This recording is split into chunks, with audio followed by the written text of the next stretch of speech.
Yes, one Porte Franklin, Virginia Allison slid back under a single sheet after a middle-of-the-night trek to the bathroom. She lay still, breathing in the sweet, deep summer air, listening to the night sounds outside her open window. The symphony of crickets, the hoot of a barn owl, the wind rustling the oak leaves near her window. The air was heavy, and it was humid, so she soon kicked off the sheet. Even in her pink sleep shorts and tank top, it wasn't enough. She rolled out of bed and walked to the wall switch beside her bedroom door to turn on the overhead fan. Her finger was on the switch when she heard slow, light footsteps on the stairs, tiptoeing steps, and the familiar creak of the seventh stair. One of her parents was up? She opened her door, looked out into the dim hallway, started to call out, and froze. Two men were walking quietly toward her parents' bedroom at the end of the hall. In the hallway nightlight, she saw each man carried a gun. At first she didn't understand, then she was afraid, paralyzed. Should she scream out to her parents, warn them? She pushed her door closed, grabbed her cell phone in its charger on her desk, and punched in 911.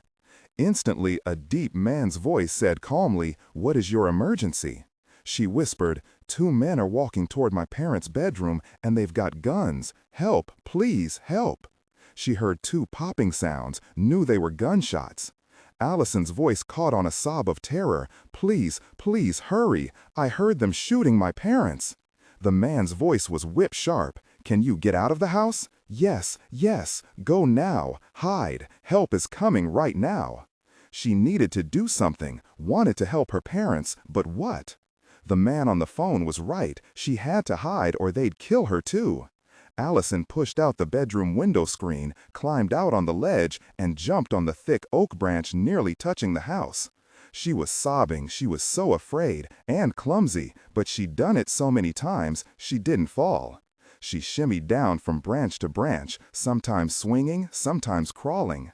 She heard a low, vicious voice shout from above her, "I see the little bitch, let me do her." Allison heard a shot and felt a slap of pain just above her right ear. She saw white, the world tumbled and spun, and she nearly fell off the branch, but she flattened herself and hung on.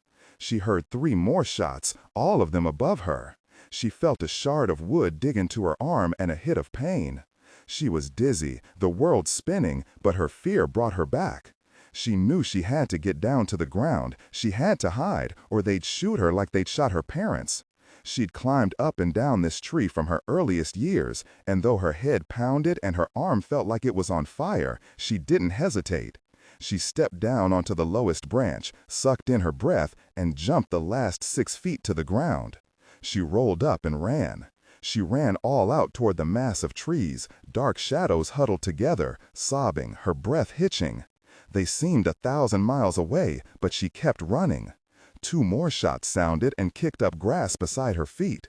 She changed direction, zigged and zagged, looked back over her shoulder at a man's shout, and nearly stumbled. She realized blood was snaking down her forehead and into her eye from the wound in her head. Allison staggered into the trees, breathing hard, fell to her knees behind a huge old oak, and swiped at the blood on her face. She looked at her hand, wet, sticky, the blood black in the moonlight. She felt a wave of nausea and the world tilted sideways. She fell onto her side, hugging herself. She keened with pain and fear until she heard shouts and realized she couldn't stay there. The men were coming, running toward the woods, toward her. She had to move, had to hide or they'd see her, run her down and shoot her dead. Black, terrifying thoughts ricocheted through Allison's brain, of her parents dead in their bed, covered with blood, black like the blood on her hand and sliding down her face. Her parents. She could practically hear their voices yelling at her to move, to get to safety. She pushed away the grief, staggered to her feet, and ran toward a familiar leaf-strewn trail through the forest that passed by the entrance to Williker's cave, tucked beneath an overhang of thick-leaved oak branches. She'd spent hours there, her own private hideaway when she was younger, but rarely now because she was 12, her first teenage birthday only 6 months away. She fell to her hands and knees when she reached the cave, lifted the brush covering it, crawled in through the narrow entrance, and pulled the brush back into place. It didn't matter that she couldn't see inside because she knew the cave well. knew the narrow, winding stone corridor widened as it wove back into the hill where the cave ceiling soared above her head. She mewed as she crawled onto the ancient threadbare blanket still in a tangle on the sand against the cave wall. Jumbled images came to her of herself as a child hiding in her sanctuary, drinking forbidden Diet Coke and eating junk food, feeling cocky she'd fooled her mother. The ancient grocery bag she'd kept next to the blanket was still there, filled with her childhood treasures. She grabbed a Lenny Styles t-shirt from the bag that felt clean enough. She pulled off the tank top she'd worn to bed, wiped the blood off her face with it, and pressed it against the bloody wound on her head like they did on TV. Her arm wasn't bleeding much, but it throbbed like a nail trying to shove through her flesh. When the bleeding stopped, she pulled on the t-shirt and sank back against the cave wall. Her head was still spinning. She wanted to vomit, so she focused on the ancient grocery bag. She felt frozen, so afraid her breath came out in gasps. She felt a new pain. She looked at her bare feet, scratched and a few cuts oozing blood. She hadn't felt a thing on her wild run, but now, wait, was that voices? Men's voices? She slapped her fist against her mouth to keep the sob quiet. They'd followed her. They were close. Would they see the cave opening through the leaves and the brush? She scooted backward into the cave, around a corner, and waited, unmoving.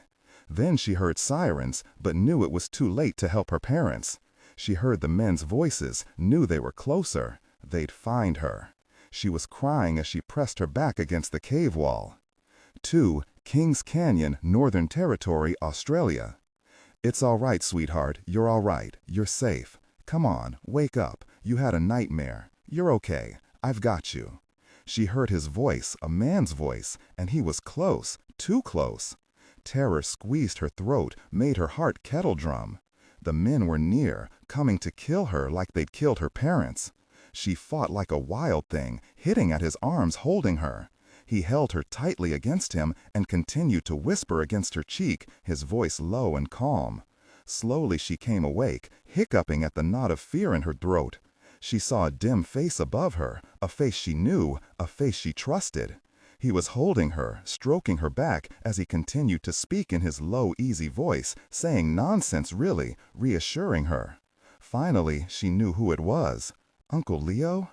Yes, baby, I'm here. It's all right. You're safe. I've got you. I'm sorry. Leo continued to hold her, lightly rubbed his hands up and down her back, slow and easy, like she was a wounded and terrified kangaroo joey tangled in a barbed wire fence. Don't be daft. I'd have bloody nightmares too if I'd been through what you have. That's right. Breathe deep. That's my girl. He kissed her forehead. Slowly, the images from her dream blurred and faded. It was odd, but sometimes in her dreams, she felt the pain from the bullet wound on the side of her head and the gash in her arm from the wood shard. She sucked in another deep breath, locked her arms around his back, and pressed her face against his chest. Yes, the paralyzing fear wasn't as hard to shake off this time. Even though it was pleasantly warm in the tent, she shivered and burrowed closer. She felt Uncle Leo's steady, strong heartbeat against her cheek, the warmth of his large hands stroking up and down her back. The world, her new world, wove itself together again. The nightmares came less often now, but still, when they were on walkabout with one of their small tour groups, Uncle Leo slept in her tent, his sleeping bag close. "Do you think any of the jocks heard me scream?" she always asked. His voice was low and gentle, his warm breath feathering the cool night air against her cheek. "No, you didn't scream this time. Do you realize this is the first nightmare you've had in a week? That's very good. Then how did you know?" He didn't tell her. Whenever she tossed, even once, he was wide awake. "You were moaning and thrashing around in your sleeping bag. Take some more deep breaths now, sweetheart. Here, drink some water." Leo handed her bottled water, watched her chug, water dripping off her chin. He remembered the first night he'd been with her, sleeping on a cot in her hospital room. He'd jerked awake when she'd screamed, grabbed for his knife that wasn't, of course, anywhere near. He remembered how helpless he'd felt, but he'd pulled her against him then, too, hugged her and spoke nonsense until she quieted, nodding to the nurse who came silently to the doorway. Even after 6 months, it still ripped his heart out when she had that nightmare. He rocked her now, feeling her finally ease. He remembered the phone call he'd gotten from the police in Porte Franklin, Virginia, informing him his sister and her husband had been murdered and his niece was in the hospital with a head wound. It had taken him a full day in a single-engine prop plane and a series of flights across the Pacific to reach her. He was grief-stricken, furious, demanded to know who had done such a thing, but the police had no answers. Maybe a home invasion, a robbery gone wrong, they'd said. He'd called Detective Jeter Thorpe every week at first, but after every phone call, he'd had to tell Allison there was nothing new. At least she was safe with him now, her only living family, in her new home in Australia. At first, he'd been terrified he had sole responsibility for a 12-year-old girl, but that hadn't lasted. Now she was his. Leo was single, loved what he called safe danger. He was 31 years old, viewed by many as a throwback to swashbuckler days. He'd become a celebrity, something that always amused and amazed him. Because he wrestled crocs? He didn't. Because he knew how to survive in the outback? He did. This weekend, he and Allison were leading a group of 4 jocks from Alabama on a challenging trek in the Northern Territory, along with only one team member, his good friend Jowly, an Aborigine. He'd established his company with Jowly 6 years before, extreme Australian adventurers.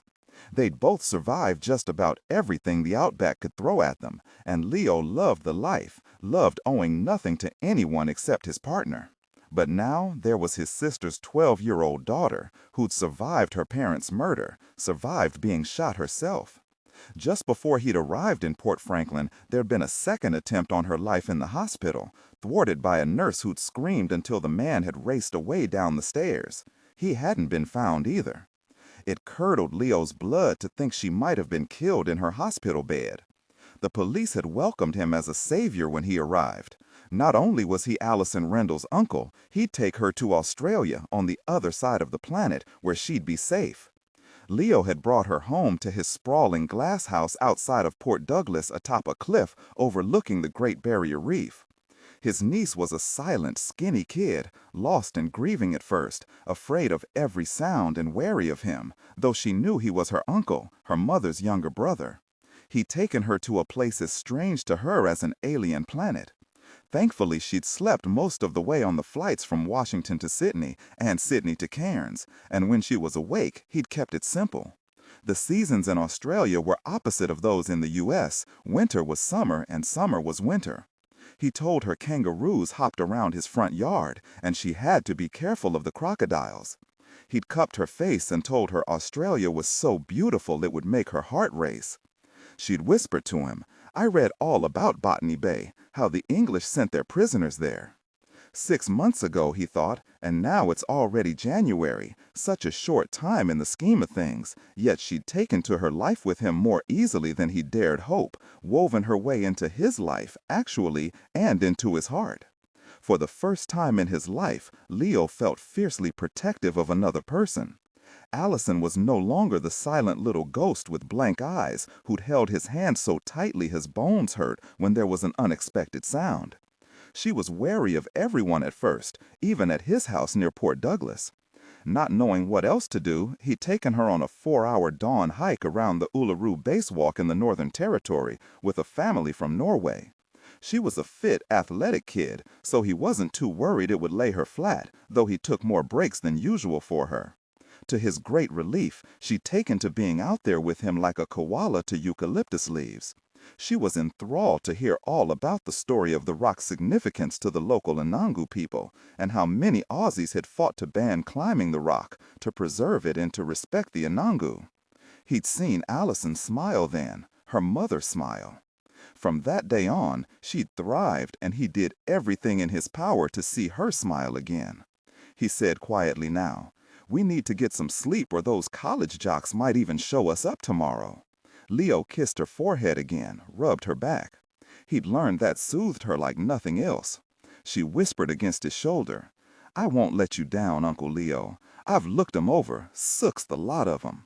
She'd learned quickly that Ozzy said sook, not wimp. He felt her mouth curve into a grin. "Well, leave them moaning in the dust. Did you see those dark sunnies they were wearing? Even after the sun went down. They looked like wankers." She settled against his side, breathed in his familiar scent. She trusted this man. She'd met only 3 times in her life before he'd come to her at the hospital. Her mother had chuckled about him, called him the family wild hair. Her father had rolled his eyes when he showed her a postcard he'd sent of the Blue Mountains near Sydney, a place they called a bushwalker's spiritual pilgrimage. Allison had loved the word bushwalker. It called up visions of adventure and exciting discoveries. And now she'd actually hiked there on a 4-hour trail with 2 intrepid older couples from Maine. The first time out, she'd been exhausted, but now, after 6 months, that Blue Mountains hike was easy for her, a piece of piss in Aussie talk. She loved the smell of the eucalyptus trees that stretched as far as she could see, the sound of the cockatoos screeching across the valley. She couldn't wait for another group to book a tour to the Blue Mountains. Uncle Leo took her to other landscapes so strange, so incredibly beautiful, he'd been right to tell her they could make you cry, and so profoundly hot they'd quickly kill you if you didn't have shelter and water.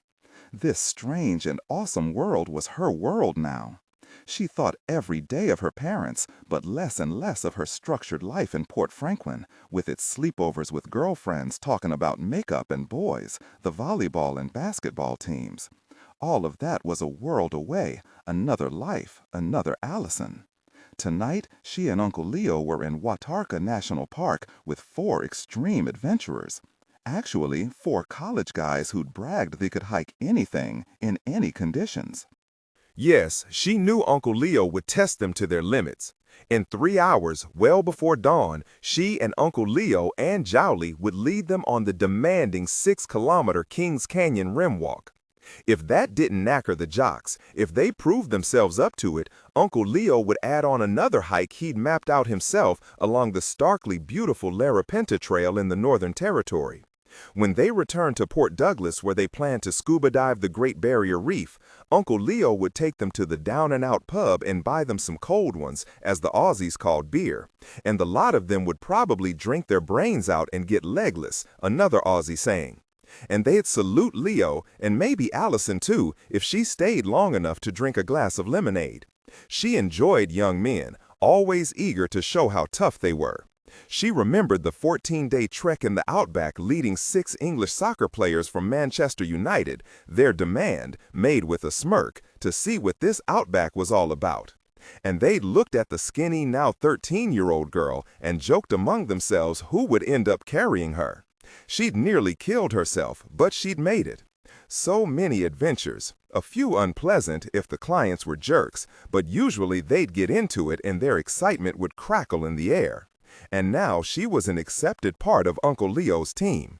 If not for the nightmares, her life would be perfect. She'd eased herself back down to sleep, but Leo knew she was still awake. It was as good a time as any, he thought, and he said, his voice matter-of-fact, "Jowly agrees with me. It's time to give you a new name. Tell me what you think, Kirra." "It's an Aborigine name Jowly picked for you. It means to live in the Murray dialect of southern Queensland. In part, it's for your protection, sure, but I think it suits you." Allison focused on the name, Kirra.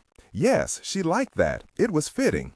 After all, that's what she'd done. She'd lived, and now she had a new life, so why not a new name? "Kirra, I like it, Uncle Leo. But Rendell, that's still from my other life, my other world, my other planet. I'm pleased you like it. Now for the tough part," Leo said slowly, feeling his way. "If you agree, I'd like to adopt you. You'd be Kirra Mandarian." It was yet another way to keep her safe if the men who'd killed her parents decided to come after her. He didn't think there was any more danger, but he didn't want to take any chances. He didn't mention that to her, or that it was for his peace of mind. She'd know. Kirra Mandarian. She leaned against his well-worn t-shirt and breathed in his familiar scent, man in sweat, not at all unpleasant. She felt his strong heartbeat against her cheek and knew she was safe. She whispered, "Does that mean I'll never have to leave you?" "That's exactly what it means. We're a team, you and I." On her 18th birthday, Kirra Mandarian opened her acceptance letter from ANU, Australian National University, in Canberra, Australia's capital. She and Uncle Leo had visited the campus 6 months before, met professors, monitored several classes, and she told him she loved the place as they sat in an air-conditioned cafe out of the ferocious February heat. Uncle Leo had helped her application because he was even more famous now than he'd been when she'd first come to Australia, a fact she'd slowly realized when she was 15. The Prime Minister had asked Leo to lead a private tour for him and a half-dozen top politicos to Fraser Island in Queensland, the planet's largest sand island, with its incredible rainforest, white sand beaches, and the vivid blue waters of Lake Mackenzie. Even though there was no swimming because of riptides and sharks, it was one of Kirra's favorite junkets. Uncle Leo had planned an undemanding walk for some of the older members of the group. Unlike the adventures Uncle Leo usually led, this one was relaxing and lazy, the company convivial. The PM liked Kirra, which didn't hurt with ANU admissions because he and the other Poles she'd met wrote glowing letters about her accomplishments, despite the fact she hadn't stepped into a classroom since she was 12 years old. Uncle Leo had arranged for her to be homeschooled along with the half-dozen other children of the Extreme Australian Adventures team. Kirra had learned even more from the team themselves, each with their own expertise. Mala had taught her how to throw a boomerang and how to feed a baby kangaroo separated from its mother. And she'd learned from their clients, athletes and sportsmen mostly, who'd come to learn skills to survive in the outback from Uncle Leo. She'd learned about their cultures, learned how to read people and put them at their ease. She'd described her education to the admissions office as eclectic. She probably knew less about fusion than some, but a whole lot more about the habits of wombats. She was proud she'd been accepted as part of the team, jubilant because she'd actually added to the company's bottom line. She'd come up with the EAA's motto, learn how to survive the worst, appreciate the best. She designed T-shirts and sweatshirts with some of the incredible scenery she'd seen on the hikes Uncle Leo had mapped out, but her favorites were ink drawings of Uncle Leo in profile. Most of the team thought Uncle Leo was wasting his money, but it turned out the shirts were so popular they couldn't keep them in stock, so Uncle Leo gave Kirra permission to hire some locals to make the shirts for them. By the time she left Australia to attend law school, they had a line of EAA clothes so popular they had orders from Kuala Lumpur in Paris. Leaving Uncle Leo and the EAA team was difficult for Kirra. She knew she wouldn't be like any of the other students at ANU. An American with an accent who spoke fluent Australian that was even on the edgy side, like most of the other members of the EAA, except for Jowley's wife, Mala, an Aborigine guide and chef who taught her how to cook, throw a boomerang, and fly a drone. In her martial arts classes at ANU, the instructors weren't surprised at her skill and toughness. After all, she'd been raised by Leo Mandarian, with the outback as her backyard. Kirra was as fit as any of the major athletes. No one crossed her. She briefly fell in love with an Aussie whose dream was to race at Daytona Beach and Le Mans. He taught her how to drive, really drive.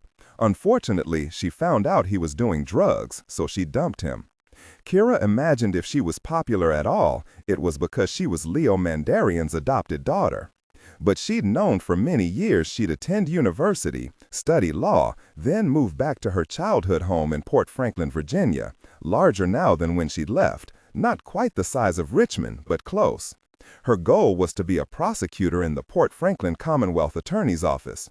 It still hurt to leave Australia and Uncle Leo, but she knew she had to. She had to find out who killed her parents and tried to kill a 12-year-old girl. It was her most important goal. Uncle Leo understood, even though he didn't want her to do it.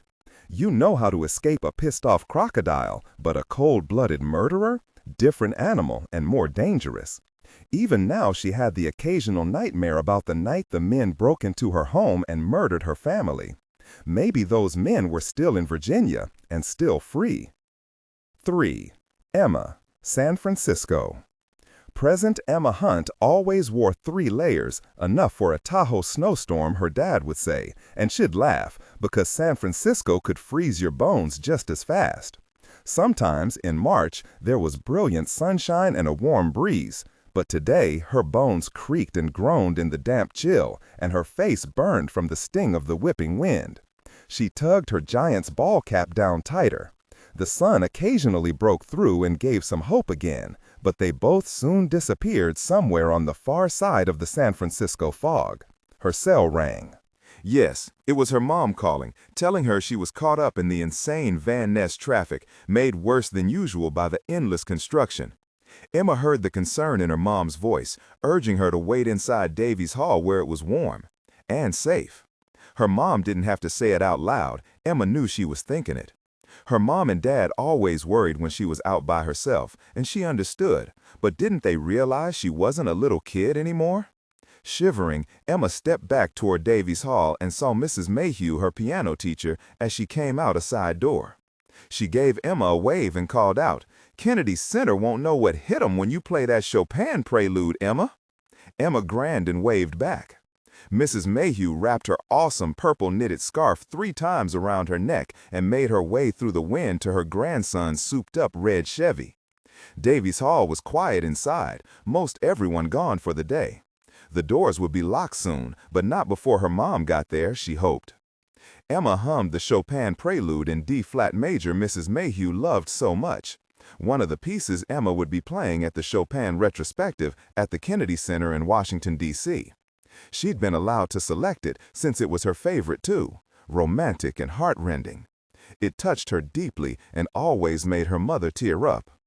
Her dad would say her mother could cry if she wanted to, but Emma couldn't or she'd get the keys wet and her fingers would slip and slide. Her mom called again. She was closer. Emma was to stay inside. She walked to sit down on a bench facing the glass doors. She was rehearsing in her head, her fingers playing a glissando on the bench when she heard a man whistling, probably one of the maintenance crew. She turned automatically and saw a man walking toward her. He wasn't maintenance. He was wearing dark glasses and a ball cap pulled down over his forehead. His dark coat was open, showing a black turtleneck and dark slacks. Except for the ball cap, she'd have pegged him as one of the city attorneys from the nearby Civic Center. Emma rose, took a step toward the doors. He held up his hand. "Wait, please, I need directions." Her parents' voices drummed in her head. Walk away if something doesn't feel right. Get help. All he wanted was directions?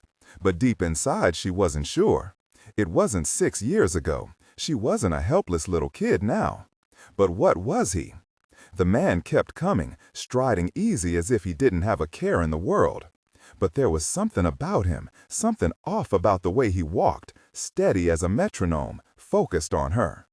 Gooseflesh skittered over her arm. That long-ago fear welled up from the deepest part of her where it had always been.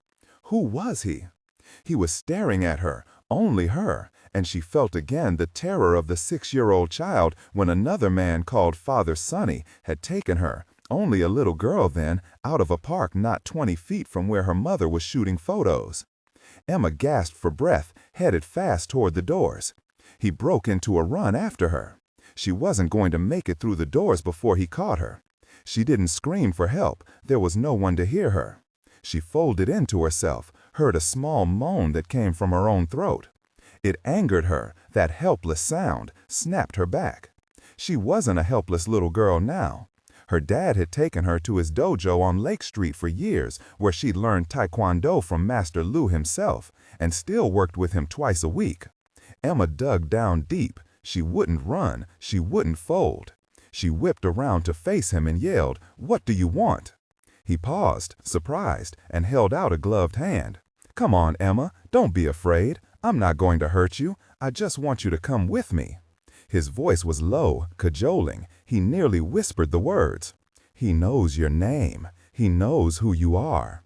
The terror disappeared, and in its place came anger, clean, sharp anger. She wanted to hurt him. It was that simple. She drew a deep, steadying breath, focused on her assailant, as Master Lou had taught her. She let out a yell, ran right at him, kicked her right leg high and straight out. Her booted foot slammed into his throat. He stumbled back, grabbed his throat, gagged and fell. He tried to yell, but his words came out as a croak. "You little bitch, you're going to pay for that." He staggered to his feet, still rubbing his throat, reached into his coat pocket and pulled out a gun. Emma didn't hesitate. She tasered him. The electric shock wave put him down, and this time he didn't move. She knew he was in bad pain, but it wouldn't last long. She wanted to grab his gun, get his wallet, but she did what she'd been told to do countless times by her parents. She ran. She made it out the door and across the street to the Civic Center, where there were people and safety. She looked back across the traffic and caught her breath, her heart pounding in her throat. But of course, he wasn't following her. She, Emma Hunt, had made the monster run away. She remembered Dr. Liu, her psychologist, was always telling her how important it was to face her fears about what had happened to her. She had, and she'd won. Dr. Liu would be proud of her. You're strong, confident, you can do anything. Emma pulled out her cell to call 911 when her mother pulled up in Charlotte, her prized SUV. Emma jerked the door open and jumped in. She was almost sorry she had to tell her mother because she knew how upset she'd be. She'd call her father right away, and he'd rush home if he wasn't in court, and they'd fret and worry about her even more, maybe even demand she never leave the house alone. She couldn't imagine one of her parents tagging along with her and her girlfriends. But the man had come after her. He'd known her name, and that was the scariest part. Molly said, "Em, sorry I'm late. What's wrong? What happened?" Her mom was instantly afraid, even before she told her. She touched her palm to her mother's cheek and said, "Mom, please don't be scared. I put him down with a kick, and then when he got up again, I tasered him." What? Emma, who did you run off? 911? I was waiting inside for you when I saw a man walking toward me, focused on me. He knew my name, and he wanted to take me. I couldn't outrun him, so I centered myself, like Master Liu taught me, and I kicked him in the throat. It didn't stop him, so I tasered him. I left him on the floor. I put him down, Mom. I put him down. Molly grabbed her and hugged her tight. I was late. I'm so sorry, Emma. If I'd only been here on time, Mom, listen to me. I'm okay. Before you call Captain Trolley, let me tell you, the guy was wearing a dark coat and a ball cap and sunglasses, so I couldn't really see his face. By now he's probably gone, but maybe Captain Trolley's officers can find him. But they both knew he wouldn't be close. He was long gone. Her mom was still pale, and Emma knew she was reliving the terrible memories when Emma had been kidnapped half her lifetime ago. She hugged her mother. "I'm not a helpless kid now, Mom. I fought him, tasered him, and ran away. You know what? It felt good. I won, and I know I can do it again if I have to." Her mom managed to smile, swallowed her terror. "I'll call Virginia, and then I'm calling your dad. He needs to know, Emma. We've got to figure out why that man wanted to take you." She couldn't help herself and hugged Emma close again. "There's no way anyone's going to hurt you, Emma, not ever again." She drew back, gave Emma a brilliant smile. "You saved yourself, Emma. I'm so proud of you." Emma saw love and worry in her eyes. What she'd been thinking came out of her mouth. Yes. What makes these horrible men want to hurt me? Is it something about me? Is it my fault? 4. Kirra, 67, Wendell Way, outskirts of Porte Franklin, early April. For the first time since she had come back to the States more than 5 years before, Kirra drove her dark metallic blue turbocharged Audi A3 through the neighborhoods, shopping centers, and parks of Porte Franklin to its outskirts, toward her childhood home. The closer she got, the more anxious she felt. She hated that her heart was already racing as she approached the house, and memories of that long-ago terror rose stark in her mind. She saw the young girl listening to 2 men quietly climbing the stairs on their way to murder her parents, saw herself climbing down the old oak tree, wounded, in shock, running into the woods to her cave. The closer she got to the end of the street where she'd find the gutted remains of her family home, the more difficult it became not to turn around and drive away. But she didn't, she couldn't, and all because of a hunch. She remembered telling Uncle Leo about her visit to a local art gallery where she had found one of her father's paintings. The manager told her the painting's owner had sold it to the gallery the month before.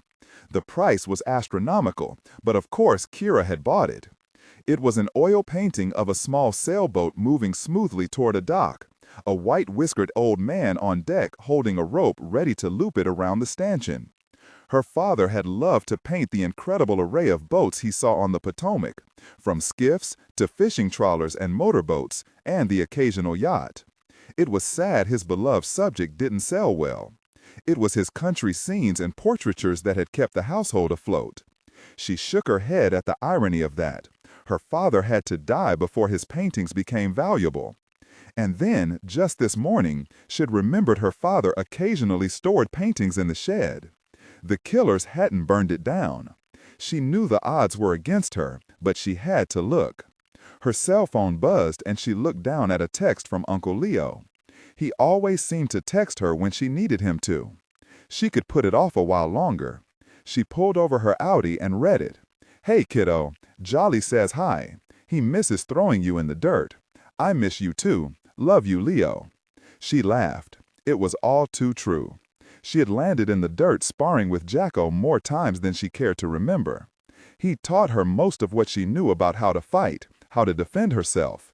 She answered right away. "Tell Jolly he won't have a chance when I see him in June. All is good here, and yes, I'm fine. I love and miss you too. Kirra." She missed them all, missed Australia. It was still very early spring here on this side of the globe. In Australia, she could be enjoying a glorious end-of-summer day at her Uncle Leo's house overlooking the Pacific. She missed scuba diving the Great Barrier Reef, missed lying on the pure white sand at nearby Lake Mackenzie, slathered in sunscreen against the fierce Australia sun. She even missed the dingoes who sometimes dashed in and stole your sandwiches and fruit if you let them. They loved apples. Even though Uncle Leo had understood Kirra's decision to make her career in law and return home, he wasn't happy about it. When she told him she'd taken a job as assistant Commonwealth attorney less than an hour from where she'd spent the first 12 years of her life, he never mentioned what he knew to be true, that she'd become a prosecutor in her hometown because she hoped to find her parents' killers. She and Uncle Leo had kept up their correspondence through the years with Jeter Thorpe, the detective who'd found her that night and investigated her parents' murder in Porte Franklin. The three of them had become friends, and when Jeter made lieutenant, they'd sent the new lieutenant, a pro basketball fanatic, season tickets to the Washington Wizards.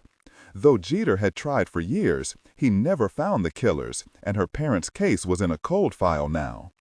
Kirra had made a few other friends, of course, mostly at law school at UVA, including her best friend, Selah McCain, who was in New York attending a seminar representing her law firm, Alden, Carruthers, and Smith.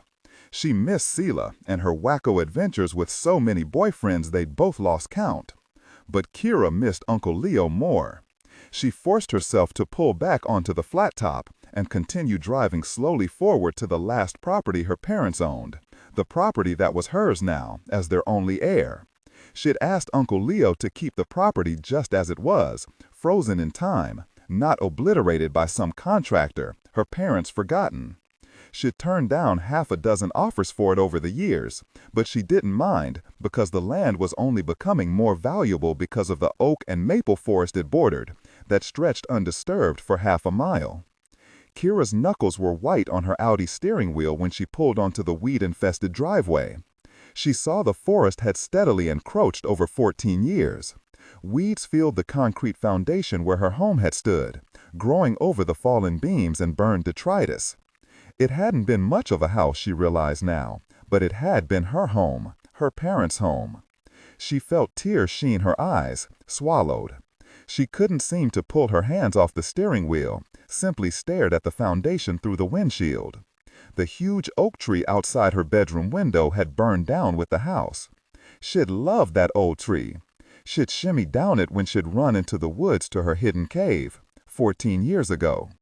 And Jeter had found her, saved her. Her parents had died, but she'd lived, thanks to him. Kirra slowly got out of her car, her legs stiff, her heart pounding. She remembered something had always needed repair in the house. She pictured her mom replacing a pipe underneath the sink, plunging out the toilet, and planting purple and white petunias in a simple wooden box her father had made, trying to make the modest house look warm and welcoming. Where had her mother gotten the money to buy flowers? How hard had it been for them to make ends meet from her father's sporadic sales? She remembered her mother had worked as an assistant manager in a grocery store, but later she'd stayed at home. As a young child, she hadn't wondered about that, realized only later when her mother got sicker, she'd been too ill to work. But her parents had loved each other, and they loved her. Kirra closed her eyes. It was hard to keep from trembling, from crying over what had been destroyed. As she stood there, another long-forgotten memory flooded back.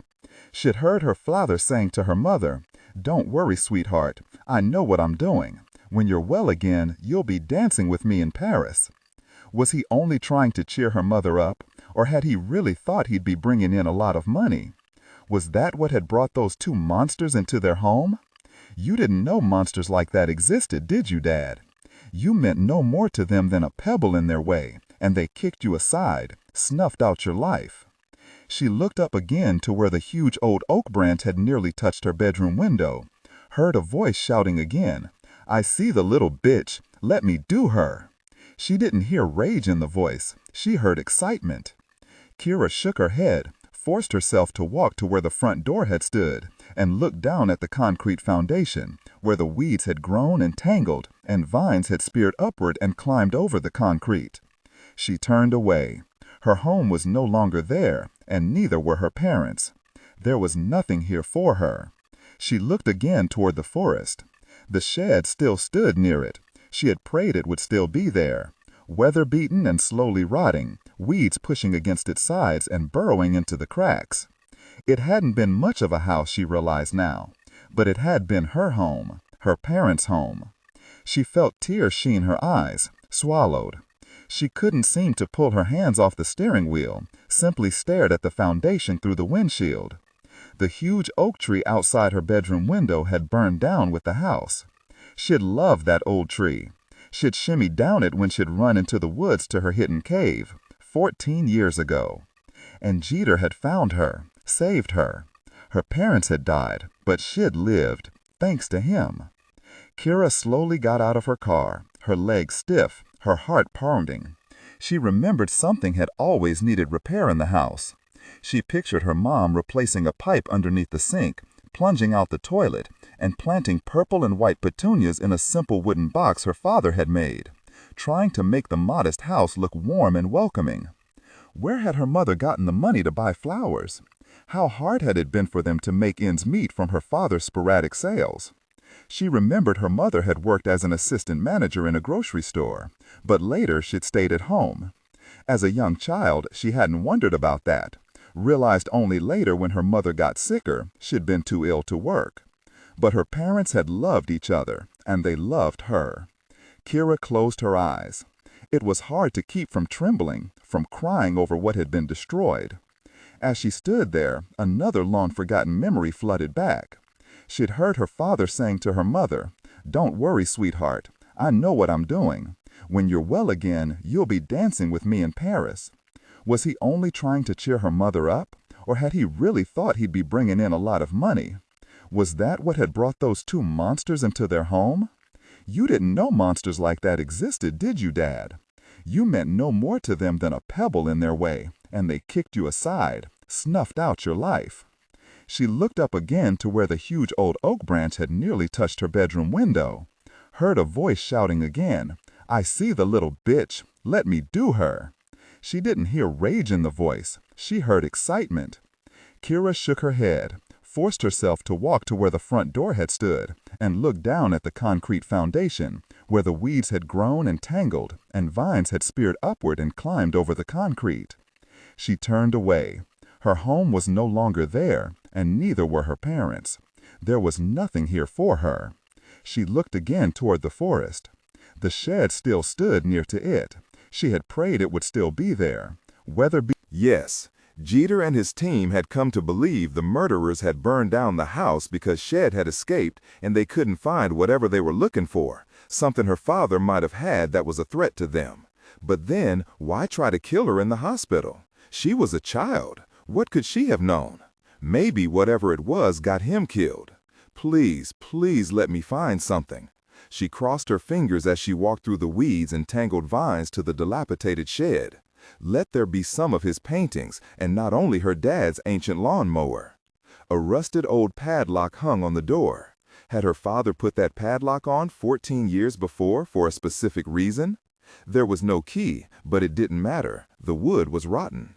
Kirra kicked the door hard once, twice, and it fell inward off its creaking hinges. It was too dark to see inside. She pulled her cell phone from her pocket, switched on the flashlight. A rat was walking between spider webs that were everywhere, its eyes fixed on her until it scurried across the rotted wooden floor and out through a hole in the wall. The shed was small, maybe 6 by 8. There was the ancient lawnmower, rusted through now, and 2 sagging shelves with dust-covered gardening tools her mother had used. She remembered her father staring at those tools and looking bewildered, and her mother laughed, took down one of the tools and showed him how to use it. Kirra's heart began to pound. She saw it, a thickly bubble-wrapped canvas leaning against the far wall. Rats had chewed on the plastic, but they hadn't eaten all the way through. All that thick, impenetrable wrapping, it had to mean something. Would her hunch pay off? She pulled out her Swiss Army knife and went to work on the packing, so thick she imagined a truck could have run over it without damaging the canvas. Finally, she pulled away the last sheet of bubble wrap. Kirra slowly lifted out the large canvas and carried it outside. She set it against the side of the shed and took 2 steps back. She looked at a large yacht, maybe 80 feet long, its name in big square letters on its starboard side, Valadia. 3 men stood on the top deck in serious conversation, their faces well defined and clear. She easily recognized one of the men, even though he was a young man in the painting, not more than in his mid-20s. It was Ryman Grissom. He looked ripped, like a young bodyguard. Next to him stood his father, Elson Grissom, a handsome man in his late 40s when her father had painted him 14 years before. It was obvious he was the undisputed man in charge. Both men wore polo shirts and chinos and deck shoes on their feet, and neither father nor son wore a hat or sunglasses. The third man looked to be around 30, dressed in a light blue sweater and jeans, black sneakers on his feet. He was slighter than the 2 Grissoms, black-haired and dark-complexioned, perhaps South American? She studied his face. Who was he? Kirra lifted the painting to lay it on the bubble wrap and stopped cold. A small envelope was taped to the back. Her heart began to race again when she remembered her father's longtime habit of taking photos of a scene before he began painting it to remind him of the details and the lighting in case he had to stop. She opened the envelope and pulled out a half-dozen photos, both panoramic and close-up shots of the yacht and the men. She saw in the close-ups her father's rendering of the men's features had been excellent. She studied the third man again more closely. His sweater was pushed up on his forearms. There was something on his arm that had been indistinct in the painting. What was it? She held it up in the sunlight, looked more closely. It was a tattoo. 2 large letters, M and S. It struck her. MS. Was he MS-13? She knew M stood for Mara Salvatrucha, the international criminal gang known for human and drug trafficking, arms dealing, extortion, and vicious brutality. The gang had been born in Los Angeles, but their roots were in El Salvador. She remembered wondering what the 13 stood for. Her law professor had said the 13 was the position of M in the alphabet. Obviously, her father had seen the man's tattoo, would have wondered about it. If he'd looked up what it meant, read about MS-13, he'd have realized he'd witnessed a meeting meant to be very private, hidden away on Grissom's yacht, a meeting Grissom couldn't allow to be made public. Grissom was already a prominent citizen in Porte Franklin. She'd heard of him even then, seen him in the local papers. If it became known he was involved with an MS-13 gang member, it would have destroyed his reputation as a businessman and philanthropist. He would have been investigated, and from what Kirra knew, MS-13 would have cut him out entirely if he came under suspicion, even killed him to make sure he kept his silence. She knew the detectives had determined one of the likely causes of her parents' murder had been an attempt at blackmail. She hadn't wanted to accept it, but finally Jeter had convinced her there could be no other reason.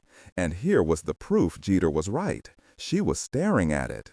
Her father must have seen his picture as a stroke of luck, the only way he could get the money he needed to pay for her mother's heart surgery. Had he sent a copy of the photos to Grissom, demanded money for them, threatened to take the painting to the police? Of course he had, and Elson Grissom had easily found out who he was and arranged the murder of her dad and her mother both. Nothing else made sense. One thing she was fairly certain of, she didn't think the MS-13 gang member had murdered her parents. They were known for their cruelty when they killed someone, preferring torture, leaving mangled remains to send a message. Her parents had been shot, no muss, no fuss, and to Kirra, that meant Elson Grissom, probably with his son, Ryman, had come to her house that night to eliminate the threat. Heart pounding, Kirra pulled out her cell to call Jeter. She stopped.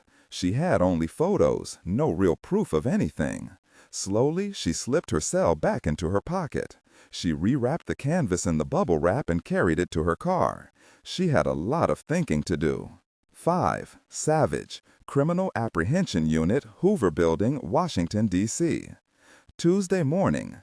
Denny Roper handed Savich a large envelope marked personal, Savich's name printed on it in large black block letters.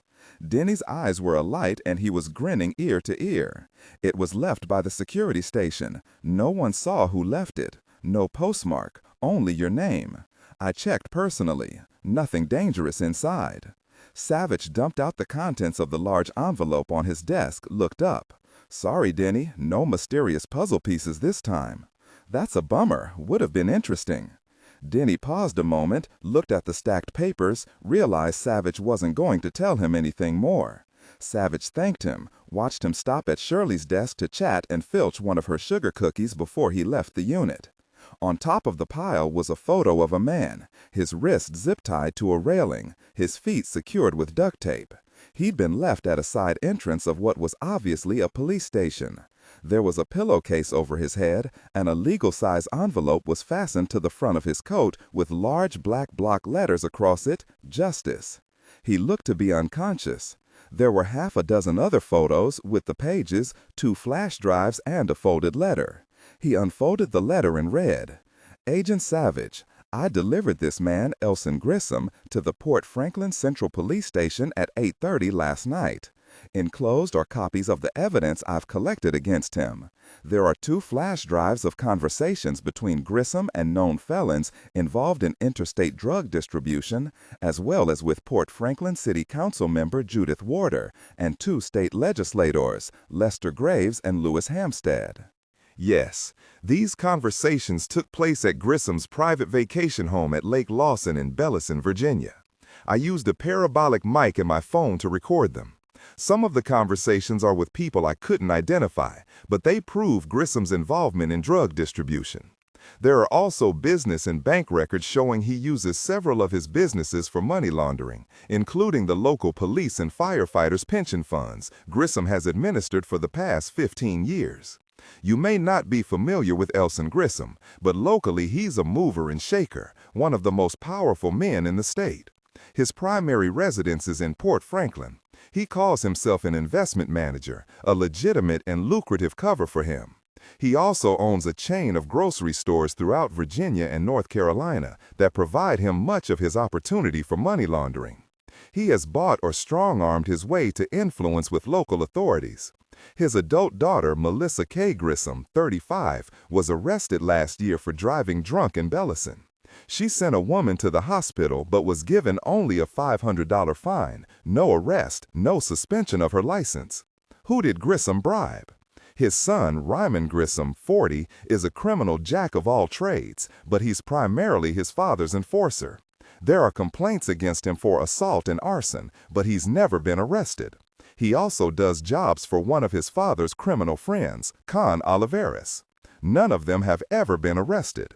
I wanted to gather more evidence before I acted, but now I realize I waited too long. I believe Elson Grissom recently ordered the murder of Josh Atwood, 13, the only child of his widowed mother, Hildy Atwood. Josh was a bright, athletic, responsible boy who delivered papers in Belliston, near Grissom's vacation house.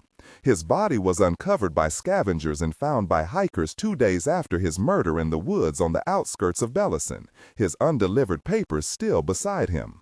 His mother had reported him missing immediately, and Belliston Chief of Police Harlan Jacobs had officers tracing his newspaper delivery route.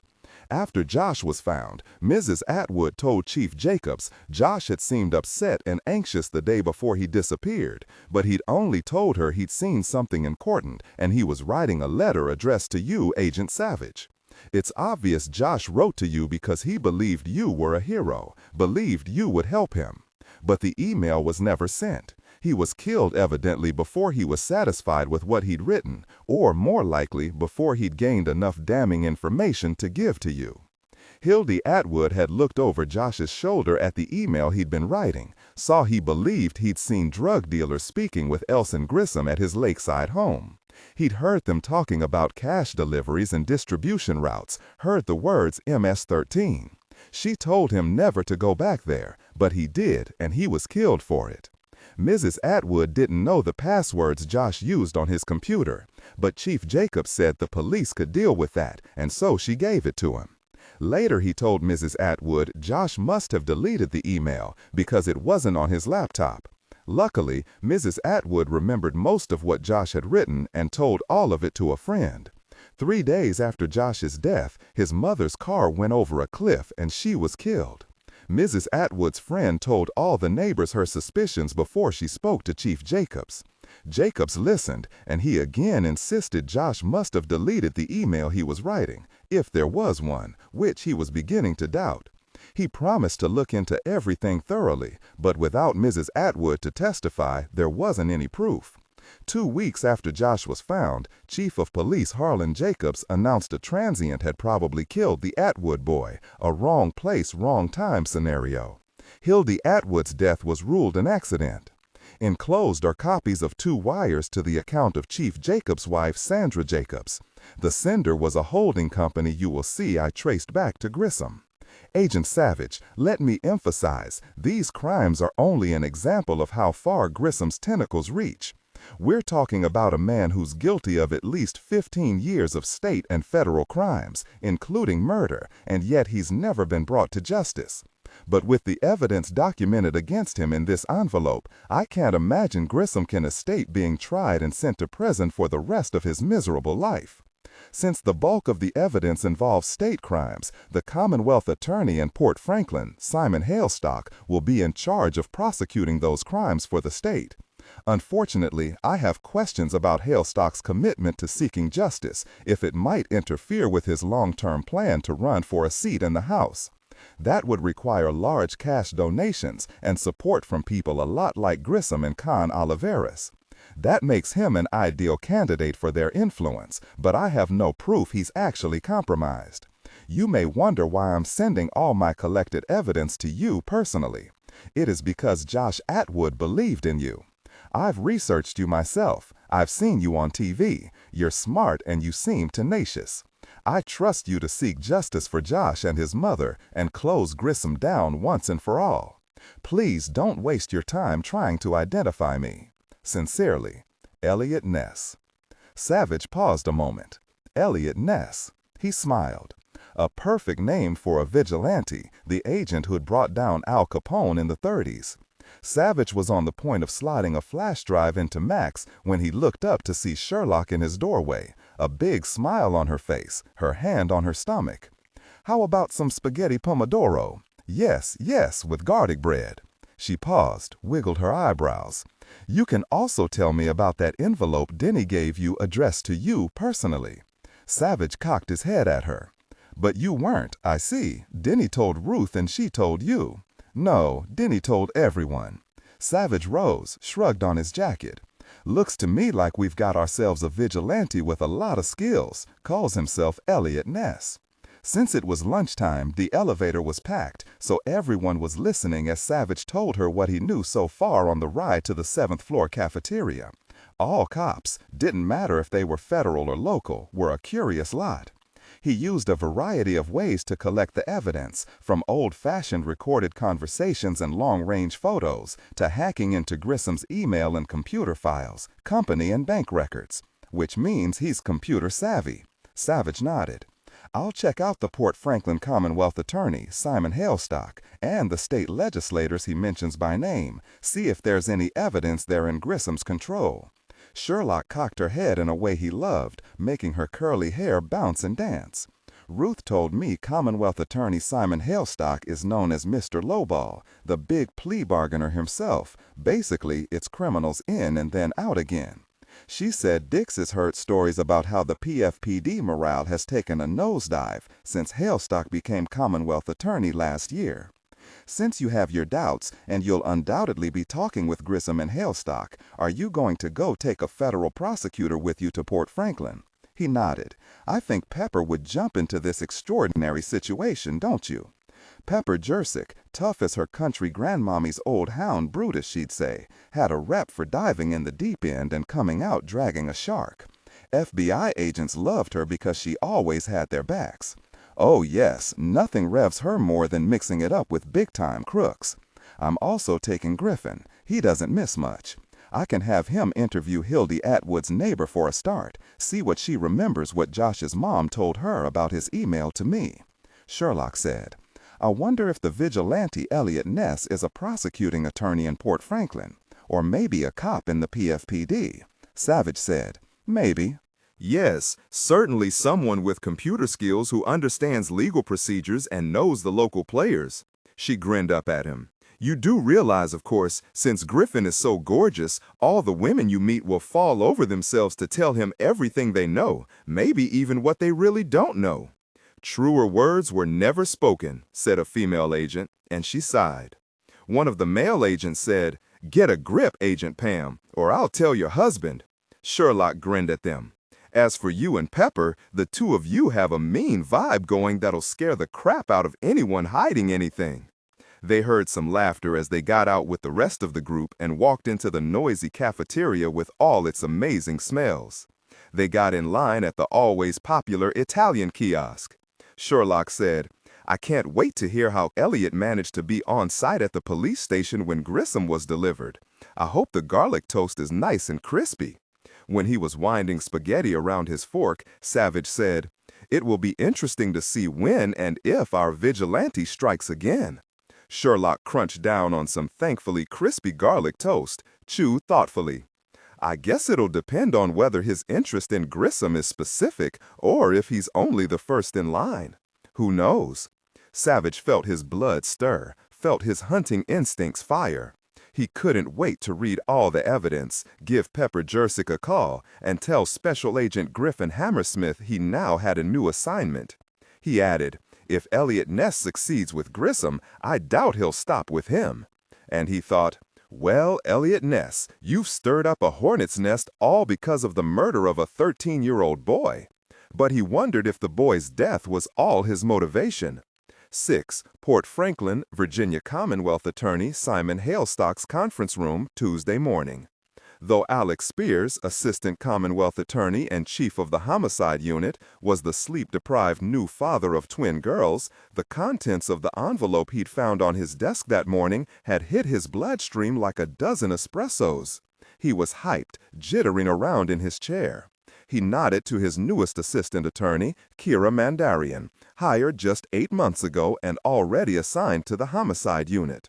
At first, he'd been annoyed when she'd been foisted on him, though she'd graduated UVA Law School near the top of her class and clerked with Amos Fielding, a powerful federal district court judge in the Eastern District of Virginia with big-time clout. But Alec had to admit Judge Fielding's assessment of her had been right on. Mandarian was a hard worker, smart and likable, and best yet, she connected well with the jury, not that she'd had much opportunity so far. Alec knew she'd spent her teen years in Australia with her famous uncle, Leo Mandarian, after the murder of her parents when she was 12.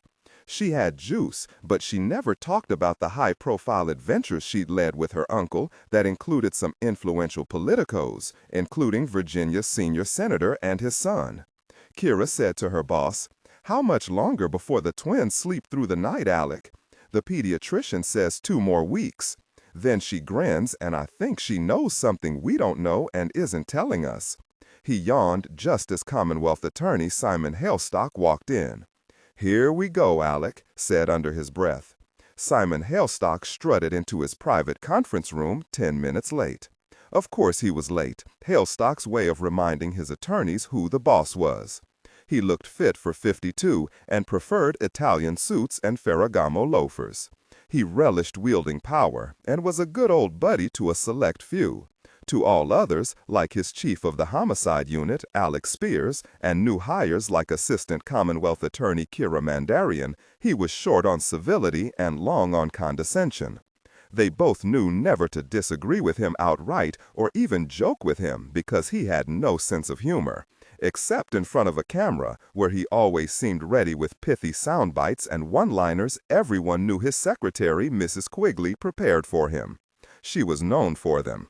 His attorneys thought little of him because he forced them to offer plea deals that were wildly unjust to victims.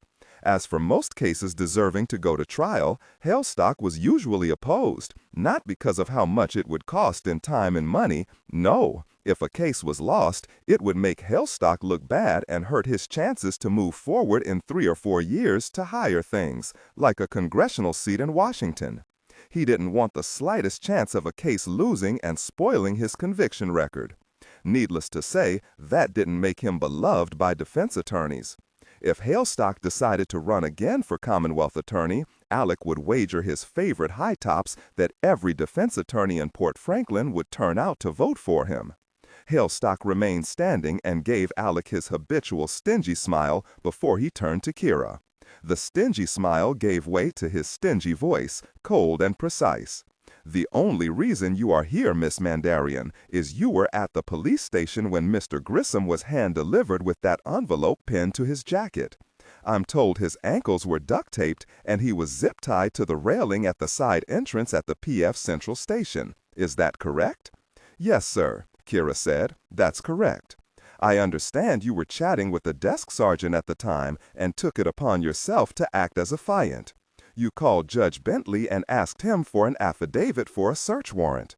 May I ask why you were at the police station at that particular time? In the evening, I might add. May I also ask why you did not immediately call your chief?" Kirra sat forward, her hands clasped in front of her on the table. "I wouldn't have been at the station, sir, but I'd forgotten to return some notes Lieutenant Thorpe had given me on a case we were working on together. I called and knew he was still at his desk. It was the Kevon Martin case, sir, the repeat offender who used a 6-inch serrated knife to terrorize the driver of a Honda in a carjacking. As you know, the driver, Mr. Henry Philpott, later died of a heart attack, his death a direct result of the attack. So that's why I returned to the station." Hailstock looked ready to spew, but reined himself in and said to Alec, "Mr. Spears, I believe you are working with opposing counsel on the Philpott v. Martin case to reach a reasonable compromise. I believe the defense attorney is willing to agree to a sentence of 3 years in prison and a year of community service for Mr. Martin because Mr. Philpott died of natural causes. It seems reasonable." "It depends on what the definition of natural is." Alec nearly laughed when that old chestnut flew into his mind. He wasn't about to tell Hailstock his reasonable compromise wasn't going to fly. Alec was going to stand firm on a sentence of 10 years, reminding the defense attorney a trial would likely end in Mr. Martin being sentenced to Red Onion Prison for 20 years. Because he didn't want to get fired out of hand, he only nodded. If Hailstock called him on it later, he'll deal with it then. Hailstock gave him a long look filled with threat, then nodded back to Kirra. "Continue." Kirra said, "When I saw the man with a pillowcase over his head and an envelope with Justice written across the front attached to his jacket, I realized whatever was in it might be inadmissible in court if it was opened without a warrant in police custody. It needed to be seen to, so I decided to take advantage of being there and act as the affiant myself. Am I to assume you don't think either Mr. Spears or I understand the definition and importance of affiant, Miss Mandarian?" "Of course not, sir. I only wanted to relay exactly what Judge Fielding always preached to me. My apologies for being unnecessarily detailed." Alec said, "Had she called me sooner, I would have told her to proceed." "Yes, I bless the fates Kirra was at the PF Central Station. I'm not saying it would have happened, but it's possible the police who found Grissom might have compromised any evidence in the envelope by opening it without a go-ahead warrant. Hailstock didn't look happy.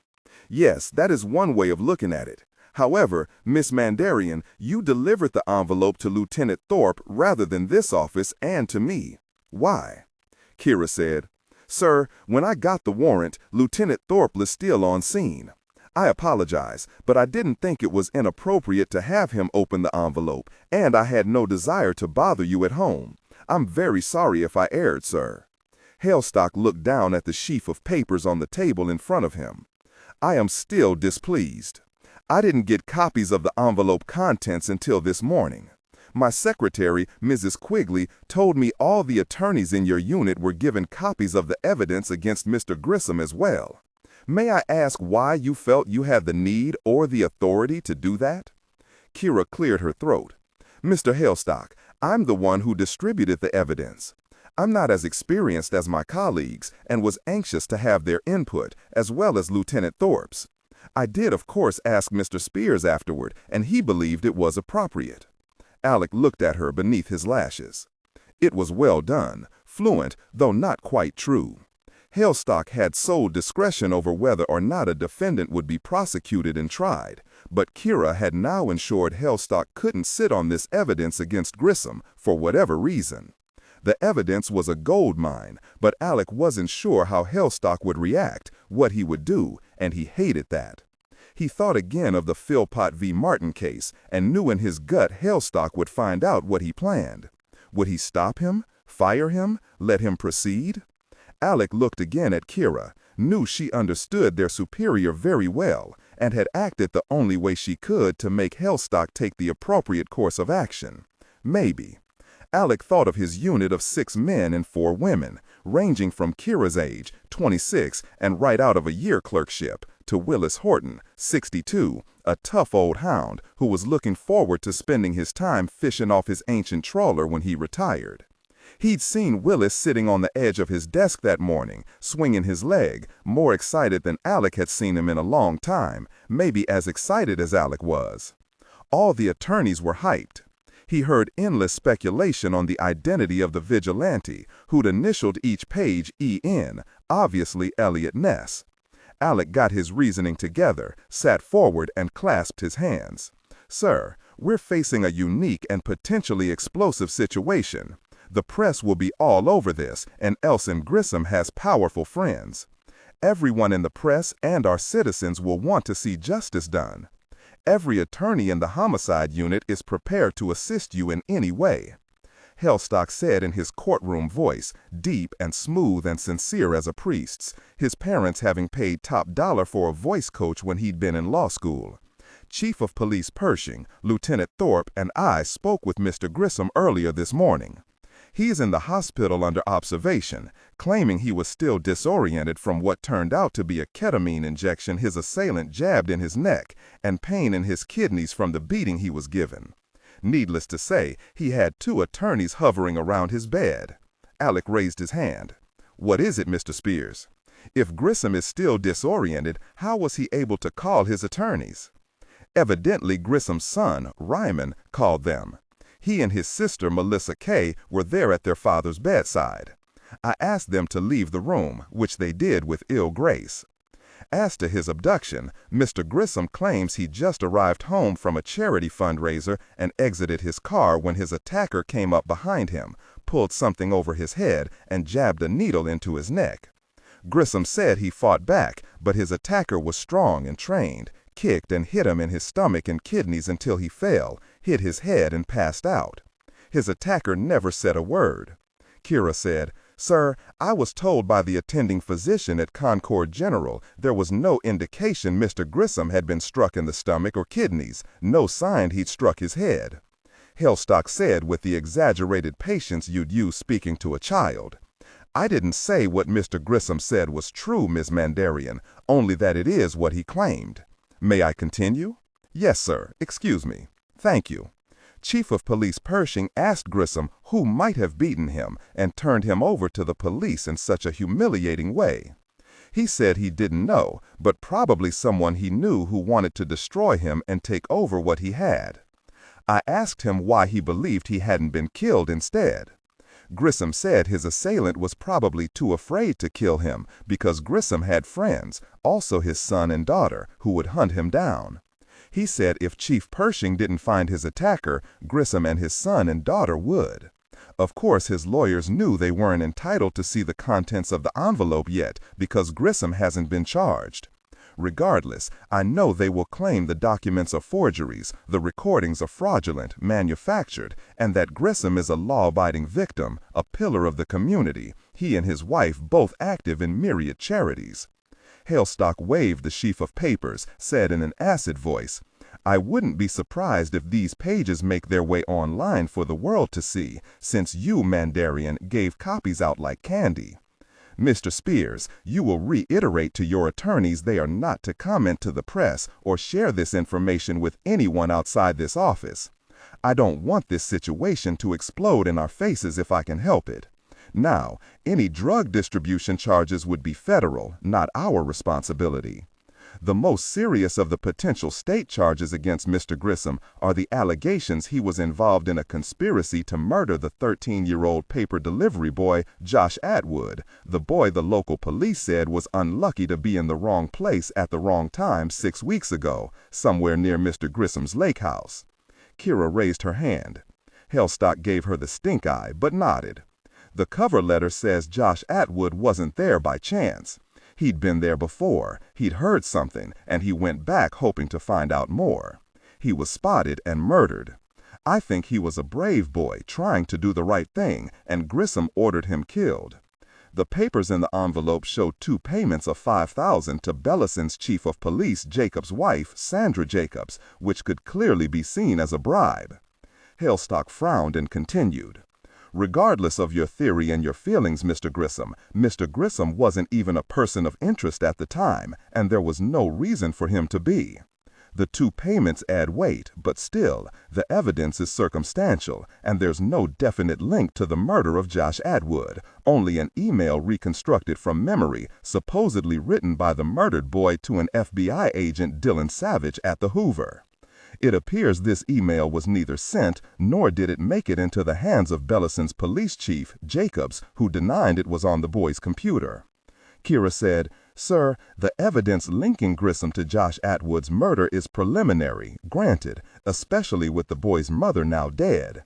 We could remove Josh's computer from Chief of Police Harlan Jacobs, have it examined forensically, since it's obvious Jacobs didn't do it. You know it's impossible to delete emails." "I agree," Alex said before Hailstock could blast her. "I believe the murder charge is worth pursuing. Conspiracy to commit murder would send Grissom away for life, no parole." Yes, our attorneys discussed this and agree the best way to proceed would be to use the other evidence in the envelope as the foundation, the drugs, their distribution, which are federal, but still, there's the embezzlement of the retirement funds through Grissom's investment firm, the recorded conversations of Mr. Grissom and his associates, known criminals, discussing drug distribution routes. We could easily show Grissom had ample motivation to kill the boy if he overheard any of Grissom's conversations. And his financial records point directly to embezzlement and money laundering. We probably have enough to charge him for those crimes now. Hailstock picked up his coffee mug that said Chief on the side, took a refined sip, set it down. Giving himself time to think, Kirra knew. Hailstock said finally, "The recordings relating to federal crimes are for the federal prosecutors to pursue. As for the boy's murder, we have a few bits of circumstantial evidence to look into, but not nearly enough to bring charges. As for any alleged financial crimes, we'll have to have these documents examined by the forensic accountants in Richmond." Kirra could only stare at him. Circumstantial? This collection of solid evidence he considered circumstantial? Alex said, "Chief of Police Harlan Jacobs of Bellison is on the hook here as well. He and his wife need to be questioned about those 2 $5,000 payments. Is he in Grissom's pocket? It seems very possible." "Perhaps," Hailstock said as he gathered the papers in front of him, lined them up smoothly, and paper-clipped them together. He nodded to Alec, gave Kirra a dismissive look. He wasn't pleased. He wanted his attorneys to do what he told them to do, not stray out on their own outside the box like Mandarin. If she didn't fall into line, he'd get her out. She was always deferential, but he sensed she disapproved of him. Was it because he was careful to keep his cases moving through the court system? Well, her parents had been murdered and the killers never caught, and he'd cut her some slack, but still, he was tired of it. He walked out of the conference room without a backward glance. 7. Savich home, Georgetown, Washington, D.C. Tuesday evening. Savich sat beside Sherlock on the sofa facing a sluggish fire in the fireplace. The warm air was scented with a gardenia potpourri in a bowl on a side table. Sean was out after only one verse of Hearts on Fire. He was either very tired or thought my newest country western song was too boring to listen to. Sherlock grinned, moved closer, and laid her head on his shoulder. Well, I really like Hearts on Fire, but I'm kind of glad Sean didn't stay awake for the part when the gambler's woman throws away the broke gambler's Zippo lighter on her way out and wishes he chokes from all the cigarettes he smokes. In my head, the gambler's name is Maury, but I still need to figure out where to put that in. He hugged her. I saw you were checking out the evidence Eliot included on that boy's murder. What do you think of it? It still needs some nailing down, but I'd say there's enough solid evidence in that envelope, even apart from Josh's murder, to justify strapping Grissom to a whale's back and sending him off to Japan. Savich laughed, kissed her ear, leaned in so her hair tickled his face. I'd prefer the Arctic, but Japan would be okay too, Sherlock said. Some of that evidence still may be determined to have been illegally obtained, but it would all be inadmissible for certain if the cops had collected it like that. Makes me wish we had a bit more latitude. Eliot Ness did a thorough job. He's really committed, Dillon. I mean, even though he committed a felony kidnapping Grissom and hauling him to the police station, he did it for the right reasons. And he's talented, Dillon, focused and smart. Really good with computers, I think, and something of a hacker. And our vigilante's nom de plume, Eliot Ness. Do you think we're supposed to think of Grissom as Capone? Even though Porte Franklin isn't the wild and woolly Chicago of the 20s and 30s, like Capone, Grissom is near the top of the local food chain. If Ness's evidence is verified, Grissom is a murderer who deals in drugs and embezzles from pension funds. What did Pepper have to say? Savich said. Last I saw her, Pepper was waving pages from the envelope above her head. She was so hyped. She's convinced it will all be admissible because an assistant Commonwealth attorney was there at the police station when Grissom was delivered and acted as the affiant, called a judge to get a search warrant before they opened the envelope. But Pepper's not sure the Commonwealth attorney, Simon Hailstock, will agree with her. It's common knowledge in law enforcement he doesn't like surprises and takes as few risks as possible. She's eager to go with Griffin and me to Porte Franklin tomorrow morning. Sherlock yawned. Let's go to bed, Dillon, and don't worry about Emma. Sean and I are picking up the Hunts at Dulles tomorrow. Does Sean know Emma's coming? All he knows is he has a surprise flying in. Can you believe it's been 6 years since we met Ramsey and Emma and Molly? I remember I was pregnant with Sean, and now they have the twins, Cal and Gage. Savich grinned. Ramsey was telling me he doesn't know what crime he committed to deserve those two hellions. He said they listen more to Emma than to him or Molly. Sherlock said. I wonder if Sean will take one look at 12-year-old Emma and still expect her to marry him. She laughed. Remembered clearly the Christmas concert the year before at Davies Hall in San Francisco when 11-year-old Emma Hunt played Gershwin's Rhapsody in Blue to a full house. The lovely memory ended with applause and rolling laughter when her 4-year-old Sean yelled out to Emma, asking her to marry him as she bowed to the audience. When I think of everything they went through 6 years ago, Emma being kidnapped and abused by that horrific pedophile Father Sonny, and now this? She's too old to be taken by a pedophile, Dillon, so why now? Why her? What's going on here? Whatever it is, Ramsey and Molly believe she'll be safer here, with that man who tried to take her at Davies Hall thousands of miles away in San Francisco. He said the SFPD hasn't made much progress tracking the guy down, much less finding out why he tried to take Emma. But Virginia Trolley is working on it hard, says she'll keep in touch with them. But Savich had a premonition they wouldn't find answers in San Francisco. Sherlock yawned, kissed his neck. You can bet every cop in the San Francisco PD is looking out for the guy. None of them want their favorite Judge Dredd and his family threatened. Molly told me Emma worked with a police artist, but the man's eyes and hair were covered, so it's impossible to identify him. Imagine, Dillon, that beautiful, talented girl will be playing in Kennedy Center at the Chopin retrospective. I'm so proud of her. Ramsey says she's excited about it, completely focused. They're staying at the Hay Adams, an early birthday present for Molly, Ramsey told me. A corner suite, so when the twins play cowboys and Indians, there'll be fewer guests to complain. Savich's cell sounded a text. He read aloud. Hailstock, a problem. You'll need to nail Grissom on federal drug charges. Eliot Ness. Savich did a trace, but no luck. He said to Sherlock, no surprise, Eliot Ness used a burner. 8. Porte Franklin, Justice Plaza, Central Police Station, Wednesday morning. After introductions, Lieutenant Jeter Thorpe escorted FBI agents Dillon Savich and Griffin Hammersmith and federal prosecutor Pepper Jersick to a small interrogation room. He offered coffee, said in the same breath he'd drink the station coffee only if he was dying of thirst, and then it'd be iffy. All three accepted bottled water.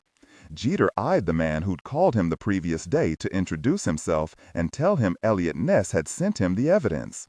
Savich was a big man, looked as tough as Jeter's bulldog Bruce.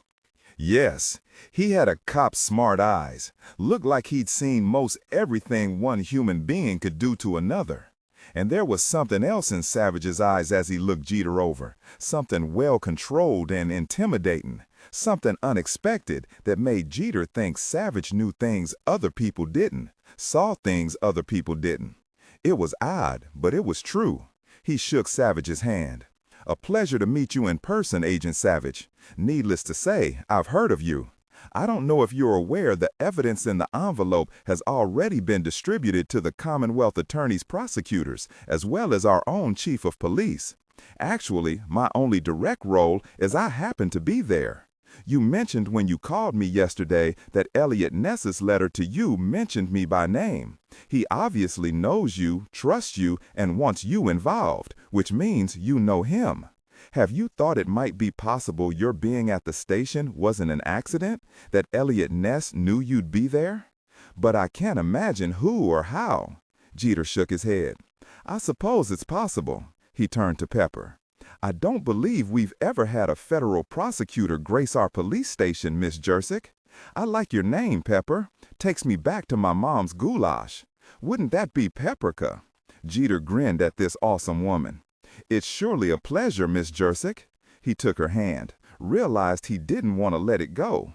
He felt something strange stir down deep, something he hadn't felt in a very long time, not since Judy's death 6 years ago.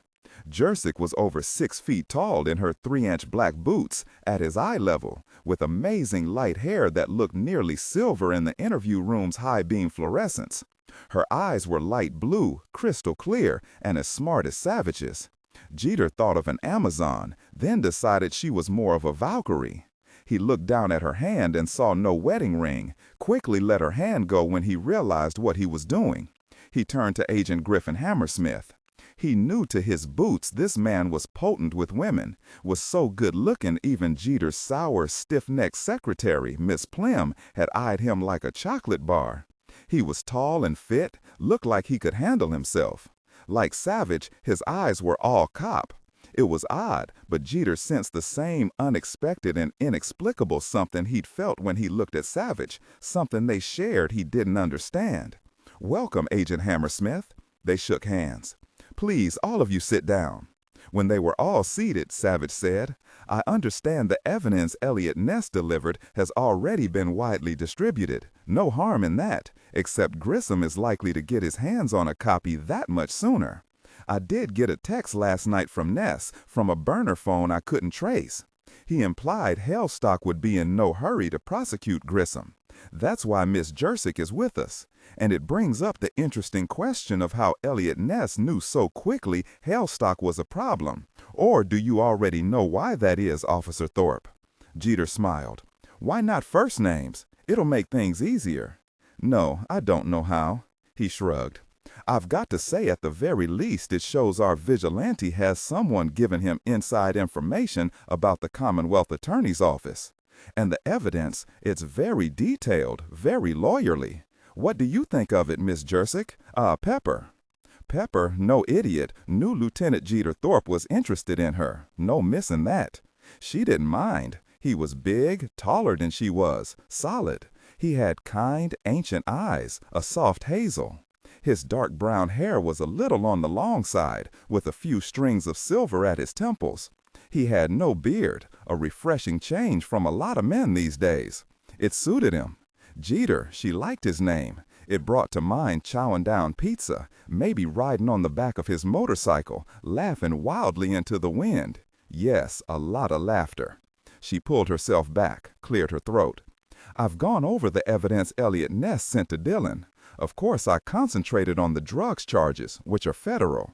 It's really amazing work. Bad luck for Grissom he got in Eliot Ness's crosshairs." Jeter leaned forward, clasped his hands on the desk. "Very glad to hear you say that." Savich nodded. "Okay, why don't we begin with the star of the show, Jeter Elson Grissom? Tell us about him."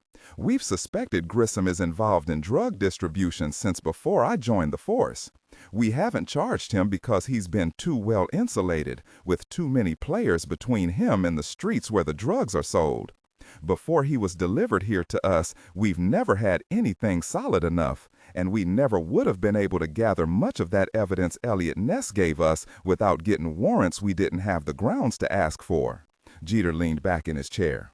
"I find myself wondering why Eliot Ness chose Grissom. Because we have another half-dozen high-profile possibilities just as bad as Grissom," Griffin said. "Maybe it was something personal, Jeter."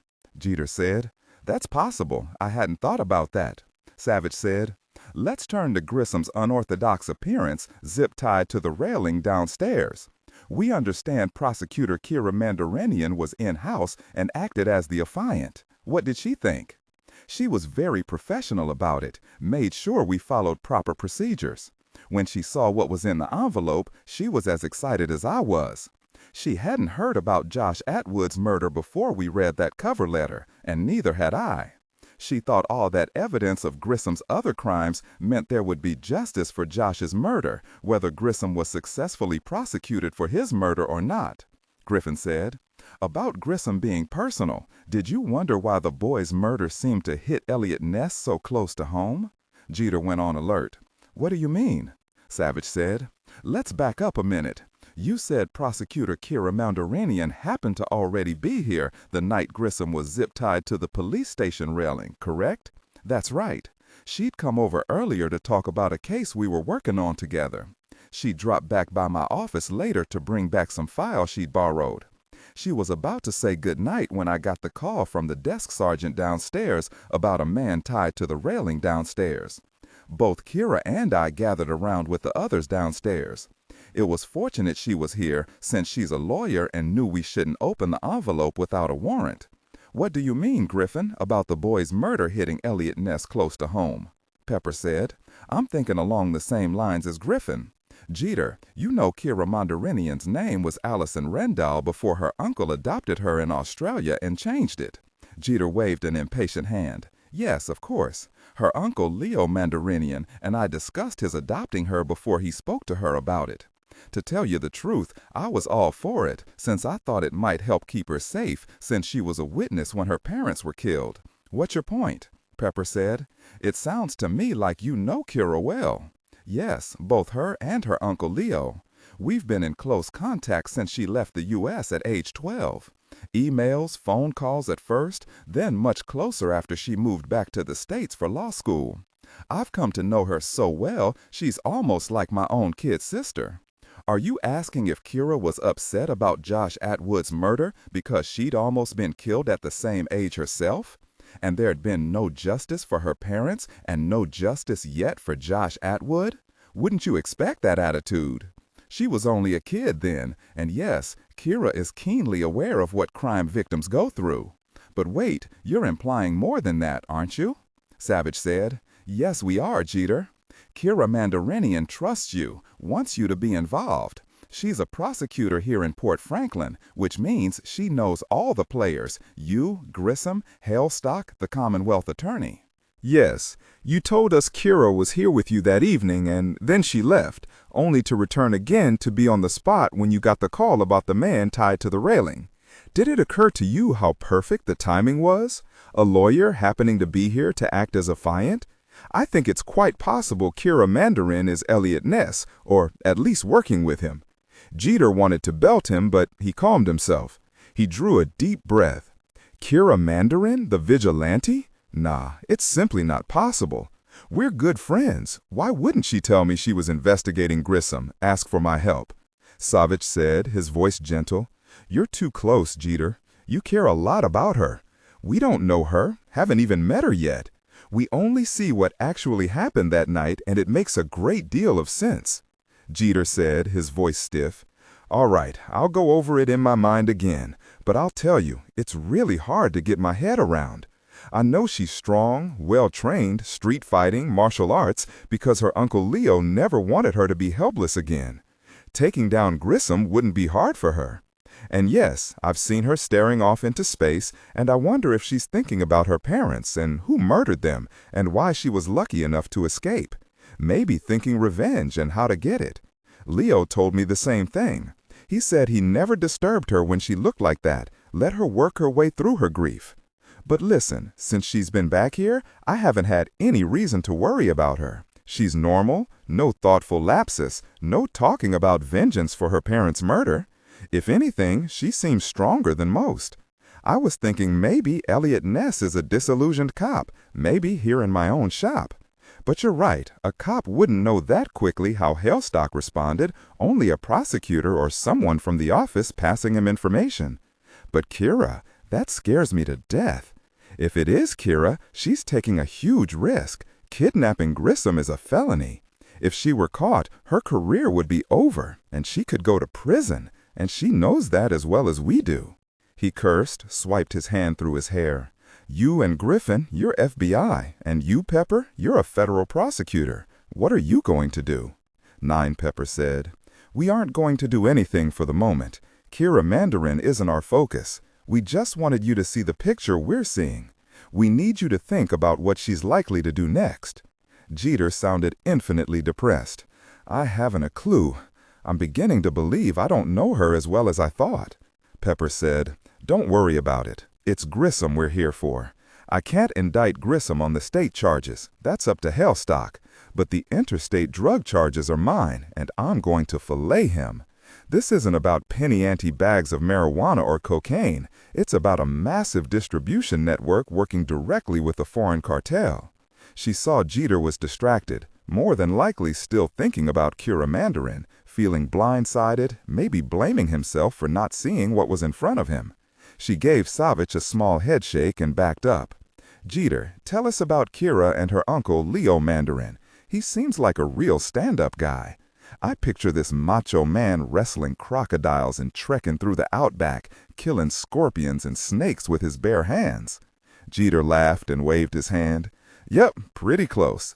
He's a celebrity now, particularly in Australia and Japan of all places, a famous survivalist. He leads clients on expeditions in the outback, took Kirra out with him while she was there. He and his team, all of them hard asses, taught her all about survival and how to fight. I've seen her fight, and believe me, she's fearless. Leo comes to the States twice a year to see Kirra, and she travels to Australia twice a year if she can. I even traveled there once, stayed with them at Leo's house in Port Douglas. They took me on what they called a little camping trip to see some pretty scenery. At least that's what they told me. He shook his head. There were times I thought I was going to die. Looking back on it now, though, it was great. I like Leo. He's down to earth, a person you know you can trust 5 minutes after you've met him. Actually, Leo was here 2 months ago. Let me add, he raised Kirra well. They're very close. There's a bedrock of love and trust between them. Pepper gave him a wonderful smile. It sounds like he was the perfect person to save her again, after you did. Will you tell us one of his adventures? He cocked his head at her, smiled. My favorite is the hair-raising time Uncle Leo fell into a sinkhole with a dingo and Kirra had to cut off a sturdy tree branch with a knife to save him. Best part? He came out with the dingo tucked under his arm. Pepper said, Was the dingo grateful? Nah, the dingo tried to bite Leo and took off, shaking himself. He sat forward, looked at each of them. Thank you for the time out. Here's the truth. I can't imagine Leo going along with Kirra planning anything like this. And it's hard to imagine she would have told him either. Above all, she'd want to protect him. Griffin folded his hands on the scarred tabletop. All right, Jeter, now help us understand her. We know you were one of the detectives who worked her parents' murder case. Jeter took a drink of his water, settled back. At the time, I worked under lead detective Amos Judd, who trained me, now retired. Pepper said, Trained you? You must have been a new recruit. How did you get the case? Jeter said, I'd been a beat cop for a couple of years when Detective Judd spotted me, evidently liked what he saw, and encouraged me to take the detective's exam. As a new detective, I was all gung-ho to take on my first murder case, especially after I saw what happened there that night. Judd let me run with it. Maybe because it was my first murder, it stuck with me. Sometimes I still dream about it, and always I wake up wishing with everything in me I'd solved it, but I didn't. He shrugged. It wasn't just the casual brutality of it, but because of the little girl. The killer shot Mr. and Mrs. Rendall in their bed. I've always hoped they were asleep. We knew they had a young girl, Allison, who'd been mature enough to call 911, but she wasn't in the house, dead or alive. I was the one who found her huddled and bloody in a small cave in the woods. Wouldn't have found it except for the blood trail. A bullet struck a branch and a shard had cut her arm, and a bullet had grazed her head. She was in shock, fought me tooth and nail until I convinced her I was there to help her. Then she didn't want to let me go. To this day, Kirra can't remember much of anything from that night, other than waking up when she heard footsteps on the stairs, seeing two men, calling 911, and running. Savich said, I understand Judson Rendall was an artist, spent a good deal of his time with his easel on the shores of the Potomac, painting boats of all kinds. That's right, and he did portraits. He wasn't famous then, barely sold enough to keep food on the table for his family. His wife worked only occasionally at a grocery store when her health permitted. She had a severe heart problem. The point is, there was hardly anything worth taking in the house, and if it was a home invasion or a robbery gone bad, why kill a 12-year-old girl who couldn't identify them? Why burn down the house? It didn't look like a random killing. It looked like murder for a reason. When Kirra was older, I finally spoke to her and Leo. I told them it was clear her father was desperate for money, with her mom as sick as she was. Though Kirra hated hearing it, it was clear the only thing that made any sense is her father must have crossed some people he shouldn't have. He saw something, overheard something, had proof of something they didn't want known, and he tried to extort them. I found out he had no insurance, so I can understand if blackmail was the only way Rendall could get enough money for his wife's care. Yes, Kirra didn't want to believe it, but she and Leo finally came around because the house had been torched for a reason. The killers were probably at the house not only to kill the Rendalls, but to find whatever her father might have been using for blackmail. When Kirra ran, they didn't have time to search for it, decided to torch the house and everything in it, make sure whatever it was, Rendall had burned in the fire. Of course, to this day, Kirra doesn't have any idea what her father could have had to use for blackmail, or known that it would lead to such a horrific consequence. Savich said, that makes a great deal of sense. Rendall couldn't have even considered what could happen, or he wouldn't have tried blackmail. Griffin said, and in the end, there was no closure, no justice. Can you imagine how Kirra felt, how she's felt all these years? Jeter said, lousy and furious, and committed to finding the bastards come to mind. Pepper said, what bothers me is why the killers wanted to murder a 12-year-old kid. Talk about overkill. Griffin said simply, either the killers were hired and it was simply a job to them to kill everyone in the house, or they were psychopaths and killing was a great game, gave them pleasure. Either way, it must have burned them when Kirra escaped. Jeter said, one of them did go after her in the hospital. Her nurse came by and screamed loud enough to chase him off. We arranged for a guard for her after that, until Leo came and took her back with him to Australia. Now you want to hear something ironic. In the 14 years since Rendall's murder, his paintings have become quite valuable. Nothing like a dead artist killed in a gruesome way to draw the attention of collectors. Today, Kirra has a couple of million in a trust from sales. I believe Leo also added to her trust, so she's in good shape financially. Savich said, "Do you think Kirra might have determined Elson Grissom ordered the murder of her parents 14 years ago, and that's why she went after him?" Jeter shrugged. How on earth she could find anything to implicate him after 14 years, I can't imagine. Believe me, at the time I turned over every rock, talked to dozens of people. I got nowhere. And why wouldn't she tell me if she had? Nothing Eliot Ness gave us has anything to do with Kirra's parents. Pepper said, if she'd had actionable proof Grissom was involved, she wouldn't have had to send us that envelope. I'm with Griffin. I can't imagine how it would feel never getting closure or justice for your own parents' murder. It could be she thought she didn't have another choice. Griffin said, maybe what shoved her over the edge was her belief Grissom ordered Josh Atwood killed. I can't wait to meet her. Savich said, I can't either. Now, Jeter, do you agree Porte Franklin's Commonwealth attorney Simon Hailstock will be a problem? Jeter laughed. Problem's an understatement, Savich. They call him Mr. Lowball at the station because he has his attorney's plea bargain most every case that could lead to a trial.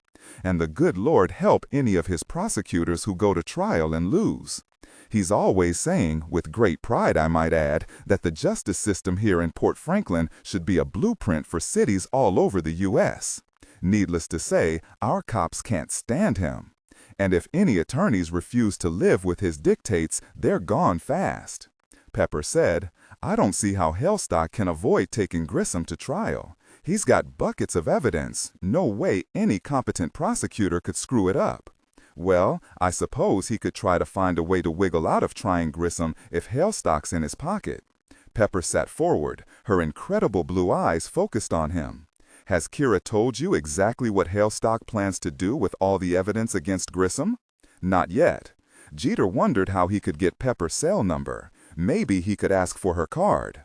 Kirra said she'd call me after she and her boss have another meeting with Hailstock this morning. She's not optimistic. Savich said, I'll tell you what, Jeter. We'll be meeting with Kirra later this morning. We have no reason to tell her we suspect she might be Eliot Ness.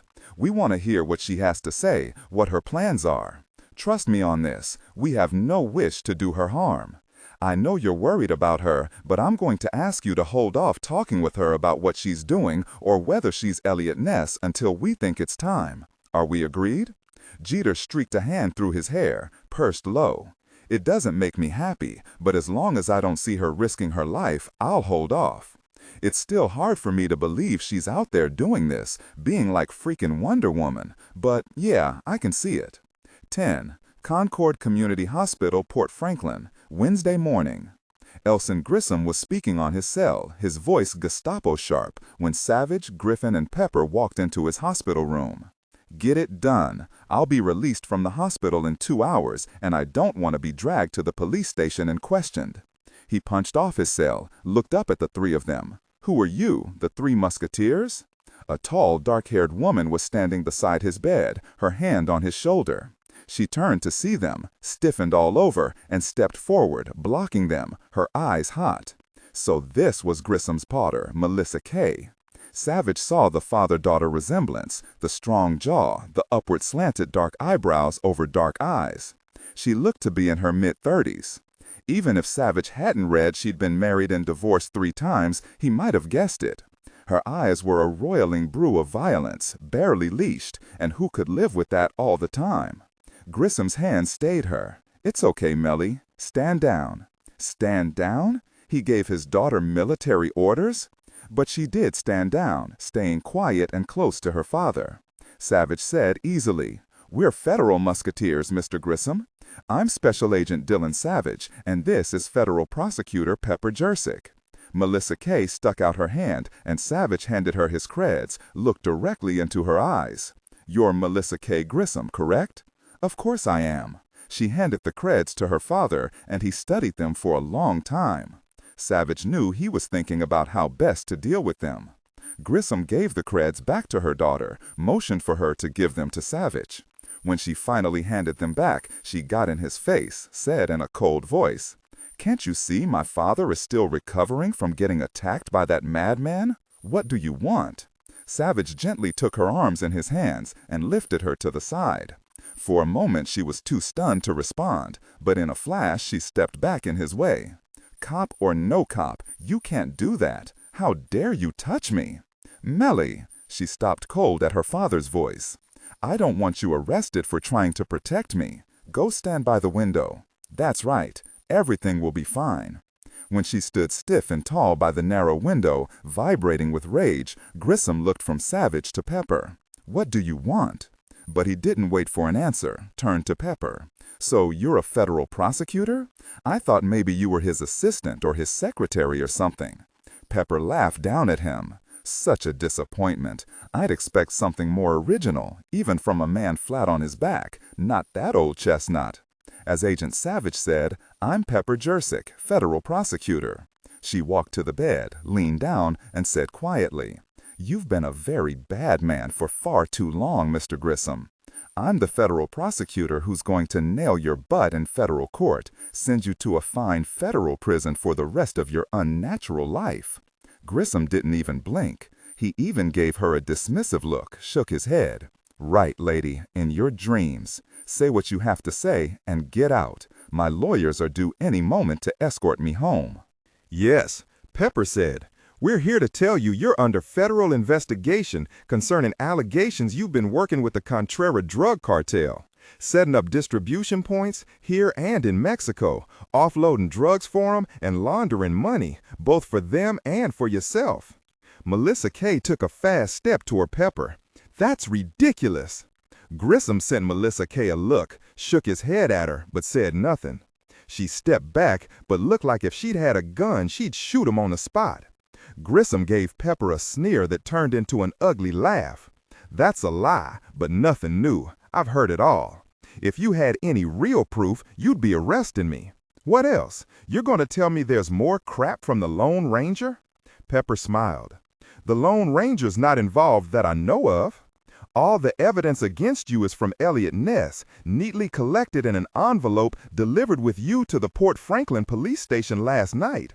I've got to say, Ness did a good job of it. We're already at work verifying and expanding on the proof he gave us. Doesn't matter what the buffoon calls himself.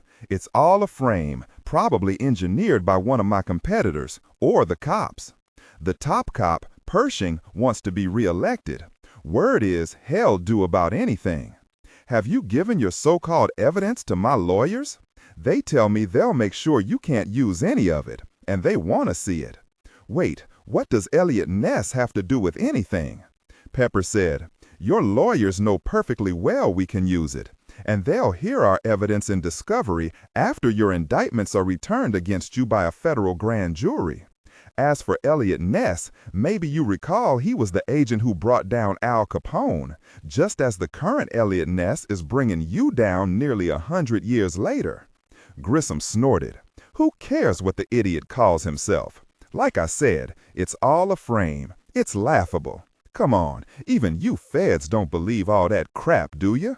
Sure, impossible not to talk about all your activities laid out in black and white. It's impressive how bad you've been for so long before our informant came along and put an end to you.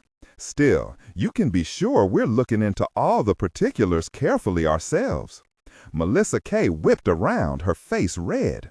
"You're calling that man who attacked my father an informant?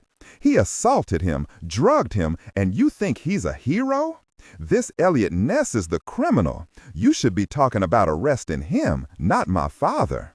Savich said easily, hoping she'd leap on him rather than Pepper. "Didn't you know the doctors found no sign of any beating, Miss Grissom?"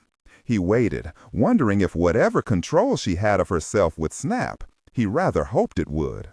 Melissa Kay pushed away from the window, fists up, face red. "Look at my father. He's in pain." Grissom raised his hand to stay her. "Melly's right. It's not those idiot doctors' kidneys that hurt." He gave a credible wince. Pepper said, "The evidence included with your delivery to the police station last night also clearly shows you've been methodically embezzling from the police and firefighters' pension funds for years." If the world were a fairer place, I could turn this over to all the people you've been stealing from and let them deal with you. Talk about sore kidneys." Melissa K. shouted, "Shut up, you bitch! That threat is as stupid as you look. If anyone embezzled anything, it's obviously the person who sent you that so-called evidence, or it was someone with a grudge against my father." She again took a step toward Pepper, her fists up, ready to pound flesh.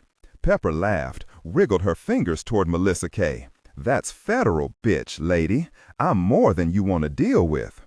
Why don't you tell me what you did to your second husband? You know, the one who just up and disappeared? You made him disappear for good, didn't you?" Melissa hissed. "You think I murdered the cretin? The bastard cleaned out my bank account and ran. He's still hiding." She took another step toward Pepper.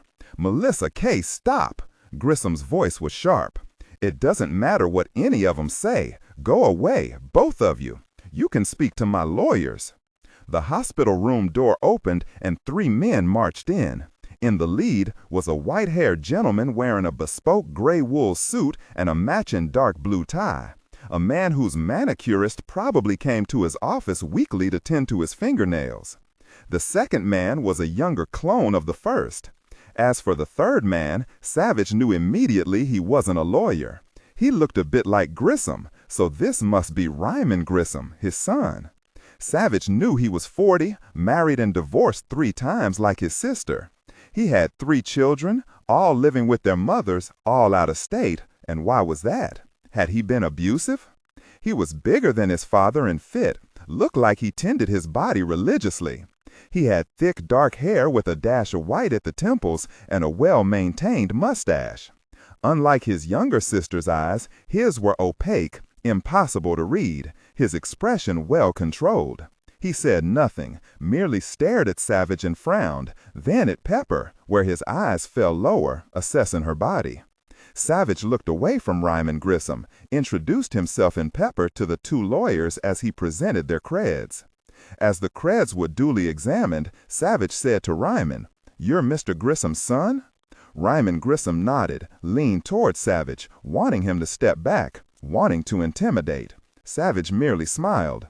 "I understand you've served as your father's fist for well on 2 decades.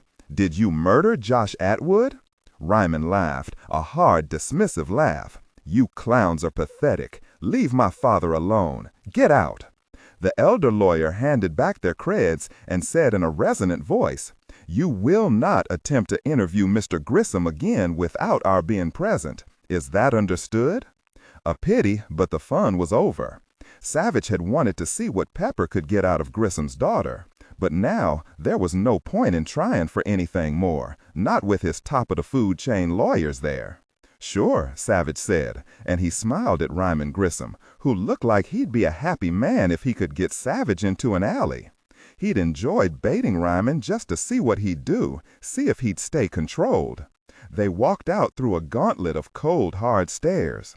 As they walked to the hospital elevator, Pepper said, "Bummer they had to show up, but no point in staying. Ryman Grissom, he's one scary dude, Dillon. Looked like both he and Melissa K. wanted to jump you." She sighed. "I wish we'd had more time.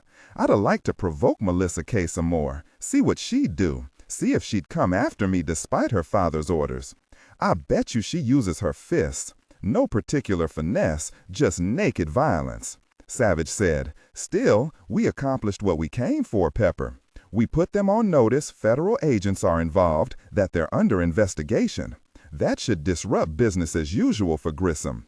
And he knows silencing Eliot Ness won't make his problems go away. We did Eliot a favor." She sighed again. "Still, I really wish I could have riled Melissa K. some more. See what she'd say. Anger like she carries around makes you careless." Savich patted her arm. "Maybe next time.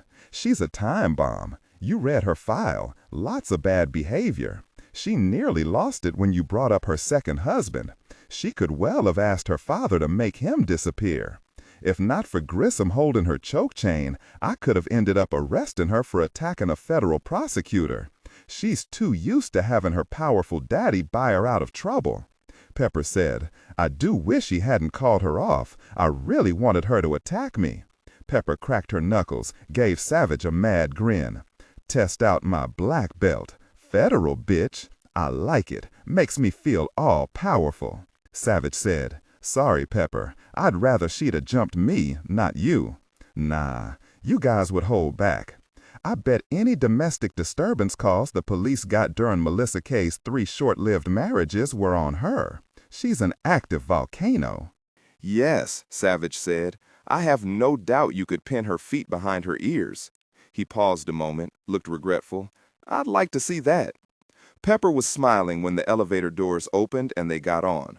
One young man and young woman stood at the back of the elevator, stethoscopes around their necks, looking like the walking dead. Savich would have bet his next paycheck they were interns. He'd been told by a physician friend the year of internship was a rite of passage. Savich should have asked him, a rite of passage to what exactly? Pepper said on a sigh, fully aware of listening ears, "I sure would have liked to kick her butt." The young woman yawned, said with a crooked smile as she exited the elevator on the 2nd floor, "I don't think I could kick my own butt right now, but good luck with that." The young man looked at Pepper, a sudden twinkle in his exhausted eyes. "My money would be on you." 11. Office of District Attorney, Justice Plaza, Porte Franklin, Wednesday. When Savich and Pepper picked up Griffin from Jeter's office where he'd been making calls on another case, Jeter told him, good timing, Hellstock was in his office. He also told him Hellstock's secretary would go to war rather than let anyone in to see him without an appointment, might even bite him if she thought he didn't wish Hellstock well. Savich considered trying to make nice, but when she looked up at him from behind her large nameplate, Mrs. Quigley, front and center on her desk, distrust and challenge on her face, he realized he had to bite her first. He whispered to Pepper and Griffin, "Leave this to me," and held his creds out in front of her face. He leaned forward and gave her a hard look. "I am Special Agent Savich, FBI. You will inform Mr. Hellstock we want to see him, now." He looked at his watch, crossed his arms over his chest, didn't tap his foot because she wouldn't see it.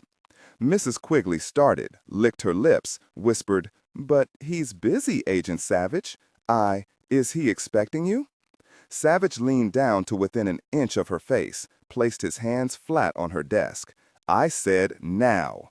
She bobbed her head and quickly punched 3 numbers on her phone. "Mr. Hellstock, FBI agents are here to see you." She hung up before he could say anything, rose quickly, knocked on his door, opened it, and backed away fast without a word. Pepper said under her breath, "I love to watch you play, Mr. Iron Fist." Commonwealth Attorney Hellstock rose quickly, so surprised Quigley had even let them near his office, his mouth fell open. Then he stilled, assessing them. He wasn't stupid. He knew danger when it walked into his office. Savich introduced himself, Griffin and Pepper, but didn't offer a handshake. Each of them slapped their creds down on Hellstock's desk and waited, dead silent.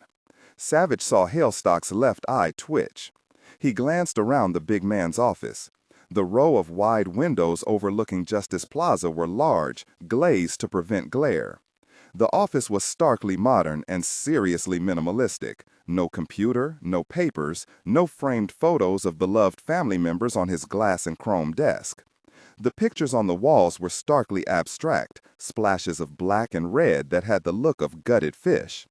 Hellstock handed back their creds, cleared his throat, and said in a beautifully modulated deep voice, "Why are you here?"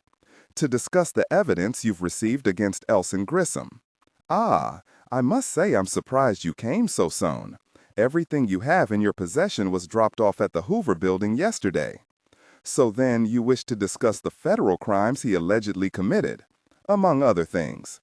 Hellstock gave them a sharp nod, pointed to a pale gray leather sofa fronted by a chrome and glass coffee table. He sat opposite them in what looked like a king's chair, with 2 ornate arms and a high back, standing on carved legs that put him a good 6 inches higher than anyone sitting on the sofa. Hellstock sat back, laid his hands lightly on the arms of the chair, the king holding court. "I know of you, Agent Savich. Both you and your famous wife appear to enjoy camera time." It was a nice swipe. Savich, deadpan, said, I've heard of you as well, Mr. Hailstock, the king of the lowball.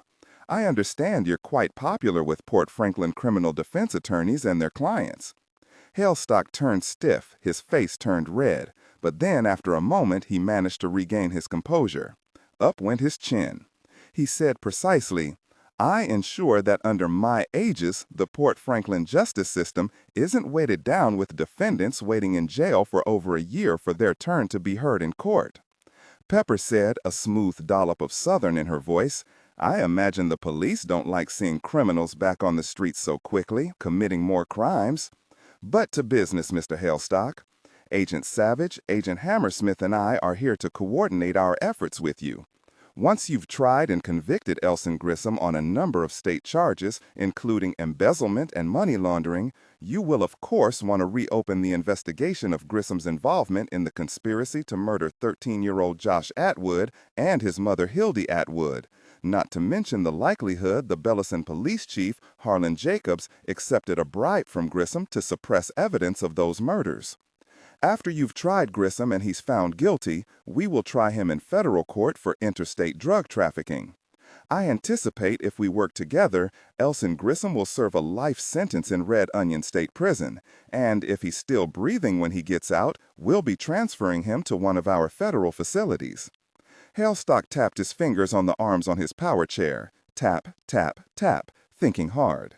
He said finally, his voice didactic, the college prof lecturing a room full of students, the authenticity of the evidence presented by the citizen vigilante is being evaluated, and it's premature to predict how we might respond. There are always the procedural questions and the need for further investigation, as you say, that make moving forward as quickly as you suggest somewhat problematic. If you, on the other hand, find the evidence pertaining to the drug charges convincing, you're free to bring your own charges against Mr. Grissom whenever you wish.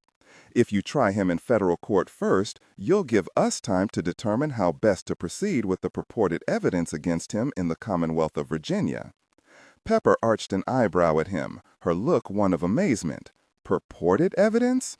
Mr. Hailstock, I have personally reviewed that evidence, including the audio and video presented to you on a proverbial platter, and my colleagues and I found it overwhelming. I dare say an intern would have no problem securing a guilty verdict for his financial crimes. Granted, the murder of Josh Atwood and his mother will require more investigation.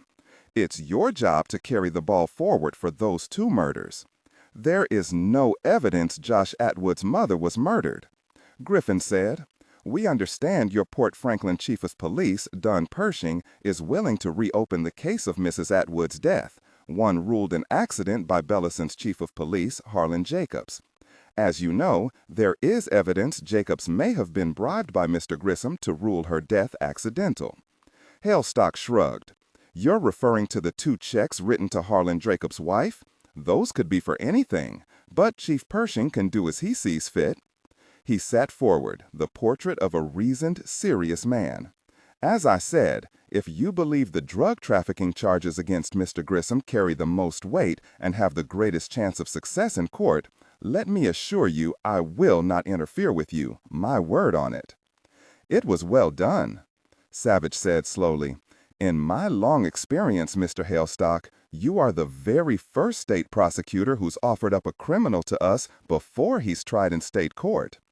Hailstock said in a bored voice, as I've already said, Agent Savich, much of the evidence presented regarding Mr. Yes, Grissom's purported financial crimes is problematic, their prosecution complex and uncertain. I predict such an indictment would result in a lengthy and expensive trial with an uncertain outcome, given a jury's caprice. And such a trial I would just as soon avoid. These are lesser charges, in any case, whereas the federal drug charges are the more compelling, he added after a brief pause. Many of the attorneys in my office agree. Pepper wished his nose would grow with that whopper. Many of his attorneys agreed? She wanted to kick him. Time to appeal to his ego. Mr. Hailstock, I must say I'm surprised you're not singing Haladuchas. Surely you must realize you would garner national publicity if you bring Grissom, a longtime criminal kingpin, to trial and convict him not only for embezzlement, but also for the cold-blooded murder of a 13-year-old boy. It was clear Hellstock hadn't thought of this possibility. Pepper let him consider that golden image of himself for a moment, then added the hammer. But if you sit on this, Mr. Hellstock, if you don't act, if you aren't seen as moving quickly forward on the gold-plated evidence presented to you, you can count on it getting out, because I'll make sure it does. The media will start asking questions you may not want to answer. Actually, I predict you'd be crucified. If you continue not to act, it's very possible people will be inclined to believe you're in Grissom's pocket. Griffin gave Pepper a wink. None of them said anything more, willing to let Hellstock stew. They watched him rise and take 2 turns around his office. When he faced them again, he was in full control of himself, and his voice was austere. I didn't run for this office to garner fame, Miss Jersick. I ran to keep my city safe, and I want to do it right. I will not rush to judgment to make myself look like some kind of hero in the media. He paused. It would seem to me the FBI is in constant need of positive publicity. If you send Grissom to prison for life for drug trafficking, you will claim the spotlight for yourselves. I willingly cede it to you. He splayed his hands. The Department of Justice will give you medals, the public will celebrate you, and justice will be served. He paused again, and when he spoke, his voice rang out, passionate as an evangelist's. As I said, I didn't take this office for the glory. My goal has always been simply to keep my city safe, and I will judge for myself how to do that. Pepper wanted to applaud. He'd surprised her, actually sounded believable enough to fill the collection plates in church. She could see now how he'd been elected. That was impressive, Mr. Hellstock. I strongly suggest you study the evidence again and listen to all your attorneys, not just those you say agree with you. If you fail to proceed with dispatch, fail to meet your responsibilities, you will force us to intervene. I'll remind you the chief of police in Bellison is already implicated as being bribed by Grissom, and you don't want to raise the suspicion you may be compromised yourself, or if not compromised, then ineffective. She paused, put her second boot hard on his neck. I imagine inaction might make people wonder if you should finish your term. Perhaps a recall would be in order with all the accompanying humiliation. None of that would leave you comfortable in your farragamos. She saw he'd felt that one. He flushed, but said nothing. Savich said, "It seems you have a good deal to think about, Mr. Hellstock. Miss Jersick pointed out the benefits to you and to Porte Franklin if you proceed with dispatch. We'll be in touch. Have a good day." On their way out, Savich gave Mrs. Quigley a warm smile. She gaped at him, opened her mouth, shut it. When they were on the elevator, Pepper rubbed her hands together. "That was fun. We scared the crap out of him. What do you think he'll do?" Savich said, "That depends on whether he's playing with the devil or believes his own hype." Griffin said, "At least now we know what he is. And maybe that's one of the things Eliot Ness hoped we'd find out." 12 Kirra Justice Plaza, Porte Franklin, Wednesday. Just before noon, an assistant in the Commonwealth attorney's offices directed Savich, Pepper, and Griffin to Kirra Mandarian's small office on the 3rd floor with its one stingy window overlooking the parking lot. Savich paused a moment in the doorway. She looked to be studying something on her computer, making notes on her iPad, utterly absorbed. She looked very different from the young girl he'd seen in a photo on Leo Mandarian's official webpage, Extreme Australian Adventures, smiling big into the camera, her teeth sparkling white against her tanned face, maybe 16. She was standing with her uncle atop a cliff, an awesome canyon behind them, wearing hiking shorts and stout boots. A backpack was slung over one shoulder and Leo's big, muscled arm over the other, her hair in a ponytail sticking out the back of a ball cap. Leo Mandarian was tall, grinning as widely as she was, a strapping outdoorsman who looked like he could take on a bear. Kirra Mandarian today looked the classic young professional in a suit and heels, her hair pulled back from her fine-boned face in a chignon. She had her uncle's vivid green eyes and dark brown hair with lighter highlights added by an expert hand. She wasn't tan now, her skin a smooth, light cream. Savich cleared his throat. "Miss Mandarian, could you spare us a few minutes?" Kirra looked up, nearly froze. She knew he'd be coming, but not yet, not right on the heels of his visit to Hailstock.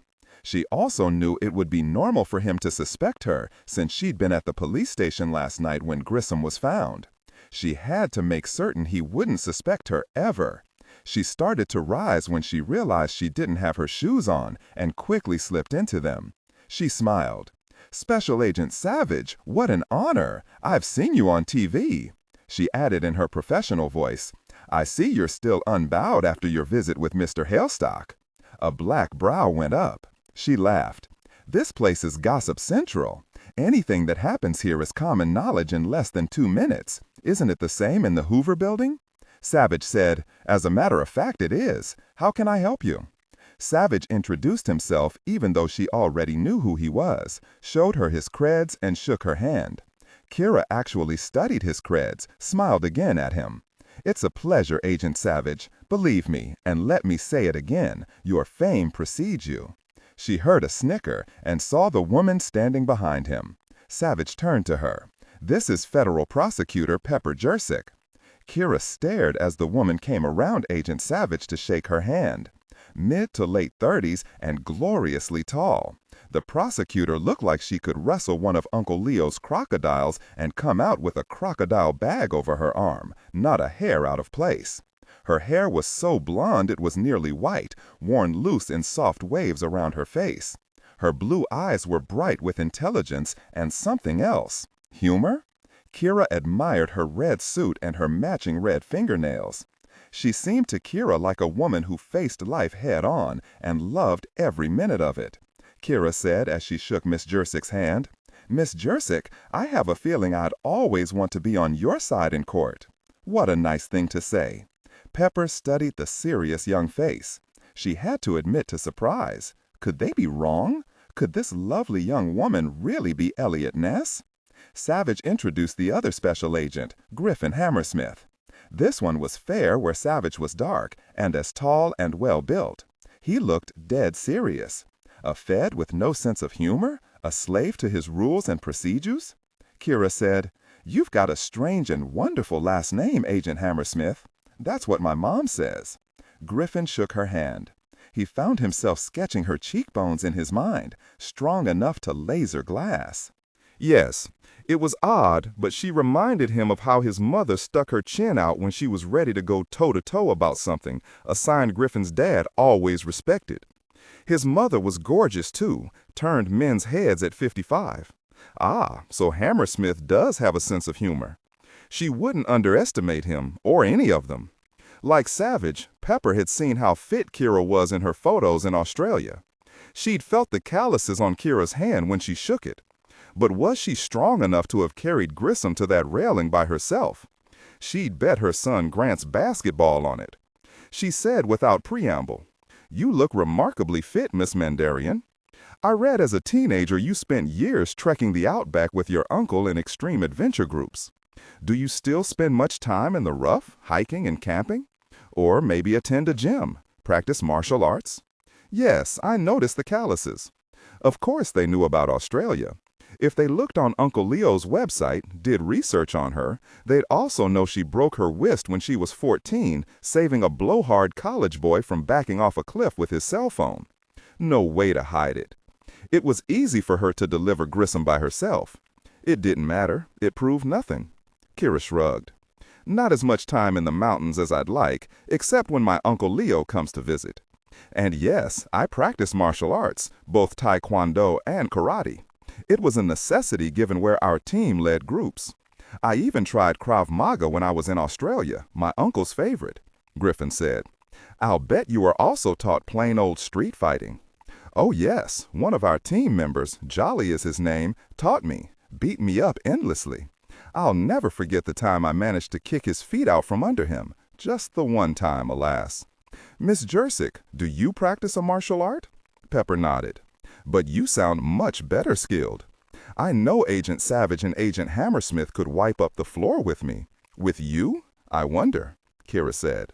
I'll give you the name of my dojo if you like. Savich had looked about Kirra's small office, her one office chair, and said now, "Is there somewhere we can speak privately?" "Of course. Follow me." She led them across a large open space crisscrossed with work areas to a conference room with a battered wooden table and plain wooden chairs, and closed the door.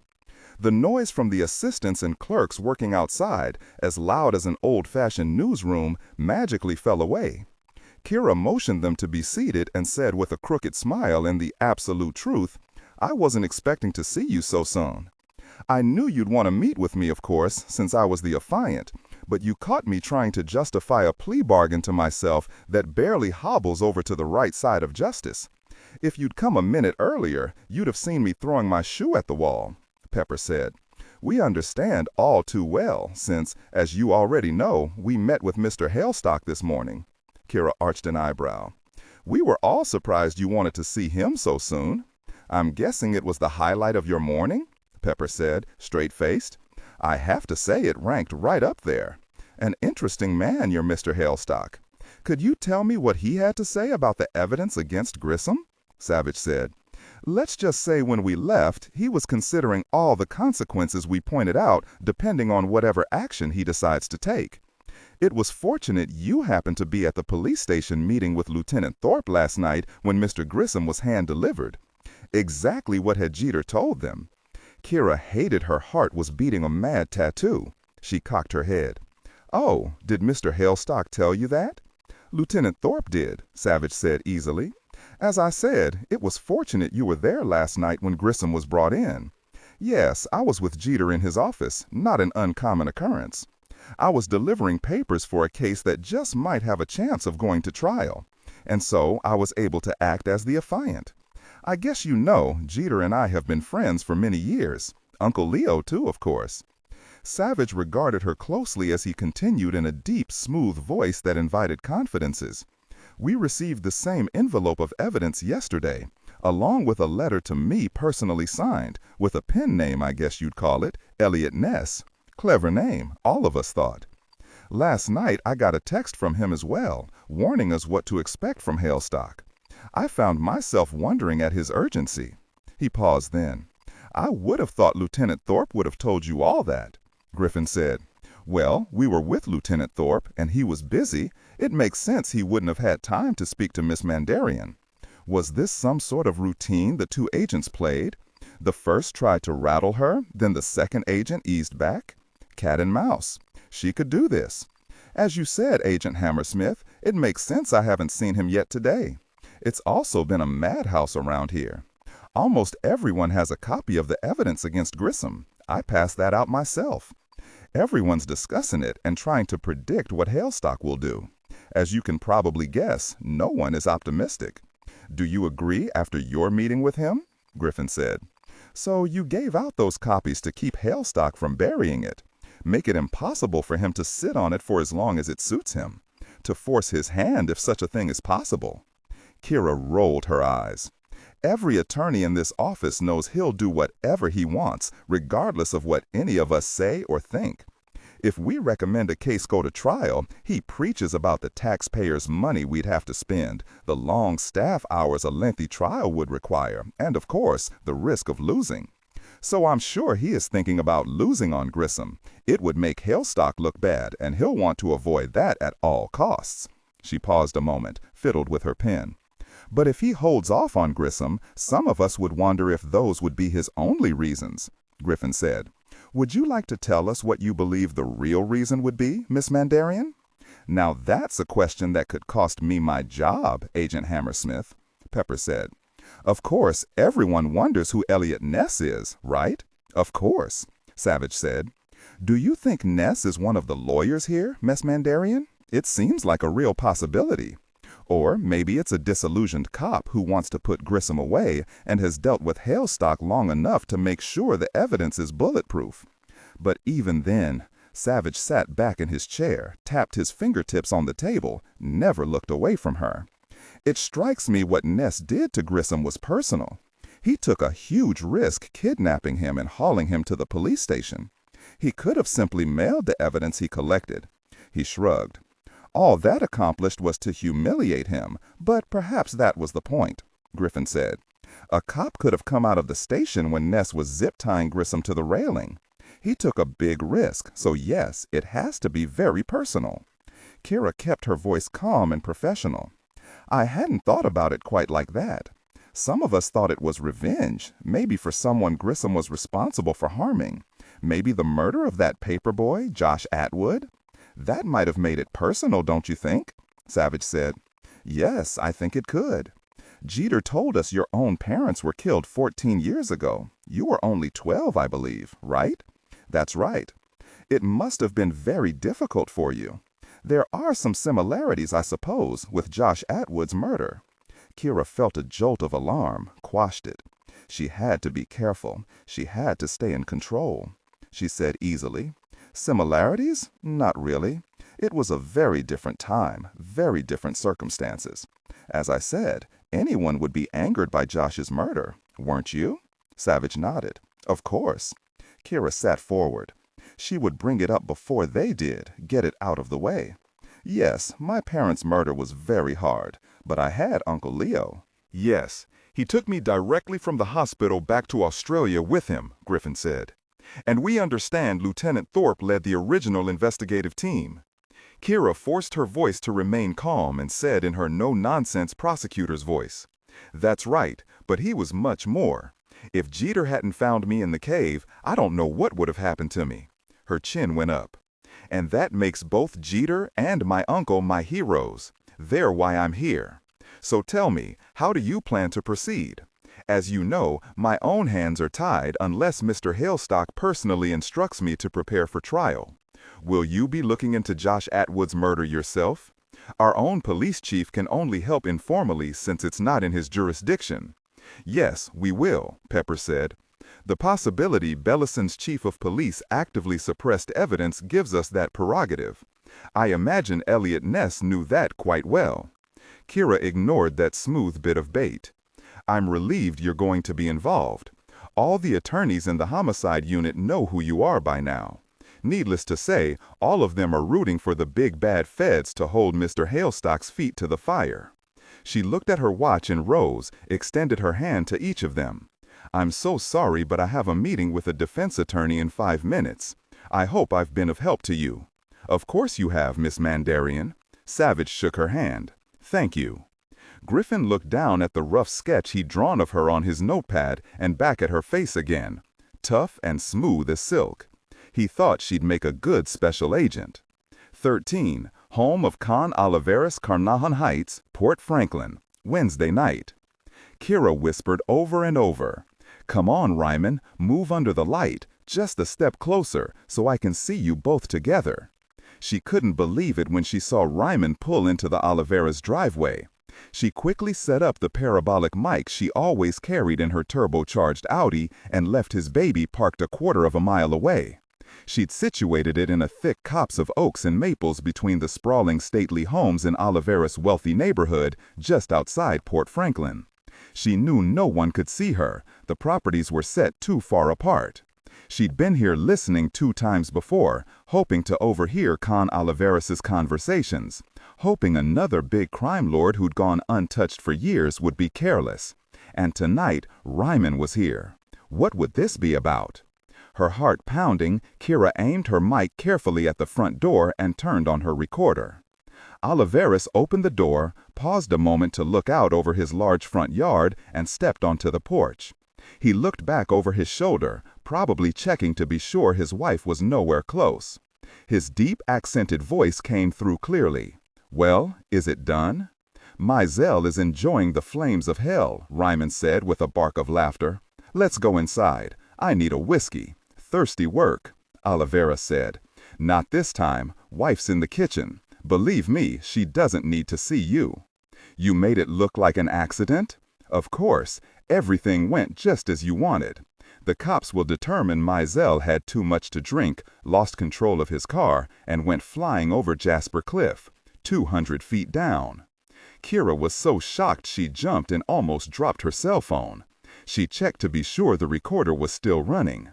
Ryman Grissom had just murdered Misha Mizell, Oliveras' accountant? She didn't know much about Mizell, only that he must have been doctoring Oliveras' books for him. What had he done to have Oliveras want him killed? He'd probably wanted a bigger cut, Ryman said. I was hoping for an explosion, but nothing like that happened. That's only in the movies. Did you go down and check? No, no need. The car struck the cliffside at least 3 times before landing bottom up on a pile of boulders, breaking apart, parts flying everywhere. Don't worry, no one could survive it. A pity, his mistress was with him, a pretty girl, dancer at Pilly's. How long before they're found, I wonder? Ryman laughed. Who knows? A hiker might spot the wreck in a month or 2. Don't worry, Mizell is done and gone. Good. The bastard deserved it, threatening me. I thought he was smarter than that. It's not like I didn't pay him very well, the fool. There's no one to report him missing, except Ewing, Ryman said. Ewing will be a piece of cake. I'll take her up to Green Hills National Park, bury her deep enough no one will ever find her. She heard his finger snap. She'd be gone, like she'd just picked up and left. Oliveras reached into his pocket, pulled out a fat envelope and handed it to Ryman, who tucked it in his jacket pocket. No, don't kill her, not yet. I want you to go over to Ewing's house, tonight. Tell her she's my accountant now. She'll be doing all of it. She won't be seeing Mizell anymore. Make my job offer to her. If she doesn't accept, then you can kill her, and we'll make other plans. You clear on that? Not a problem. Consider it done. Accept or join her former boss. Good. Tell me how your father's handling this situation. As the men spoke, Kirra pulled out a burner phone, texted Jeter, reported the murder of Misha Mizell. She started to text about the girlfriend when Grissom whirled around and looked up. What was that? I heard something. Over there, in the trees, someone's watching us. Kirra grabbed the parabolic mic and ran all out, crashing through the thick trees, back to the road. She dropped her cell phone, heard it slam against a rock in the bushes. She felt around but couldn't find it. Frantic, she fell to her knees, swept her hands through the leaves and the undergrowth. She couldn't leave without the phone. Everything was on it, all the proof she needed to send both Oliveras and Ryman to prison. She heard Ryman Grissom yelling as he ran toward the trees, toward her. He fired 2 shots from a distance, then 2 more, from closer this time. No phone, no phone. She had no choice. She ran. Kirra looked over her shoulder back to where she dropped her phone, memorizing its location. She ran to her Audi, threw the parabolic mic in the passenger seat, and jumped in. She heard another gunshot and floored it. She saw Ryman Grissom burst out of the trees in her rear view, his gun raised, but he didn't fire again. She was too far away. Even if he ran, it would take him time to get back to his own car. She was safe. Kirra was nearly home before her heart stopped its wild tattoo. She took a deep breath when the garage door closed behind her and locked into place. She pressed her forehead against the steering wheel. Too close. It had been way too close. She couldn't get her head around what had almost happened. How had Grissom known she was there? What had he heard? Her texting Jeter on her burner phone? Not even a bat could have heard that. Had he seen light reflected off her parabolic mic? Maybe, maybe. There was a half moon, clouds off and on. But Grissom had heard or seen something. Grissom had also seen her Audi when he'd come out of the trees. Had he caught her license plate? No, that was impossible. She was too far away. But she'd failed.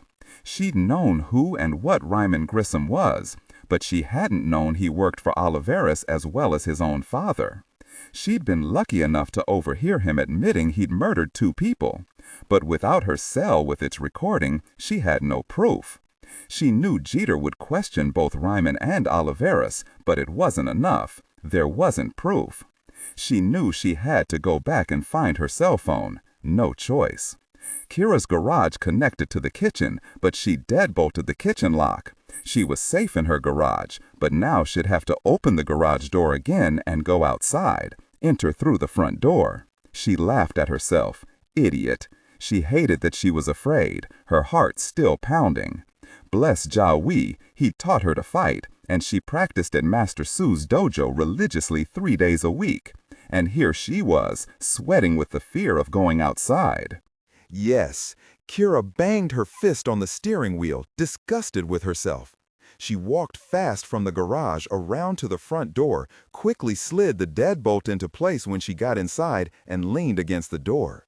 She turned on the lights, walked to her kitchen, and pulled a bottle of her favorite Chardonnay out of the fridge. She walked back to her living room, sat down on her red velvet Victorian love seat, and slugged down half a glass. Kirra closed her eyes, tried to remember everything she'd heard them say. Okay, she could do this. She opened her laptop and got to work. She typed everything the two men had said to the best of her memory. Then she went online. It didn't take her long to find the name of Missel's girlfriend at Pilly's. Lulu had a Facebook page. She was blonde, very pretty, built, and only 22 years old, and now she was dead. Kirra looked at the half-dozen photos Lulu had posted together with Misha Missel. She discovered after only a bit more research, Lulu's real name was Nancy Jantz of Vandenville, Ohio. She then punched up Missel's accountancy firm's website, saw his assistant's name was Corinne Ewing. Kirra pulled out another burner cell phone and texted Jeter again. Oliveras paid Ryman Grissom to kill Missel. Grissom ran his car over the Jasper Cliff. With Missel was his young girlfriend, Lulu, a.k.a. Nancy Jantz. Corinne Ewing, Missel's assistant, may be next. Ryman Grissom's on his way to offer her Missel's job.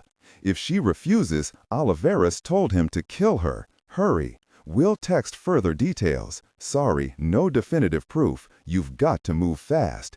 Eliot Ness. She read over what she'd written, then added what she'd remembered of the men's conversation, pressed send. She smashed the burner and tossed it in the trash. There was nothing more she could do tonight. At least she might have saved Ewing's life. Jeter was good. She hoped he'd be able to finesse Ewing into rolling on Oliveras. She'd been complicit, so cutting a deal, handing the book she still had access to over to the police would be to her benefit. Maybe Jeter could swing witness protection for her. If anyone could make it happen, it was Jeter. Kirra pulled on her flannel pajamas and a pair of thick socks, turned on her fireplace, and curled up on her love seat with a cup of black tea. What a night. One thing she now knew for certain, Ryman Grissom was as big a monster as his daddy. Tomorrow she'd go back and find her cell phone. She knew there'd be no more conversations between the two men for her to record. Oliveras and Ryman would never be that careless again. The cell phone and everything on it might be her only chance to be sure they'd join Ryman's father in prison. 14 Savage House, Georgetown, Washington, D.C., Wednesday evening.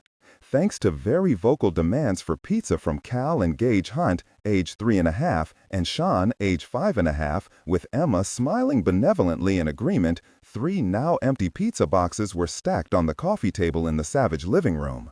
Molly and Ramsey Hunt sat side by side on the sofa, leaning into each other.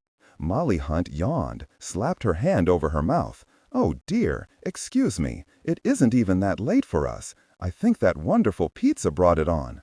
Ramsey hugged his wife closer. "I'm close to the edge myself. Look at the little heathens, still hyper, loud, and happy. I was hoping all that pizza in their bellies would have had them stretched out on the floor sleeping by now. Talk about unwarranted optimism." They looked over to see Emma trying to supervise a loud and vicious battle between Dr. Whimsy and the evil Major Killjoy in their Lego village, no less than world domination in the balance. They knew Emma had been torn about overseeing the children or sidling up to the grown-ups since she was 12 now. But when her little brothers yelled out for her, she succumbed and got down on the floor with the twins and Sean and organized their game, a long-time habit. Sean announced he would help her take care of the twins and show them what, since he was, after all, more than a year and a half older, and he knew lots of stuff they didn't. Kind-hearted Emma solemnly told him she appreciated his help, which made Sean beam at her. Emma wondered if her parents and Uncle Dillon and Aunt Sherlock would be discussing the man who'd attacked her at Davies Hall 3 weeks ago. But maybe not tonight. Everyone was too tired, except the twins, of course. She heard her mom telling them about the sea lion who came by and barked up from the base of the cliff below them off San Francisco Bay every evening, hoping for another bucket of leftovers from Chad's fish farm. She imagined Uncle Dillon and Aunt Sherlock already knew everything that had happened at Davies Hall.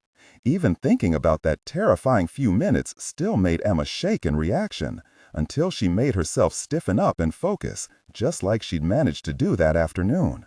She'd kicked him, she'd tasered him, she'd beat him, put him on the ground. She shouldn't ever forget that. Still, she wished she didn't sometimes feel that fear rolling around like a peach pit in her belly. "Time to get ourselves to bed," Ramsey said as he gave Molly his hand. Molly called out, "Emma, are you ready to call it a night? Don't forget, you have your first practice with the orchestra tomorrow." Emma nodded, told the twins it was bedtime, time to go back to their amazing beds at the Hay Adams. She was met with loud protests, then, predictably, louder yawns. Sherlock watched Emma herd the boys move, Sean beside her, helping her fetch their jackets. Unlike her mom, who wore her red hair clipped behind her ears, Emma wore her thick, dark brown hair, nearly the same color as her father's, in a fat French braid. She had her mother's eyes, only a lighter blue, nearly the same shade as Sherlock's, and clear white skin, her mother's dimples on each side of her mouth. She was wearing jeans, sneakers, and a San Francisco 49er sweatshirt. People would look at Emma Hunt and see an attractive preteen, and no one would guess she was a prodigy. Sherlock said to Ramsey and Molly, "We haven't seen Emma for 6 months, and she's at least 2 inches taller and even more beautiful. And her hands, those perfect long fingers, you guys must be bursting with pride. She's amazing, so patient with the twins and Sean." Savich said, "She'll be taller than you, Molly. She nearly is already. She's always demanding to stand next to me on Saturday mornings so Ramsey can measure us." As Emma shrugged into her leather jacket, she looked toward Sherlock's piano. Sherlock said, "You'll have to tell me if you like playing their Steinway more than mine. I met the Kennedy Center's music director, Gianandrea Maceda, last year, a charming man and a tremendous talent. I bet my top hat he'll adore you. Do you know who'll be conducting the Chopin retrospective?" Emma's voice was reverent. "Leonard Slatkin. I couldn't believe it when Mr. Slatkin actually called me. He told me he was looking forward to working with me." She swallowed. "I don't want to disappoint him." But, Sherlock said matter-of-factly, "Are you well prepared?" "Oh, yes, but—" "Do you love the music you'll be playing?" "Yes, but it'll be a new piano." "And do you like giving people a chance to hear that music you love?" "Of course, but—" "No more buts for you, Emma. No doubt in my mind you'll be splendid. You've checked all the boxes. You probably won't be able to hear me because of all the other loud clapping. I'm thinking 2 encores, maybe 3. Now, I understand there'll be one other young musician, an Italian boy?" Emma's eyes sparkled, no missing it. "His name is Vincenzo Rossi. He grew up in Corsico, a suburb of Milan. They call it a commune in Italy. He wanted me to call him Vinny. He thinks that's really cool, makes him sound like an American gangster. I told him absolutely not. His full name is far more professional, and it rolls off my tongue, so he's got to stay Vincenzo." She shot her dad a look. "We traded selfies."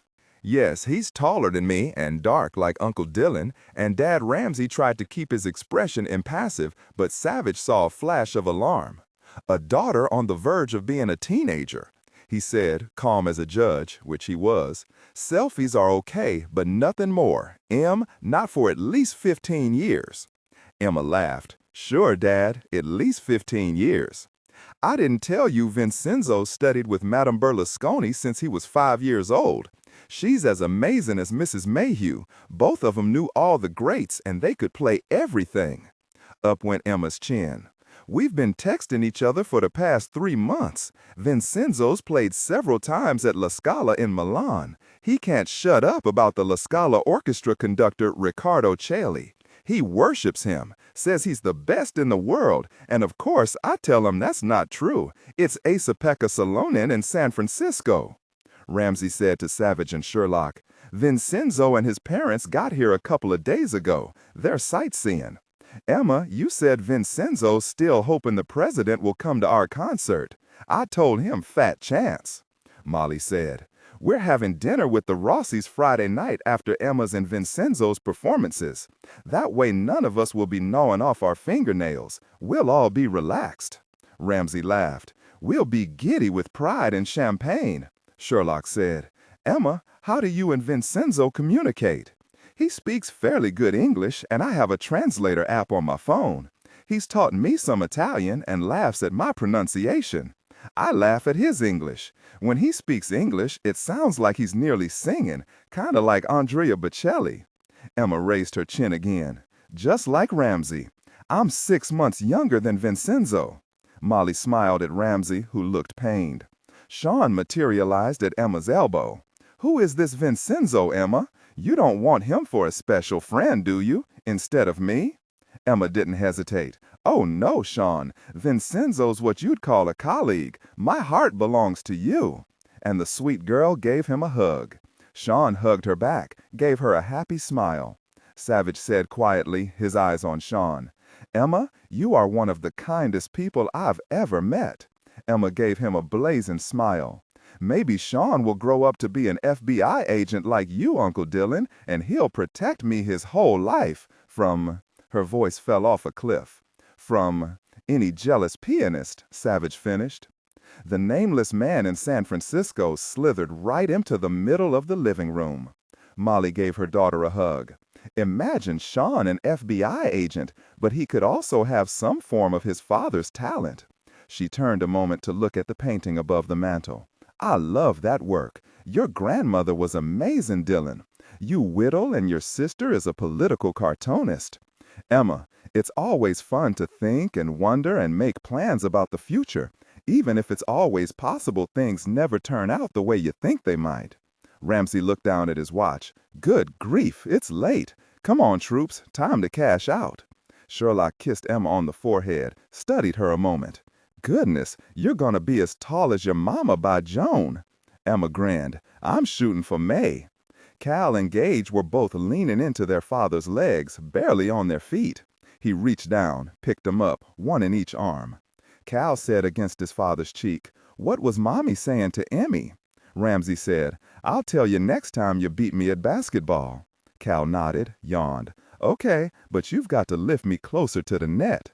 Sean, pressed against Savich's side, called out, "Papa and I play horse. He calls it pony, but that's okay. I beat him sometimes." "Well, maybe."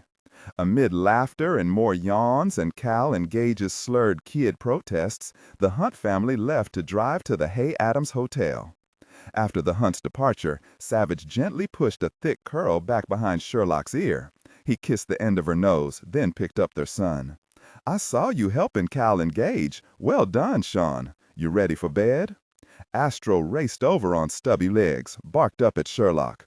She hauled up the wriggling dog in her arms, hugged him, and got her face washed. "Don't worry, Sean. I'll bring Mighty Dog. You can listen to him snore." When Sean and Astro were finally down and out after Savich sang Amazing Grace 3 times, he climbed into bed, pulled Sherlock into his arms, and said quietly, "When Ramsey and I were in the kitchen, he filled me in on the details about Emma's stalker or whatever he is. Molly told me stuff too when we were sure Emma wasn't listening. Tell me what Ramsey said." Most of it we already knew. 3 weeks ago, Emma was alone in Davies Hall after a practice session with Dr. Reisner when the man came to take her. He told Sherlock about Emma's bravery and poise, how she kept it together. She came out the winner. I thought Ramsey would lose it when he told me what Emma said that day, that maybe it was her own fault. He and Molly told her the only thing she'd ever done wrong was letting the twins eat ice cream with her at midnight. They called her psychologist, scheduled a session with her the following day. She's okay now, seems balanced again, and optimistic and very excited about playing at Kennedy Center. Do you know, I doubt it ever occurred to this man that his target, only a girl kid after all, wouldn't just fold, maybe burst into tears and beg. Certainly not she'd fight him and beat him up. He paused. I'd say Ramsey nearly burst with pride. I wish I could have seen her in action. Sherlock wanted to hit something every time she thought about it. Molly was proud as punch, too. She told me the psychologist said Emma was getting it all out, the fears and doubts, the child's self-blame. But Emma's also had several nightmares again about what Father Sonny did to her 6 years ago. Thankfully, they've stopped. She brightened. Emma's performing at Kennedy Center is just a thing for her. Well, and Vincenzo. Sherlock wiggled her eyebrows. I think he's her first crush. It's good timing, both the performance and Vincenzo. Did you see Ramsey's face when Emma talked about him? Savich couldn't help it. He laughed. I wonder what you'd do if you had a teenage daughter. Don't ask. It's too terrifying. The thought of Sean as a teenager is enough to make me stutter. Sherlock settled in, laid her palm over his heart. Virginia Trolley assigned a woman officer to follow Emma whenever she left the house without Molly and Ramsey with her up until they left San Francisco this morning. He kissed her ear, breathed in the light rose scent of her hair. They've had no luck finding the man in the brown coat again, Ramsey said. If Virginia hasn't found him by the time they're scheduled to go back to San Francisco, they might take her to Molly's father in Chicago. Sherlock sighed.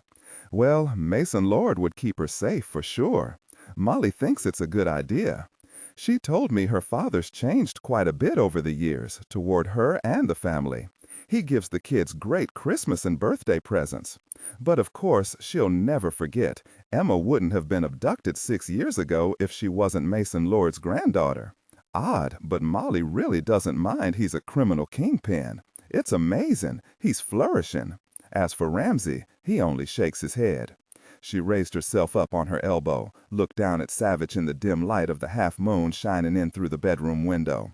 I think it might be smart for me to take some time off, stay close to Emma while the Hunts are here, be an extra set of eyes for them. At least they'll be more at ease. You know as well as I do, there's no guarantee the man didn't follow them here to D.C. He liked it. 15. Savich, Hoover Building, Thursday. Savage's cell rang at 8 a.m. the following morning as he turned into his parking slot in the Hoover Building garage. Savich, Jeter Thorpe. I don't suppose you've heard what's happened here in Porte Franklin. No, I'm just arriving at the Hoover Building. My boy tried to sprain his ankle dashing down the stairs this morning. Yes, I wrapped him in an ace bandage so he could show it off to the other kids. Don't tell me Eliot Ness is struck again? So soon, Jeter said. I wish that was all of it. Yes, Eliot Ness is back to her surveillance. She texted me twice last night. Ryman Grissom murdered 2 people, ran them off the road and over a local cliff. There's more, much more. I'm emailing you her best recollections of Con Oliveras and Ryman Grissom's conversation. A couple minutes later, Savich said, I got the email and read it. She used a burner phone, of course. By the time I got to the crash site at 2 a.m., I got another text from her. It says she dropped her cell phone when Ryman saw her and chased her, so we don't have a recording. I swear I could see Kirra cursing when she texted me. He paused, sighed. I didn't want to believe Kirra was Eliot Ness, but now, even though I hate it, I have to accept it's true. I'll tell you, Savich, I'm scared for her. She could get herself killed. I know I promised not to confront her, to try to talk her out of this, but she hasn't stopped, and that scares the crap out of me. You know what these people are capable of. She's putting herself in real danger. Protect her, Jeter.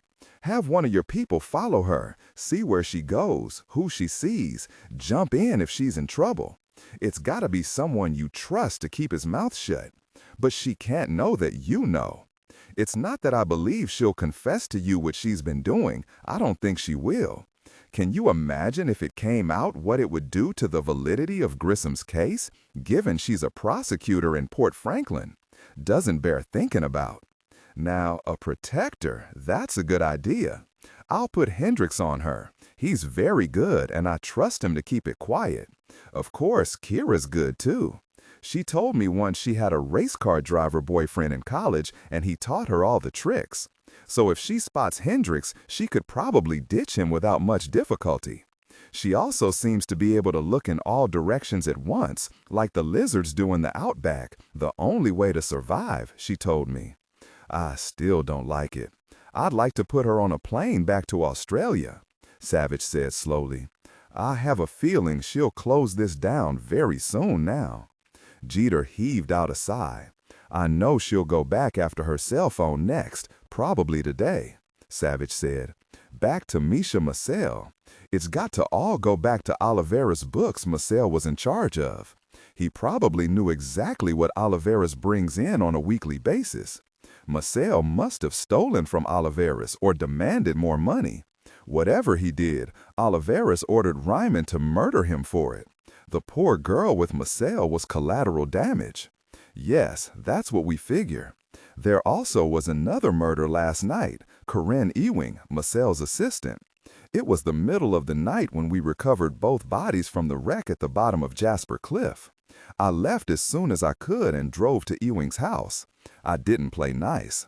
I told her Massel and his girlfriend had been murdered by Oliveras and she was in danger. She refused to talk to me, said she'd call her lawyer if I kept after her.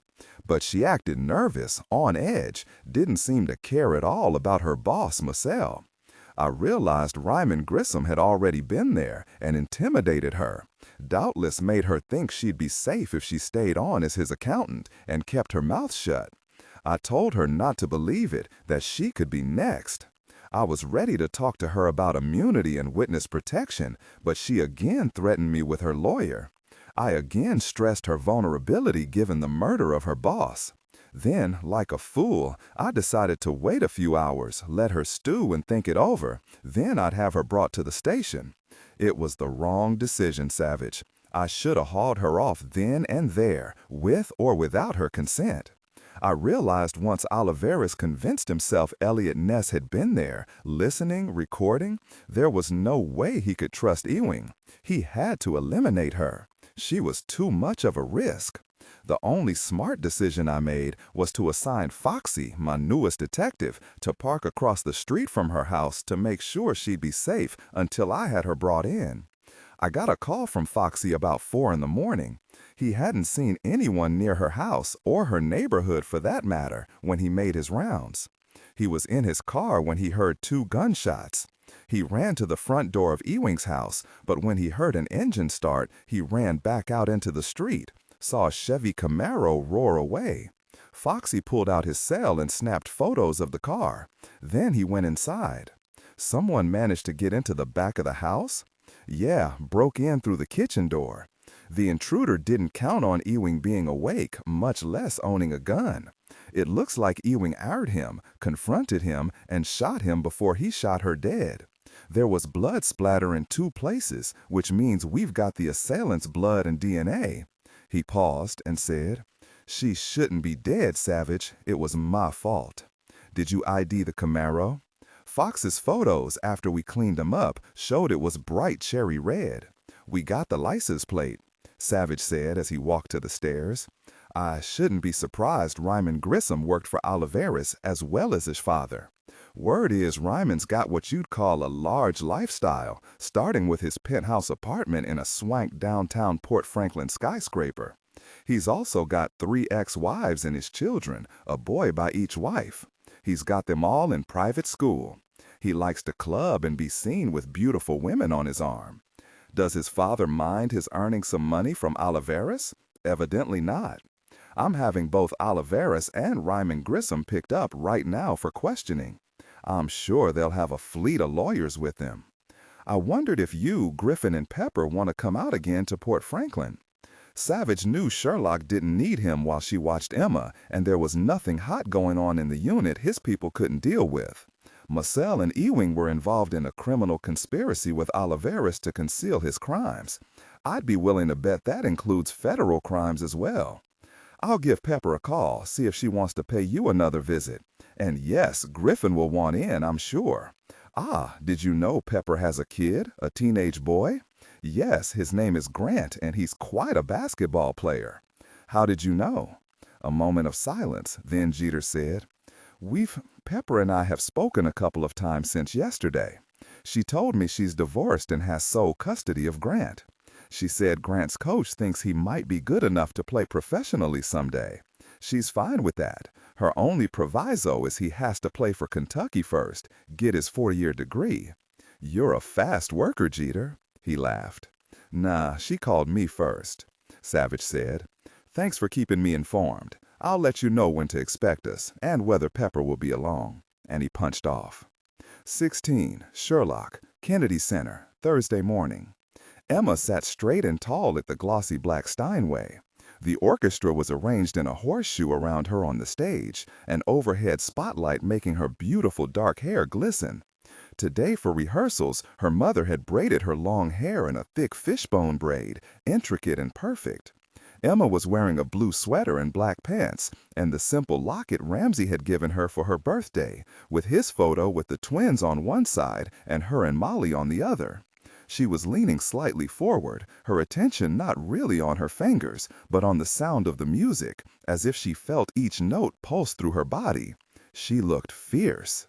The conductor, Mr. Slatkin, stood quietly as she played, never looking away from her. Sherlock sat in the rear orchestra near the back of the huge Kennedy Center concert hall, listening to Emma's fingers fly over the Steinway's keys. She was playing Chopin's Etude No. 5, known as the Black Key Etude, one of Sherlock's favorites. Sherlock wondered if she'd looked as fierce as Emma when she'd played that etude so many years ago. Yes, she remembered the immense energy she felt, remembered how her heart galloped when her own fingers flew over the keys. She wouldn't want to try it now and embarrass herself, not after so many years of too little practice. The concert hall acoustics were amazing, whether you sat center front, in the boxes lining the vast hall, or in the last seat in the second tier. From where she was sitting, Sherlock saw the other young prodigy and Emma's new friend, Vincenzo Rossi, standing in the wings, his eyes on Emma, listening along with her. He was a handsome boy, with a mop of black hair and dark eyes, perfect for Emma's first crush. Like Emma, he dressed up a bit, probably forced to by his parents, in black chinos and a dark green sweater. Not sneakers, but polished boots on his feet. Sherlock couldn't wait to hear him play. She settled in, listening to Emma's music, playing along with her as she always did when listening to other musicians. Sherlock heard a door behind her quietly open, saw a brief beam of light. She turned to see someone quietly close the door and slip into the dim-lit rear orchestra. She rose slowly and stepped into the aisle, her hand on her Glock clipped at her waist. She watched the figure shrug out of a jacket under a narrow beam of light and saw it was a woman, her eyes on Emma, someone who worked here and wanted to listen to Emma play. Sherlock caught the woman's eye and nodded, turned her attention back to the stage. Emma finished the Chopin etude, paused a moment as many musicians did, her hands quiet over the keys, getting centered and calm again. She rose and looked at Slatkin. Both he and the orchestra applauded loudly, with a lone whistle from a viola player. Emma gave them a beautiful kid smile and a little bow. She turned to give Vincenzo a wave as he walked onto the stage. He was tall for his age, gangly, on the verge of growing into manhood, already handsome as sin. Slatkin called out, "Thank you, Emma. You gave us Chopin's Heart. Now we will hear Vincenzo playing Chopin's Etude in C major." He smiled at Vincenzo, nodded. Vincenzo seated himself, moved the bench back because he was taller than Emma. He settled.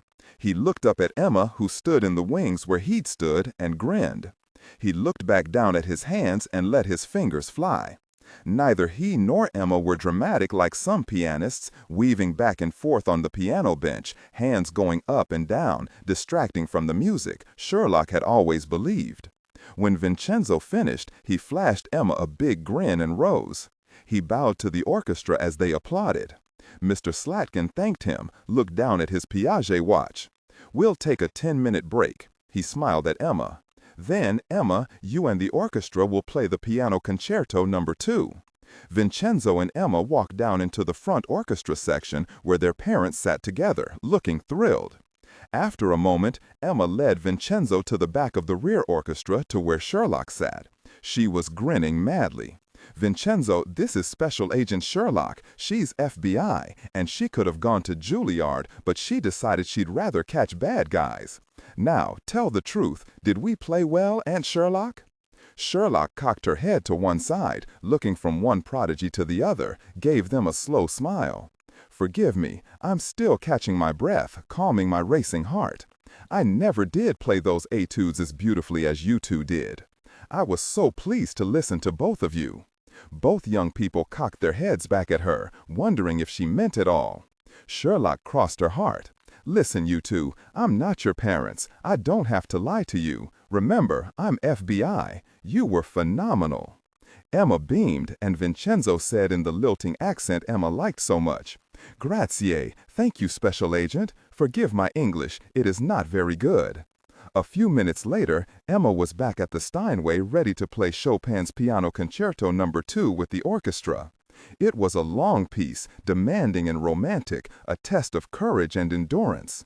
Sherlock knew Emma would do fine with it, had already played this concerto with the San Francisco Symphony Orchestra, just as Vincenzo had already played his piano concerto in F at La Scala the previous year. The two talented youngsters took Sherlock back to her youth, to the endless hours of practice when she was their age, and the joy she'd felt when she'd executed a piece perfectly. She wondered for the first time in a very long time what her life would have been like if her sister hadn't been killed when Sherlock was still a teenager. Her murder had changed Sherlock's life and set her on a different path. And that different path had led her to Dillon. There was no contest. Midway through the concerto, Sherlock snapped to attention when the back door cracked open again, sending a narrow shaft of light into the hall. She turned and saw a figure peering around the door, not coming in, but standing silent, listening and watching. Another employee? Why didn't he or she come in? She stood and walked down the aisle, toward the door. As Emma's music filled the hall, the orchestra drums and trumpets sounding, Sherlock said quietly, "Come inside, why don't you?" A face peered through the door. She saw opaque sunglasses, a head covered with a ball cap. Sherlock raised her Glock, said only loud enough for the man to hear, "FBI, come in through the door, now." He raised something to his mouth, a tube, or was it a flute? Was he part of the orchestra? She heard a hissing sound, felt a sharp stab in her neck. It was the last thing Sherlock saw or thought. She crumpled, struck the arm of a seat and fell onto her side in the aisle. 17, Kirra, Thursday, late morning. Before Kirra left Justice Plaza, she called Oliveira's office in Midtown Porte Franklin and was told Mr. Oliveira wasn't available. Kirra grinned, punched off her burner cell. Mr. Oliveira wasn't available because he left for the police station to get grilled about the violent death of his accountant, Misha Micel, and Micel's girlfriend, Nancy Jantz, and the murder of Micel's assistant, Corinne Ewing. Everyone in Justice Plaza knew about it. She wondered how Jeter would handle Oliveira and Ryman Grissom, since they'd be flanked by their top-draw lawyers.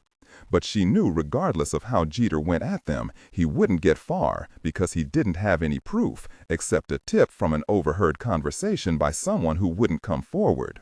That was all on her fault, because she'd dropped her blasted cell phone. When she'd heard Corinne Ewing have also been shot dead in the middle of the night, she'd finally made up her mind. She called her shared assistant, Julie, told her she'd be at home seeing to a personal matter, and left. She had to find her cell phone. She reviewed her plan for the umpteenth time. When she drove her Audi past Oliveira's property, she saw a silver Miata in the driveway of the big house. Mrs. Oliveira's car? Probably.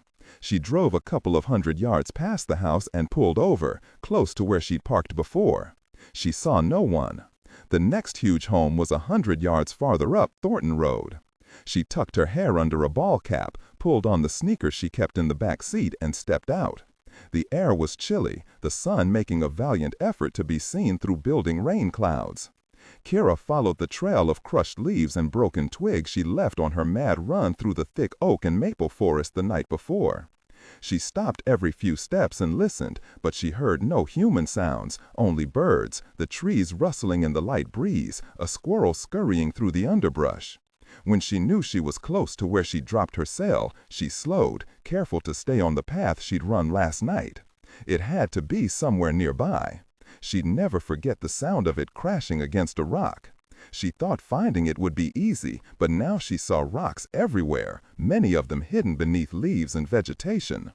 Yes, her next cell phone wouldn't have a black casing. Nope, it would be red, the brighter the better.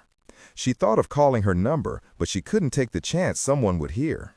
There, finally she spotted it, half hidden under the edge of a rock, its screen broken. As she leaned down to pick it up, she heard heavy footsteps coming toward her and froze. A man called out, "Billy said there's a dark blue Audi parked up the road. It was a dark car last night, so maybe it's the same one." Another man said, "But why would he come back? Doesn't make any sense." They were maybe 30 yards away from Kirra. She grabbed her cell, stepped away as quietly as she could, then ran all out back the way she came. When she burst out of the woods onto Thornton Road, she heard their footsteps behind her, coming fast. She dug in, ran as fast as she could to her Audi, fobbed the door open from 10 feet away, and jumped inside. She screeched away so fast her head fell back against the headrest. "Thank you, turbocharger." Kirra looked back and saw the two men burst out of the woods, guns raised, close enough they'd see she was driving an Audi. They ran after her, stopped when they realized they weren't close enough to shoot at her. Her heart was pounding. She couldn't get spit in her mouth, but she was safe. They'd be able to describe the Audi to Oliveras, and they'd know it was the same car Ryman saw last night. At least she'd had the foresight to muddy up the license plate. At least she tucked her hair under the ball cap, and she knew she didn't run like a woman. Uncle Leo had seen to that. They might report they'd seen a man. "Thank you, Uncle Leo." She wondered why Oliveras had set guards. He couldn't have known she'd dropped her cell phone, or that she'd come back. Maybe they'd been there last night and she'd been lucky she missed them. Or more likely, he was taking extra care now, smart of him, and had them patrolling the grounds. At least she had her cell phone, resting snugly in her jeans pocket. She prayed the broken screen didn't mean the recordings were compromised. They had to still be playable. They had to. Kirra let out a breath when she pulled into her garage. She said a prayer, pulled her cell phone out of her jeans pocket, and punched open the recorder. She heard static, then Oliveras' jumbled voice. "Is it done?" Then only a high-pitched hum until she heard Ryman Grissom saying clearly, "Jasper Cliff." There was no video she could find. For a moment, Kirra sat back in her car seat. She wanted to scream and pound her fists on the steering wheel. At least she had their voices and some of their words. Was it enough? It was a start, enough to raise questions, maybe enough for voice recognition. Eliot Ness could transfer the file to a burner phone and text it to Savich and Jeter. They'd tell her soon enough what they could do with it. But she couldn't drive her Audi anywhere for a while. She ordered an Uber to take her to a nearby car rental. 30 minutes later, she drove back home in a rented black RAV. When she neared her condo, she saw a big, hunking black Ford F-150 in her driveway. Jeter leaning negligently against the door, reading something on his cell. She pulled in behind him, wishing at that moment he was 1,000 miles away. She climbed out, called, "What are you doing here? I hope you haven't been waiting long." Jeter tried to calm himself. When Hendricks called him, told him Kirra was on the move, headed to Oliveras' house, he'd been scared to his boots, knew she'd gone after her cell phone. Hendricks had followed, called him to assure him she was safe. Jeter knew he wouldn't be convinced until he actually saw her in one piece. And here she was, smiling at him. He wanted to shout at her, shake her once or twice, tell her she'd been lucky today. But he couldn't, not after he'd promised Savich he'd keep his mouth shut. He said, ignoring her question, "I tried to reach you at your office, but Julie said you were at home. She didn't know exactly why. So you've been dealing with getting a rental car?" For a moment, her brain went perfectly blank. Her Uncle Leo had taught her many things, but he hadn't taught her how to lie clean. "Yeah, my poor Audi. I had to take her to the garage. Pretty cool rental, don't you think?" He said slowly, the way he started interviews with a suspect. "I hope it isn't a big problem. Your Audi is still under warranty?" "Yes, I think it's an alignment problem." "Come in, Jeter. I'll get you a beer. It's past noon, right?" He looked down at his watch. "I'm on duty, but maybe something else? I have some news for you."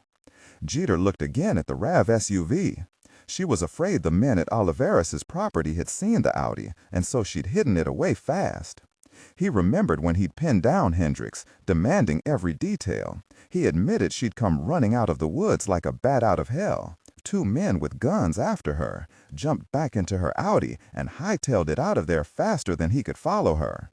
He'd asked Hendricks again, and for a third time, to keep it all under his hat. He wondered if she'd found her cell phone, if Eliot Ness would be texting him the recording that was on it. Kirra unlocked the front door, waved him in, pointed to the living room through an arched doorway. "Have a seat, Jeter. I've got some iced tea." In her small kitchen, Kirra drew in a deep breath. Jeter knew her too well. He'd know something was off. Uncle Leo had always laughed at her when she'd tried to lie to him, though she'd practiced in the mirror. Of course, he knew her better than anyone in the world, even better than Jeter did.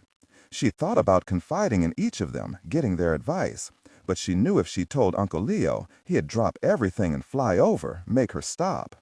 And if she involved Jeter, he'd be putting his career at risk if he helped her. So it was a no-go. She had no one else. She was on her own.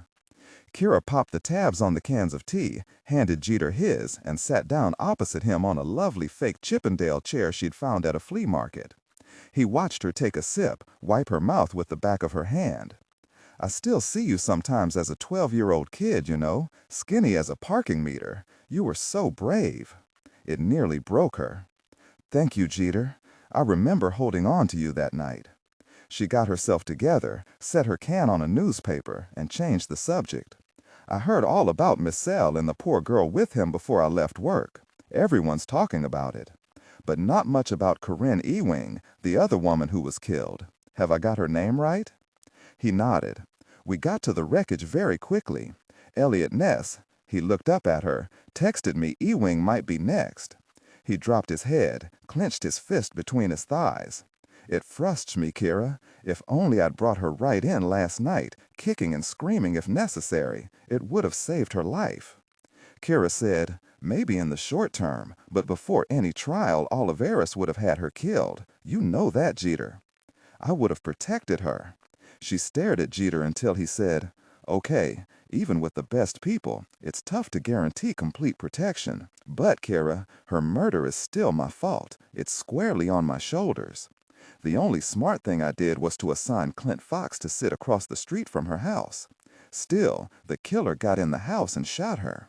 Fox was fast on his feet. He pulled out his cell and snapped photos of the fleeing car.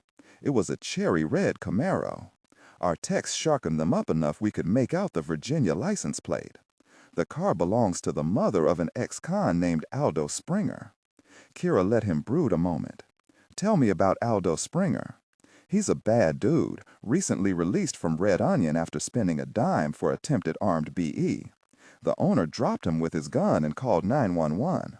Now all we have to do is find him. I didn't tell you, but Ewing also had a gun. They shot each other, but his bullet found her heart. How badly is he hurt? I don't know, but I don't want him dying." Yes, I want him to tell us Oliveras hired him. If he's still alive and driving that Camaro, you should pick him up in short order. Nah, he's dumped the Camaro. She desperately wanted him to leave, but Jeter took another sip of his tea, sat back. "It seems to me Eliot Ness has more guts than brains. Did I tell you he dropped his cell phone at Oliveras' property last night? I hope he has enough sense not to go back for it. Does he know? How? He can't know. Yeah, that would be dangerous. But what if Eliot Ness did manage to get the cell phone? If what he says is true, the recordings on it could help convict Oliveras and Ryman of murder and conspiracy. We'd all love to see that. Please leave, Jeter. Come on, you've got places to go, right? Visit Aldo's mama, maybe? I'd like to tell Eliot Ness he needs to stop all this before he gets himself killed. I think he's done enough, don't you? Sure, right. He's given us a lot. Actually, I came here to tell you something else, something big." He rubbed his big hands together. "Come on then, Jeter. You look like you're bursting at your seams. Tell me." Even with everything that's gone down in the last 12 hours, I had to smile. "You won't believe what Hailstock's done." Whatever Kirra wondered Jeter would say, that wasn't even close. She stared at him.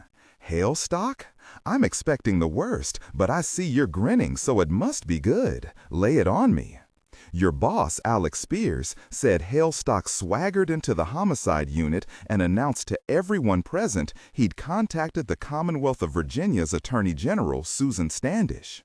Of course, she'd heard all about Eliot Ness and Grissom. Hailstock asked if she would like to take over the Grissom case directly because he, Hailstock, doesn't have the staff to handle such a complicated case. That's right, he threw your unit under the bus. The Attorney General agreed, probably jumped at the chance for a shot at the lead in such a high-profile case and all that media coverage. So the prosecution is out of our hands, but the best thing about it is that it's now out of Hailstock's hands as well. Then Alex said Hailstock raised his fist in victory, expecting applause, and so Alec gave everyone the stink eye until hands were clapping. Kirra said slowly, "I've got to admit Hailstock surprised me. That was well played, very well played indeed. Now Hailstock's off the hook. Tickled, he saved his office and Porte Franklin's courts the cost of a complicated trial, and hoping the voters thank him for it. From what I've heard, Susan Standish and the Commonwealth Attorney General's office is good. I bet they'll cheer when they realize they won't have to work their butts off for a conviction. Nope, they've got a slam dunk." She shook her head, sighed. "Like you said, Hailstock threw the homicide unit under the bus, made us sound like a bunch of incompetent boobs, and that isn't so, but I'm philosophical. Standish will get the max sentence for Grissom, and I know he'll die in prison." Another sigh. "Still, I've got to admit, Jeter, I'd have loved to be second chair to Alec at Grissom's trial. It would have made my year. On the bright side, Hailstock won't have any further involvement with what happens to Grissom." Jeter said, "I hope the bastard lives for decades." Kirra said, "I hope too. Standish can find the necessary proof to tie him to Hildy Atwood's and Josh Atwood's murders and make it part of their case. I'd sure like to see the Atwoods get some justice." Jeter looked at his watch. "Gotta go. I want to oversee the search for Aldo Springer. Hey, when we get him and he rolls over on Oliveris, you might get to prosecute him.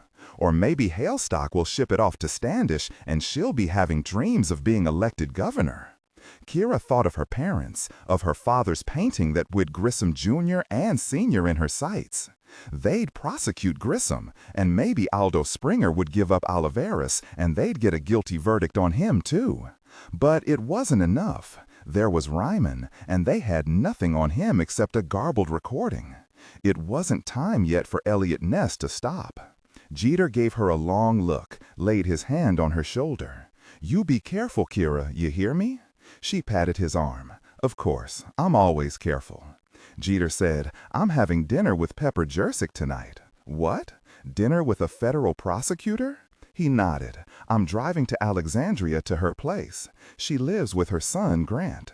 She's making Cajun jambalaya, her mother's recipe, she told me. Hey, I just might fall in love. You're moving fast here, Jeter. Hey, you want my advice on how to deal with a teenage boy? Why won't he just leave?" "Nah, got that wired. You know I've got half a dozen nephews, all of them hellraisers. Even if Grant is taller than me, I'm more wily. Good luck. You've got lots of good miles in you yet. You look good, Jeter. You're still at your fighting weight. You've got a flat stomach, and you're useful. Go for it." She saluted him with her empty tea can. All the while Jeter talked, he was watching her. She had the cell phone. She wanted him gone. The instant Jeter left, Kirra leaned against the front door and closed her eyes. Did Jeter suspect? No, he couldn't know. He couldn't. Kirra walked into her bedroom, her eyes going to her father's painting above her bed. "Thank you for the painting, Dad. Even though I haven't yet got the proof Grissom had you and Mom killed, he's still going to jail forever. Now, fingers crossed, I can find something more on my cell phone before I ship it off to Agent Savich for his FBI techs to work their magic." She prayed hard as she punched up the video again, but there was still nothing, nothing at all. Even the FBI techs wouldn't find anything when there was nothing at all. 18. Sherlock. Washington Memorial Hospital, Thursday, late morning. When Sherlock opened her eyes, she didn't know where she was. She was lying flat on her back, but where? And where was Emma? Was she all right? She felt a spurt of panic, started to jerk up, but hands were holding her down. She blinked and stared up at Dillon. He leaned close. No, hold still, sweetheart. You're in Washington Memorial, in a cubicle, lying on a gurney.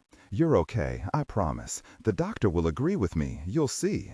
He cupped her cheek with his warm hand. I'm so happy to see your beautiful blue eyes looking up at me.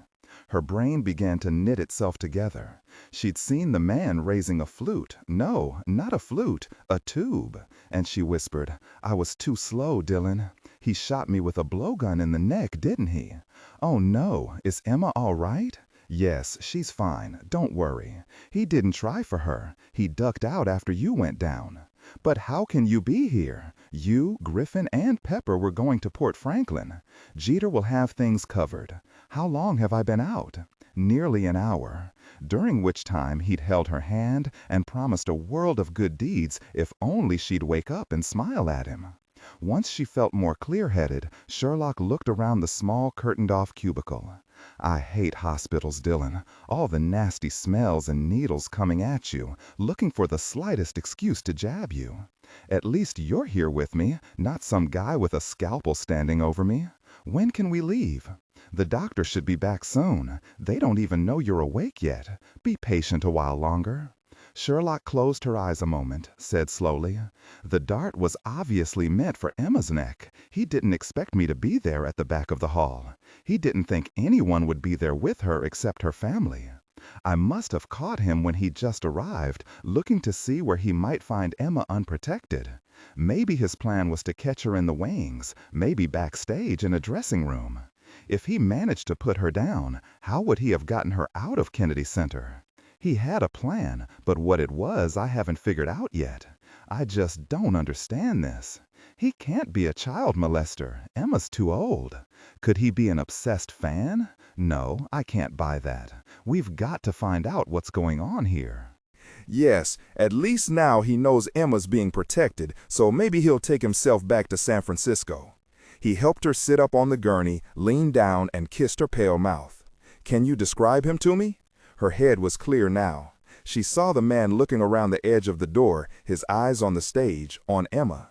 It'd say he was in his 30s. He was wearing a heavy coat, dark, probably black, a ball cap without a logo on it, and opaque sunglasses. I couldn't see his hair below the cap, so maybe he didn't have any, or shaved his head, or tucked it all under the ball cap. It isn't much, Dillon, but it sounds like the same guy who stalked her at Davies Hall in San Francisco. He was fast with the blowgun, and he was good, she sighed. Who knows if it was even the same guy? You stopped this one in any case. Well done. He was left-handed. What? He held the dart tube in his left hand. It's not much, but maybe it'll help. She felt a wave of dizziness and leaned back against his arm. A man in a white coat walked into the cubicle some minutes later. Sherlock thought he looked young enough to still go to the junior prom. He smiled, pleased Sherlock was awake and sitting up. He introduced himself as Dr. Zugoni, gently probed her neck where the dart had punctured her skin, and asked her questions to be sure she was fully alert. He did a quick neurologic exam, whistling as he did so, a catchy tune Savich didn't recognize. Was it to keep himself awake? Sherlock said. Do you know what he shot me with? Your tox screen is pending, but those darts usually have ketamine in them, a drug that's used for general anesthesia and in dart guns as an animal tranquilizer. Now that you're awake, Agent Sherlock, you can expect to be a bit unsteady on your feet for a while, but there shouldn't be any lasting effects. Sherlock said, We need to leave, Dr. Zugoni. Find the man who did this and keep him from hurting anyone else. Please discharge me now, so I don't have to leave against medical advice. He nodded, smiled. None of us would want that, Agent Sherlock. Love your name. Your exam is normal. I'd prefer to keep you a few more hours, but the truth is you should be safe enough so long as you have the big guy around to catch you if you stumble. So if you promise not to sue me, I'll write your discharge order and we can all stay friends. He paused a moment, frowned at the tiny puncture mark in her neck. You FBI agents sure lead interesting lives.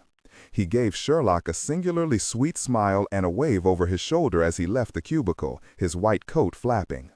30 minutes later, Savich helped Sherlock into the Porsche, fastened her seatbelt, and looked into her eyes, now perfectly clear. Welcome back, he said, and kissed her. He wasn't going to tell her he'd been so scared he'd nearly wrecked the Porsche getting to the Kennedy Center. He slid into the driver's side, pressed the start button, and the Porsche roared to life. As he turned out of the hospital parking lot into traffic, Sherlock said, "Please, tell me Emma doesn't know." "Sorry, but yes, she knows. The Italian boy she's sharing the spotlight with, Vincenzo Rossi, told her when she finished the Chopin concerto with the orchestra. It's thanks to Ramsey I got here so quickly. He told me he turned around every couple of minutes to check the doors into the concert hall, couldn't help himself, even though he knew you were there. He saw the man, saw you go down. He kept it together, excused himself. He made sure you were breathing normally and called 911, then me. I asked him to keep everything as quiet as he could, including the EMT's arrival and departure with you on a gurney." Savich grinned at her. "Ramsey told me," Emma said, and I quote, "he must have surprised Sherlock or she'd have wiped up the floor with him. Ramsey and Molly were scared spitless for you. All in all, we were lucky. I called Ramsey from the hospital. He told me no one at Kennedy Center knows exactly what happened to you except Molly and Emma and Vincenzo's family. Only that Ramsey called an ambulance for a family friend. Good. If they keep it quiet, maybe there won't be any press. I wonder how Vincenzo and his family are dealing with it. The stories they'll tell about the United States when they get back to Italy. As in the capital of America as the Wild Wild West? Could be. Ramsey and Molly can tell us what the Rossis had to say when we see them tonight. Ramsey and his family will be coming to our house tonight to talk things over, if you're up for it. And yes, we'll be talking with Emma too.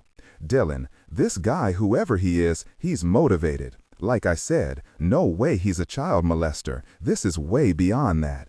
It's like he's obsessed, but why? With what? No way to know, but we'll find out." Sherlock leaned her head against the neck rest. "I keep going back to Father Sonny and his kidnapping of Emma when she was just a little kid and his psycho mom, Charlene. But Dillon, they're both dead, and Emma had nothing to do with either Father Sonny's or Charlene's deaths. If it's someone after revenge for them, why not come after me? I was the one who shot Charlene. You know people don't need logic to hate and to act on hate. We could be dealing with a very disturbed person here, Sherlock, whether it's obsession or revenge." He paused.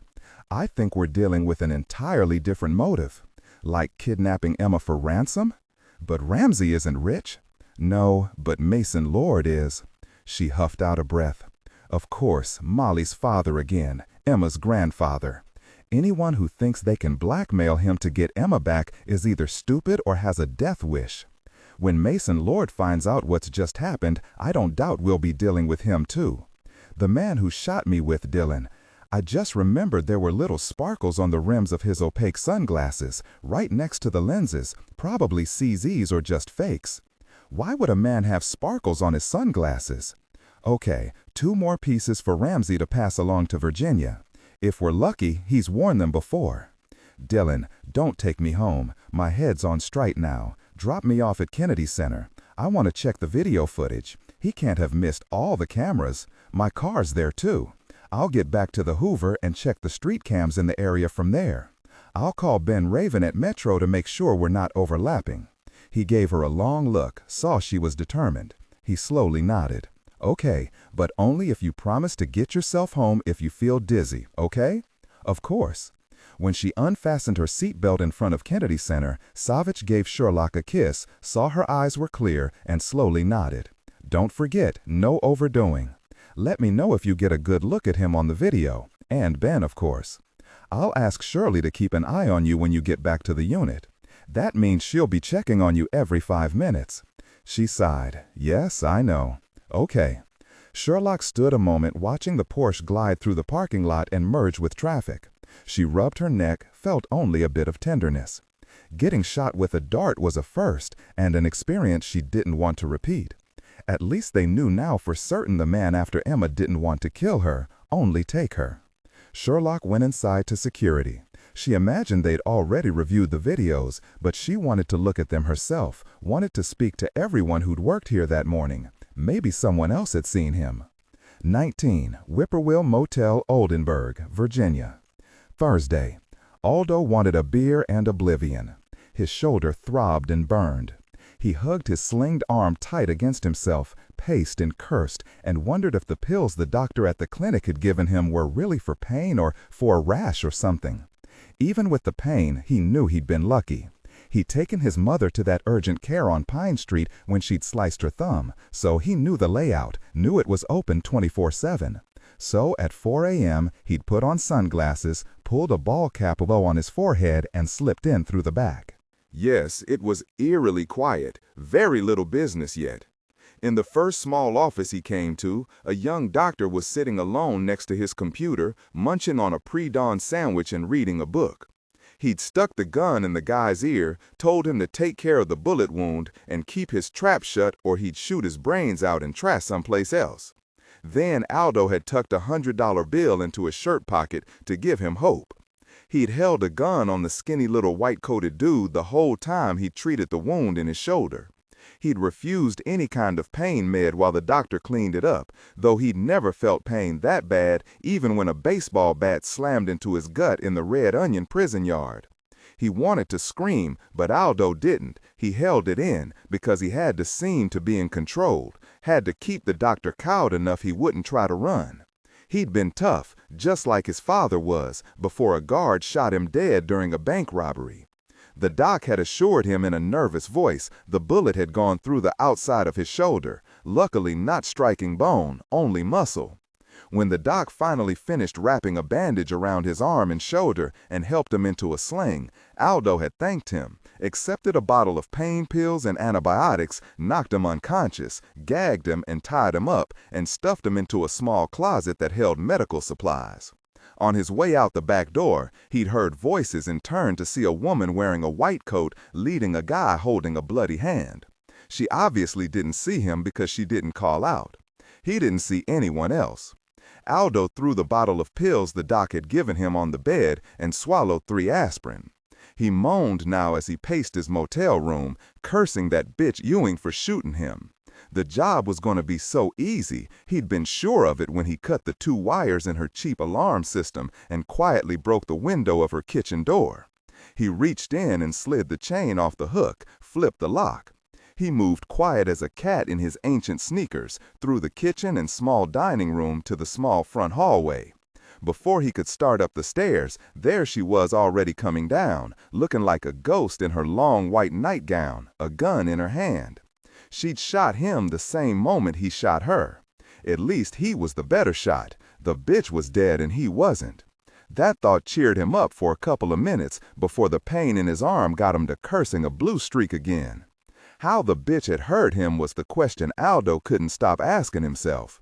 He'd barely hurt himself. Had she been awake, too afraid to sleep after hearing her boss was killed? It didn't matter now. Ewing wouldn't be telling anybody anything. He turned on the TV and was surprised to see a sharp color picture on the flat screen. They changed out the grainy crap TV he'd had to watch the last time he was here. He watched Barbara shout at Penny that if she didn't stop sleeping with Barbara's husband, Lance, she'd be very sorry. He grunted, flipped the channel to the local news, and a few minutes later, there it was, a report on Ewing's murder. But the good-looking broad who delivered the news only reported an accountant, Corinne Ewing, was found dead at her home early that morning, the victim of a shooting. No other details. The cops must have put a lid on it really fast. Aldo thought of the young cop sitting in his mud-colored Kia in front of Ewing's house and smiled. He'd embarrassed that little craphead. He'd stayed out of sight in the neighbor's bushes, watched him get out of the car and stretch and make his rounds around Ewing's house. Aldo had ducked down, and he'd shined his flashlight right over Aldo's head. Aldo waited until he was back in his car, probably drinking cold coffee to keep awake. But Aldo hadn't counted on having to use his gun on Ewing. He'd wanted to strangle her in her bed. He'd had the gun out because he was always careful. The shots sounded like 2 cannons going off. He raced out of the side yard and run all out to his mama's Chevy, hugging his arm hard against his side, feeling his blood snake down, sticky and hot, hoping no blood soaked through his leather jacket and dripped to the ground because he knew all about DNA.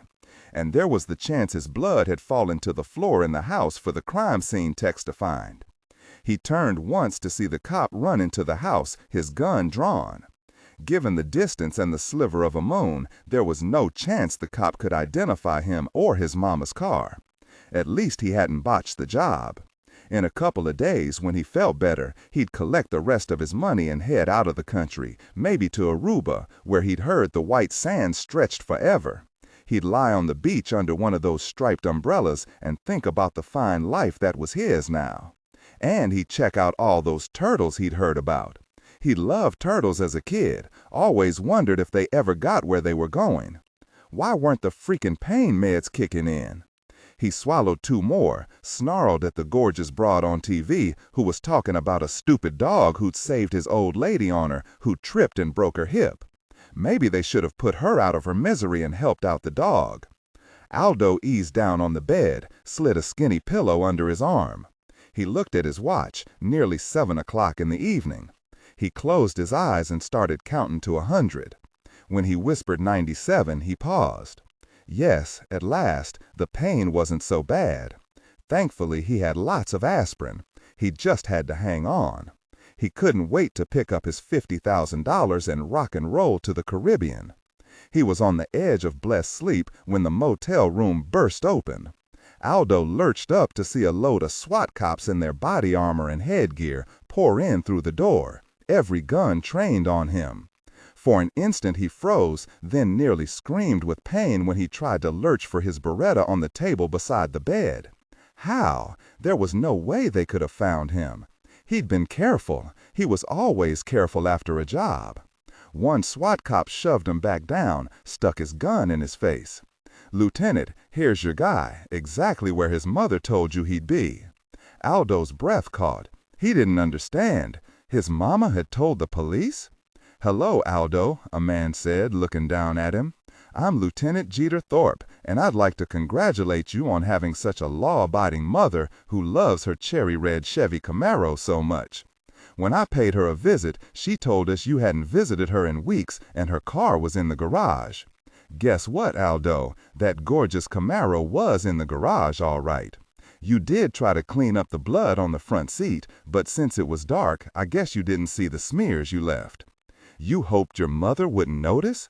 She was very unhappy with you, called you a few names, said you were worse than her now-dead sleaze of a husband. She was happy enough to tell us that whenever she kicked you out of the house before you were finally shipped off to Red Onion, you usually came here to the Whippoorwill Motel in Oldenburg. His mama had told them. Because he'd borrowed her freaking Camaro and smeared a little blood on the front seat? He had tried to clean it all off, but he was in so much pain he could barely see. He whispered, "No, you made her tell you. You threatened her. She's my mother." Life is hard, Aldo. When we told her what you'd done, that you'd probably left your own piece of crap down the street and snuck in to take the Camaro and involve her in killing someone, she gave you up without a whimper. Really cool car, by the way. His own flesh turning on him, betraying him. What else could a man bear? Aldo looked up numbly at the plainclothes cop. The look in his eyes was as mean as Jessup the Bull's at Red Onion. The cop's voice turned flat and hard. "I'm sure you remember the police officer at Corinne Ewing's house last night, Aldo." Yes, he took a picture of your car as you drove away from Corinne Ewing's house. Amazing how well those cameras do now in low light. When we magnified the photos, we even got your license plate. The icing on the cake? You left some of your blood in Ewing's hallway and on the road, too. I'm sure we'll get a match. Jeter smiled down at him, crossed his arms. "Here's what's going to happen, Aldo. You'll go back to Red Onion without the chance of parole this time, unless—" Jeter paused, stretched it out, waiting for Aldo to meet his eyes. "Unless you tell us who hired you to kill Corinne Ewing." Jeter was looking down at him as if he was bored, as if he'd just as soon kick him under a car and run over him. Tough bastard. Aldo pictured putting a red dot in the middle of his forehead, but the SWAT cops already had his Beretta. But maybe he still held some of the cards. Aldo looked up at Jeter, a sneer on his mouth, and said easily, "I don't know what you're talking about." Jeter leaned close. "As I said, my name's Lieutenant Jeter Thorpe of the Porte Franklin PD, So you can believe me when I tell you I can persuade the Commonwealth attorney to offer you a possibility of parole if you tell the court who paid you to kill Corinne Ewing." Aldo's sneer grew bigger. He kept his mouth shut. Did this Thorpe think he'd just fold without a written guarantee? Jeter said easily to this idiot who thought he could outfox a fox, "If you refuse to cooperate, Aldo, if you think staying silent will keep you safe in prison, you've got it exactly wrong. Once you're back at Red Onion, you'll be a threat to Oliveras. You won't last longer than the first spitting contest. Another inmate will shove a bar of soap down your throat in the shower, or maybe stick a shiv in your gut in the yard. And everyone will stand around and watch you bleed out. They'll set up a pool to bet how long you'll stay breathing. Maybe it'll be only days, maybe weeks. Then it'll happen that fast, Aldo." Jeter snapped his fingers in Aldo's face. For a second, Aldo's rage took his pain away. He remembered his ranger knife, but it was snug in his boot, at the foot of his bed. A second later, his shoulder was on fire again. It made him want to scream, but he didn't, not with all the cops standing over him, watching him. He said, his voice firm, as hard as the cops' eyes staring down at him, "You gotta make me a real sweet deal." Jeter's eyebrow went up, and he smiled, a vicious smile, one promising endless mean. "You think? Well, I'll see what I can do. Just to whet my appetite, Aldo, to show good faith, tell me how much Oliveras paid you to kill Ewing. You get nothing until I see an offer, signatures on the dotted line." Jeter thought of Hailstock. He knew he'd make whatever deal with Aldo Springer he had to. Jeter didn't doubt it for a moment. At least they'd get Oliveras. But knowing how Hailstock would fold for a man who'd committed murder for hire burned him.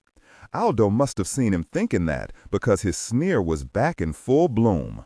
Jeter couldn't help himself. He leaned down and whispered in Aldo's ear, "Then again, maybe Oliveras will have you killed in city lockup before I can get a deal for you." Jeter slipped, pressed his palm against his wounded shoulder to regain his balance. Aldo screamed. "Sorry about that, Aldo. Shoulder hurting you? Okay, let's get your carcass to the hospital, get you fixed up while I speak to the DA, see what they say your future holds." Aldo thought of Oliveras, a man with a blacker soul than even this cop imagined. "I want a guard." Jeter laughed at him. "And I want the money Oliveras was going to pay you." Aldo cursed, stared the cop in the eye. "I wish I could put out your lights." Jeter gave him a full-on smile.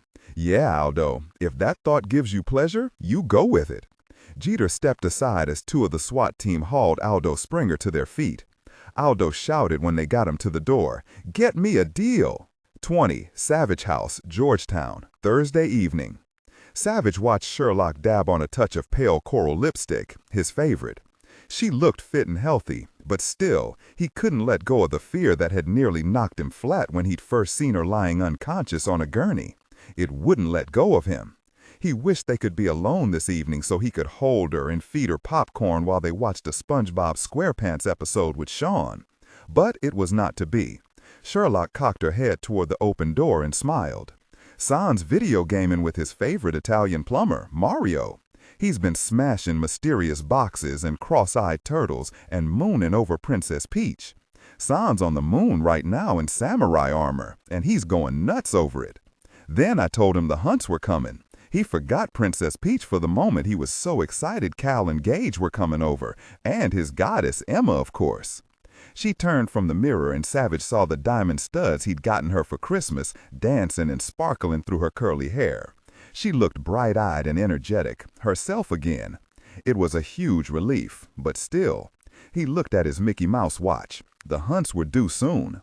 He said, "I like the black turtleneck and the black slacks. You look just about perfect." Sherlock frowned at him. "Excuse me? Just about? I had to factor in worrying about you." She poked him in the shoulder. "Please, no more worrying." She rubbed her fingers over his sinfully soft dark blue cashmere sweater. Very sexy and soft. Savich grinned up at her. "I like the sound of some of that." She gave him a quick kiss. "Perv. I need to see if Sans put away his game, so I should hurry." When they were downstairs, waiting, Sean told them in great detail about his samurai armor and the beautiful Princess Peach. "Papa, do you think Cal and Gage are old enough to play?" "Give them another year or two. I think they're going to be bringing their own games, Sean. Do you mind playing theirs?" Sean beamed. "Don't worry, Papa. I can show them what's what." 2 hours later, the hamburgers were a memory. Sean and the Hunt twins were huddled together by the front window, playing a game that appeared to call for a lot of shouting and fist-waving. The adults settled in with tea and coffee. Ramsey said, "Let me be honest here, Sherlock. When I saw you go down, I was scared spitless. But no worries now, Ramsey, please. All I'm left with is this Band-Aid on my neck for a day or two. That's all." Sherlock noticed Emma was standing quietly against the back of the sofa where her parents sat, listening in. She knew Emma was smart enough to know what they were about to talk about and mature enough to hear it, and so she was pleased when Ramsey called to her. "Come sit between us, Em. You should be a part of this. You should know as much as we do about what happened today." Emma eased down between her parents, and they each took one of her hands. Emma said, clear-eyed and calm, "I know that man followed us here and shot a dart in Aunt Sherlock's neck. I know he meant to shoot me with it and take me." She drew a deep breath. "Like Father Sonny took me when I was 6. Molly jerked and Emma squeezed her hand. "It's okay, Mom. It was really scary when I was 6, but I know now. He was sick. It's different now. I'm different. I'm almost 13. She looked over at Sherlock and Savich, then at her parents. "Don't try to take me out of it. I'm going to stay for my concert. With all you guys watching, no one will get near me. I'll be fine. Really. I want to perform. I told Vincenzo how important it is to me, and he agrees I should regardless of any stalker, or whatever he is." Savich looked at Emma's defiant, hopeful face. She'd had to grow up too fast, survive looking at every stranger around her as a potential threat even as a young child. But she'd not only survived, she'd thrived. He wouldn't have been surprised to see her tense and frightened, but instead, she was composed and adamant about performing. Ramsey said, "Your mother and I have discussed this, Em, and we agree. You will perform." Yes, you'll knock everyone's socks off, and you won't worry about any of this, for tonight or tomorrow night. Emma kissed each of them on the cheek and beamed. Sherlock said, "Well, do our part, Emma. Our friend Lieutenant Ben Raven at the Metropolitan Police Department will be assigning officers to you at Kennedy Center, one at each exit, and a woman officer, Joy Trader, to stay close when I'm unable." She looked at Molly. "Of course your parents will be there for you as well." Molly drew a deep breath. "That's right. Anyone even looks at you funny, and I'll kick his butt. Now, I called your grandfather, Emma. He's very concerned. He wants us to come to the compound in Oak Park after you finish your performance at Kennedy Center if Uncle Dillon and Aunt Sherlock haven't caught this man yet." Sherlock wasn't surprised Molly had called Mason Lord. They'd be safe settled in his compound in the wealthy Oak Park suburb of Chicago for the duration. Talk about a fortress replete with a rotation of guards.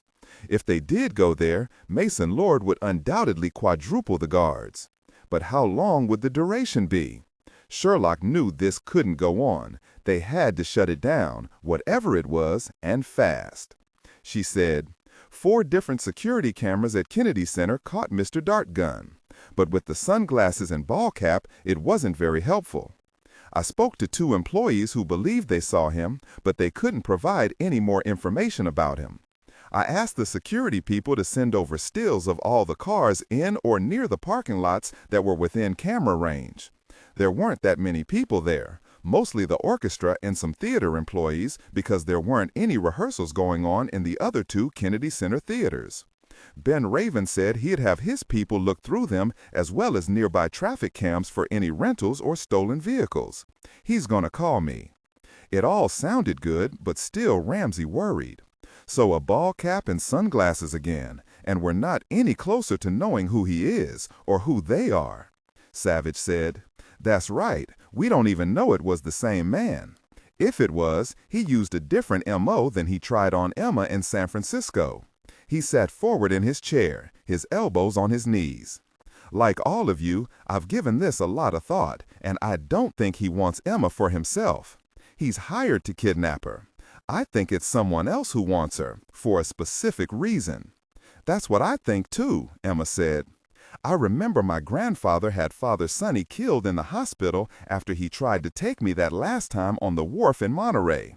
Don't look surprised, Mom. I overheard you and Dad talking about it. I remember thinking finally I was safe since he was gone. And then last year, Father Sonny's crazy mother came back and tried to kill you, Dad, and Aunt Sherlock shot him. The thing is, they're both dead, so how can this man have anything to do with Father Sonny and what happened to me when I was 6? Savich said, Emma's right. I checked.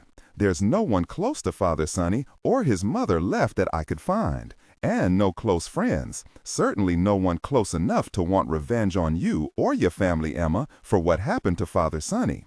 That would take commitment and money and planning. One of my agents, Jack Crown, spoke with Warden Clapp of the Billings State Prison where Father Sonny was incarcerated for many years. Warden Clapp hooked him up with 2 long-term guards who were there the same time as Father Sonny.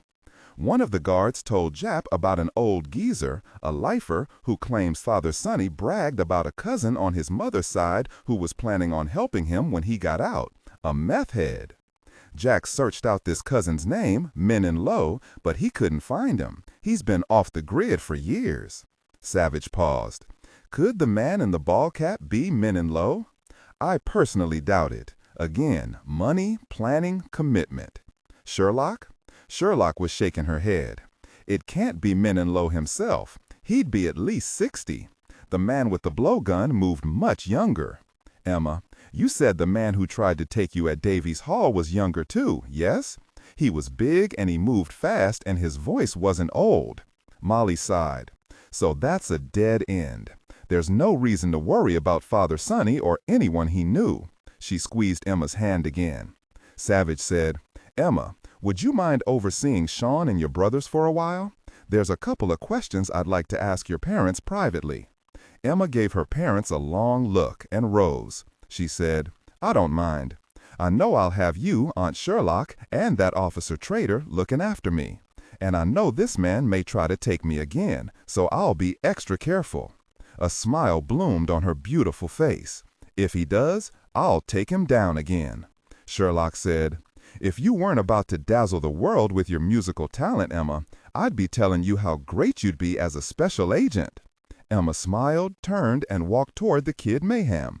Savich said, I thought you should be the ones to decide what Emma should hear about her grandfather. You said you called him Molly.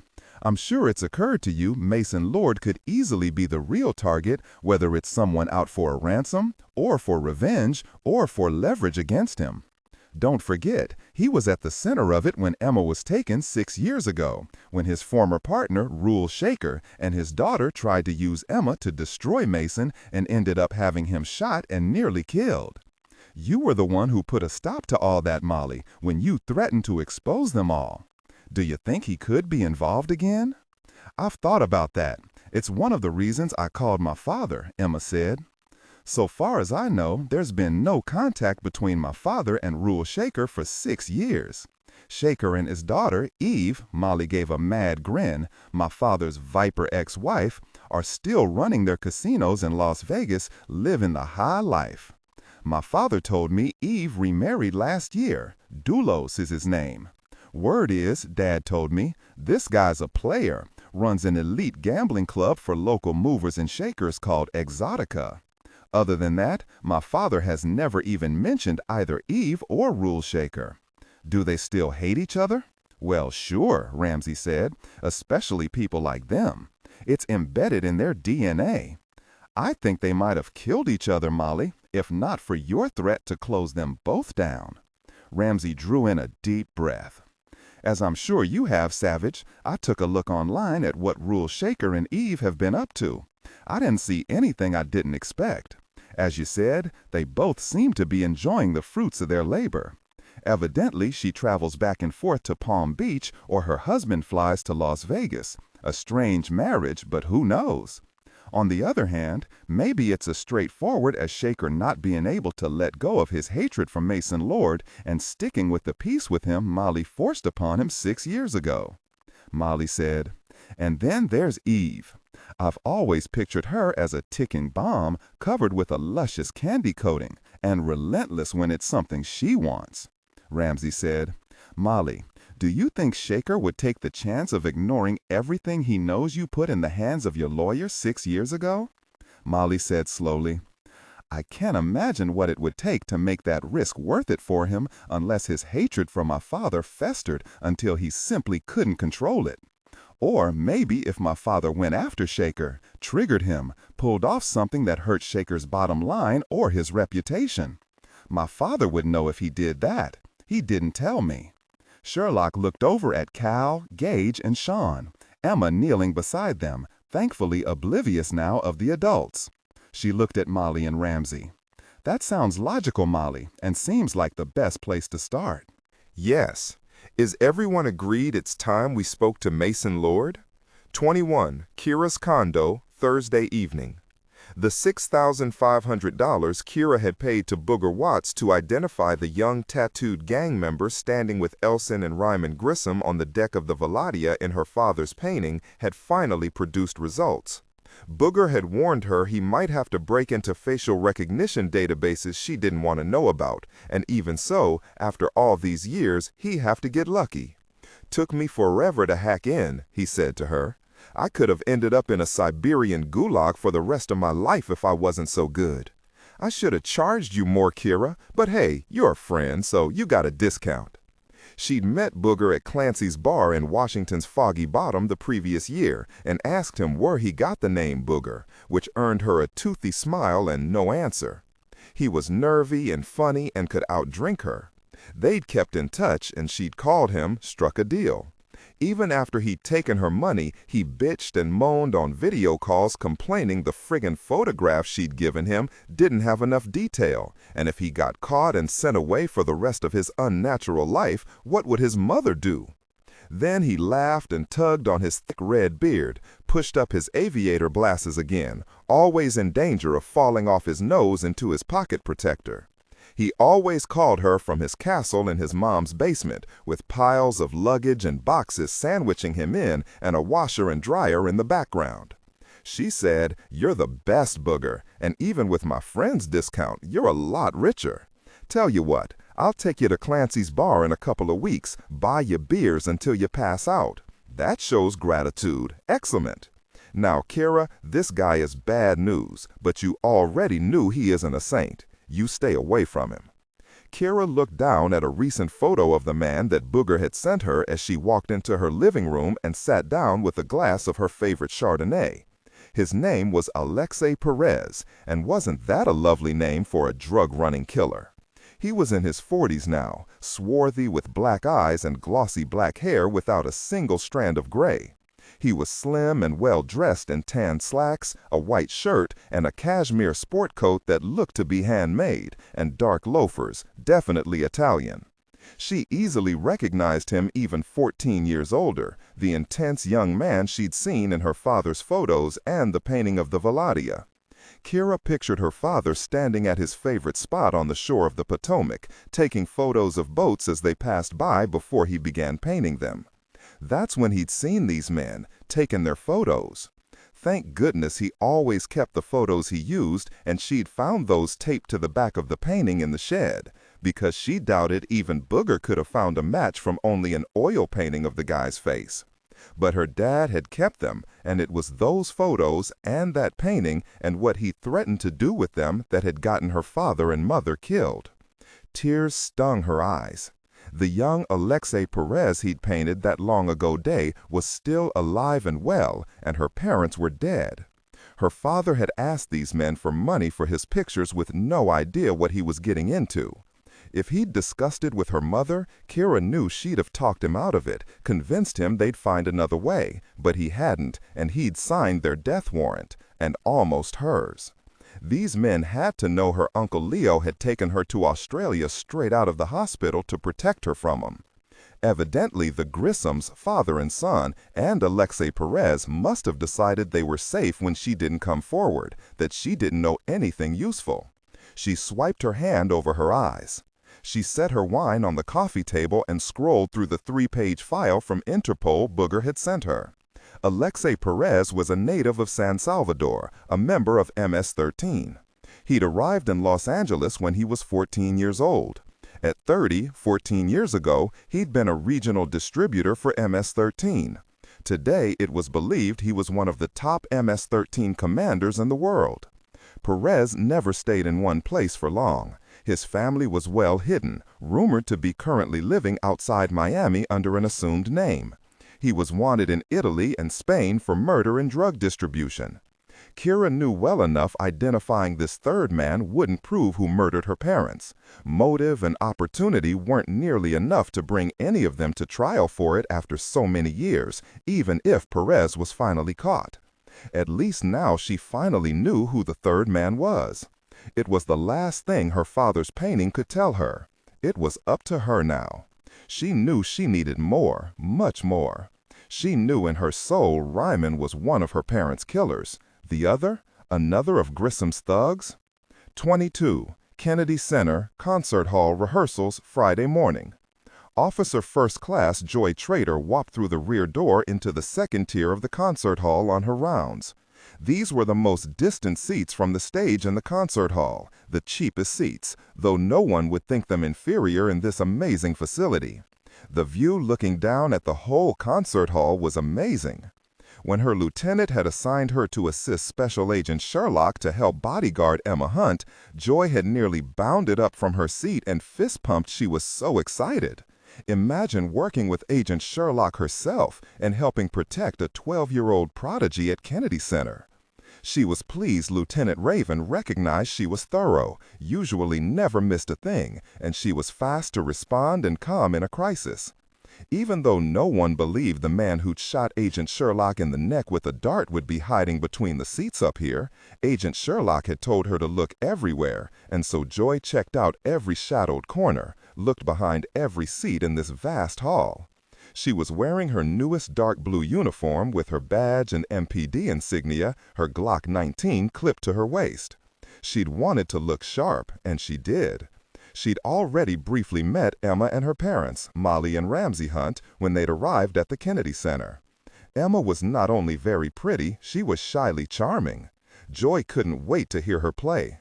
Her parents had offered tickets to Joy's whole family to hear Emma play, along with another young prodigy, an Italian boy from Milan.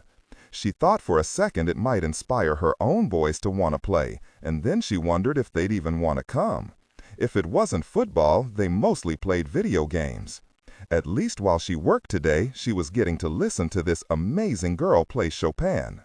Last night, Joy's husband, David, had teased her when she'd pulled out her laptop to read about the Hunts after they'd finished the dishes, dragged the boys to bed, and cleaned up the preteen debris. He shook his head at her and laughed, kissed her. "When you figure it all out, Joy, you let me know," he said.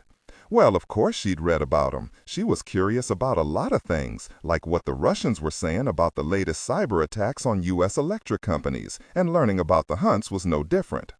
Joy wondered how much more Lieutenant Raven knew about the Hunts than he told her, wondered what Sherlock and her husband, Special Agent Dillon Savich, knew.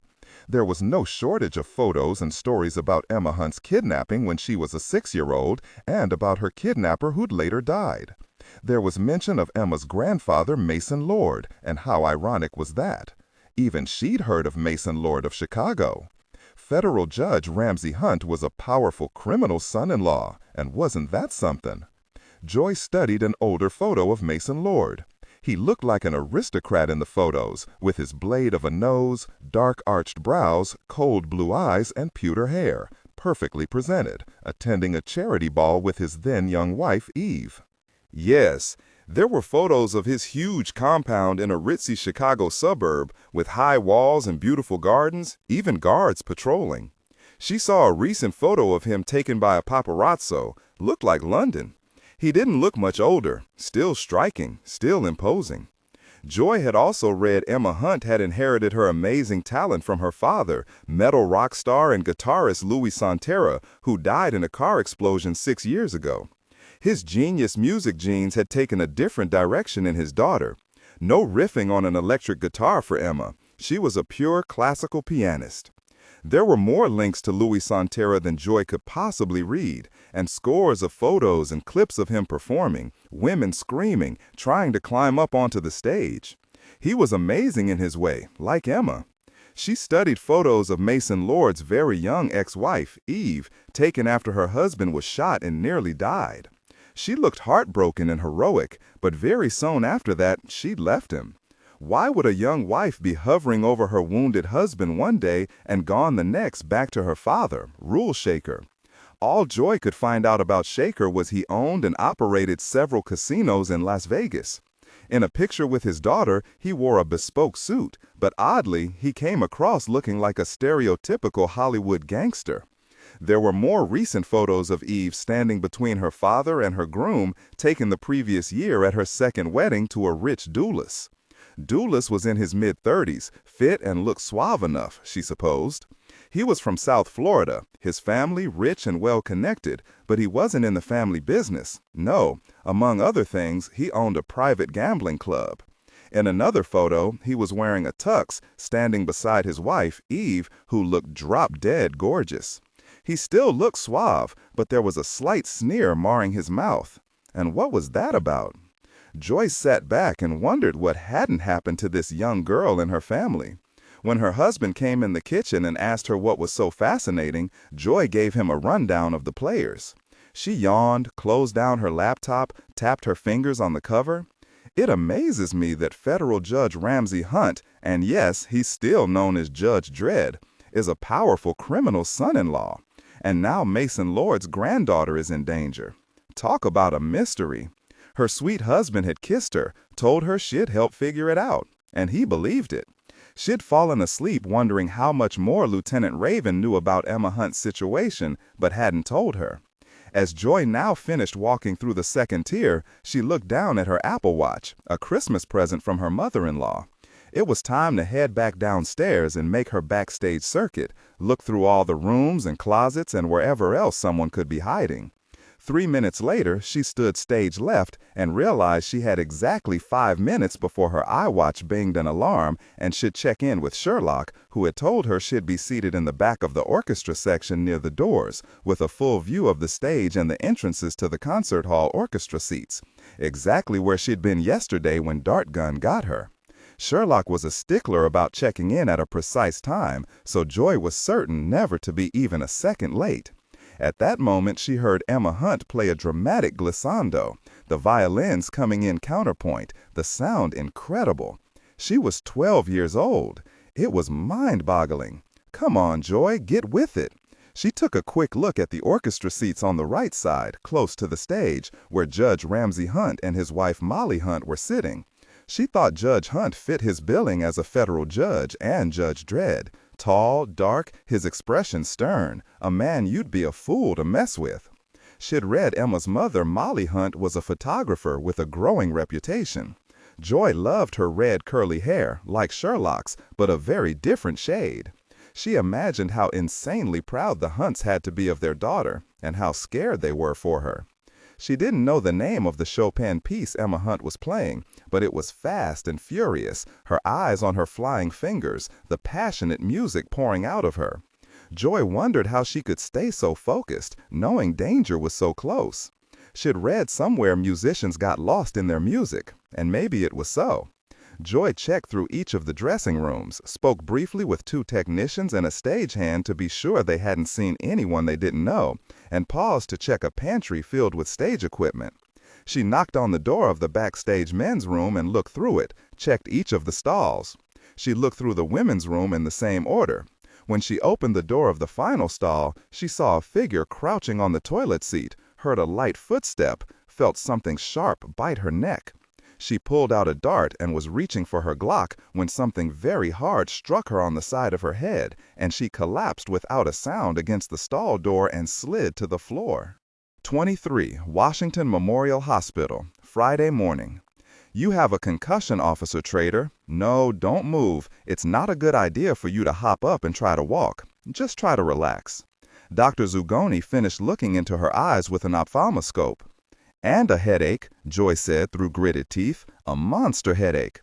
That's expected, and I'm sorry to say we'll have to take it slow with the pain meds. He patted Joy's shoulder.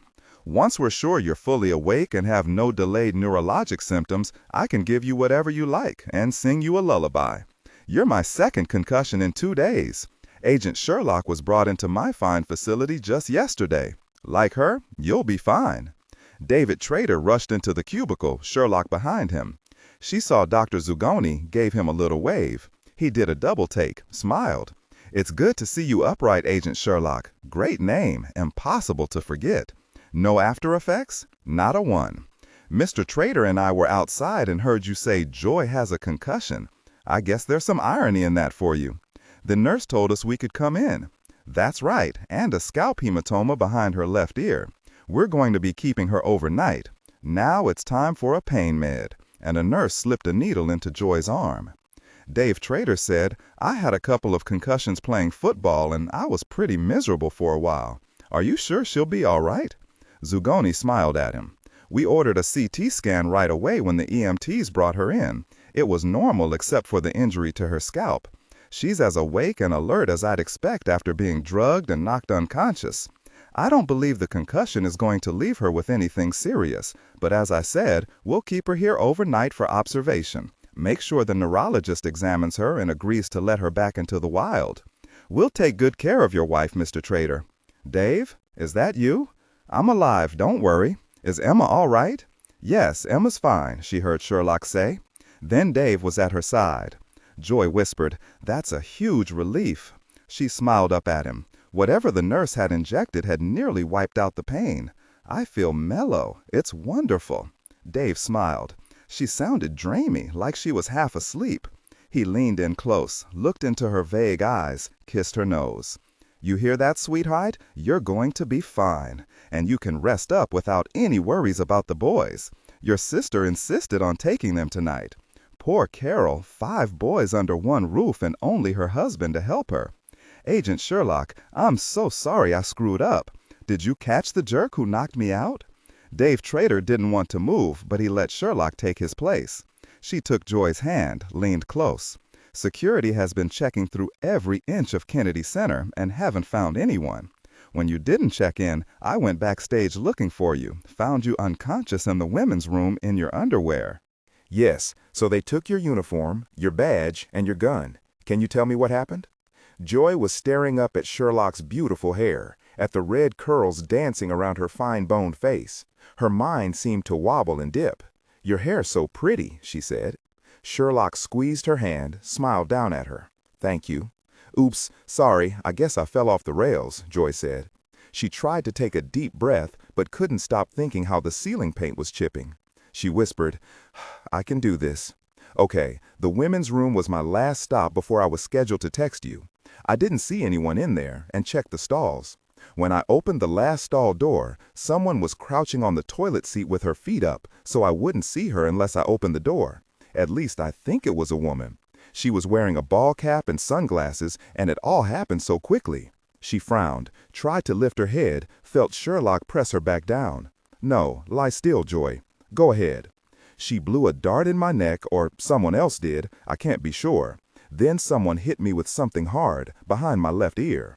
I don't remember anything else. One person or two? I'm sorry, it's just too blurry. Could you tell me what happened again? Sherlock knew concussions, knew Joy's brain wasn't ready to operate normally yet. She said again, "I knew how punctual you were, so it wasn't more than 30 seconds after you missed your time that I headed backstage and retraced your steps. I found you unconscious, a dart on the floor beside your hand, and a nasty lump on your head. I called 911, ran out into the hall and out the back door, but I didn't see anyone. I told everyone to look for a woman, maybe in a police uniform since she took yours, but she must have already run. Was it her plan all along to take your uniform, or did she decide on the spur of the moment to take it that very minute after you found her? She might have believed she could blend in backstage when Emma finished her piece and offered to escort her to the bathroom. More likely she hoped you or someone else would bring Emma to the bathroom yourself. Planned on disabling you and Emma both with that dart and take her out through the back door. But you found her while Emma was still playing, spoiled her plan, whatever it was. She couldn't take the chance someone would come looking for you and had to run. Joy said, "I'm sorry, Sherlock. I let everyone down, and now she has my gun and my badge. I'm never supposed to let that happen." "You were unconscious, Joy. It couldn't be helped. The EMTs got you to the hospital in record time. I left all our people checking around Kennedy Center for the woman. As yet, she hasn't been seen, so I imagine she saw me and managed to sneak past the outside guards. I called Lieutenant Raven, he called your husband, and here we are." Joy whispered, "I'm glad I wasn't wearing a thong. They're Dave's favorites, but I could never bring myself to wear them under my uniform." As Joy Trader's lieutenant, Ben Raven, opened the curtain to the cubicle, Dr. Zugoni said, "Come on in, Lieutenant Raven. Most everyone else has." They heard a beep. Zugoni looked down at his pager. "I've got to take care of another patient. I'll be back to see you in a couple of hours, Officer Trader. I'll leave it to you and Agent Sherlock to reassure your lieutenant." He walked out of cubicle in a hurry, his white coat flapping again. Joy looked after him. She felt all loose and vague and wondered how he got his white coat to move like that. There was no wind, but maybe he was going near the speed of light. Her brain flipped and whirled and wondered. Her last thought was of the footfall she heard before the lights went out. Sherlock patted Dave Trader's shoulder and reassured him his wife would be okay. She left him staring down at Joy's still face. Was he praying? Sherlock wasn't surprised to see Dillon in the ER working on Max, sitting with the half-dozen cops who'd come to the ER when word got out one of their own had been hurt. He looked up, his eyebrow arched. "She's got a concussion, ketamine in her system with the dart, but Dr. Zugoni up. He was here for Officer Trader, too. He says she'll be fine. They'll keep her overnight because of the blow to her head. Hope to send her home tomorrow." "That's good. Tell me what happened." She did. "I was sure it was a man yesterday, Dillon, Mr. Dartgun, but today it was a woman who shot Joy with one and took her uniform. Most guys wouldn't fit in it. So are there two people, or was I wrong? I guess whoever shot me could have been a woman. Kennedy Center security and Metro officers are looking for a woman. Whatever she was planning, Joy Trader finding her put a stop to it.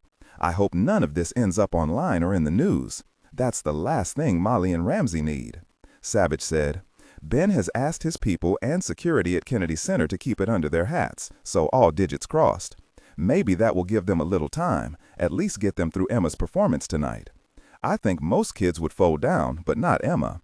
I have no doubt she'll insist on performing, and I don't blame her. I'd want to perform too. She's worked too hard on her Chopin numbers to suddenly have no payoff. She'll play. I agree. Ramsey told me they spoke to Emma about canceling her performance tonight and taking her to Mason Lord's compound in Chicago immediately, and she gave a flat refusal. As they left the ER, Sherlock said, "I think Emma feels she has to perform. She made a promise and will keep it. Still, for Ramsey and Molly, this has turned into a nightmare. Emma was well guarded today, and the people who want Emma failed, but that won't stop them from trying again. And we still don't know who they are or why they're doing this." Savich said, "There's not much time left before Emma's on her way to Chicago. The question is, if they try again here, what will they do?" They continued to discuss the case while they walked to the parking lot and got in Savich's Porsche. As he started up the car, his cell phone belted out Joan Jett's "I Love Rock and Roll." Savich passed his cell to Sherlock. "Ben? Dillon's driving. What's happened?" "I've got some news for you, Sherlock, about the cars in the Kennedy Center parking lot. No luck there, but my people didn't stop. They checked all the cars parked on surrounding streets. They spotted a rental car, found out it was rented by somebody out of Nevada." He paused a moment, and she could see his grin. "We got a name." 24, Hay Adams Hotel, Friday, late afternoon. The tension headache behind Molly's left ear magically disappeared when her father, Mason Lord, appeared at their suite at 3 o'clock that afternoon. She'd called him yesterday to tell him what had happened at Kennedy Center, and he told her they should come to the compound, but he hadn't told her he'd come to Washington. She didn't say a word, simply walked to him, put her arms around his chest, and hugged him close. He pulled her in, hugged her back. She breathed in the subtle lemon scent he wore that always reminded her of the hills covered with lemon trees in Positano on the Amalfi Coast, their subtle scent in the very air you breathed. She looked up at him and simply knew he would do everything in his power to guard Emma. "Dad, I can't tell you how glad I am to see you. We still don't know who tried to take Emma, and they tried again this morning. A police officer was hurt. Ramsey and I agree the best place to keep Emma safe is with you in Oak Park. He gently set her away from him, studied her face. "You look tired, Molly, upset and worried. That's why I'm here, so I can take you all home with me. We'll figure it out, Molly." Mason turned then and smiled at a young woman who stood off to his side. "Molly, this is my wife, Elizabeth Beatrice. Actually, we were on our last honeymoon stop in Paris when you called." His voice sounded possessive and something else. He sounded proud. Yes, her misogynist father sounded proud of a woman? She was his wife? He'd said nothing about her when she'd called him the previous night.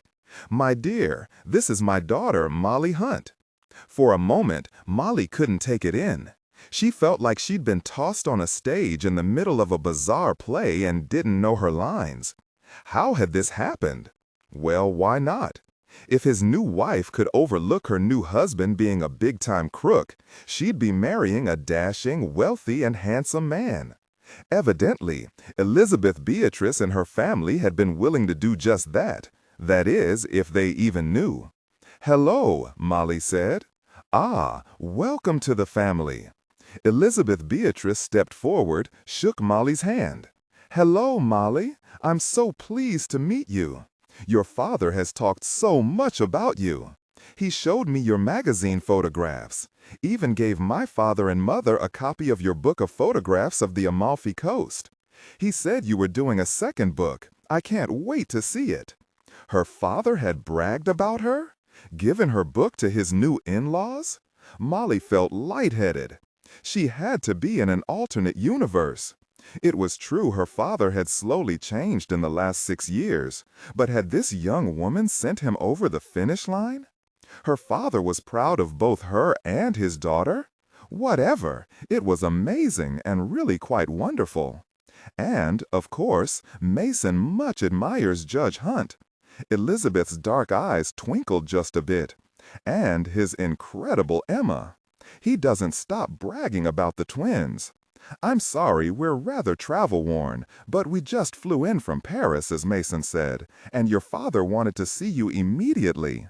I'm so sorry there are problems, but your father is here now." She sounded like she believed utterly her new husband could solve anything thrown his way. "Thank you." Molly couldn't help it. She blurted out, "You're English." Elizabeth Beatrice nodded. Mason said, "Her father is Viscount Bellamy of Grace Hall in Hampshire. She just took a first in economics at Oxford." Again, the pride rang out. Molly couldn't help staring at the young woman with her handfuls of beautiful curling black hair falling to her shoulders, framing her exquisite face. Her equally dark eyes, behind large black-framed glasses, held a good deal of intelligence and, if Molly wasn't mistaken, humor. Naturally, she had an English peaches and cream complexion. Molly took Elizabeth Beatrice's smooth white hand in hers and smiled at the gorgeous young woman, at least 10 years her junior, now her stepmother. She felt laughter bubble up. Would her father always surprise her? It was a good thing both she and Ramsey had learned to take things in stride whenever they involved her father. An English bride fresh from university who wore glasses. She flashed an instant back to his second wife, Eve, even more physically perfect than his third. Eve herself had remarried last year. What was his name? Rich Doulos, yes, that was it. Scion of a wealthy family in South Florida. Rule Shaker had a son-in-law again, probably as shady as he was. Molly's head was still spinning. She shook her head at herself and stepped back. "I'm sorry to keep you in the hall. Please, come in."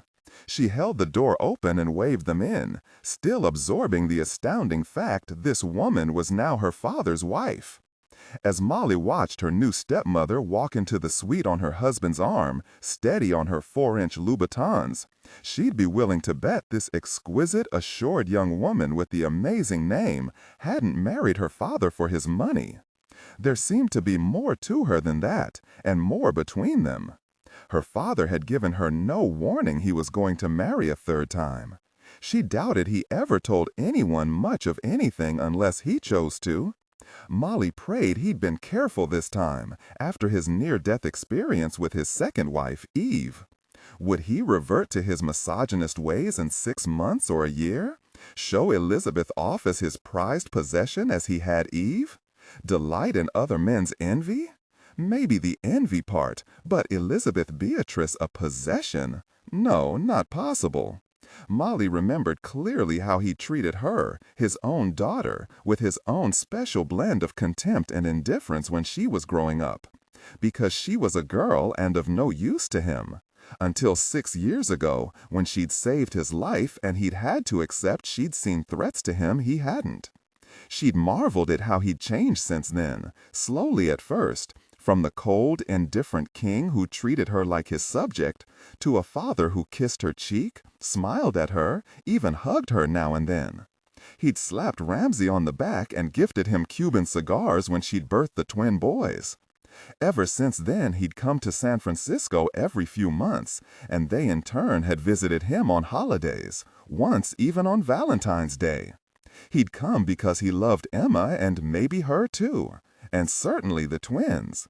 "Mama, who's here? Trail mix? Someone brought trail mix? It's Grandpa." The twins were on him in an instant, lifting their arms at exactly the same time, now talking a mile a minute to twin talk. Mason Lord laughed, scooped both of them up in his arms and hugged them. "You both smell like chocolate," he said, sniffing one, then the other. "And now you want trail mix?" As they continued to babble incomprehensibly to all except Emma and their parents, Mason looked over their heads at Emma, who stood back smiling at him. "Hello, Emma," he said. "Come meet Elizabeth Beatrice." Again a smile lit his very handsome, austere face.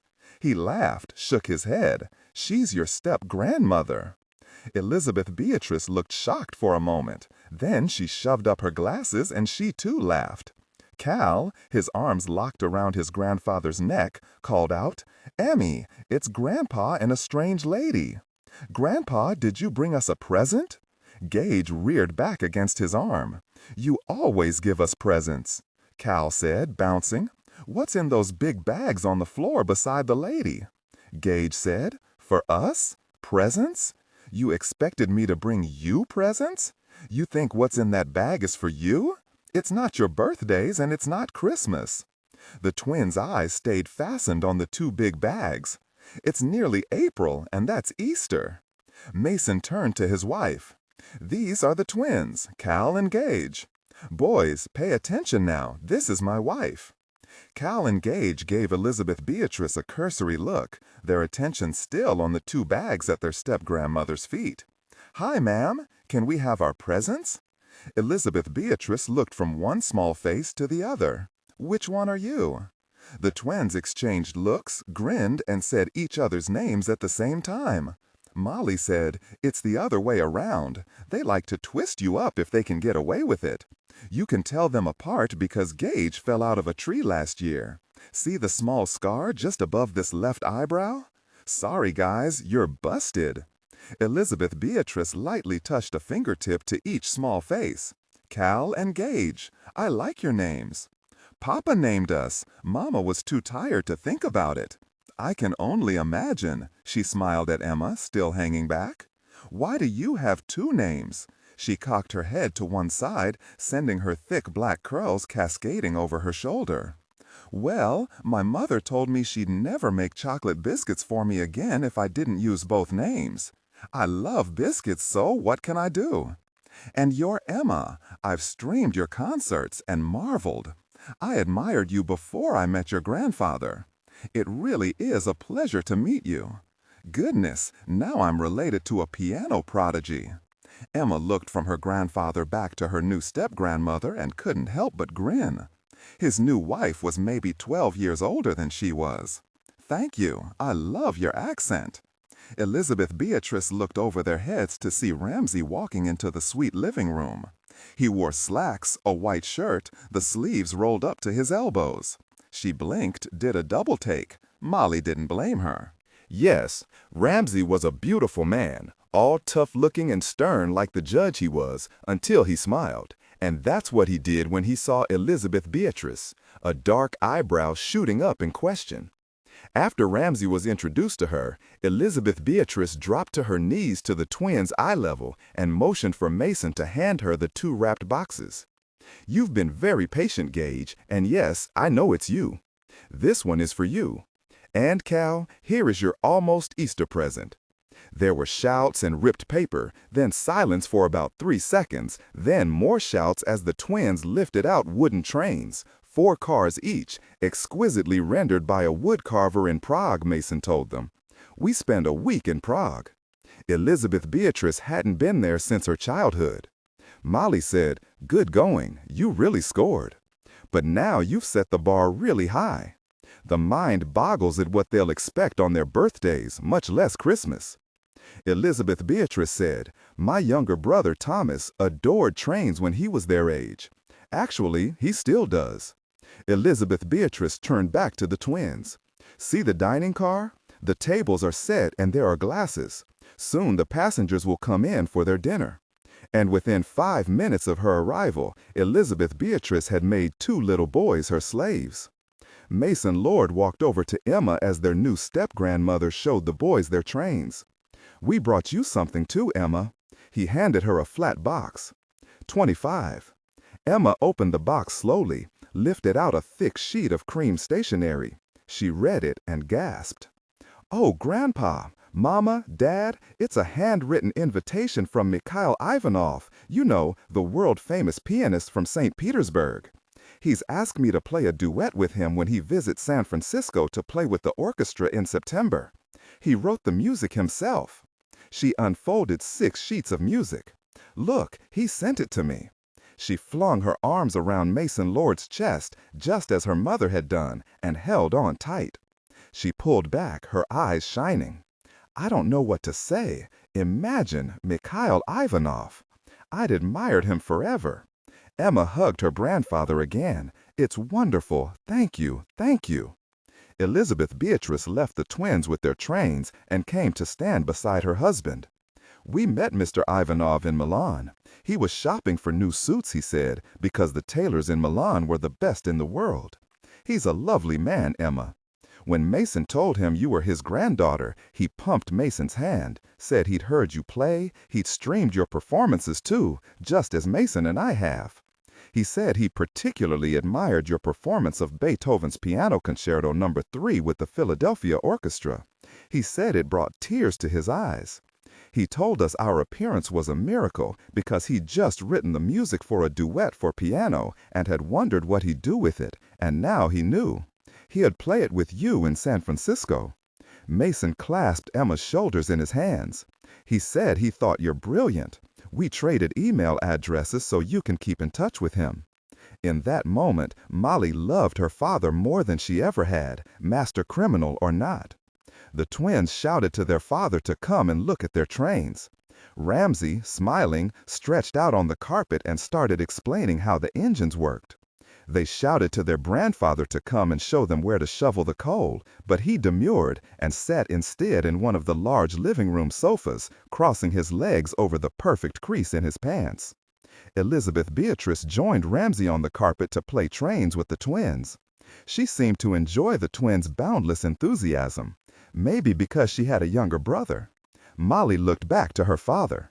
He looked as dapper as ever in a tailored, lightweight gray wool suit, a white shirt and darker gray tie, Ferragamos on his long, narrow feet. His hair was a beautiful pewter now, no dye job for him. And with his thin blade of a nose, his lean face etched with high cheekbones, he looked like a slender aristocrat among peasants. She watched his eyes go frequently to his wife, even as he spoke to Emma, who'd sat down on the sofa next to him. Molly wondered if he hadn't told her about his new marriage because he feared she'd make fun of him, taking a third wife 10 years his daughter's junior. No one's opinion would concern him. She heard him asking Emma questions about the other young performer, Vincenzo Rossi. And how did he know about Vincenzo? Molly shook her head. He'd come for Emma, that was what was important, new wife or not. Emma leaned toward him. "Grandpa, how did you find out I was in trouble?" He looked briefly amused at her question. "Your mother called me, Emma, and told me. I hope you're looking forward to visiting us after you play at Kennedy Center tonight." Cal and Gage yawned at exactly the same time. Molly laughed, scooped them both up, and carted them to their bedroom for their afternoon naps, the twins whining and complaining every step. Molly knew they'd be asleep in 2 minutes. She doubted she'd be hauling them around much longer. They were getting too heavy. She hoped the babysitter she'd arranged to spend the evening with them tonight was endowed with fortitude and a sense of humor.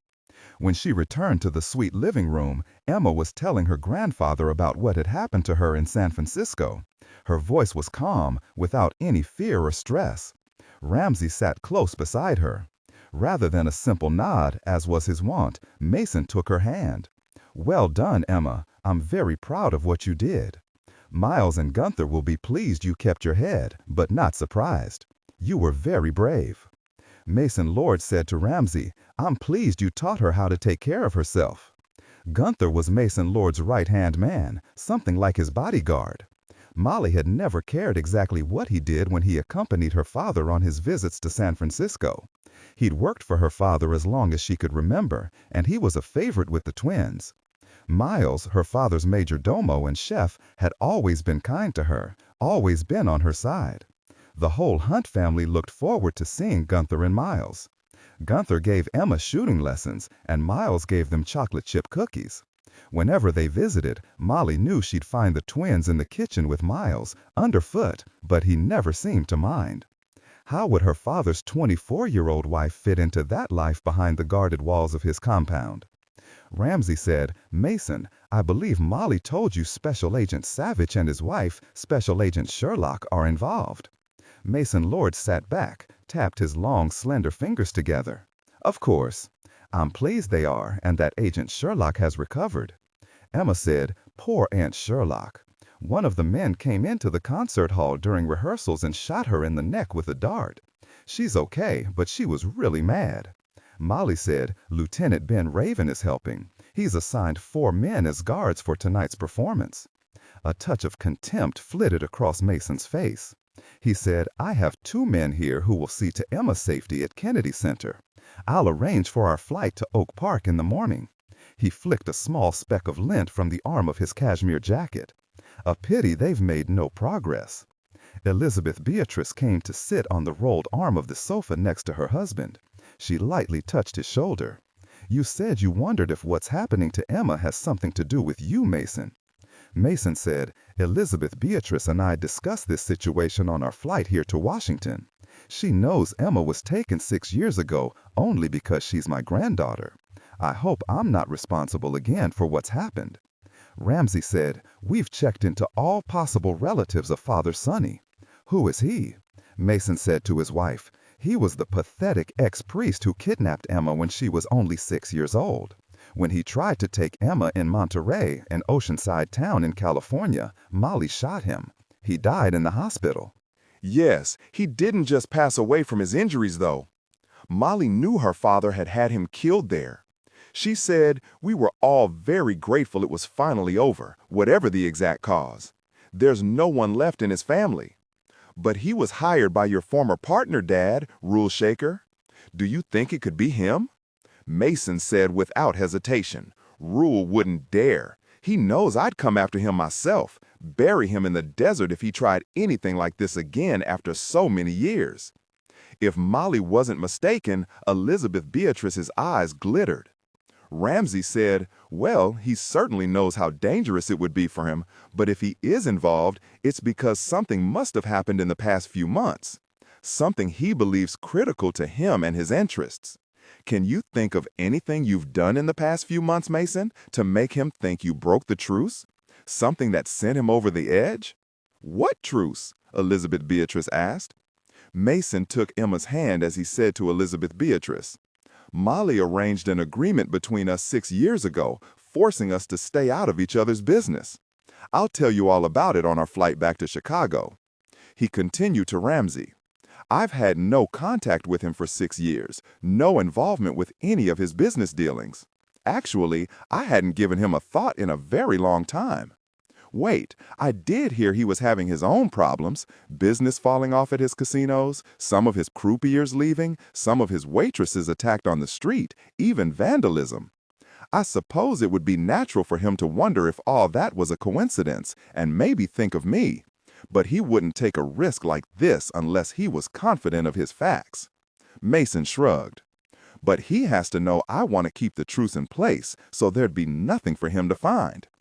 Could it be someone else besides this Shaker, Mason? Elizabeth Beatrice asked.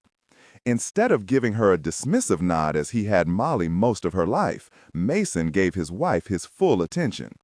I'm considering all my competitors, of which there are only a few nowadays, Ramsey said. No major blow-ups with any of them? No. As I told Molly, I've been out of the country a good bit, not only these past weeks with Elizabeth Beatrice, but also in England quite a lot of the time these past 6 months wooing this incredible woman. Still, I've got all my people working on it. I do want to speak with Savich and Sherlock. He gave a small smile, said to his bride, the 2 FBI agents I've told you about. They're good, but if this has anything to do with me, they simply don't have my resources. Still, Elizabeth Beatrice said, closing her hand over his, they might have fresh ideas. Mason nodded, then said in his commander-in-chief voice, Gunther has already collected some interesting rumors. It's too soon to know if the rumors are legitimate. Everyone's agreed. Our next step will be to get Emma safe at Oak Park. Yet again, Molly marveled at him. Her father was concerned about what they thought? Molly, Ramsey, and Emma all nodded. 26, Porte Franklin, late Friday afternoon. Kirra thanked the gods of justice. The ridiculous plea bargain she'd been forced to offer to Marvin Bailey's defense attorney and stoically present to Judge Rupert Blankenship that morning in court had left the good judge red in the face. Judge Blankenship was disgusted and showed it. He looked from her to Bailey's attorney, while Bailey, who'd been smirking at her from the defense table, looked uncertainly back at him. The judge told them to go back to conference and come up with a more appropriate sentence for Bailey, and the wonderful man had set a date for them to reappear before him, not any other judge. Bailey, who had a sheet longer than her arm, had looked at the judge like he wanted to murder him, then her. She'd given Bailey and his attorney a big smile. It was all she could do not to shout and wave a fist.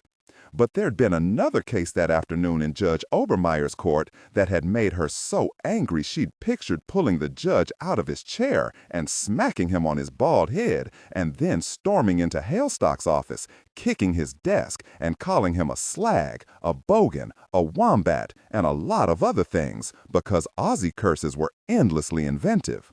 She'd had to plea deal out Devon Crowder, a 3-time felon, to only 6 months in county lockup for breaking and entering, robbing a dozen houses with a gun in his pocket, ready to use it if any of the homeowners resisted him. She had nearly gone over the edge when Obermeyer had practically congratulated Kirra on her enlightened approach, working with defense attorneys rather than against them. Obermeyer gave nothing short of a pep talk to Devon Crowder, the wanker. Alex Spears, her boss, said from behind her, "Are you done preparing the Dillon case, or have you been too busy cursing in Aussie about Crowder?" I started with calling Hailstock a wanker and Obermeyer a wombat, and it went downhill from there. In the privacy of my own head, of course. He laughed. Wombat? I thought a wombat was a really cute little animal, right?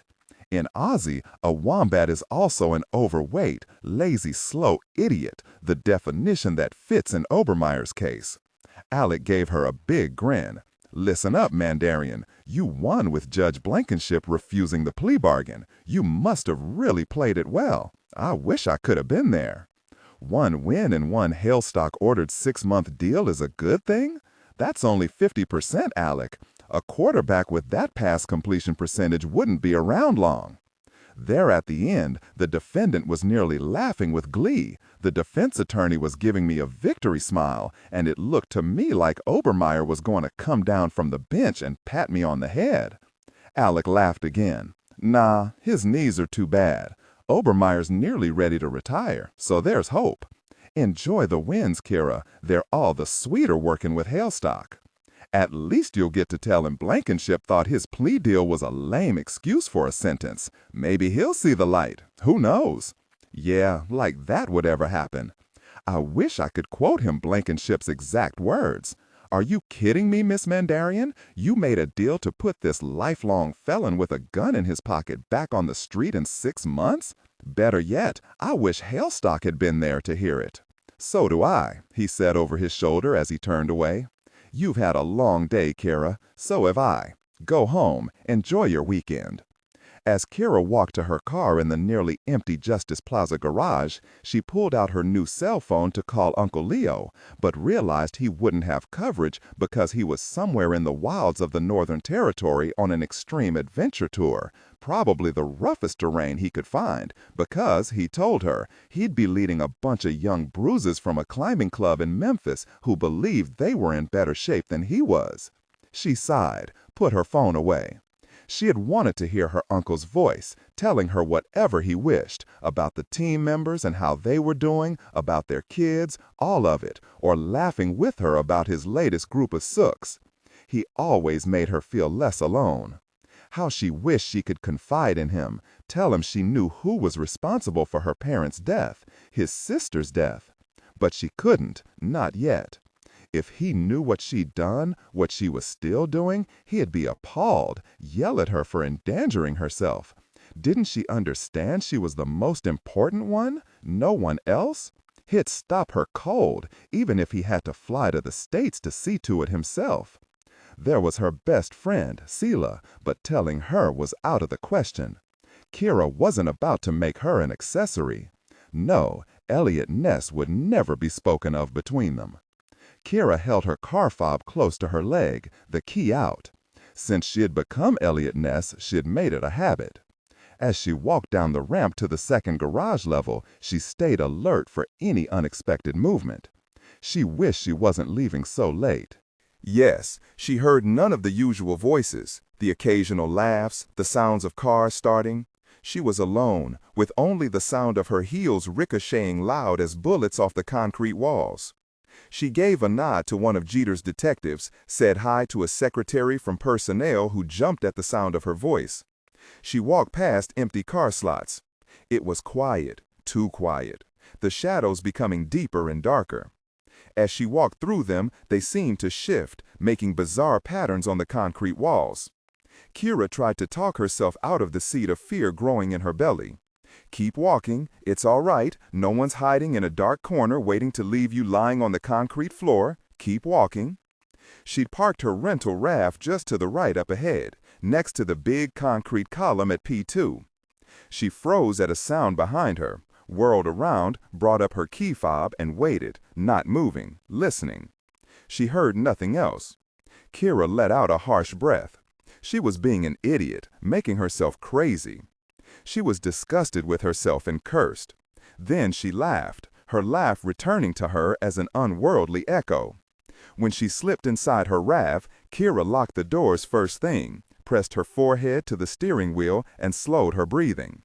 Everything was all right. But was it really? Could Grissom or Oliveras know who she was? When Ryman Grissom chased her out of the woods, he could have seen her Audi, maybe even made out a couple of the letters of her license plate, enough to find out her name. She hadn't thought to muddy up her plates that first night at the Oliveras house. Maybe he'd even snapped photos with his cell phone, like Detective Foxay had when Aldo Springer drove away from Corinne Ewing's house. Kirra stayed watchful as she drove toward home. Her stomach growled, and she pictured a pizza for dinner loaded with black olives and sausage. She looked in her rear view and spotted a white van 3 cars behind her. A delivery van? She couldn't see the sides, where there might be a name, some kind of designation. The van stayed back 3 cars, always 3 cars. She made a couple of turns to be sure the white van was following her. It always turned with her, keeping its distance. She tried to see how many people were in the van, but the afternoon sun was bright in her eyes, and she could only make out the shape of the driver. All right, they know who I am. It was a hard pill to swallow, but no choice. It meant she'd been careless, something Eliot Ness would never be. But now on the open road, out of that dark, empty Justice Plaza garage with all its shadows, Kirra wasn't afraid. There was a good chance she could outdrive them. She was in an all-wheel drive RAV, whoever it was behind her in a clunky van. She was comfortable driving at speed while weaving and dodging because she'd had a one-semester fling while she was at university in Canberra with a racing fanatic who taught her how. But she needed a plan to deal with whatever they throw at her. She could drive toward the police station rather than home, but that would take her into downtown traffic and red lights. If they were armed, they could shoot her if she let them get too close, and a bystander could be hurt. She glanced again in her rear view, slowed. 2 cars, and then the van was right behind her, but not crowding, only another commuter heading home after putting in a late day at work. The sun went behind clouds, and Kirra saw the driver more clearly, a man wearing a watch cap. If there was anyone else in the van, they were in the back, out of sight. "Let's see what you've got then, you bloody wanker," she said aloud as she turned right onto Grapeseed Avenue, away from town. She drove sedately for 3 blocks toward the Ross Parkway. At the last second, she veered away from the parkway on-ramp and drove instead onto what was now the frontage road, once, years before, one of the main thoroughfares through Porte Franklin. It was in miserable shape now, not maintained for a good 2 decades, a remnant of the 1960s. Few people used it anymore because it was dangerous, the ancient hardtop broken and potholed, but Kirra knew it well. She'd practiced on it often because it was challenging and usually empty. The road twisted and climbed when it parted from the parkway, switchbacked over the rising hills east of town, until it flattened out some 5 miles from Wilmot. There were only a few old exits that gave onto narrow country roads to smaller communities, overgrown and hardly used, and no guardrails to keep a car from flying free down naked cliffs covered only with brush. She sped up when they approached the first hill. The white van kept up, staying a good 50 yards behind her. The driver had to realize she'd noticed him. Did he wonder where she was headed on this ancient, unused road? Pleased they'd soon be in the middle of nowhere where there'd be no witnesses? The white van suddenly sped up and honked, as if to pass her. She looked back. He was ready to make his move. The van smashed into her rear bumper at an angle, forcing her into a slide toward the edge of the road and the drop-off into a deep gully below. Kirra steered into the slide to get back control, turned back toward the middle of the road, and floored it, pulling away from the van. She was headed downhill again toward a flat stretch she knew would veer suddenly into another curve, this one sharp, dangerous at high speed. She slowed a bit and let the van roar up behind her again. Just before the van struck her rear again, she powered away, so the RAV barely felt the blow. She knew one of the exits to a country road was coming up, a sharp right immediately after a blind turn. She floored it, squealing a good distance away from the van. She downshifted into the blind turn and skidded the RAV off the exit onto the side road. She pulled behind a stand of maple trees and waited. 27. A few seconds later, the van screeched around the turn, the driver nearly losing control before he managed to straighten the van. He didn't slow, didn't see the side road, and roared ahead down the hill. Kirra pulled back onto the road, saw the van racing ahead of her. The driver thought she was still in front of him, but he would realize very soon she wasn't. She hit the gas. The driver saw her only the second before she slammed into the back of the van. His rear wheels went into a skid, and she saw him twist the steering wheel hard the wrong way, turning the skid into a spin, the tires squealing as the van lurched toward the edge of the road. She heard him scream as the van tilted up on 2 wheels and went hurtling over the edge into a narrow gully, ripping through bushes, flipping over on its mad fall to the bottom. Kirra pulled the RAV close to the edge of the road and jumped out. She was shaking, adrenaline flooding her. She ran to the edge of the road and looked down. The van had crashed into a gigantic old oak at the bottom of the gully. It lay on its side, smoke billowing up from its smashed engine. The driver's side door shoved out, and a man rolled out of the van onto the rocky ground. He lay on his back, unmoving. Kirra called 911, texted Jeter, even though she knew telling him a man had tried to kill her would make him wonder if she was Eliot Ness. There was no hope for it. Was it Ryman Grissom lying motionless on the ground beside the accordion van? She took off her heels and slipped on the sneakers in her gym bag. She made her way slowly down, holding onto bushes to keep from skidding and falling. He was hugging his chest, panting and groaning. It wasn't Ryman Grissom, it was a young man she didn't recognize. His chinos were ripped, showing a gash and what looked like a broken leg. No need for a tourniquet, the gash was only oozing blood. She didn't see any other obvious wounds. She went down on her knees beside him. His eyes sharpened on her face. He whispered, "How'd you do that?" "A race car driver taught me how to take care of any clacker who tried to take me on." Yes, I've got to say, too, that only a clacker would take on a RAV on that road in a clunky van. What's a clacker? Haven't said that in a long time.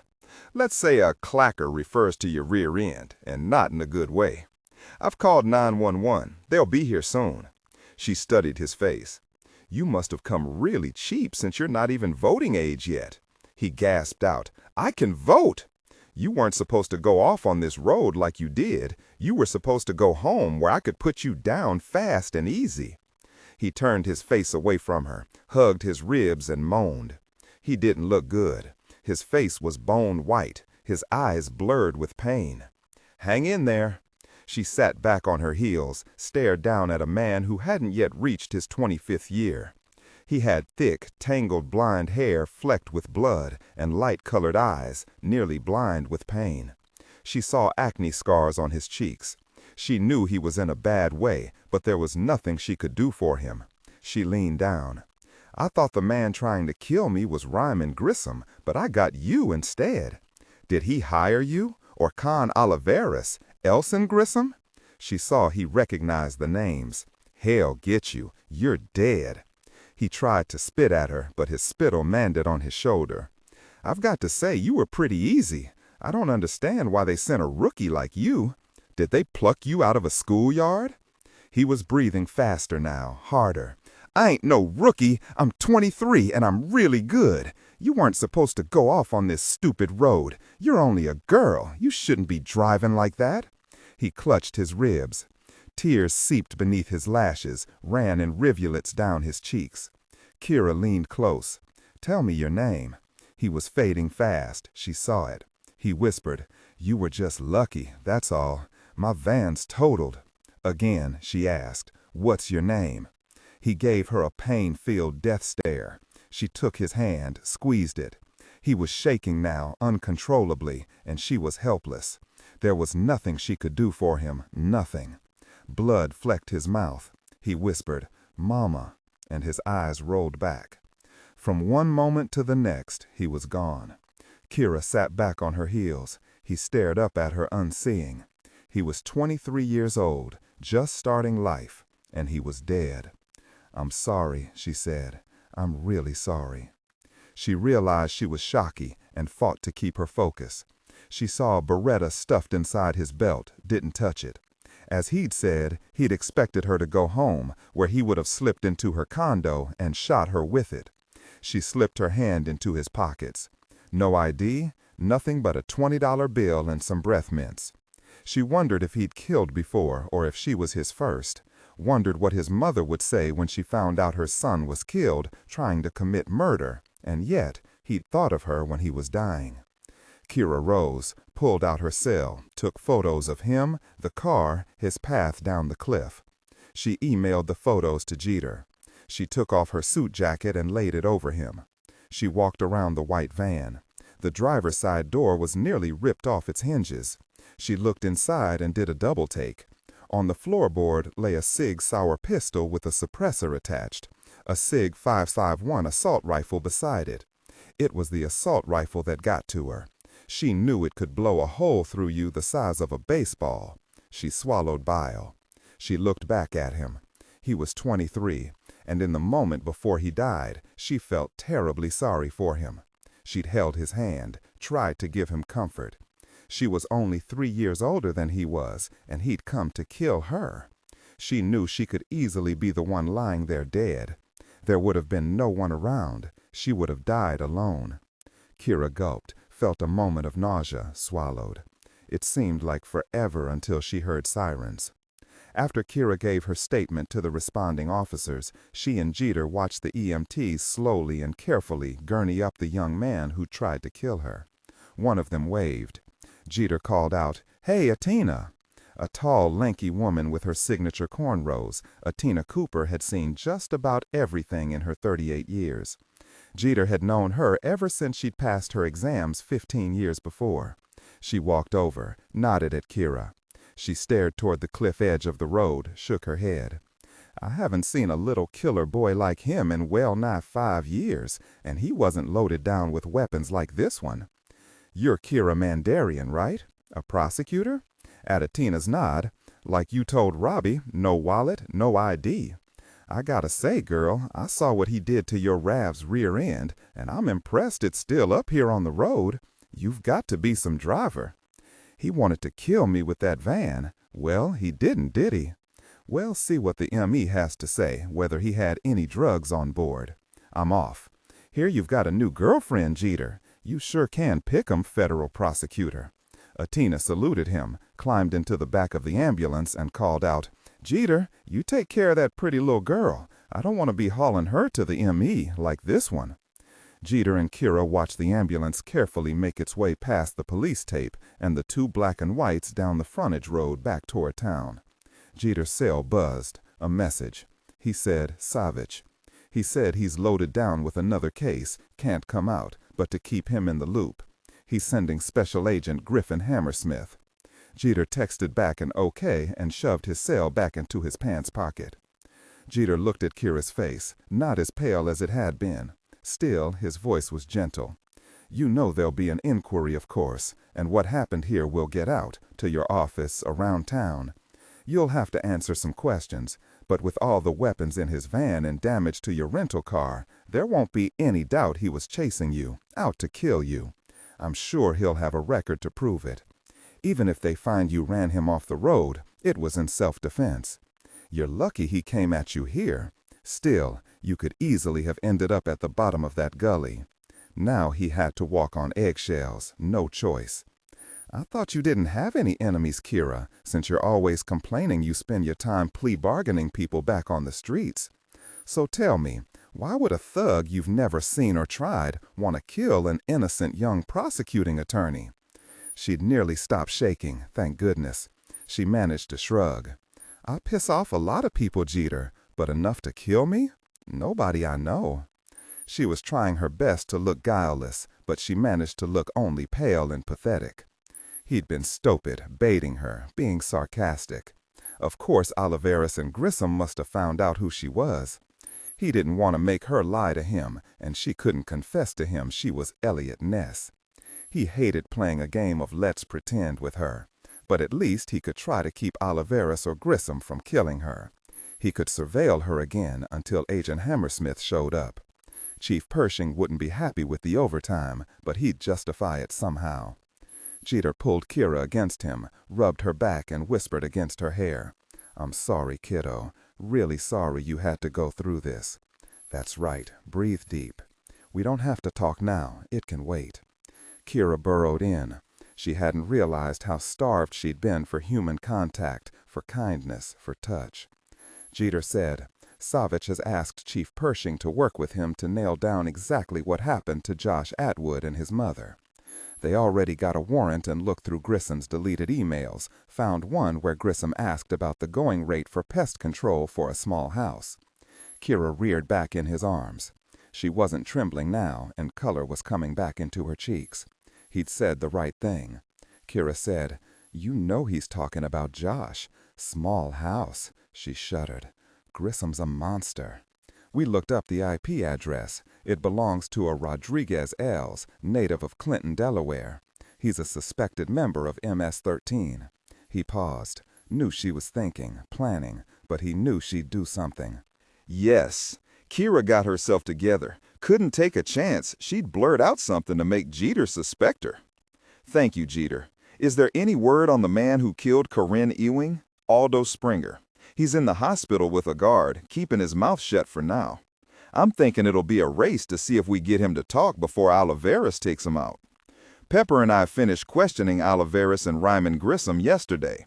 They had more lawyers with them than my daddy has coon guns, so it was a no-go from the beginning, even for Pepper.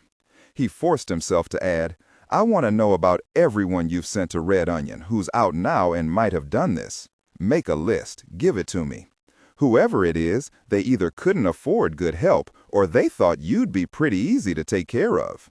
Sure, I'll make up a list. You'll let me know, right?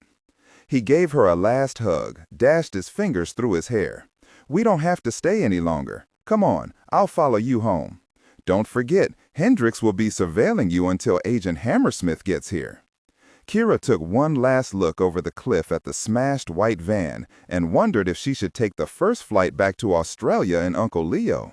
She imagined her own body being hoisted up out of that gully, saw her Uncle Leo's face etched in grief, not understanding. 28. Kennedy Center, Friday night. Molly gave her daughter a final hug, careful not to mess up the light makeup on Emma's beautiful face, a dash of pale pink lipstick, some powder because the lights were merciless, and nothing else. Her thick dark hair was a shining fall to below her shoulders, held back from her face with 2 gold clips. Her dress was midi-length, long-sleeved and black, as she preferred when performing.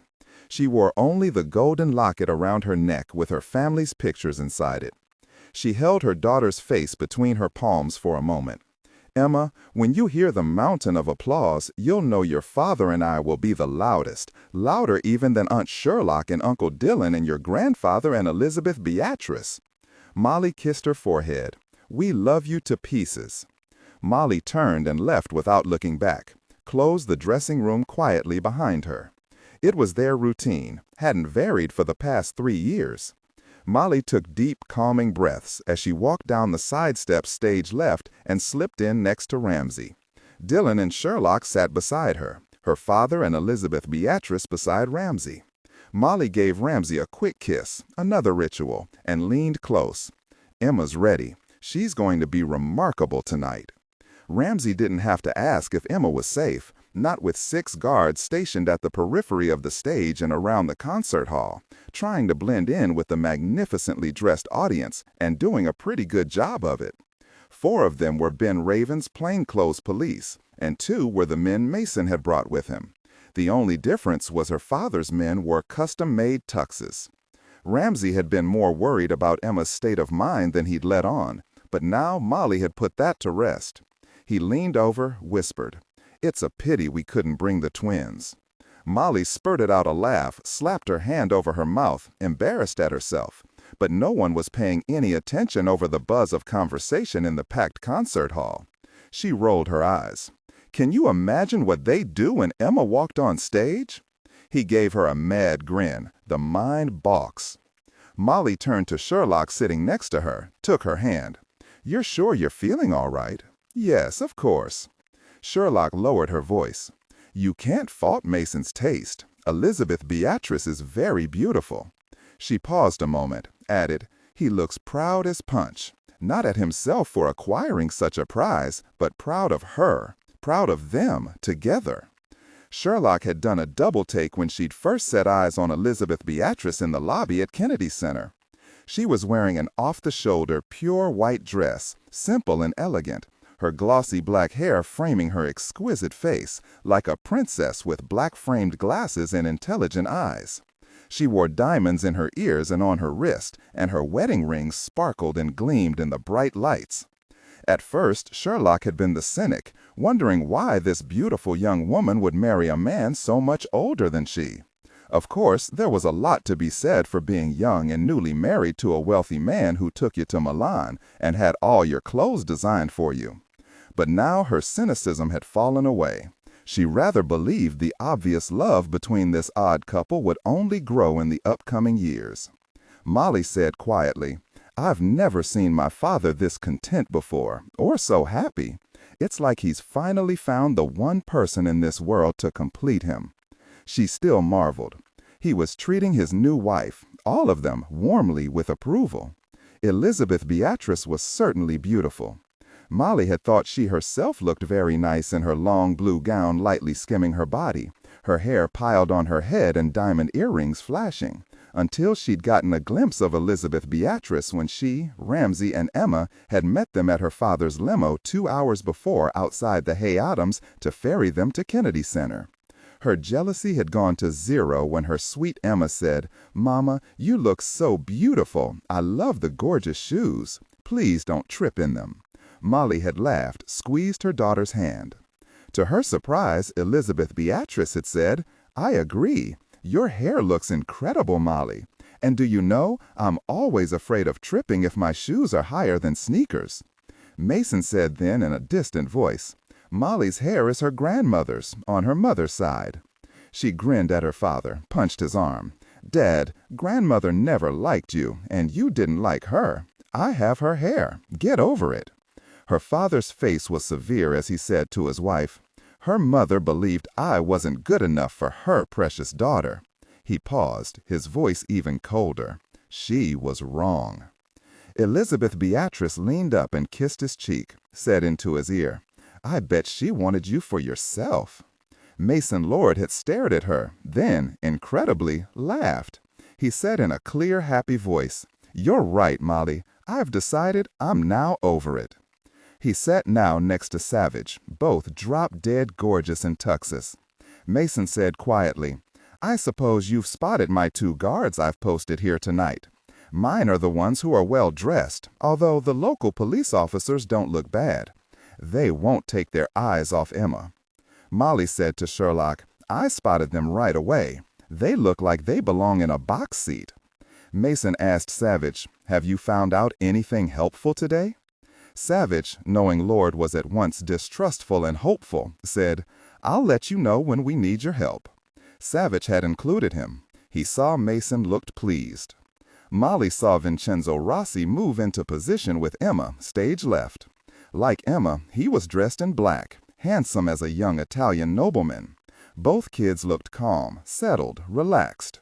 Vincenzo's parents sat on the opposite side of the concert hall, obviously afraid to even sit near them. The lights dimmed, signaling 5 minutes until the performance began. The audience slowly quieted. The orchestra finished tuning their instruments, sat still in their chairs, ready. Conductor Leonard Slatkin came on stage in his bespoke tux, looking like a king, his rooster tail of white hair towering high. He introduced his first violinist and beckoned to Emma. Their beautiful girl walked on stage, head high, shoulders back. She bowed toward the darkened audience, sat on the bench, adjusted it. She took a moment to settle, took 2 deep breaths, as was her long-time habit. Slatkin nodded to Emma. In the next moment, the silence of the concert hall was broken by the first chords of Chopin's popular prelude in D-flat major. Molly closed her eyes, listened intently for any sign of nervousness or anxiety. It was perfect. No, Molly wasn't biased. Not her, the mother of the Chopin goddess. Yes, Ramsey let out a breath and Molly squeezed his hands. She'd hold his hand until intermission, as always.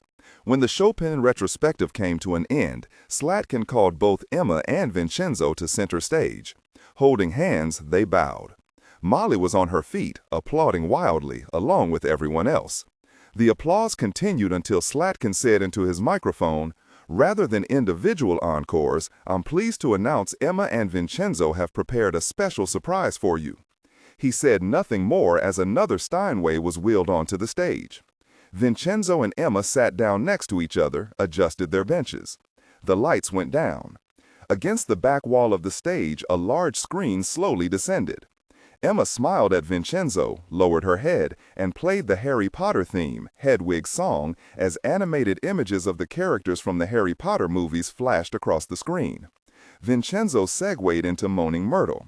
There was laughter and oohs and ahs from the audience as the images morphed quickly, nearly blending together, but not quite. Emma continued with The Chamber of Secrets, and Vincenzo was next with Gilderoy Lockhart. To close, Emma and Vincenzo played Harry's Wondrous World along with the orchestra. On the screen, Harry, Ron, and Hermione stood looking out over the walls of Hogwarts until the screen went blank. There was thunderous applause again, many bows and smiles. The applause grew even louder when Slatkin presented both Emma and Vincenzo with huge bouquets. Knowing two 12-year-olds wouldn't welcome the French food he favored, Mason had made reservations at Vincenti Ristorante, a popular Italian restaurant Savich recommended to him. It was rustic and softly lit, promised Italian comfort food for the children, and, best of all, was only a mile and a half from Kennedy Center. The owner, Vincenti himself, directed white-coated waiters to serve their finest champagne to the adults and sparkling cider to Emma and Vincenzo. He congratulated both kids, told them he had wished he could have heard them perform, and offered them spaghetti with his homemade meatballs. Molly knew Vincenzo had insisted he and his parents join them, and they did, nervously, until they'd finished 2 glasses of champagne. Elizabeth Beatrice spoke Italian to the Rossis, and they opened like roses blooming. When Emma spoke her few Italian phrases, they beamed at her. Molly heard Sherlock's cell beep a text. Sherlock pulled out her cell, read it, and excused herself. Molly followed her to the long hallway by the bar that led to the restrooms and kitchen. Sherlock pressed in numbers, waited, then, "Hello, Ben, what's up?" When she punched off, she slipped her cell back into her small evening bag. She grinned big. "That was Lieutenant Ben Raven. I already told you they'd found the rental car, a high-end Lexus. Now they know it was rented by an M.J. Pedersen of Ender City, Nevada. The address was real. Pedersen has lived there for 20 years, but he never left Ender City, didn't know anything about a rental car. Evidently, someone had spoofed his credit card and his driver's license without his knowing it, because they were still in his pocket. The guy who has them is very likely Mr. Dartgun. He was sloppy leaving his car so close, but of course, he didn't expect it would be seen." Molly's eyes danced with excitement. "Sherlock, look on my phone map. Ender City is very close to Las Vegas and Rule Shaker.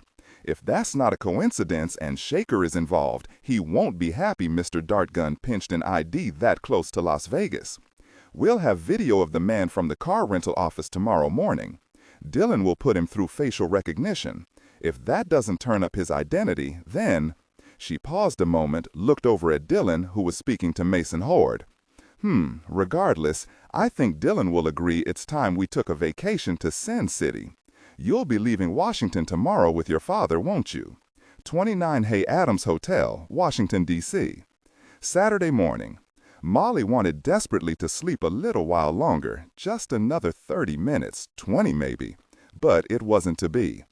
Unlike Emma and her parents, who hadn't arrived back to the suite until well after midnight, the twins had enjoyed their regular 9 hours and were raring to go at 6:30 a.m. They were already on their parents' bed, talking twin talk 1,000 miles an hour, hopping up and down, laughing like loons. "Mama, Papa, waffles, can we have waffles?" Ramsey cocked an eye open at her and managed to look pitiful, so she rolled out of bed, grabbed the twins, and hauled them out of the bedroom.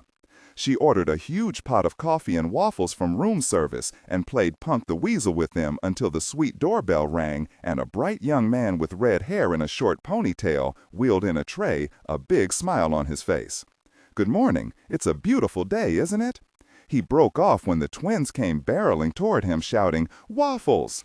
"Hey, little dudes. Yep, I brought you waffles. The cook made them himself just for you." He winked at Molly as he set the plates and silverware, lifted out 2 covered domes, and set them down with a flourish. "Best waffles in Washington. I'm guessing they got you up early, right?" Molly, her hair sleep-tussled, barefoot in a robe-dose, didn't know whether to punch him for his good cheer or kiss him. She decided on a smile and signed the check. She poured herself a cup of coffee, watching her sons drown the waffles in syrup. When Ramsey and Emma walked into the living room an hour later, they saw Molly spooning the twins on the sofa, her arms around both of them to keep them from falling to the floor, all 3 of them asleep. When Ramsey finally woke them, it was because Mason and Elizabeth Beatrice would be due soon, and Savich had called to say he and Sherlock were on their way over to say goodbye. Molly groaned when he woke her. "Goodness, look at the time. I haven't finished packing the twins' suitcases yet. Have you and Emma ordered your breakfasts?" She was still dressing when Sherlock and Savich arrived, telling the twins Sean said goodbye. He was staying with his grandmother. They were drinking coffee and tea together, and thankfully, Emma was playing a game with the twins in the far corner of the living room when Molly remembered something and groaned. "Drat, I forgot the twins' trail mix. It's a must for any trip longer than half an hour. My dad wouldn't like the twins asking him to land every 5 minutes for trail mix. She called downstairs to the concierge, asked for the closest convenience store. She punched off, said, "That's a relief. There's a 7-Eleven only a block from here. Don't worry, I'll be back in plenty of time." Emma rose. "I'll come with you, Mom." "Emma, a favor, please. Your grandfather and Elizabeth Beatrice will be here at 9:30. He's always on time. I'd really appreciate it if you'd stay here and keep them company. I won't be longer than 10 minutes. You can tell him that." Sherlock smiled. "I'll come with you, Molly. It's been too long since we've had some time together." They said good morning to the 2 guards posted outside the suite and headed to the elevators. Molly said as she punched the down elevator button, "My dad is always on time, so be prepared to move out." They sailed through the magnificent lobby. A doorman opened the door for them, gave them a sharp salute, and wished them a fine Saturday. Molly said, "I figure we've still got 7.5 minutes before Dad arrives and starts agitating. He sets a time, and that's it. Only death can get you a free pass." She laughed. "And it's not like we'll miss the flight. We'll limo to Dulles when his Challenger 650 is hangared at Jet Aviation. Then we'll be off in luxury to Chicago. He told me he upgraded to the larger Bombardier when he decided to marry Elizabeth Beatrice, set its seats up to 11. I bet he'll want to put the twins way in the back." Yes. Can you imagine flying all over Europe on your honeymoon in your own private jet with 2 bodyguards? Sherlock thought about this. "No," she said, "I really can't." As they walked down H Street, Sherlock said, "Emma played wonderfully last night, despite everything. That first Chopin prelude opened every heart." Molly weaved around a couple of teenagers who were staring at their cell phones. She drew a big breath. "Thank you. But still, though, she tries to hide it. The threats these past weeks have taken a huge toll on her. She looks at people she doesn't know with suspicion and low-level fear. She's losing trust, Sherlock, wondering if some stranger is going to come up and try to take her. Actually, it's taken a huge toll on Ramsey and me as well. Even Cal and Gage know something's not quite right in their world." Her hands fisted at her sides. "We have to end this, but I have no idea how." What could Sherlock say that didn't sound lame? She could only try.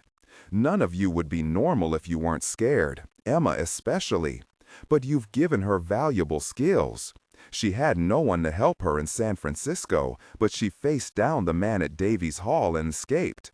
She has a lot of people looking out for her now. Your dad, all of us, Ben Raven, and Virginia Trolley in San Francisco." She smiled. "We'll get to the bottom of this very soon. I just hope your dad doesn't have Shaker murdered in the meantime, on spec." They walked around an older couple, talking about visiting the Lincoln Monument, and a family of 4, the parents valiantly trying to control their kids. Molly said, "Goodness, there are so many people out and about. It's Saturday. Why aren't they sleeping in? Kill Shaker on spec? My father promised me he'd never do that, Sherlock, unless Shaker forced his hand. And he does share one thing with Shaker. He doesn't act unless he's certain." They walked into the 7-Eleven, where Molly luckily found the twins' favorite trail mix. "Plenty of M&Ms, she said, shaking the 2 bags. "Each twin has to have his own. Oops, we've got to hurry. 4.5 minutes before Dad starts frowning and looking at his Patel Philippe."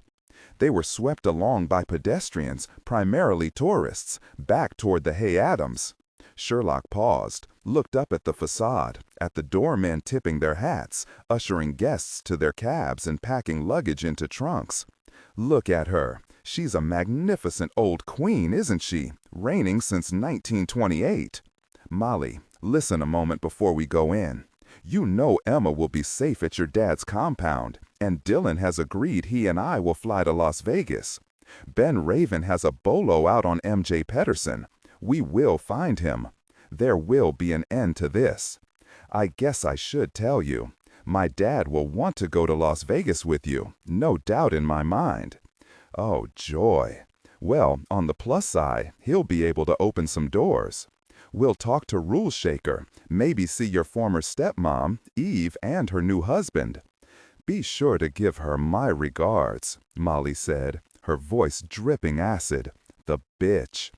Don't blame you for that shot. Eve deserves it. Try not to worry, Molly. Let us do our jobs." A man bumped Molly, sending her into Sherlock. As Sherlock grabbed her to keep her from falling, she felt a gun muzzle dig into her back. She reached for her Glock clipped at her waist as she pivoted, brought up her knee. A man whispered in her ear, "I know what and who you are. You pull that gun and I'll kill her right here, where she stands. Get that knee down. You understand me?" 30. Sherlock saw another man was pressing a gun against Molly's back. No, not a man. A woman dressed like a man, wearing a short black wig. There was nothing she could do. She let the man pull her Glock out of her waist clip. The gun muzzle pressed harder against her ribs. The man said against her ear, "Now all of us will walk nice and easy to the limo directly across the street and get in the back. Let me say it again. Anything more from you, Agent Sherlock, and she's dead." As they crossed H Street, Sherlock saw the back door of a black limo being pushed open. Could she make her move now? The gun muzzle pressed hard into her back. "Don't even think about it. Move. Get yourselves inside." The woman walked around toward the driver's seat. Molly slipped in the rear, Sherlock beside her. The man followed them in, closed the back door, and locked it. His Beretta was aimed at Sherlock, center mass. She saw he was young, maybe mid-30s, his features hard, black scruff on his face he must have thought made him look sexy, but didn't.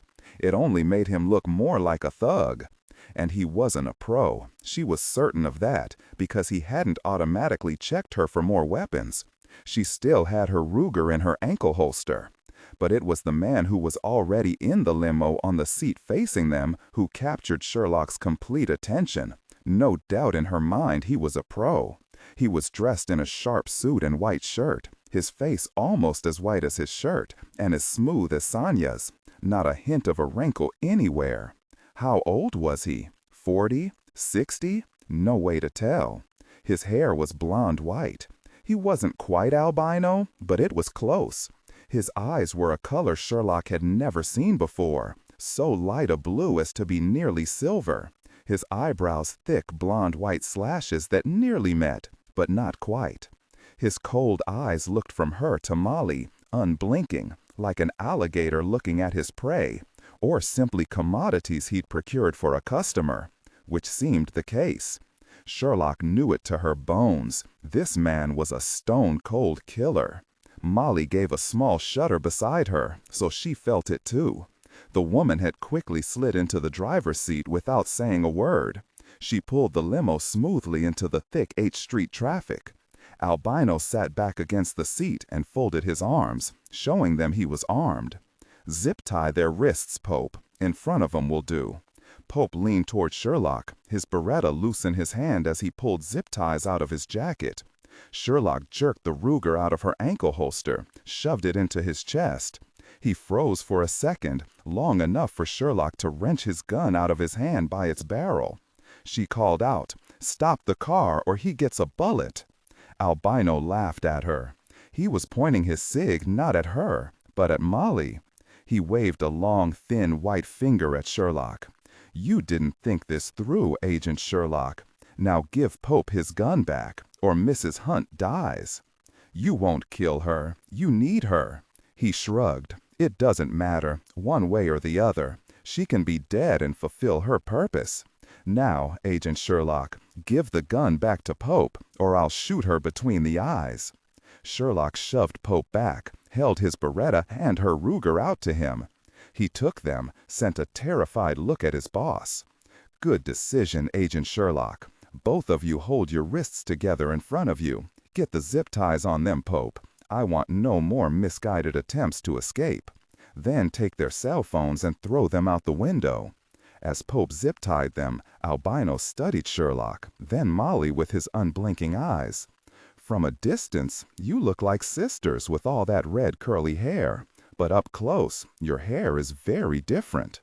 His voice was flat, detached, almost bored. Sherlock was afraid, knew Molly was as well, but she would keep thinking, keep looking for an opening. I have to say, I didn't see this coming. You couldn't take Emma, so you came for Molly. I had so many choices. I could have even tried for one of those cute little boys. In fact, I still might take one of them.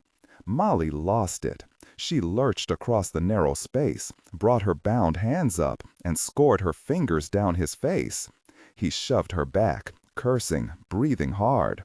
Pope raised his Beretta. For an endless moment, Molly wondered if he would shoot her.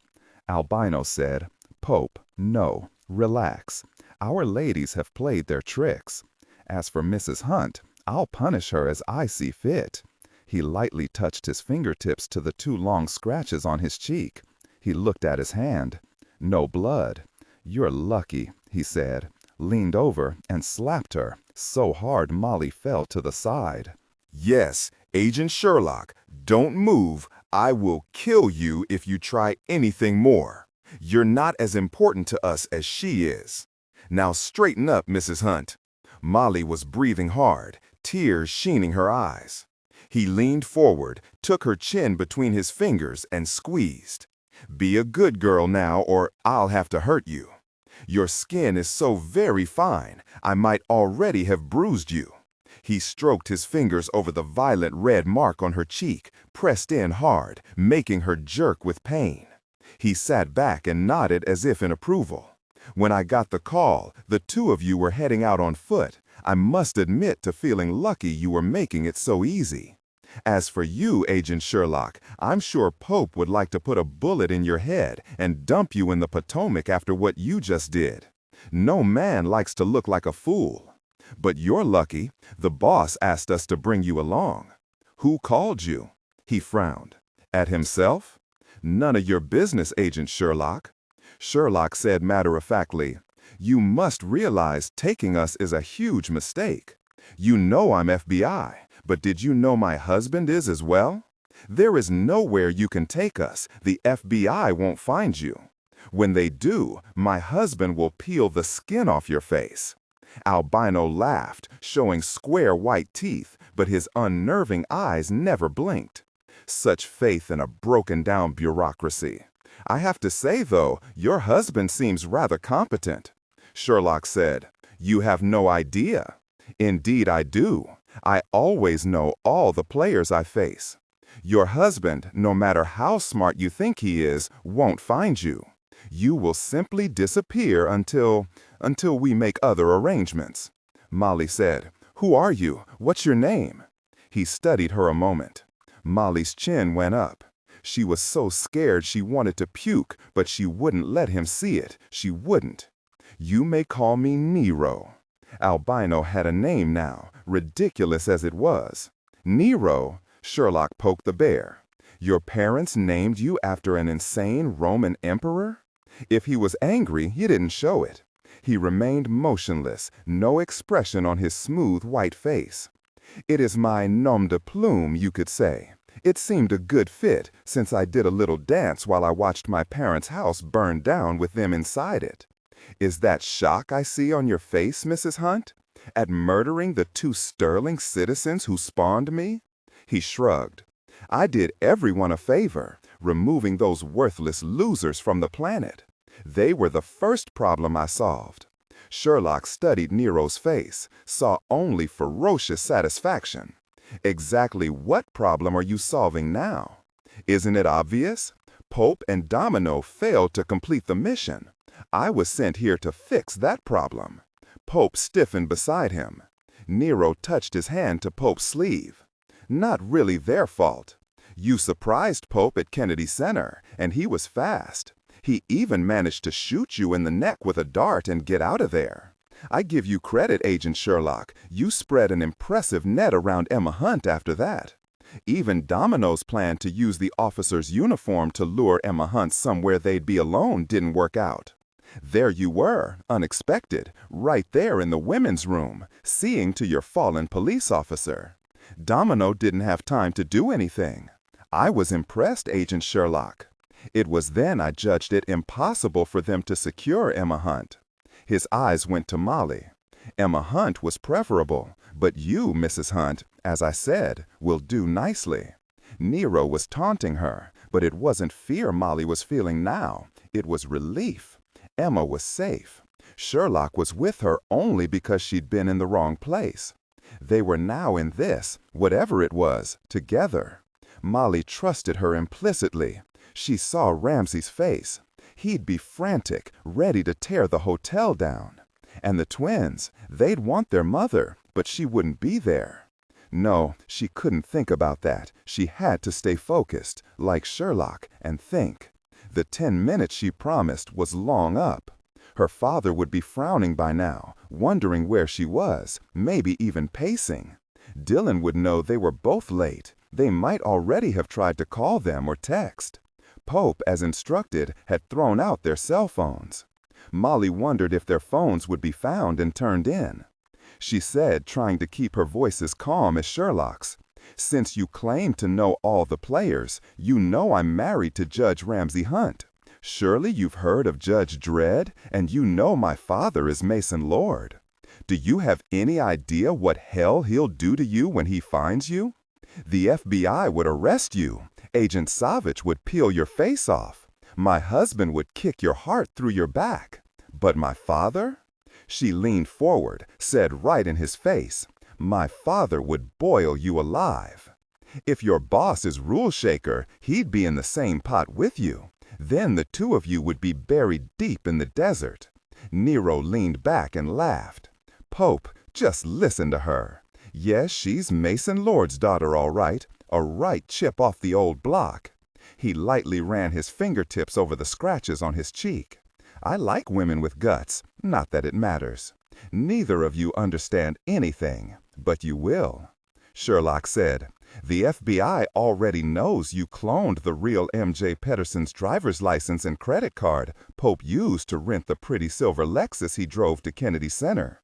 Didn't you think we'd find the rental car? Or did you simply want to be thorough? I've got to say, Nero, selecting a mark in Ender, Nevada, so close to Las Vegas, doesn't seem very smart. As for you, Pope, we saw you on camera at the car rental at Dulles. You were wearing sunglasses and that ball cap, but FBI tech is amazing.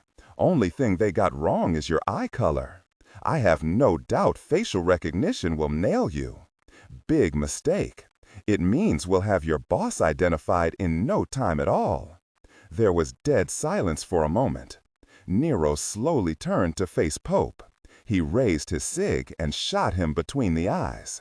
There was a huge explosion in the confined limousine, and the smell of cordite, acrid and strong. Pope didn't make a sound. He fell against the door, his eyes open, staring up at the roof of the limo. The driver, Domino, cried out, swerved the limo into an oncoming lane. Nero said sharply, "Get yourself together, Domino. He was dangerous to us. Stupid?" Molly froze. A scream clogged her throat. Nero had shot him, simply shot him dead. Molly had never seen anyone die in front of her. She felt bile rise in her throat. She leaned down and threw up on the floor. Sherlock wasn't about to let him see how shocked she was. "Get it together, she said, her voice cool. "You're insane. Nero is the perfect name for you." He threw back his head and laughed again. "It stinks in here." He pulled a bottle of water from a side door pocket, tossed it to Sherlock. "Here, have her wash out her mouth." He kept his cig aimed at Sherlock's heart. "I wonder what I'll do with him." "Domino, how much farther to Dulles?" Her answer came out in a choked whisper. 20 minutes. Nero buzzed down both windows. "If I knew she was going to vomit, I'd have waited. Death doesn't smell as bad, at least at first." Molly couldn't help herself. She kept looking at Pope. He was dead, dead. Sherlock took her hand. No one said another word. Molly couldn't believe it when the limo pulled into Jet Aviation at Dulles, and she saw a Bombardier Challenger 650 being serviced. Her father's? Nero pulled his buzzing cell phone out of his jacket pocket, listened, glanced over at Sherlock. He said into his cell, indifference in his dead-cold voice, Or, if you prefer, I can have Domino shoot her, wrap her in plastic, and plant her in a dumpster. Or maybe drop her out at 10,000 feet. 31 Hay Adams Hotel, Saturday morning. Mason Lord smiled when the twins came out of their room, each with one of their small hands in their father's, and the other pulling kid-sized carry-ons, both black with a large fire-breathing dragon on the side. Ramsey walked them to the front door, where they left their carry-ons beside Ramsey and Molly's bags. Ramsey called out, "Em, your mom will be back in a minute." "Yes. You about ready?" There was a pause. Then Emma said in a breathless voice, "Just about, Dad. I'm saying goodbye to Vincenzo. He said to thank you and Grandfather for the lovely meal with his parents last night." She paused and her chin went up. "He thinks we make a great team. He wants to play with me again. Maybe he can come to San Francisco or I can go to Milan." Ramsey was momentarily stopped cold by that guileless announcement, but not really surprised. The two kids were good together. He gave the age-old parent response. "Well, see." He said to the boys, "Come on up on the sofa with me and we'll listen to Surprise Dragon until your mama gets home. We can finish it on the plane ride with your Grams." He paused, then grinning at Elizabeth Beatrice, "Grandparents." He pulled out his cell phone and punched up the audiobook. Cal and Gage bounded up to their father's knee, Cal always on the left, Gage always on the right. When the narrator began, Ramsey said to Savich, "Does Sean like to listen to audiobooks?" Savich sipped his cup of tea and stretched out his legs in the oversized chair. "Not as much as Sherlock or me reading to him. We try to get into the parts. If he's not laughing at us for trying to sound like Russian spies, he's transfixed."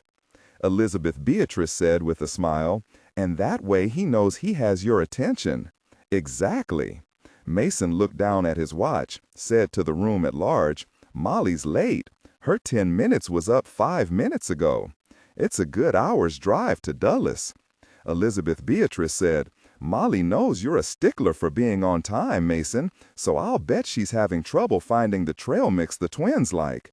Give her another few minutes before you text her." Mason turned on the sofa and took her hand, kissed her fingers. She leaned over and kissed his cheek.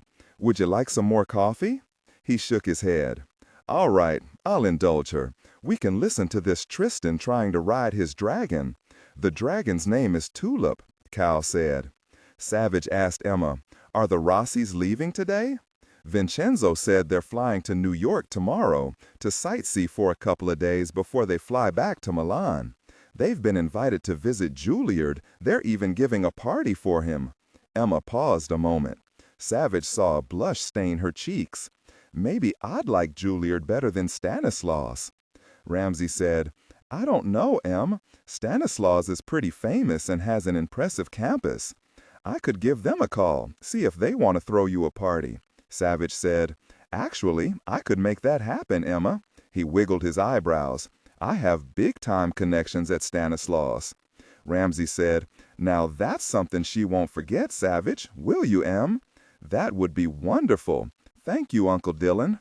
"I wonder if Vincenzo would attend Stanislaus rather than Juilliard." Mason said, "This isn't like Molly. She's probably wondering why I haven't texted her already." But he didn't text her. He punched in her number, frowned, punched off, and tried again. "It sent me straight to voicemail. Why isn't she picking up?" "I'll try to text her," Ramsey said, and typed in a message to Molly. "That should get her attention. She usually answers right away," Emma said. "Maybe Mama's phone is out of juice." She frowned. "But no, that never happens. She's always careful, thinking about any emergency." Mason was staring at his iPhone. "I've tried 3 times." Savich felt a punch of concern. He sat forward, pulled his cell phone out of his jacket pocket, and tapped the single key for Sherlock. "It's ringing." Her voicemail came on. He looked up, met Ramsey's eyes, tried again. He stood. "There's something wrong." Emma's face turned white. "Do you think those horrible people couldn't get me, so they took Mama and Aunt Sherlock? What will they do with them?" "Emma." It was her judge father's voice. the one she and the twins rarely heard, calm, deep, commanding. Emma swallowed, quieted. Savich found Sherlock's cell phone on the location app they shared. Sherlock's phone is close. It's only 2 blocks from here, west of us on H Street, but it's not moving. Gage and Cal jumped off their father's knee, raced to their sister, and grabbed at her legs. Gage pulled on her hand. "Emmy, what's wrong?" Savich saw the panicked look leave her face. She went down on her knees and hugged the twins close. "There's nothing wrong, guys. Mama's just a little bit late. Let's go back and listen to your book, okay?" Savich said to her, adult to adult, "Emma, if you would please keep an eye on the twins, your dad and I will go downstairs and see where they are. No need to worry yet." Emma started to open her mouth, but her father said, "Em, we're going to have a division of labor here. Here's my phone. Please watch Cal and Gage and listen to their book with them." Mason and Elizabeth Beatrice both rose. "I'm going with you." He turned to his bride, whispered close to her ear, "Please, my darling, stay with Emma. Keep them all calm." He saw she was ready to argue and added, "Please." Savich said, "Emma, we'll probably meet your mom and Sherlock in the lobby." But she didn't believe him, not for a second. Their cell phones were 2 blocks away. Elizabeth Beatrice didn't believe him either, but someone had to watch the twins, so they held their peace. Just as Ramsey was leaving the suite, Cal called out, "Papa, will Mama have our trail mix?" He turned. "I'm going to fetch her and your trail mix now, Cal. Take care of Emma and Elizabeth Beatrice, and don't let Gage tear up the furniture." Gage shouted, "I don't want to listen to the dragons, Papa. I want to go with you to get Mama." Elizabeth Beatrice said, "Please stay with Emma and me, Gage. We want to play with your new trains." There was a moment of silence, and then Gage said, "Okay, but I wish Sean was here. He had to go to church with his grandma." The 3 men were alone on the elevator for only a few floors before 2 couples got in, laughing, talking, making plans for lunch. Forever passed before they finally got to the lobby. Savich knew he shouldn't jump to the worst thing possible, but he knew Sherlock well enough to know she wouldn't have let this happen, knew it all the way to his lizard brain. Something had happened beyond her control. They left the hotel and followed Savich's location signal together, finding both cell phones 2 blocks away in a gutter next to the curb. Molly's phone wouldn't turn on. Sherlock's was cracked, but working. There was nothing else, no sign of a struggle. The phones had been thrown away so they couldn't be tracked. When they got back to the hotel, Savich sent Mason inside to speak to the concierge and reception. Savich and Ramsey stayed outside to speak to the 2 doormen. Savich showed each doorman his creds, simply folded Ramsey in. They showed them cell phone photos of Molly and Sherlock. No luck. Neither remembered them, but they said a 3rd doorman was on break if they wanted to ask him. They found the man in the hotel gift shop. "Why, yes, sir, agents," C.J. Clooney told them. "Just a little while ago, less than half an hour. Couldn't forget 2 pretty redheads. They were with 2 guys, walked with them across the street and got in the back of a limousine." Savich felt fear hit deep. He'd hoped, prayed, when Sherlock hadn't answered, but Emma was right. Both Sherlock and Molly had been taken. Savich wondered if C.J. Clooney could hear his heart beating a mad tattoo. He said, "Could you tell us what the men looked like?" "Well now, that's harder," Clooney said as they walked back into the lobby. "I remember both had dark hair, black suits, you know, the sort aides and bodyguards wear, and they were standing really close to the redheads, actually behind them, all the way across the street." Ramsey said, "Did you see anyone inside the limo, waiting?" Mason came out of the Hay Adams, shook his head at Savich, and joined them. Clooney hummed a moment, scratched his ear. "I can't make any promises. I mean, it was only for a moment, but I'm pretty sure I saw a white guy in the limo, you know, on the back-facing seat." Yes, I remember thinking he looked like a ghost against all the black, but I really wasn't paying all that much attention, and I could be wrong. We're always rushing around here in the mornings with everyone leaving. Mason said, "Do you remember anything about the limo that would help identify it? It was a rental, I do know that. I've seen that small red logo before." They asked him more questions until Savich knew the well was dry. He thanked Mr. Clooney, and Mason gave him a $100 bill wrapped around his card. "Mr. Clooney, if you think of anything else at all that could possibly be helpful, I'd appreciate it." "Of course, sir. Thank you, sir." Clooney hurried off to help a portly senior and a woman hovering close by with 3 large pink suitcases. Ramsey was shaken, but he kept his voice flat, repeated Savich's own thought to him. Emma was right. They couldn't get to her, so they took Sherlock and Molly. "It's that little shit shaker," Mason said. "The bastard's broken the truce. I really believed he cared about his miserable hide more than getting back at me. He's just signed his death warrant." Savich laid his hand on Mason's arm. Mason looked down at the big, tough hand, calmed. He said, "I know our best chance to find them is right now, while they're still close." Savich nodded. "We can deal with whoever is responsible later." Ramsey felt fear swallowing him whole. His hands flexed and unflexed at his sides. All he could see was Molly, hurt maybe, scared, and he wasn't there with her. But Sherlock was. She was smart, resourceful. But who was he kidding? It wouldn't matter if the National Guard was with her if they had no weapons. Savich knew he had to step back, put away his fear, and think logically, as he would with any kidnapping. It was the hardest thing he'd ever done. "Think," he said as he dialed. "First thing to do is call Ben Raven." When he disconnected a minute later, he said, "A bolo's going out right now on the rented limo. We have to hope they haven't ditched it already." Ben knew the rental company with the red logos.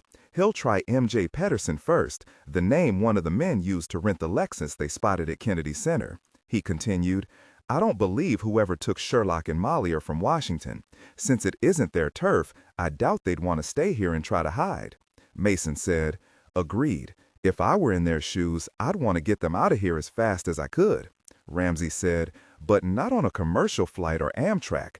I can't see them driving the rented limo any distance. Wouldn't they realize we'd figure out Molly and Sherlock were gone pretty quickly? They'd have to know they might have been seen at the hotel, that there might be a bolo out on the limo fast." Mason said, "Ramsey, Savich, it seems most likely that, like me, they'd fly private. And not a rental service, no. They'd have to have their own jet, their own pilot, so there'd be no one to wonder why they were holding 2 women prisoner." Savich nodded. "That means a private airfield. Where would a private plane large enough to hold them all fly out from around here, Mason?" "The main venue is the private airfield facility at Dulles. I'm hangared at Jet Aeronautics. They're the best and helpful staff. Excellent facilities if you need to wait. Maintenance people you can count on. That's where I'd go." Savich checked his Mickey Mouse watch. "I'll call Jet Aeronautics. If they're there, there might be time to stop them." Mason said, "They won't tell you, Savich. They'll cite client confidentiality and demand a warrant. I'll call them." Savich didn't doubt for a second Mason would get all the information he asked for. "Yes, go ahead. I'll call Ben Raven back, get his officers out there." Mason ended a short conversation with the manager. He punched off his cell phone. "You were right, Savich. They used the name M.J. Pedersen to hangar a Gulfstream 500 overnight. They took off only minutes ago. 5 passengers, 2 men and 3 women. 2 pilots in the cockpit, their own pilots, of course. No surprise here. Their flight plan shows their destination as Las Vegas." Ramsey was shaking his head. "Las Vegas? It's hard to believe. Does Rule Shaker think we're stupid?" Savich said, "Don't jump yet, Ramsey. Now we'll have them met by federal agents when they land. I'll alert them to avoid a possible hostage situation. And I want to get there as soon as we can. My Porsche is too small. We'll take a taxi. Mason, can you get your jet ready for us?" Mason said, "It already is. I'll call Elizabeth Beatrice and have them hurry down to the limo and meet us at Jet Aeronautics." C.J. Clooney himself whistled in a taxi for them. Mason sat in the front seat next to the driver, a young Latina with a glossy ponytail. "I'll give you an extra 100 if you can get us there in 45 minutes. She grinned at him. "Make it 150 and I'll get you there in 35 minutes. Name's Chili." "You're on, Chili," Mason said, and strapped his seatbelt. He turned in his seat, one hand on the chicken stick as she scooted around a corner. "They'll have over an hour on us by the time we're airborne. Do you think you can beat their time to the airport, Chili?" Chili said, "Hang on, fellows, we're taking a little shortcut," and she swerved onto Beltson Avenue. Savich stared out the taxi window, wishing he could tell Sherlock he'd find her, that he loved her. He thought of Sean and called his mother, asked her to keep him for a couple of days, saying only something urgent had come up and he and Sherlock had to go out of town. He closed his eyes, concentrated on what might come next. "I'll find you, Sherlock, I swear." 32, Kirra's condo, Saturday morning. "They know you're Eliot Ness. Do they know you're Allison Rindelhout, too? Doesn't matter. They want to kill you either way, like they killed your parents." Kirra swiped her hand through her tangled hair, forced herself out of bed and into ancient sweats. She was brushing her teeth when the voice came out of nowhere. "I see the little bitch. Let me do her." Then the words were gone, fast as a light switched off. She stared at the face in the bathroom mirror, too pale, her eyes too shadowed. She looked afraid and hated it. She knew they wouldn't stop trying. Jeter had told her the young killer's name was Todd Winters, with a sheet longer than her arm, but she was his first try at murder. Kirra knew in her gut if Ryman Grissom had come for her himself yesterday, she'd be dead at the bottom of that gully. She doubted Jeter would be able to trace Winters or his weapons back to Oliveris or Grissom. She heard the voice more often now, sounding in her head. Not a voice, really, but the words, like flashes of lightning. She closed her eyes. She was in very deep trouble. She wished she could speak to Jeter, confess everything, but he was a cop, and she'd broken the law. She wouldn't put him in that position. Kirra thought of her boss, Alex Spears, of other attorneys in the office, but she could no more speak to any of them than she could fly to the moon. She'd never felt so alone in her life. If Uncle Leo were here, she knew she couldn't keep Eliot Ness from him, and if she told him, he'd take her back to Australia or put his own life at risk. There was no one else she could tell without putting a target on their back. She said to the woman in the mirror, "I know Ryman was one of the two men who murdered my parents. I'm going to find out who the other one was and put them both in prison." "I see the little bitch. Let me do her." The voice sounded in her mind again, sharp, vicious, and then it disappeared like smoke in a wind. She froze. Who was that second man? Ryman Grissom seemed to be a loner now, but 14 years ago, he'd had a partner. When Kirra's doorbell sounded, she flinched. She knew Officer Hendricks was in his car across the street, but he never came in. She didn't have a gun, but she did have her razor-sharp Benchmade Axis lock knife she'd used for years. She slipped it out of its pouch and walked quietly to the front door. Yes, she looked through the peephole, whooshed out a breath. She knew that FBI face. It was Special Agent Griffin Hammersmith. Kirra pushed back the deadbolt, unhooked the chain, and opened the door. She hadn't thought he'd be here this early. She gave him a big smile, actually relieved it wasn't someone there to kill her. She grabbed his hand, shook it. "You're a welcome surprise, Agent Hammersmith, even this early on a Saturday morning. Come in." Griffin hadn't expected such an enthusiastic welcome. Kirra stepped out onto the small porch and looked up and down the street before she pulled him in. One neighbor, Mr. Farber, was walking his prancing white poodle and looking at his petunias. She smiled up at Griffin, wanting to throw her arms around him, but instead she said, "Hey, I know it's early, but maybe you want to go to a movie?" Griffin looked down at the wild-eyed woman in baggy gray sweats and no makeup, her feet bare, her hair a tangled mess. He watched her slide a wicked-looking knife back into its pouch and slip it into her sweatpants pocket. The attempt at humor wasn't bad. "I see you're a bit on edge, but that's okay. I'm here now. Makes me feel needed. I spoke to Officer Hendricks sitting in his gray Honda across the street, let him know I was here to take his place. I gave him a go-cup of black coffee and a donut, told him to enjoy his weekend. Yep, Agent Savich assigned me to be your second skin, to keep you safe." There was no reason to tell her why Savich wasn't here, that Sherlock and Molly Hunt had been taken. He quashed thinking about them. He was now in charge of Kirra Mandarian, a.k.a. Eliot Ness, and nothing was going to happen to her, not on his watch. He said, "Did Jeter text you about your would-be killer, Todd Winters? It's a pity, but no real surprise he's dead. He was a bad seed since the age of 8 when he tried to rob a .247 with a water pistol." She blanked. A water pistol? What happened? The Asian woman who owned the store punched him, took the water pistol, and squirted him in the face. But that lesson didn't set him on the straight and narrow. He escalated from there to auto theft, breaking and entering. You get the idea. When Kirra didn't answer him, he said, "Jeter told me you don't know who might have paid Winters to come after you." "That's right. I'm preparing a list of possibles, people I've prosecuted who might want to do me in." Griffin said, "You're pretty new at it, so the list can't be long." "True enough," she said, "particularly since I plea bargained so many criminals out, you'd think they'd want to throw me a party, not shoot me. Forgive me, here I am thinking I'm the center of everyone's universe." He stepped into the small entrance hall. She again looked up and down the street before she closed the door. Griffin said, "Let me say you're now the center of my universe given what happened yesterday. Jeter said you're an excellent driver and saved yourself. He also told me he'd scour Winters' phone, his car, and his apartment. Hopefully he'll find out who paid him." She didn't look like she believed Jeter would find out anything. She was standing in front of him, looking scared yet somehow gallant. He lightly touched her arm. "I'm going to see to it no one's going to hurt you. Try to trust me, okay? I'm so tough even army boots avoid me." Kirra studied his face. She didn't doubt he was sincere, but he was only one man, and he wasn't a killer, not like Ryman Grissom. It didn't hurt he looked tough and fit, but she'd learned from her years in the Outback you never knew how tough someone was until they showed you. "All right," she said, "nothing more." Griffin flashed back on Jeter's text he'd also sent to Savich and Pepper, short and to the point. "I haven't confronted her." As if any of them needed reminding the situation was fraught with potholes. Griffin, like Jeter, hated the ongoing charade. "You look like you've had a tough night," he said. "You think?" Kirra looked down at herself, began pulling on a loose thread of her tatty sweatshirt. She looked up at him.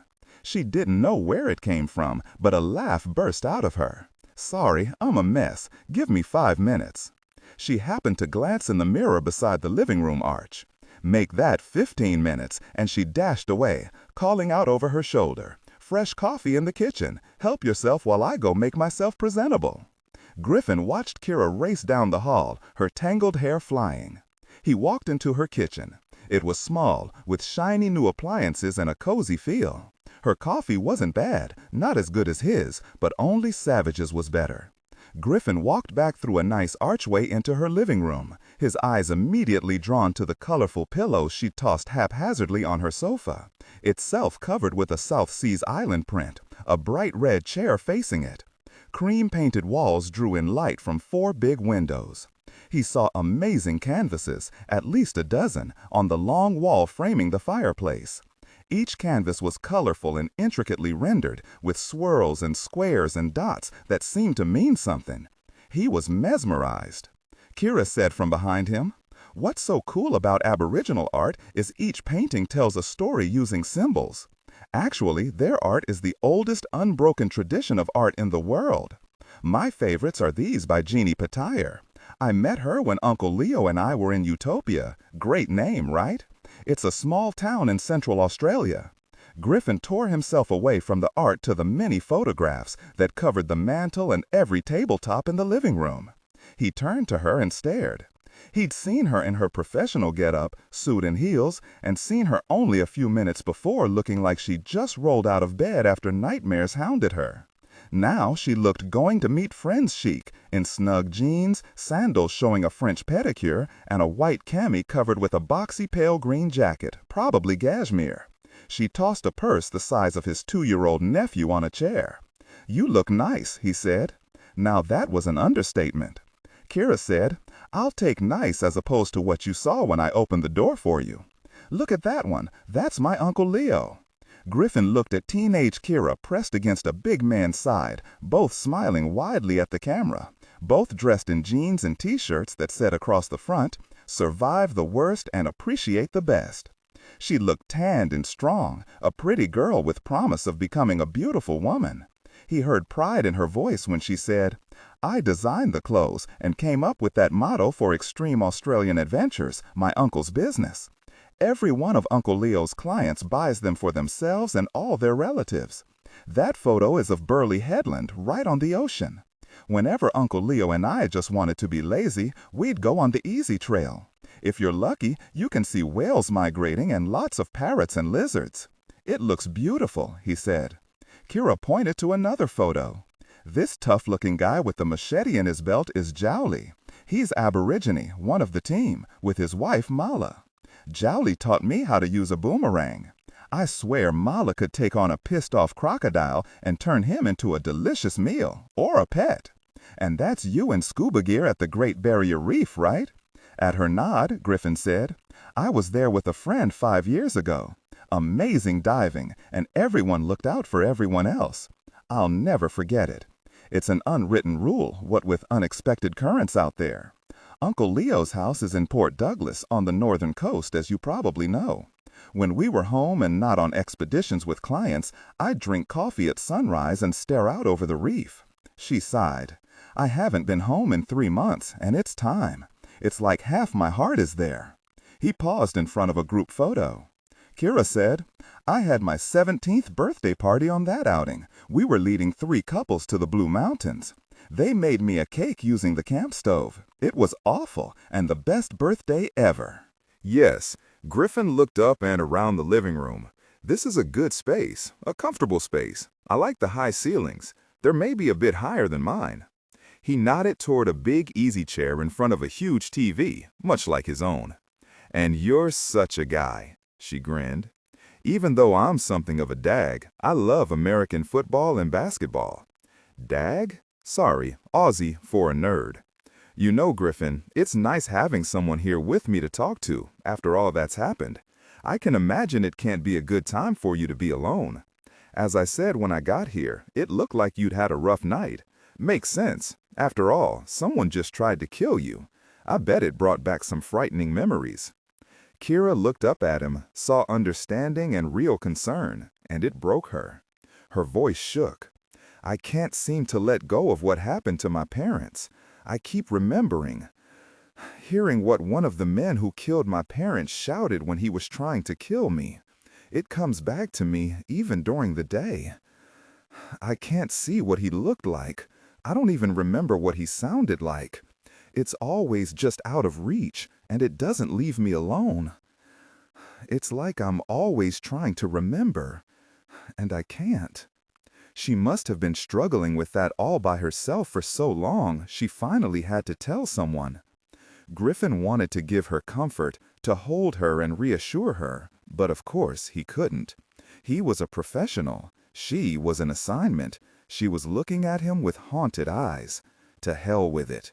He pulled her against him, rubbed her back, up and down, slowly, lightly.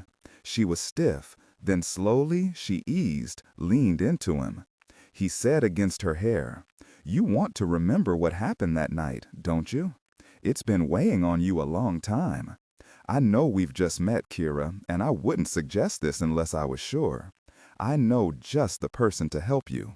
His name is Dr. Emanuel Hicks. He's a psychiatrist who works for the FBI and is one of the foremost hypnotists in the country. He's great at helping people we've worked with remember traumatic events, even after many years. He's a magician, eases you right into it." Kirra stiffened, obviously wary, and drew a deep breath. "My mom believed hypnosis was dangerous. Why would you let someone monkey around with your brain, and who knows what could come of that? So I refused hypnosis years ago, even though Jeter thought it might help me remember more of what happened that night." She pulled away from Griffin and paced back and forth. She paused a moment, straightened a picture. Finally, she turned back to him. "You promise it's safe?" "I promise. Dr. Hicks will be able to help you go back to that night your parents were murdered. He'll help you remember details you believe you've forgotten. It's very possible you'll find things out to help find your parents' killers. If you choose to go forward with hypnosis, I'll give him a call." An hour later, Griffin walked out the door in front of Kirra. When he was out and had looked up and down the street, he nodded to her, and she locked it. "Let's go in my Range Rover. She's nearly brand new, still has that just-bought leather smell." "Fine by me. My rental Rav put in a hard afternoon yesterday, not to mention a dent in the back fender. And, to be honest, the last thing I want to do today is drive." When Kirra fastened her seatbelt, she breathed in. "Yep, love that new smell." Once Griffin was on the highway and she'd checked to make sure no one was following them, she said, "I hope you brought your Glock, even though it's a Saturday." "I sleep with my Glock," he said, "so, as you say, no worries, right?" "You know, I didn't expect Dr. Hicks to agree to see you right away, particularly on a Saturday. But he said it sounded like you needed to put this behind you. No need for you to worry about it all weekend." She swallowed, hugged her purse closer, and didn't say a word. Griffin was aware Kirra Mandarian was checking for anyone following them until they reached Quantico. He didn't blame her. He thought again of Sherlock and prayed. 33. Dr. Emanuel Hicks' office, Jefferson Dormitory, Quantico. Saturday. Kirra stared around Dr. Hicks' office with its pale green walls and 3 colorful throw rugs on the wooden floor.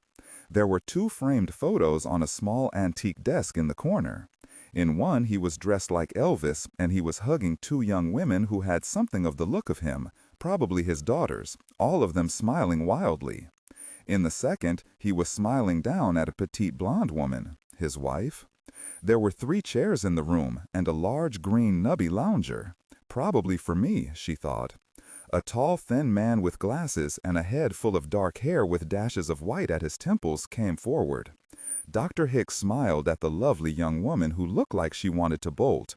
Agent Hammersmith had told him Kirra Mandarian was wary of hypnosis, no surprise, since her mother had been adamantly against it. But now she wanted to remember, had to remember what she'd obviously suppressed from that night. He held out his hand. "I'm Dr. Hicks, and I swear on the head of my always hungry beagle hypnosis is harmless. Griffin told me you realized you had to remember more of the night your parents were killed. I believe hypnosis will help you do that." He saw a mix of dread and hope in her eyes, an unusual shade of green. She wore highlights in her dark brown hair, like his daughter Ellie did, pulled back from her fine-boned face with a clip at the back of her neck. "I'm Kirra Mandarian. It's a pleasure to meet you." "Kirra? May I call you Kirra?"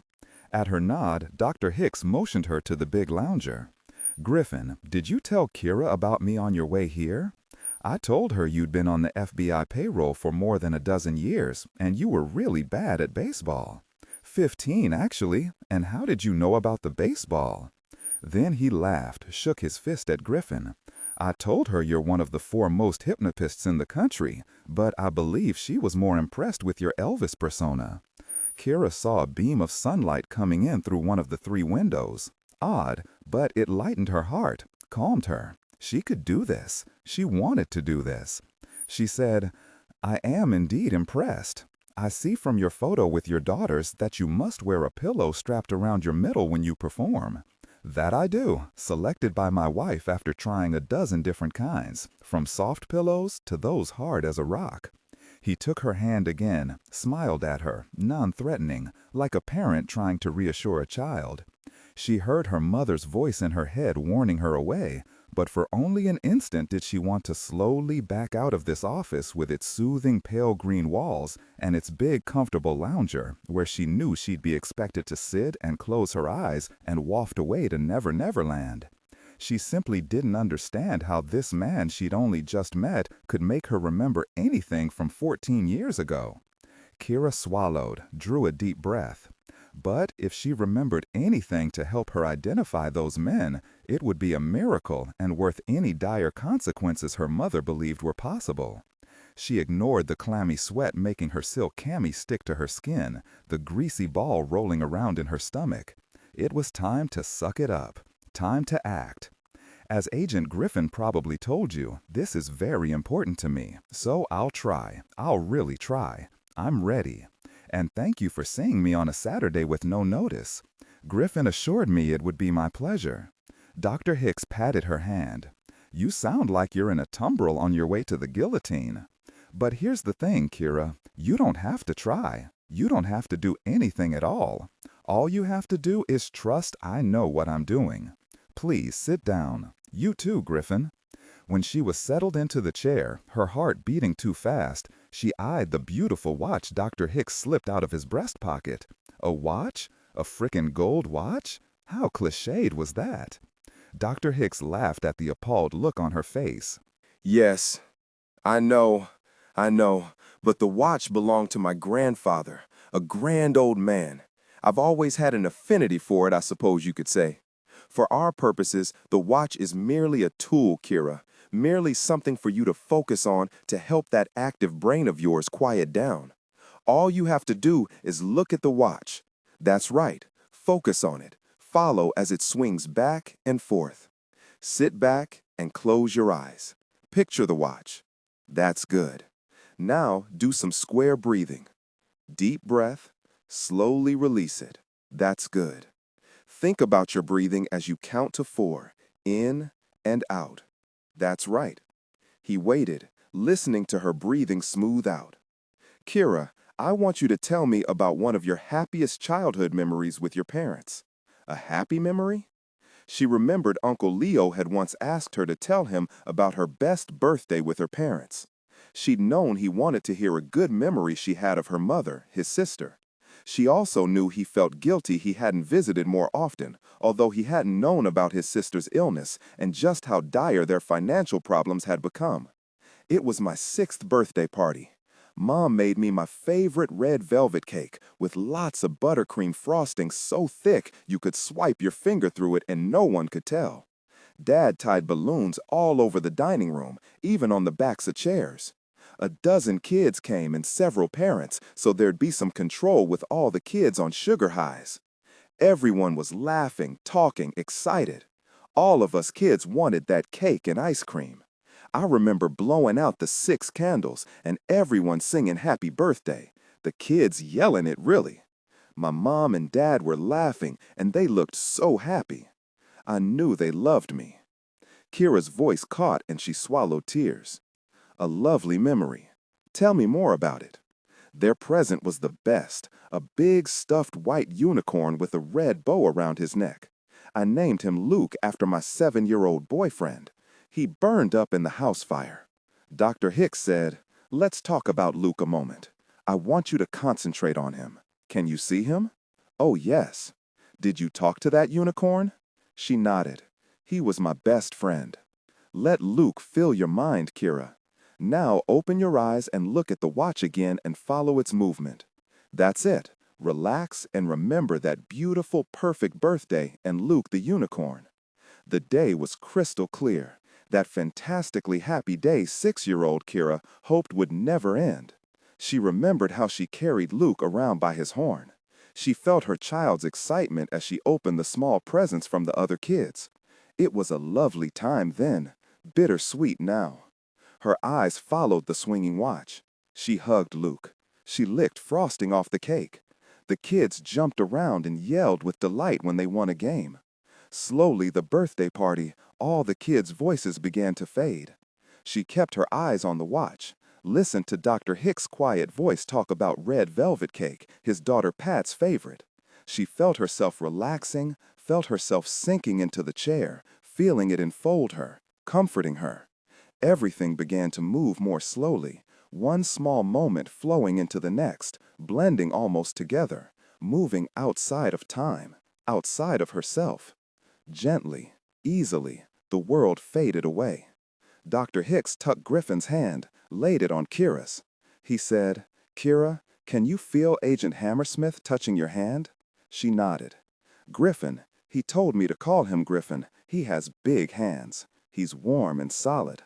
I think he's a nice man, but I don't know yet if he's as tough as I am. Griffin's as tough as my beagle's old chew rope. Do you feel relaxed? Safe?" She felt Griffin's fingers lightly stroke the back of her hand. Yes. Her voice was slow and easy. Dr. Hicks leaned close. "I want you to remember that night, Kirra. I want you to relive what happened. No, don't stiffen up. Never forget. Everything you remember happened a long time ago. Those men can't hurt you. We'll keep you safe. Do you understand?" "Yes, I understand." Dr. Hicks nodded to Griffin. Griffin said, "Kirra, I want you to go back. It's July and you're 12 years old. It was a hot day, a hot night. Tell me about that day. Start at the beginning." Her voice began to subtly change, lighten. Stranger yet, her voice was younger. Mom braided my hair so it wouldn't be hot on my neck. I was watching TV when Dad told me to put on my sneakers. He wanted to show me something outside. Her breathing hitched. He gently squeezed her hand, let her settle. What did you do then? I went outside, but I didn't see my dad. I went back into the house to look for him. I heard him and Mom talking in the kitchen. They were talking real quiet, like they were sharing secrets, and I moved closer. I heard Dad tell Mom not to worry, to trust him.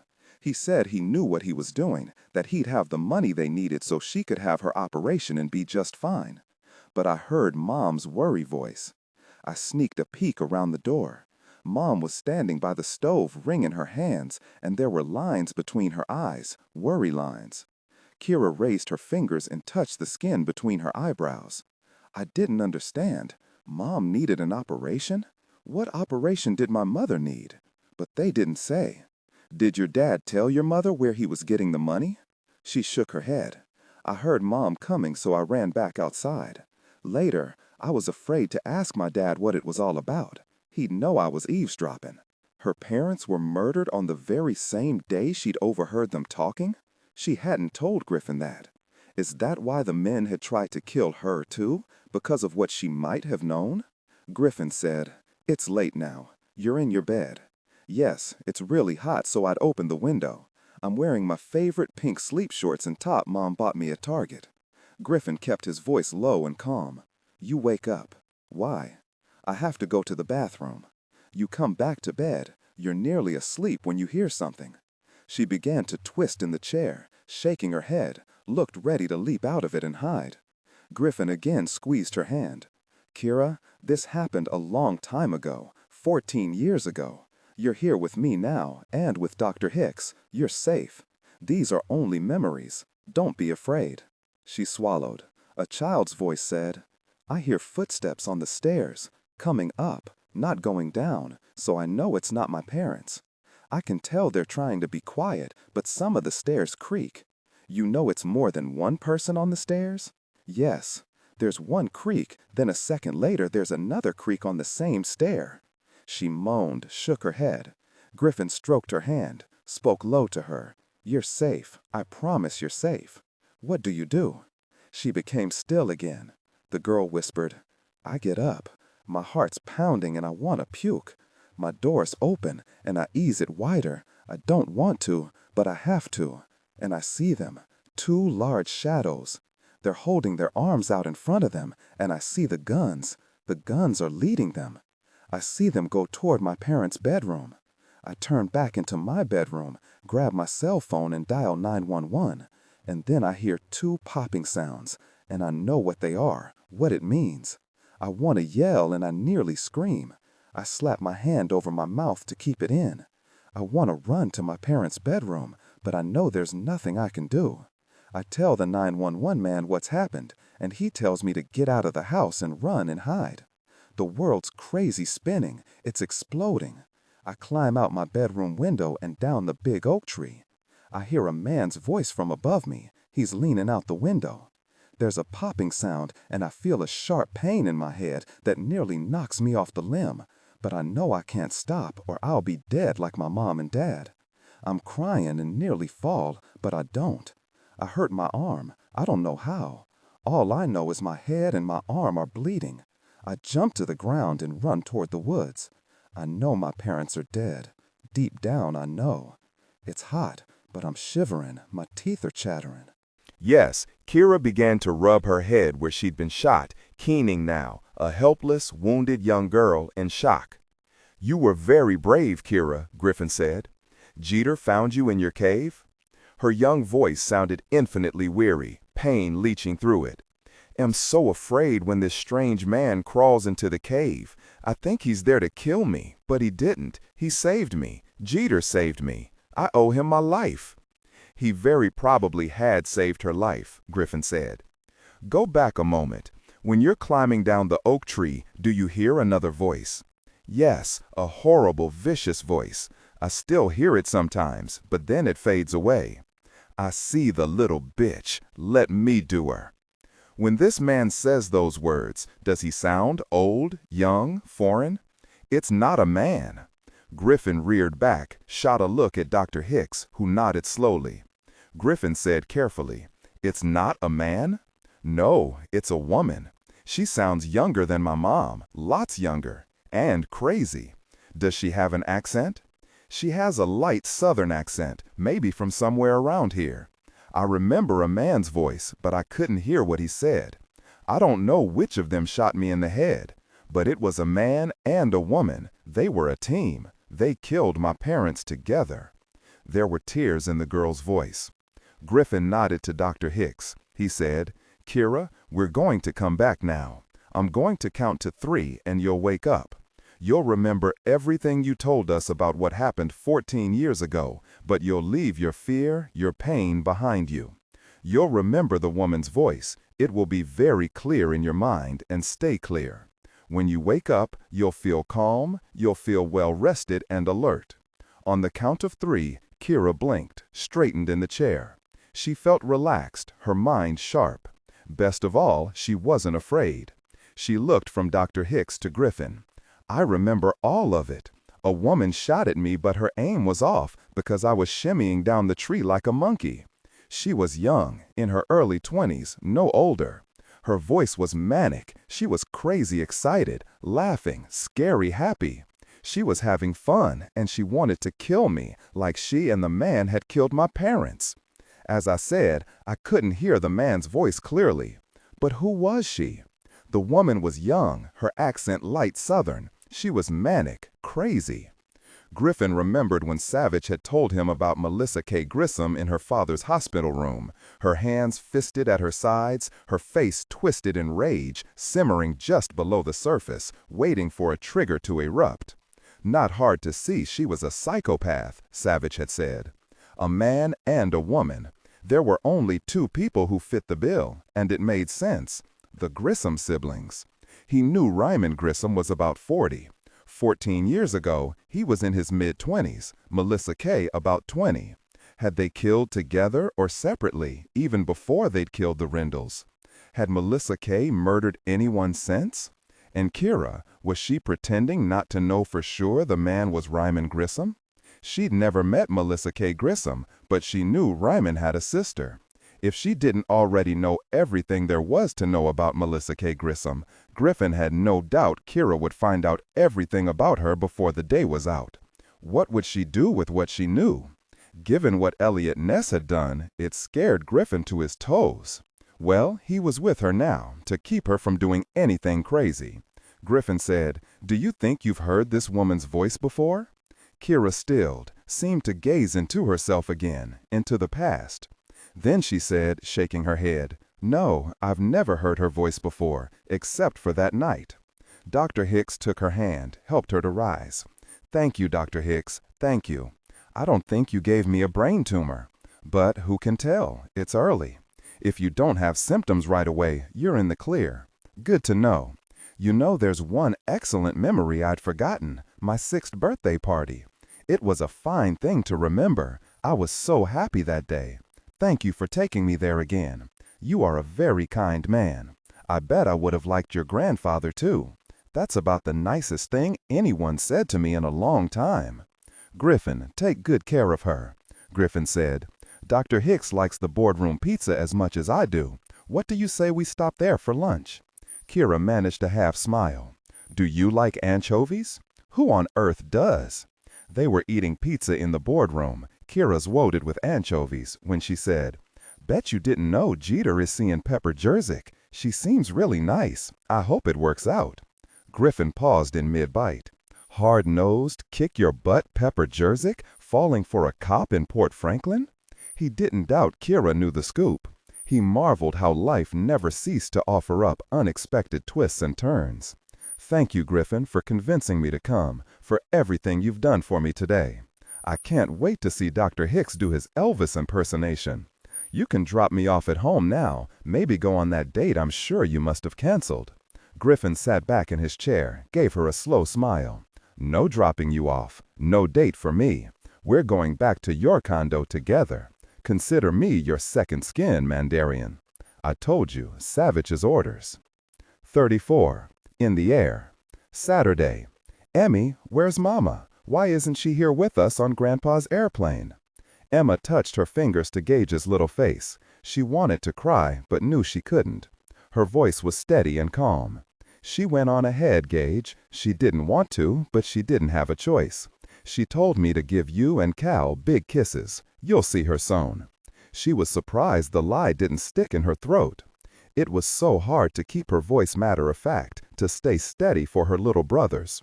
When they'd boarded, she'd seen her father's set face, seen the unspoken fear in his eyes, and told him she'd settle the twins on the plane herself.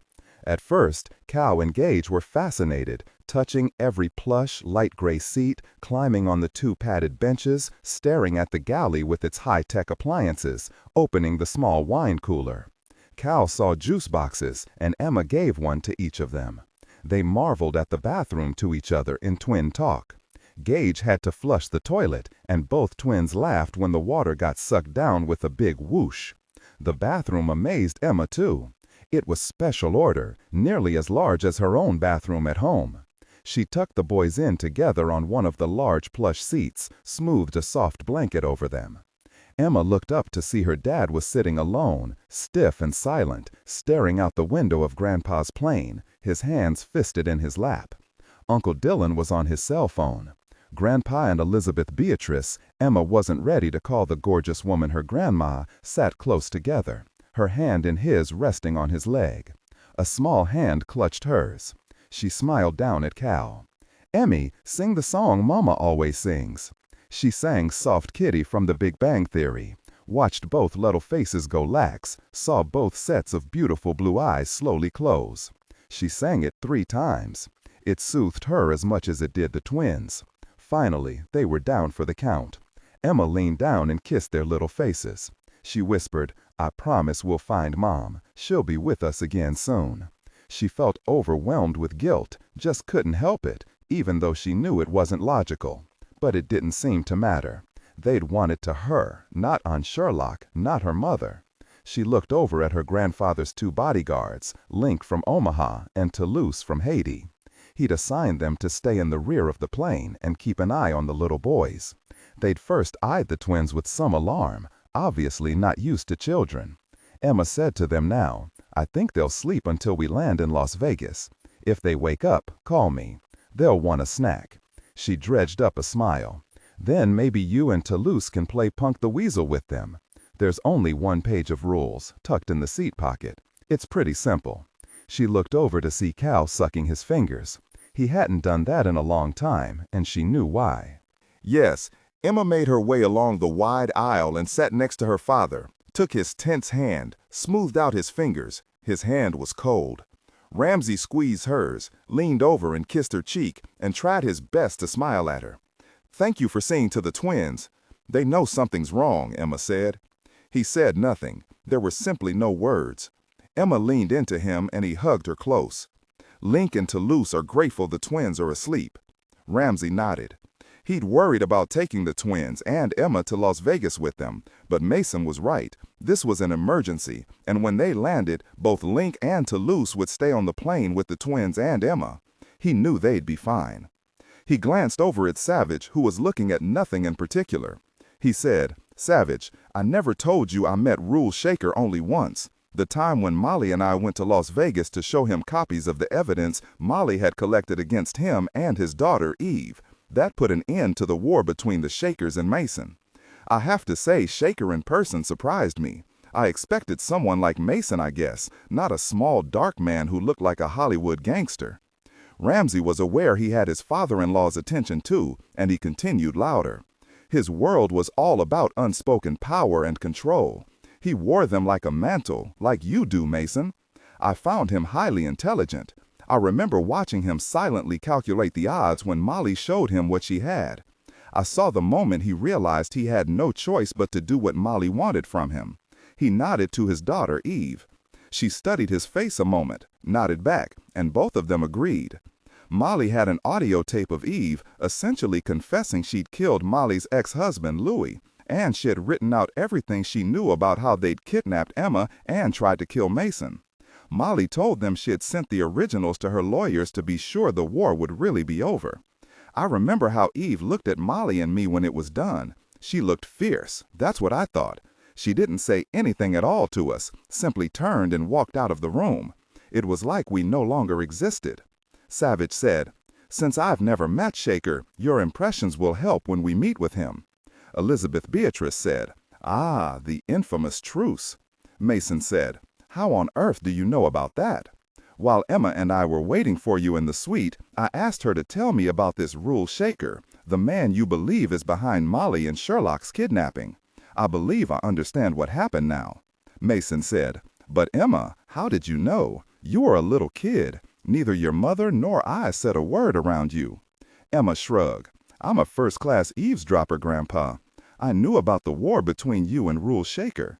She paused. "I was one of the casualties, wasn't I?" "I've told you how very sorry I am about that, Emma," Mason said.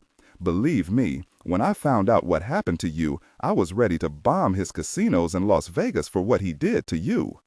Elizabeth Beatrice said, "What Emma didn't know was exactly what her mother used as a threat to get you and Shaker to make peace." Mason said matter-of-factly, "She threatened Eve Shaker with prison for murder and for attempted murder, namely of me. And Molly's threat to me? That I'd never be allowed to see Emma again. I guess you could say she had both Shaker and me in her hands. We both had to trust she'd keep what she knew hidden." Savich marveled at Mason's new wife. He wondered if she'd get an honest accounting out of her husband about everything that had happened 6 years ago, if she'd ever find out most of what he called his business interests were against state and federal law. If he had to bet, he'd say yes, she'd find out whatever she wanted to know. Emma said slowly to her grandfather, never letting go of her father's hand, "I remember before that awful time, you looked right through me. I wondered what I was doing wrong. Then after, you changed. You smiled at me, hugged me, you gave me great gifts, you flew out to see me. I started to think you liked me." "Of course I liked you, Emma," he said, his voice austere. "I just had no idea what to do with you, a little girl. I didn't learn that with your mother, but I did with you. I've always loved you. I hope you believe me." "Yes, Grandpa, I do, and I love your mother. Maybe she came to believe that too." Emma smiled. "I love you too. I always have." She squeezed her father's hand. "Mama thinks you're a powerhouse. That's what I heard her call you. I think she knows you love her now, but you should ask her." She turned in her chair. "Dad, Mama and Aunt Sherlock will figure out how to get away. You'll see. They're very brave." Ramsey said, "And if they can't, we'll be there soon to help them." But deep inside, where despair hunkered down, he saw shadows, only shadows. Savich looked out the window into thick clouds, their shapes fantastic. He started to tell Sherlock he saw a bearded lion and a leaping goat, caught himself. He had never expected to be on the family side of a kidnapping. He felt their fear now, their feeling of helplessness, their tug of guilt, even if that didn't make any sense. Their only lifeline had been to pray and to hope the people in charge knew what they were doing. Now he was both the family and the one in charge of finding them. Savich closed his eyes. "I'm sorry, Sean. I failed her. Your mother isn't coming home." He got hold of himself. He had to keep everything he felt at a distance. He had to stay objective, hard as that was. It was the only way he'd find Sherlock, and he couldn't deal with the alternative. And it was Sherlock they were dealing with. She was smart and strong, devious and endlessly inventive. She wasn't a helpless victim. His cell phone belted out Smoke on the Water by Deep Purple. It was Agent Ollie Hamish from the CAU, checking back with him. Savich had called him earlier to tell him they hadn't seen the limo at the airport. Savich, Metro officers spotted the limo 2 blocks from the private jet facilities. There was some blood on the back-facing seat. Not much, and it looked like they tried to wipe it off. And someone vomited. It's not Sherlock's or Molly's blood, Ollie. They were both seen boarding a plane, so it means the blood belongs to one of the kidnappers. What had happened? Had Sherlock managed to get to her ankle pistol and shoot one of them? Ollie said, "I was scared out of my mind until I remembered that. We'll start DNA testing, see if there's a match in the database. I'll get back to you on that as soon as I can. I've got some answers on the Gulf Stream, Savich. It's owned by an LLC incorporated in Maryland, nominally owned by an offshore investment firm. The owners don't want to be found. And we can't track the Gulfstream's location by its tail number. They've turned off the automatic tracking signal. All we can do is estimate when they'll land. Savich said, "Keep working on who owns it, Ollie. That's key." Savich punched off, sat back in the plush leather seat. There was only a faint hum from the plane's engines. It was like flying in a private mansion with no noise from the neighbors. He looked at Mason, seated diagonally from him. He was toying with Elizabeth Beatrice's wedding ring, focused on it really. What was he thinking? He said, "Mason, do you know if Shaker owns any other properties close to Las Vegas, maybe with a private airstrip?" "I should have thought of that. They might not land at the airport." "No, I don't know if he does. I'll call Gunther and find out." He pulled out his cell phone and made the call. "Gunther, I need to know as soon as possible if Rule Shaker has access to any property with a private landing strip anywhere near Las Vegas." He listened a moment. Then, "We're still in the air. They should be landing at the airport soon. If they don't, we'll need to figure out where they landed. Get me the information as quickly as you can." Mason pressed the cockpit button. "Ellis, how far are we from Las Vegas?" "About 30 minutes, give or take." Yes, we pushed to maximum airspeed as you asked, and we got some unexpected tailwinds, Mason said. "Gunther should get back to me by then. No telling if he can help," Ramsey said. "Has the FBI field office in Las Vegas made it to the airport?" Savich was forced to smile. "It's a resident office, only one agent."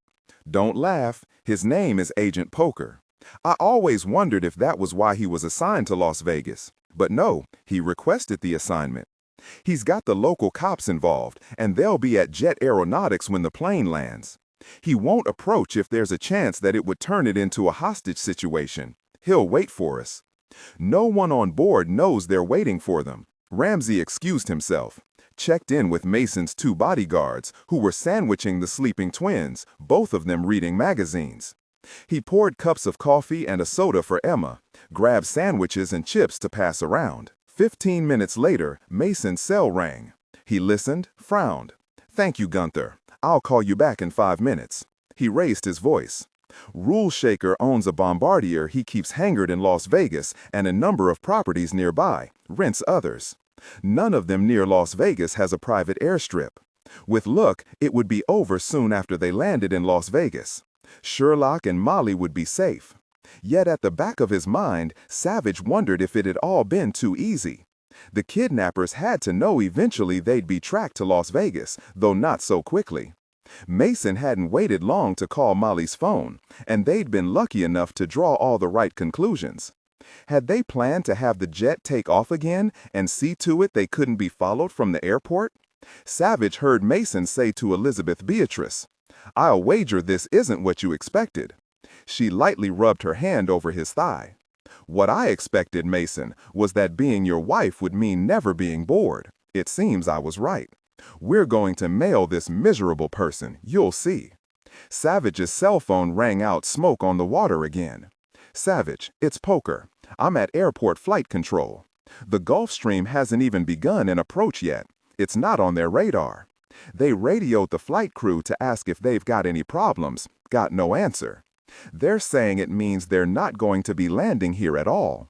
35. Kirra's condo. Saturday. Kirra opened the Chinese takeout cartons, spooned hot and sour soup into 2 bowls on her kitchen table. "There is really no need for you to stay here with me, Griffin. You want me to sleep in my Range Rover? Well, no, but you could come back in the morning. Sorry, Mandarian, I have my orders. Anything happens to you, I'm busted to resident agent on the Mars colony." "Sure you are," she said, but she did grin. "Sit down, you bloody moron, and eat the soup. Fing Nian makes the best hot and sour soup in Porte Franklin. I've always thought moron was enough, but bloody moron? Well, sure. Fact is, there's a truckload of other things Aussies call each other, but I held back. I mean, you're a federal agent and all. It wouldn't be good to be crude." Griffin took a sip of the soup. Not bad. He studied Kirra. She was trying hard to stay natural, to hide the fear that had to have been eating at her since a hired assassin had come close to killing her yesterday. He saw the strain in her eyes, how she seemed to fold in on herself when she wasn't engaging him. He'd bet she knew in her gut it had to be Melissa K. Grissom's crazy psycho voice she'd heard shouting at her the night her parents were killed, even though Kirra had never met her. She was pointed right at Ryman Grissom, so why not both of them? Was she planning to prove to herself it was Melissa K. Grissom she'd heard, to get close enough to her to hear her voice? Kirra got up and fetched a couple more napkins from a drawer. She was still wearing her snug cigarette jeans and white cami that showed her arms, winter pale, smooth with muscle. He looked at her hands, capable hands, her fingers long and slender. She wore an unusual ring on her left pinky finger, with symbols that looked like the Aboriginal art in her living room. She was lean, coltish, he supposed, except for her butt. She had an excellent butt. He did a fast slam on his mental brakes, but out of his mouth came, "You smell good." Her head jerked up. "What? I smell good? You mean like the soy sauce in the soup?" "Well, maybe a touch, but no, you smell mainly like roses, faded roses, just about ready to droop." "That sounds like an awesome insult. I like faded roses. Their smell is sort of vague, with a whiff of sweetness, not as much in your face. You made that up. What if I told you it was jasmine, not roses?" "You're lying. It's roses." "Yes, all right. My Uncle Leo bought me a bottle for my 16th birthday. He said it was his favorite. He got this sort of sweet, far-away look on his face, and I knew even then he must have been fond of a girl who wore it." She shrugged. "I've worn it ever since. And no, Uncle Leo never mentioned her name to me." "You're really not planning on going anywhere, are you?" Griffin smeared peanut butter sauce on his green onion pancakes, breathed in as it melted over them. "Nope. How's your sofa? Springs nearly ready to break through the fabric? Is it long enough for me?" She sighed. "It's long enough and really quite comfortable. Uncle Leo always insists he sleeps on that sofa. It's good to know I smell vague, with a whiff of sweetness. I'll get my duffel from the Range Rover later. Time to stick a toe in the water. Do you have any idea who that woman was you heard?" There was no doubt who he was talking about. "No, but I'm going to find her." He took another bit of soup. "What you said about her voices, she sounded crazy, wild, scary?" "That's right. If I had to put on a label, I'd say she was a card-carrying psychopath. She didn't sound sorry she'd helped murder my parents. She sounded excited. I might know who she probably is." Kirra reared back in her chair. "How could you possibly know? You live in Washington. Last Tuesday, before we came to speak to you, Savich and Pepper went to see Elson Grissom in the hospital. His daughter, Melissa K., was there. Savich said she was like a bomb, ready to explode. If she'd had a gun, she might have shot the both of them. He said only her father could rein her in. Do you know anything about her?" Kirra fiddled with her chopsticks. "Like you, I read everything Eliot Ness sent to Dillon and Jeter about Elson Grissom. I did some research on his family online, including Melissa K. She's been out of control on and off since she was very young. There were DUIs, bar fights, and car wrecks, but none of them turned out to be her fault. Daddy always bailed her out of trouble. If I could hear her voice, I might know for sure."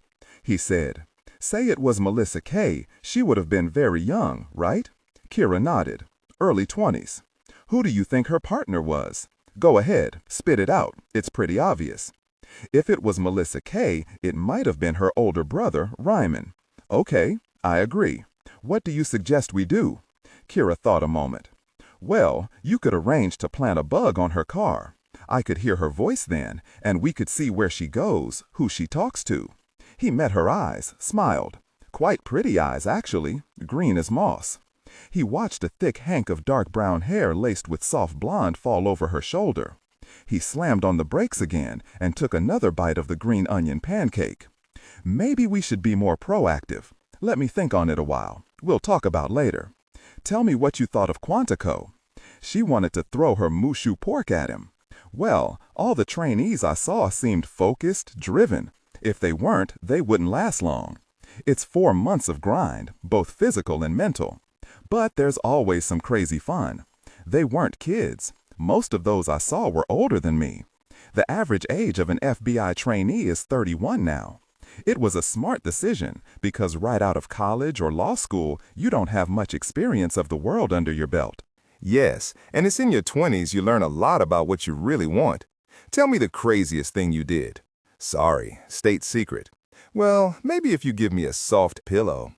Kirra spooned some Szechuan beef onto her plate, careful to push the hot red peppers to the side. If you're married, I bet your wife would rather have you hide home on a Saturday night than bodyguarding me. Not married. Ever? Close to it once, but it didn't work out. Do you snore that loud? Do you belch after meals? He raised a hand. No. It was about something else entirely. Griffin shut his mouth, shrugged. Kirra sat forward. What do you mean it was about something else? Good grief, you cheated on her, didn't you? And she found you out? No, she was my fiancée. I'd made a commitment. I would never have cheated on her. He shut his mouth again, wondered why he'd opened it in the first place, and studied his soup. She nailed him with her prosecutor's eye. So then what did you do? Criticize her mother's meatloaf? Kick her dog? Decide you're gay? Griffin spurted out a laugh. No, none of the above. Kirra tapped her chopsticks on the back of his hand. Tell you what I'm willing to do. I'll give you my softest pillow if you tell me what happened. He thought about this, tapped his fingers on the tabletop. All right, but my head better sink right down into that pillow. It's amazing. She crossed her finger over her heart. It was, well, hell. The fact was, Anna was always jealous. She cocked her head. She was jealous? Of you? Why was she jealous? I couldn't look at another woman without her believing I'd slept with her. He stopped cold. And that's too much. No more. Gates closed. Kirra sat back in her chair, studied him a moment.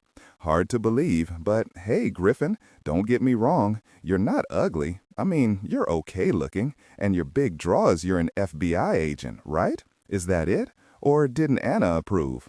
She was DEA, looked at FBI agents with mild contempt. Could she outshoot you? Sometimes. Look, that's enough, Kirra. No, wait. I want to understand. Like I said, you're not ugly, and you do look like you could take down a biker gang. Was that too macho for her? Griffin said slowly, eyes on her face. You don't think I'm ugly? No, really, you're fine in the looks department. Don't be insecure just because you're no Daniel Craig, well, when he was younger. She cocked her head. She really was jealous over you because of your looks? You did something, didn't you? He shook his head, amused. She wasn't messing with him. Anna, and most women, saw him as a chick magnet, something he'd had to put up with since he was 13 and found love notes in his locker, had messages passed to him in class, answered giggling calls on his cell phone. His father had patted his shoulder, told him to get used to it. But Kirra was treating him like nothing special, just a regular guy. He'd take it. No, he said, smiling big, I'm no Daniel Craig. She cocked her head to the side, gave him a tentative smile. Okay, you get the soft pillow. They tossed the empty takeout cartons and plastic chopsticks, cleaned off the small table, and covered it again with a bright yellow tablecloth. Kirra said as they walked to the living room, I want you to tell me what you think we should do about Melissa K. Grissom. We? She'd included him. It was a start. You've looked at her police record. Let's see what she's got on social media. I'll bet you Melissa K. has a Facebook page. Kirra grabbed her iPad, typed in Melissa K.'s name, looked at Griffin, and gave a fist pump.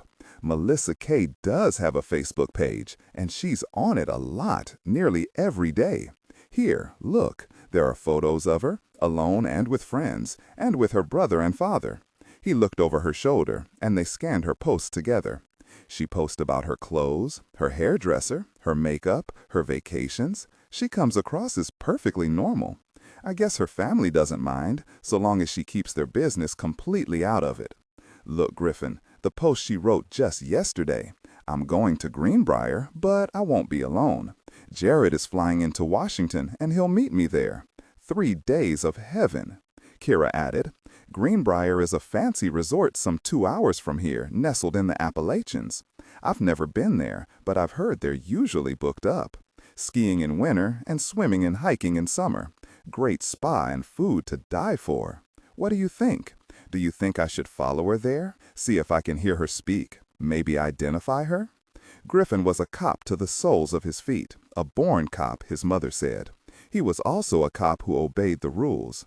Well, he'd had to bend them some on occasion, but what Kirra was asking of him now, helping a vigilante, was off the charts. He saw Savich beating the crap out of him at the gym and assigning him to clean the Washington field office bathrooms for a month. He saw Pepper Jersick shaking her head at him, telling him he was a moron and a judge might just toss his butt in jail. He looked again at Kirra's face and saw what he thought he'd have felt in her place, hope and determination. And out of his mouth came, "Why don't we go together to Greenbrier? You'll hear Melissa Kay's voice, and we'll go from there. What do you think?" She gaped at him, opened her mouth and closed it, continued to stare at him as if he'd suggested they walk naked together in Justice Plaza at noon. He wanted to smile, but didn't. "Give it some thought," he said, and walked away. Griffin could feel her eyes on his back, but he didn't turn. He walked over to her big lounger, eased back as his legs came up. He picked up the remote, handy in a side pocket, and turned on a Washington Wizards basketball game. Kirra curled up on the South Seas sofa and opened her iPad again. She didn't look up at him. "If you really mean that, Griffin, I'll make reservations." Griffin said, "I meant what I said." He heard her let out a breath. "Okay, thank you. It's pricey. I don't think the FBI is going to spring for it, not just for the chance I might recognize the voice of the woman who killed my parents 14 years ago." She looked up at him. "It'd never fly in court. Even a mediocre defense attorney would shred me. Just a kid, terrified, in shock, trying to escape being murdered.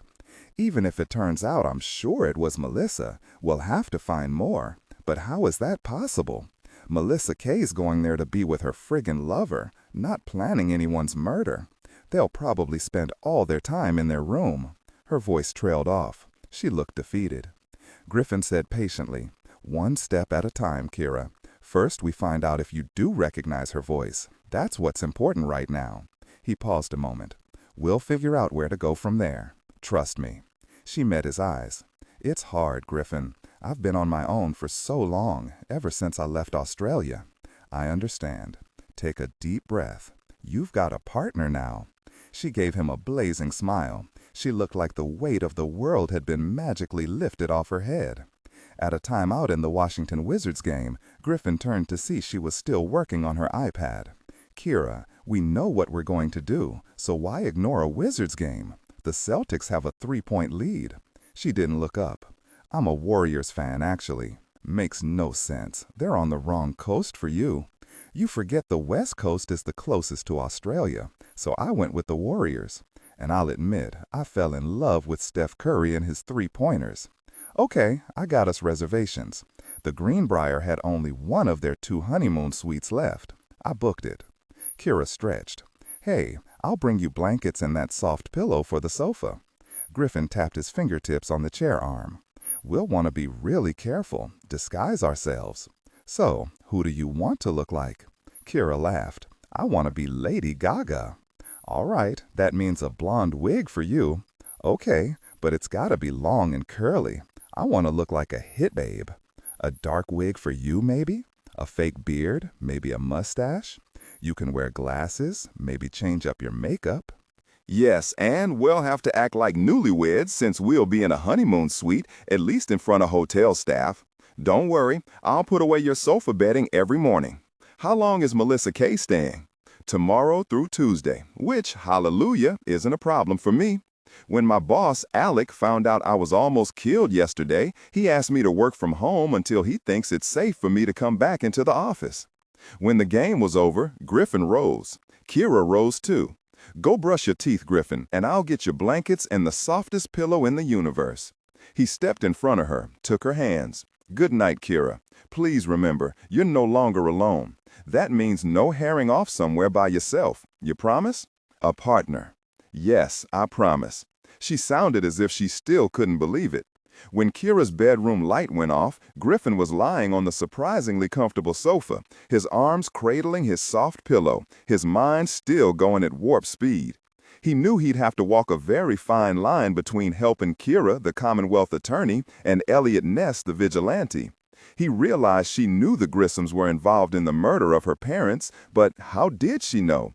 Did she have some kind of proof already, besides her memory of a woman's voice? He had to be patient. Trust was a fragile thing, easy to lose and a bitch to regain. 36. Captivity. Saturday afternoon. Bile rose in Charlotte's throat as nausea ripped through her. She lay perfectly still, her head pounding, and pressed her hands to her stomach. She took light, square breaths until a wave of nausea passed. She hadn't felt this miserable since she'd had food poisoning last year. She'd never forget hugging the toilet for what seemed like hours. She would not throw up. She would not. Molly lay on her side against the wall, still drugged and unconscious, one hand fisted. Her curly red hair covered half her face. One of her black ankle boots was halfway off her foot. Sherlock pressed her fingertips to Molly's neck. Nice, steady beat. She started to shake Molly awake, drew her hand back. No, she'd let her come out of it on her own. Their wrists were free of the zip ties. Nero had strapped them to their seats with zip ties on the jet, but now he had left them off. He had to believe they were helpless here. It was hard, but Sherlock knew she had to tamp down on the fear. Fear froze you, paralyzed your brain. The good news was she and Molly were together and alive, and no zip ties. She knew Dillon was moving heaven and earth to find her and Molly. She also knew he was counting on her to assess her situation and try her best to get both her and Molly out of it. Slowly, the headache and nausea receded. She drew several deep breaths. Sherlock looked around the room, surprised at what she saw. They were in a finished basement that looked like an old-fashioned game room from a 1940s movie set. There were thick cobwebs everywhere, like Halloween had come early. An antique mahogany pool table stood in the center of the room with ornate legs and beautifully carved sideboards. An exquisite old Tiffany lamp hung over the middle of the table, crisscrossing web loops hanging off its curved metal arms. Some of the balls set together on the faded green baize stuck to it with spider webs and dust so thick only a cue stick could move them. A fancy antique mahogany cabinet filled with a display of standing cue sticks behind its cobwebbed glass stood against one of the far walls. They looked protected and pristine, ready for play. There was a seating area with 4 oversized chairs, much of their stuffing pulled out and examined by rodents. A small cathode ray television stood in splendid isolation in front of the chairs. Beside it was a liquor cabinet, so dusted over she couldn't see if there were bottles of hooch inside. Piles of boxes and trunks and old furniture were stacked against the far wall. It was a game room for men, expensive and very old, built long before she had been born, outdated now and forgotten. She drew several deep breaths, turned toward Molly again. At least they could see each other. They'd left a single light on, one measly overhead that gave off no more than 20 watts. Sherlock leaned back against the wall beside Molly and closed her eyes. She queried her body and knew that soon she'd be good to go. Her headache spiked only now and then in short, sharp pulses. She'd stopped swallowing convulsively to fight the blasted nausea. But where? She had no idea where they were. It didn't matter. Wherever they were, she'd have to get herself and Molly out of there. She knew they shouldn't have taken a drink of anything offered to them after the jet took off, but when it came down to it, it hadn't mattered. Nero would have made sure to put them out some other way so they'd have no idea where they were going. Sherlock remembered sitting zip-tied next to Molly in the large private jet after it taxied down the long runway and climbed to 30,000 feet. Molly had been pale and silent. Sherlock guessed she was reliving Nero's shooting Pope between the eyes a foot in front of her. Sherlock had been horrified at the naked violence. She knew Molly would relive that moment for years to come, no way to stop it. Then Domino had brought sandwiches and orange juice over, sat down in a seat opposite them, bit into her own sandwich, drank orange juice from a juice box, and nodded toward theirs. She and Molly had followed suit. Sherlock had said, "You look much better as a woman." Domino shrugged, chewed on her sandwich. "I like playing parts." Still, Sherlock saw her hand shake as she looked sideways to where Nero was sitting. He was typing on a tablet on the tray in front of him. Was he emailing Shaker, telling him he had Molly, that they were bringing both of them to him? Sherlock said to Domino, "I don't blame you for being afraid of him.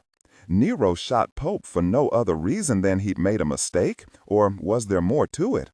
Domino kept her head down. She didn't say anything and chewed faster. Sherlock took a drink of her OJ, said, "I hope you don't make any mistakes, Domino, like Pope did, or that Nero ever decides he's better off without you. We could help you out of all this, you know." It was the last thing she remembered. Sherlock reached over now with her free hand and clasped Molly's. For a second, there was no reaction. Then Molly squeezed her hand like a lifeline. They stayed hands together for a long time. Sherlock had no idea how long she and Molly had been unconscious, if a day had passed or merely hours. But it was time to get it together, to figure out where they were and how to escape. She reached for the empty holster of her Ruger LCP pistol still strapped to her ankle. Nero had the Ruger now, Dillon's birthday present to her, only 13 ounces fully loaded. She remembered she'd weighed it on her palm and laughed, told him it couldn't be more than a couple of ounces lighter than her current small pistol. He'd kissed her, said every ounce counted if you were running after a bad guy. She'd get it back, she had to believe that, but right now it meant they had no weapons.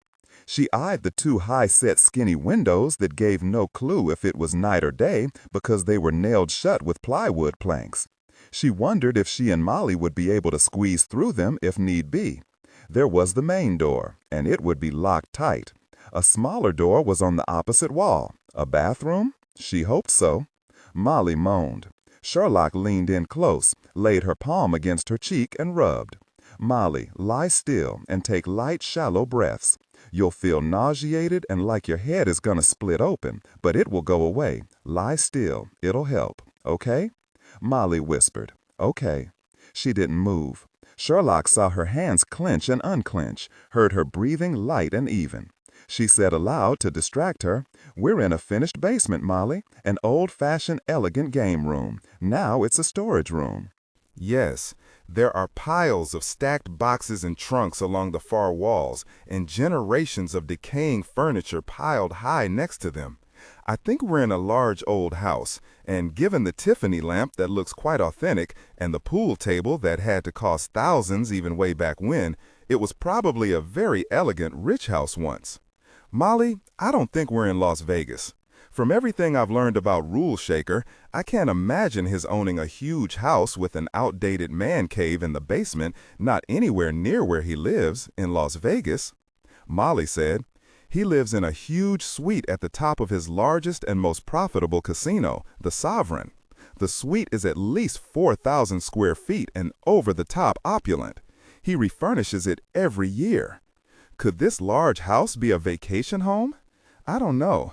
From all I can gather, he loves where he lives. I can see him standing on his penthouse balcony, enclosed in reflective glass, of course, since it gets so hot there, looking out over the city, knowing he owns a good chunk of it. If anyone tried to move in on what he has, he wouldn't hesitate to kill. To him and his kind, it's only the cost of doing business." Molly, her eyes open now, gave Sherlock a crooked smile. "Sound familiar?" "Yep, your daddy." Molly paused and lightly ran her fingertips over her forehead. She pointed. "Look at those two ancient trunks, Sherlock. Those suckers are so huge they could hold bodies. And that television, I don't think I've ever seen one that old." She stopped cold and moaned, closed her eyes. Sherlock waited a moment until Molly opened her eyes again, tried for a slight smile. "Okay, it's better. Good. Here's the truth, Molly. Neither Nero nor Domino ever wore a mask. Nero knows we'd identify him, find him, that I'd never stop looking for him. Whatever Shaker wants, once he gets it, they're going to kill us, which means," she pointed to the two windows, "we're going to have to get through those windows or take down whoever comes through that door. Nero took my ankle gun, so we need to go through the boxes to find anything we can use as weapons, discarded silverware, cutting knives, or forks." She paused a moment, eyed Molly. "I'm telling you the whole truth because I know you can handle it. You've been through fear like this before, when Ramsey was shot and when Emma was kidnapped 6 years ago. You're tough, Molly, and we're going to have to work together. So here's the rest of it. I have no idea if Dillon even knows we left Washington on a private jet, if they've even found the limo or Pope's body. We don't know how long we were out and how far we came. We won't even know if it's night or day unless I can pull that plywood off those windows. Bottom line, we have to assume we won't have anyone to help us but ourselves. We're on our own." Molly looked Sherlock square in the eye. "I'm so scared I don't have any spit in my mouth, but I'll try not to let you down. Just tell me what to do." "I'm scared too. The trick is to not let the fear paralyze you, freeze your brain. We can do this." "Okay. At least we know whoever is behind our kidnapping, rule shaker or not, doesn't want us dead yet. We're leveraged, though, for what, I don't know. They'll need us for some sort of ransom demand." Molly pressed her palm against her temple, cursed. Why won't the headache stop? "It will. Keep breathing, lightly, and don't move. You're right about the ransom. They know Ramsey will demand proof of life. Nero's a stone-cold killer, but they'll have to keep us alive until then. He's evil. He killed Pope without hesitation, shot him like he was nothing to him at all, like he was flicking away a fly. Even Domino was terrified. She realized he could do the same to her." Sherlock said thoughtfully, "I do wonder if Pope's mistake was the only reason Nero shot him. I mean, it seemed so unnecessary, killing him right then."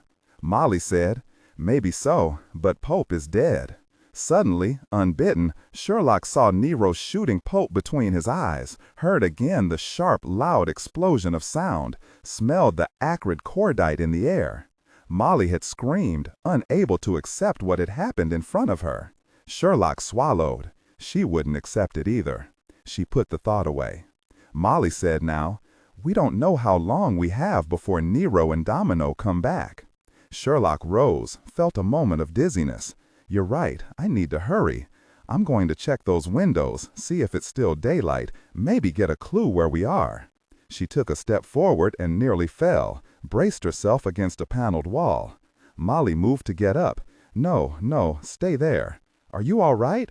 "Yes, don't worry." Sherlock walked to the side door and opened it, saw it was an old-fashioned bathroom with a pedestal sink, a toilet, and a small shower. She called out, "We have a bathroom."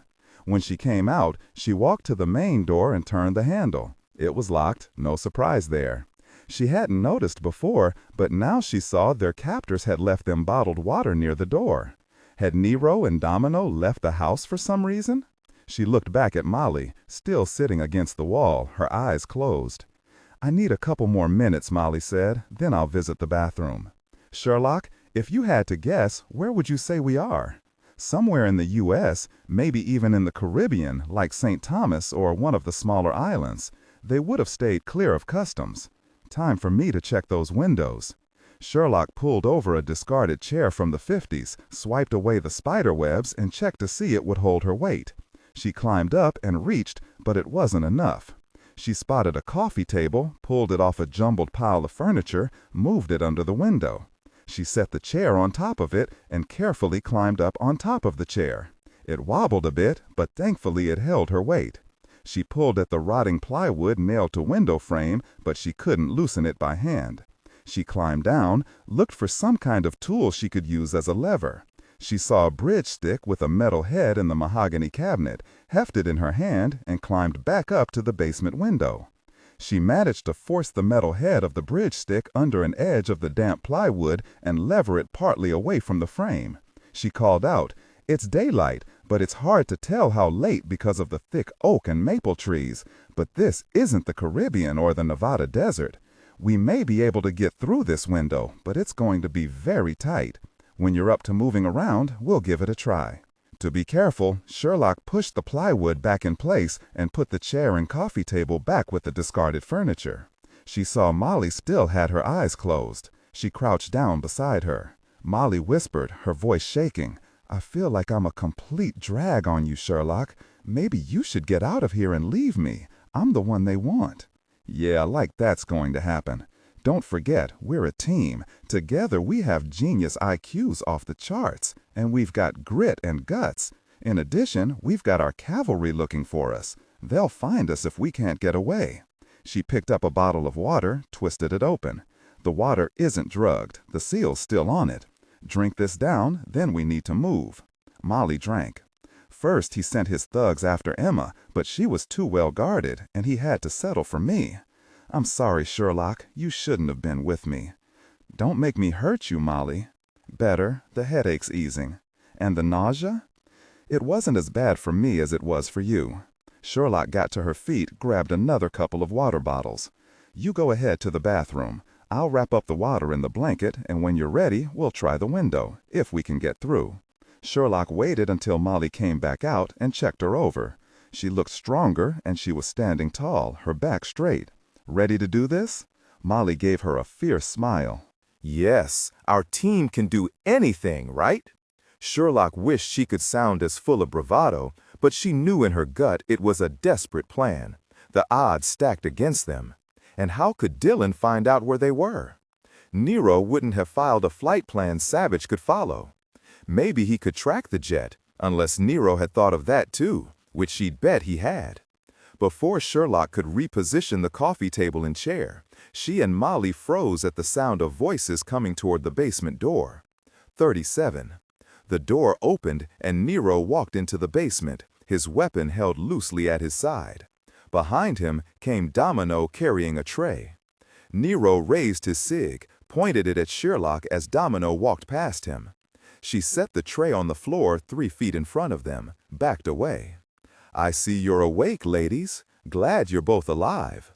Getting the narcotics dosage right is tricky, and sometimes people die." He pointed to the tray Domino had left them. There were 2 plastic bottles of water, still sealed, 2 wrapped sandwiches, and 2 unopened bags of potato chips. "You'll be here a while, so you might as well eat. You want to keep body and soul together, don't you?" "Where are we?" He cocked an eyebrow at Sherlock, pulled a chair from the pile of discarded furniture in the corner, tested it, and sat down. "As you can see, you're in a lovely long-ago man cave." He stretched his legs out in front of him and crossed his arms, like a man in control of his world, and he knew it, basking in the knowledge. He held his cig in his right hand, resting on his thigh. In the limousine, he'd been dressed to the nines in a black suit, white shirt, and dark tie. He'd shed the suit coat and tie now, his white shirt rolled to his elbows. His forearms were hairless, smooth and pale as his face. In the dim light, he looked so winter white he could have played a murderous zombie in a Halloween horror film. He said, "Domino, stay by the door and keep your Glock on our 2 ladies, particularly Agent Sherlock." He paused, his cold eyes roaming over her, making her skin crawl. He added, a half smile on his thin lips, "I've read about your exploits, Agent Sherlock. Stopping that bombing at JFK, bringing down that Algerian terrorist at the Lincoln Monument. It was quite a performance. You gave the foreign tourists a big show, a story to tell back home about lawless America. But alas, Agent Sherlock, there will be no more daring deeds for you. I have you now, and trust me, I never suffer defeat." He raised his cig, aimed at her face, held it steady. "Never." Sherlock didn't look away from his cold, emotionless face as he spoke. Her face showed only indifference, a hint of boredom. No way would she let him see her shock of fear, not only at his words and the gun, but at his face as he spoke. There was no doubt in her mind he planned to kill them both. Dillon's and Sean's faces flashed through her mind. She looked at Nero again and shook her head, no expression on her face. "Big words are easy to say when you have the weapon," she said and turned away from him. Could he smell her fear? Nero laughed, a hollow sound, and slowly lowered his cig. "And brave words from you, but I made your heart race, didn't I, Agent Sherlock?" No answer? He said to Molly, "Believe me, Mrs. Hunt, you want to do what you're told, or she's dead." He smiled. "You see, I also came to convince you not to try to escape." He pointed his cig toward the boarded windows. "If you did manage to squeeze through one of those windows, which you couldn't, given Mrs. Hunt's very nice curves, I have men outside patrolling the grounds. My orders to them are to shoot you both. Much better for us if you're both dead than if you escape. My advice to you is not to try." Molly said, "What do you want with us?" "What I want doesn't concern you, Mrs. Hunt, until I choose to tell you. Just know that if you choose not to cooperate, I will shoot Agent Sherlock in the head in front of you, like poor stupid Pope." Sherlock waved at the food and gave him a sneer. "Do you think we'd eat the sandwiches?" Nero shrugged. "They're quite good, actually. Tuna salad. They're not drugged, but then again, why should you believe me?" He turned to Domino. "Did you slip some ketamine into them while I wasn't looking, my dear?" Domino only shook her head, didn't move or speak. Sherlock didn't blame her. Molly said, "So you haven't made a ransom demand yet from my husband and father? How many millions are you planning to ask for our release?" The half-smile was still in place when he said to Molly, "Let me say you can consider it a ransom of sorts.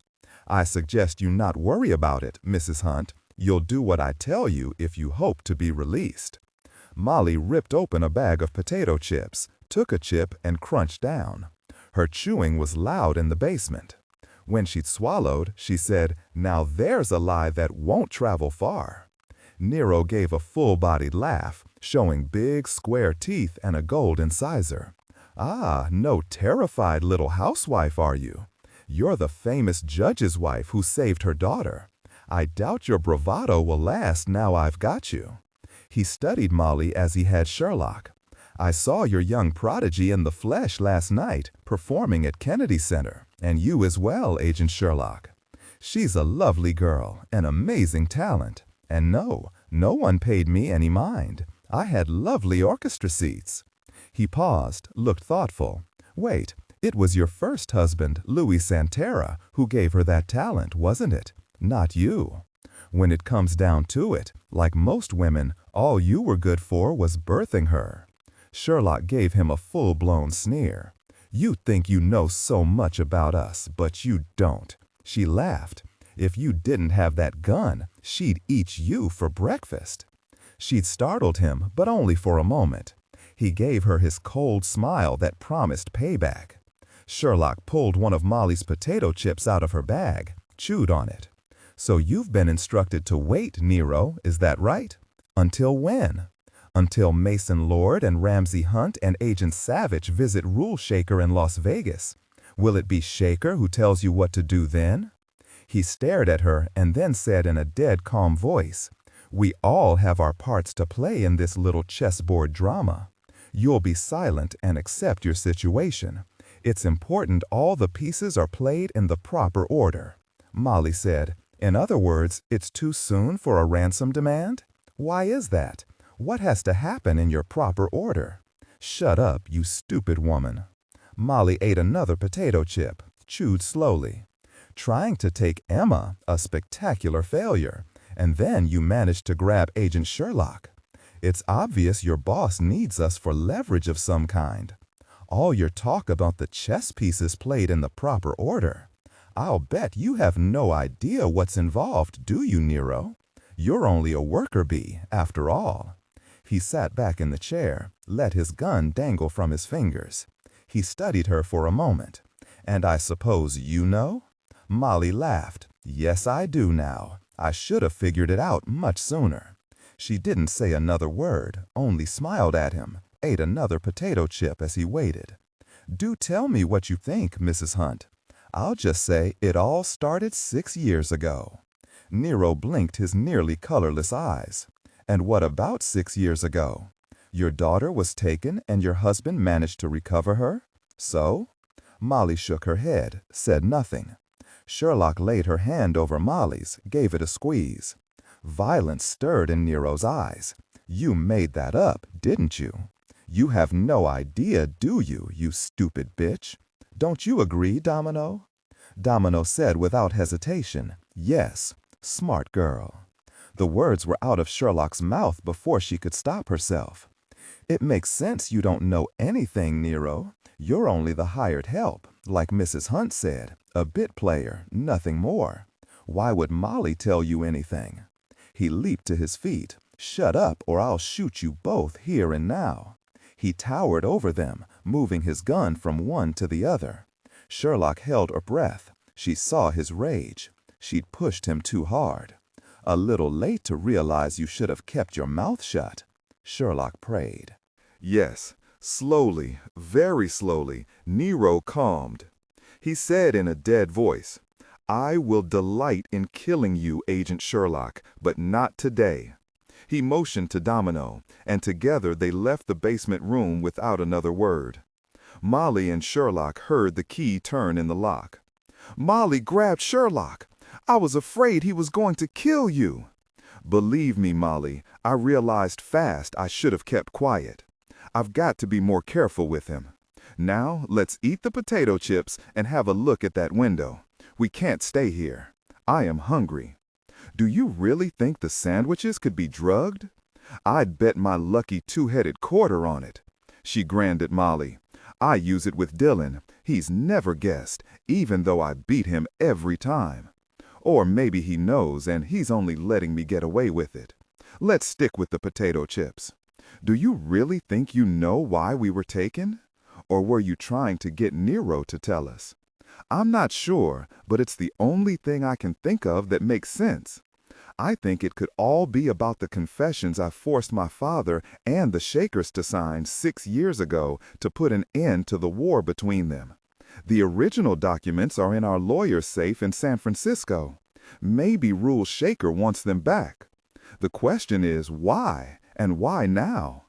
You're thinking he wants to start up another war with your father? I'm afraid that might be it.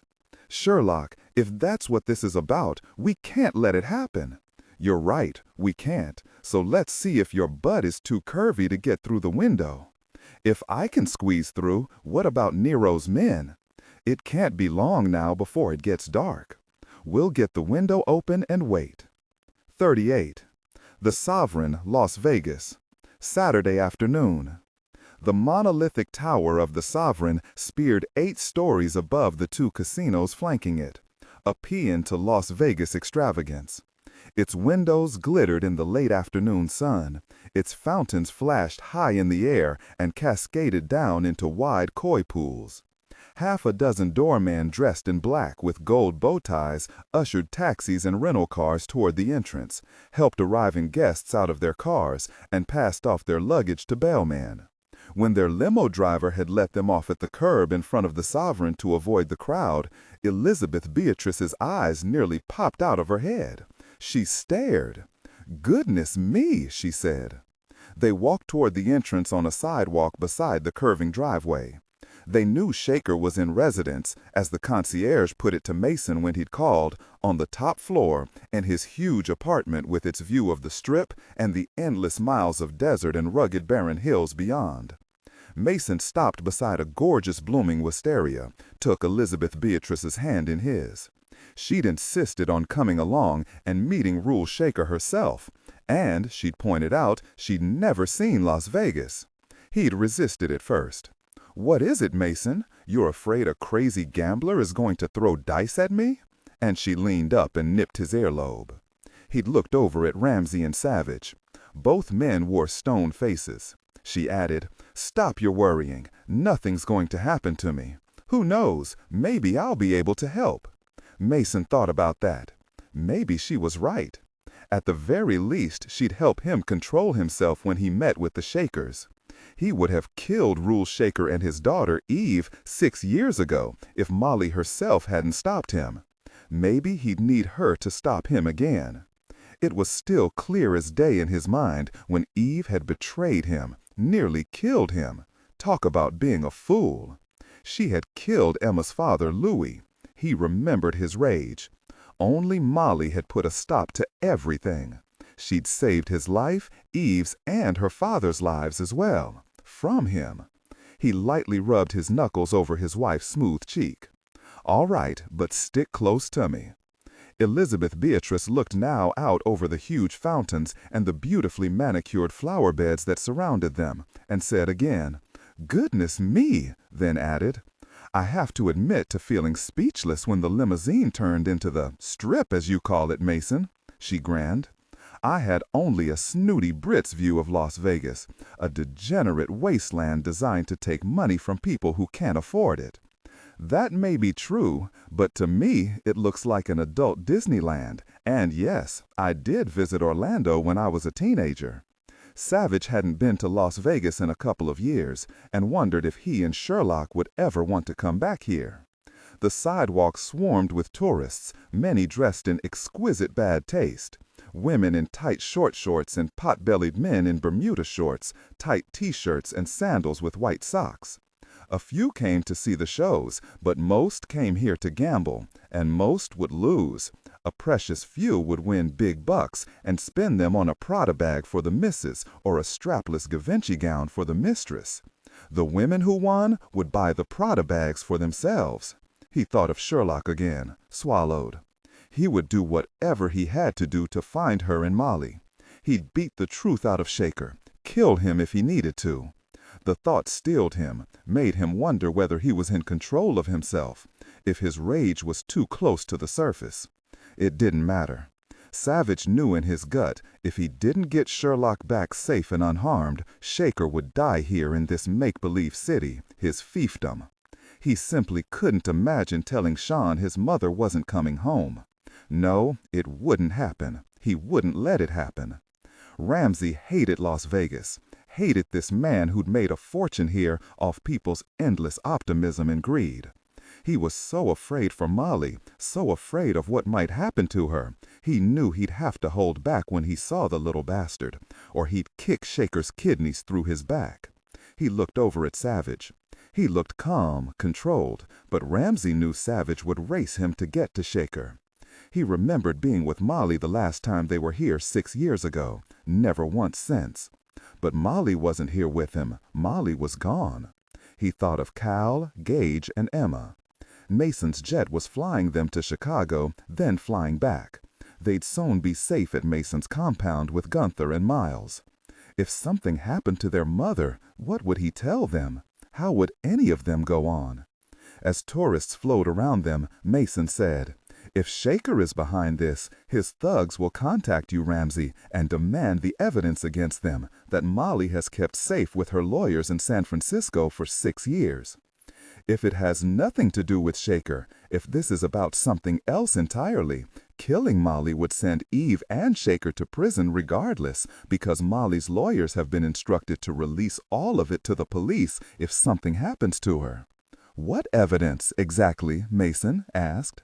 Mason said, 6 years ago, Molly put together enough evidence against us all, the Shakers and me both, to end what had turned into a war between us. The Shaker started it by arranging to kidnap Emma." He paused. "Someone in both our families was killed after that. Emma's father, Louis Santera, and Shaker's younger daughter. They tried to kill me, too. Molly put an end to it by putting everything that had already happened in writing and forcing us to attest to it." Mason shook his head, squeezed Elizabeth Beatrice's hand. "I was enraged when Molly told me exactly what I was going to do. Enraged she would give me orders. My own daughter was threatening to go to the police with everything she knew about me if I refused. Her biggest threat, the one that stopped me in my tracks, was I'd never see her or Emma again. I signed, and so did Rule and Eve. For 6 years, there's been no trouble." He shook his head at himself, laughed. "That was when I finally realized how smart and strong Molly was, and, well, how manipulative she could be when necessary." He smiled. "I saw her in a new light from that day on. I realized I was proud of her. She's impressive, my daughter. I want to tell her that when we find her and Agent Sherlock." Ramsey could only stare at his father-in-law. He said, "She would like for you to tell her that, Mason." Yes, Savich said, "Obviously something has changed. Do you know what it could be, Mason?" Mason shook his head. "I've thought, but I just can't pinpoint anything. I mentioned Rule has had some problems in his casinos, croupiers leaving, money missing, cocktail waitresses quitting for no apparent reason. But I don't see that those pissant problems would make him want to restart the war." He shrugged. "But it is possible Rule has decided he's waited long enough to get his revenge on me. As long as we get Molly and Sherlock back, believe me, I'll be happy to let him try." A doorman spotted them and rushed to open a shining glass door for them. Mason slipped him a 5. They stepped out of the sun-exploding heat into the immense lobby with air conditioning blasting out cold air. The reception area was even larger, glittering chandeliers hanging from 14 feet above, yards of green and gold-veined marble floors polished to a high shine. The walls were covered with three-dimensional floral glass sculptures, so exquisitely done you recognized each flower and wanted to see what the petals felt like. Trails of new arrivals slowly walked from one sculpture to the next, talking and pointing. There were at least 30 beautiful young people manning the long, beautifully carved mahogany reception desk. But Mason didn't go there. He walked to the discreet VIP concierge desk in a private corner. In a few minutes he was back, a key card in his hand. "This way." He led them through one of the casinos toward a private elevator. Elizabeth Beatrice had played baccarat in Monte Carlo's incredible casinos among the glitterati, but they were nothing like the Sovereign Casino floor. Here the men weren't in tuxedos, or the women in strapless evening gowns dripping with diamonds. People were dressed informally like those strolling on the streets, mostly in shorts and t-shirts. The noise level on the floor astounded her, with the hum of underlying conversation, the beeps and whistles and jingles from the slot machines, and the occasional cheer when someone won. It was a different world. She realized it could be midnight or high noon, but it wouldn't matter, not in here where it was endless daytime. Mason slid in a key card and the elevator doors opened. They soared silently upward, so fast Elizabeth Beatrice had to clear her ears. They stepped out into a wide hallway, not onto carpeting, but highly polished oak floors. They walked to the end of the hall. Mason nodded to a set of rosewood double doors in front of them. "Only the best for Rule," he said, and rang the doorbell. The door was opened at once by Eve Shaker, now Eve Doulos, Mason's former wife, and Rule Shaker's elder daughter. For 6 years, Eve had been Rule's only child. Mason hadn't seen her in person during that time, though he'd seen some photos of her when he'd glanced at the big spread in the Las Vegas Review-Journal about the Shaker-Doulos over-the-top wedding Miles had printed out for him and slipped under his coffee cup. She was 30 now, as gorgeous as ever, her thick blonde hair falling free around her face down past her shoulders. She was wearing a tight-cropped white top showing lots of smooth tan skin and tight white jeans. She was barefoot, her toenails showing a perfect French pedicure. She was still built like a showgirl, only more beautiful. Mason said, "Eve, you're looking well." She wasn't surprised, of course. Mason knew the minute he'd spoken to the concierge, the man had called up to Rule's apartment. Eve looked him up and down. "For an old man, you don't look bad either, Mason." "Thank you." Eve eyed the young woman beside him, gave a small laugh. "You're such a cliché, Mason. Like most rich men, you like to go younger every year. But you've never brought a toy to meetings." Elizabeth Beatrice smiled at the woman, beautiful enough to be a victorious angel. "I would say rather we're each other's favorite toys. I'm his wife. My name is Elizabeth Beatrice," and she stuck out her hand. Eve took her hand without thinking. She hated the feel of the smooth young flesh. A perfect eyebrow arched. "I see you held out for a wedding ring. Good for you. Mason gave me a 7-carat Marquise diamond, but who's counting carats? You're a Brit. Where did Mason find you? Not in some little out-of-the-way village, but maybe playing a bit part in a show on Shaftesbury?" Mason said, "Elizabeth Beatrice's father is Viscount Bellamy of Grace Hall in Hampshire." Eve didn't change expressions. "I don't suppose you gave her daddy a load of bearer bonds to overlook how you make your living." Ramsey said, "Enough cattiness, Eve. We're here to speak to your father." Eve didn't move from the doorway. "Ah, Ramsey, how lovely to see you. I trust Molly and your children are well? I heard Emma played at Kennedy Center last night. Did it go well?" Ramsey said, "Your father, Eve, now." She smiled at Savich. "And certainly I remember you, Agent Savich, Mr. Tough FBI. You and your wife have a little boy, I believe. What do you 3 gentlemen want with my father?" Ramsey said. "We want to know where he stashed Molly and Sherlock." Eve cocked her head to one side, studied each of their faces. "Your wives are missing? That makes no sense unless they decided to do a runner on you two fine gentlemen. All right, I see from your faces you're dead serious. You can speak to my father, but I know he didn't have anything to do with their, disappearance? Move, Eve." Ramsey walked directly at her and she stepped out of his way before he plowed into her. They walked down a short hallway and stepped into an Italian Renaissance palazzo. It looked like a museum setting, replete with tapestries, old faded carpets, and paintings grouped around the gold-veined marble fireplace. Elizabeth Beatrice would wager one of them was an original Caravaggio, cast into relief with special lighting. Savich glanced around the huge space, out the far windows to the vast desert beyond. He imagined Sean flying his drone from one end of the long main room to the other. He'd never met Rule Shaker, only seen pictures. He had to admit to surprise seeing the man in the flesh. Like Mason, Savich knew he was ruthless, a hard-nosed powerhouse, a man who ruled his world just as Mason ruled his. It was strange to see such a man top out at 5'8". He was sleek, that was the word, in better shape than Savich imagined most men were at 60 years of age, and his dark hair, surprisingly, was white-flecked only at his temples. His face was hard, and his eyes dark, 5 o'clock beard scruff on his cheeks. He was wearing black shorts and a tight black sleeveless t-shirt, wiping his face with a monogrammed white towel. He'd obviously just finished a workout.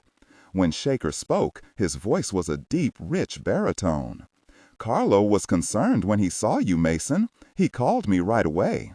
I can't say this is a pleasure, but it's certainly a surprise. You'll have to explain why you think you're welcome here. Ramsey, you're looking well. And Agent Savich, isn't it? I recognize you, though we've never met. And who is this lovely young lady?" Mason said, his voice calm, "Rule, this is my wife, Elizabeth Beatrice." Rule Shaker gave her a smile full of charm and appreciation. "The one thing I've always admired about Mason is his taste in women." "Thank you, Mr. Shaker. I'm told my taste in men is superb as well." "Your home is spectacular. I feel like I've walked into an old Tuscany villa. Is that an original Titian beside the Caravaggio?" Shaker gave a brief look toward the fireplace, gave her a closer look, nodded. "It's time for you to tell me why you're here, Mason." Ramsey took a step toward Shaker, towering over him. "You know why we're here. What have you done with Molly and Agent Sherlock?" 39. What? What in the world are you talking about, Ramsey? Ramsey didn't shout, repeated in his calm judge's voice. "I'll ask you again, Shaker, where did you take Molly and Agent Sherlock?" Rule Shaker frowned, cocked his head to the side. "Yes," he said slowly. "You're saying Molly and Agent Sherlock are missing, and you're here because you think I took them? Are the lot of you completely nuts? Kidnap Molly and Agent Sherlock? Where are your brains? I'd have absolutely nothing to gain and everything to lose." He turned and strode across an antique carpet to what looked like a dark green velvet sofa that belonged in a palazzo. He knotted his white towel around his neck, sat down and stared at them, his face hard with anger. He made quite a picture, a man in gym shorts sweating up his muscle shirt on a piece of priceless antique furniture. Mason said, "Nothing to gain? Come on, Rule, don't play the injured party." Shaker continued to dry sweat off his arms after he sat. "Wait a minute, I can understand Molly being taken because she's your daughter, Mason. Revenge, money for ransom, something along those lines. But why Agent Sherlock?" "She happened to be with Molly, as you know," Mason said. "You had them taken together right in front of the Hay Adams Hotel in Washington. For heaven's sake, don't stand there looking at me like you want to rip my head off. Sit down and tell me what happened." Eve sat down in a high-backed chair with beautifully sculpted arms beside her father. She said, sarcasm combing through her voice, "Sit down, the lot of you. So you actually think my dad had Molly and Agent Sherlock kidnapped and taken somewhere? What kind of proof do you have he had anything at all to do with it?" Mason sat on a love seat next to his bride. A Gulfstream 500 left Jet Aeronautics with 2 women, both with red hair, in the close company of 2 men. Both Molly and Agent Sherlock have red hair. They filed a flight plan for Las Vegas. Shaker spread his muscled arms along the back of the sofa. Obviously, the flight plan was a fiction. Even so, you decided to barge in on me? Savich's cell vibrated. He slipped it out of his jacket, looked down, and rose from a high-back burgundy velvet chair fit for a cardinal. "Excuse me." He walked toward the dining end of the huge room. When he returned a couple of minutes later, Ramsey was on his feet shouting, "You took Emma 6 years ago, and you've hated Molly ever since because she outwitted you? She beat you. She won." Shaker nodded. "Yes, she did. And yes, I'd just as soon see her at the North Pole. But still, I had to admire her for risking everything to protect Emma and her family. Whatever has happened to her, I know nothing about it." "Cut the crap, Rule." Ramsey's voice was hoarse now. "You tried to take Emma first in San Francisco, but my girl is well trained and she kicked the crap out of the man you sent and she ran. Agent Sherlock saw to Emma's protection at Kennedy Center, so you failed there as well. Then you decided to go after Molly. You thought it wouldn't matter, either Emma or Molly would do."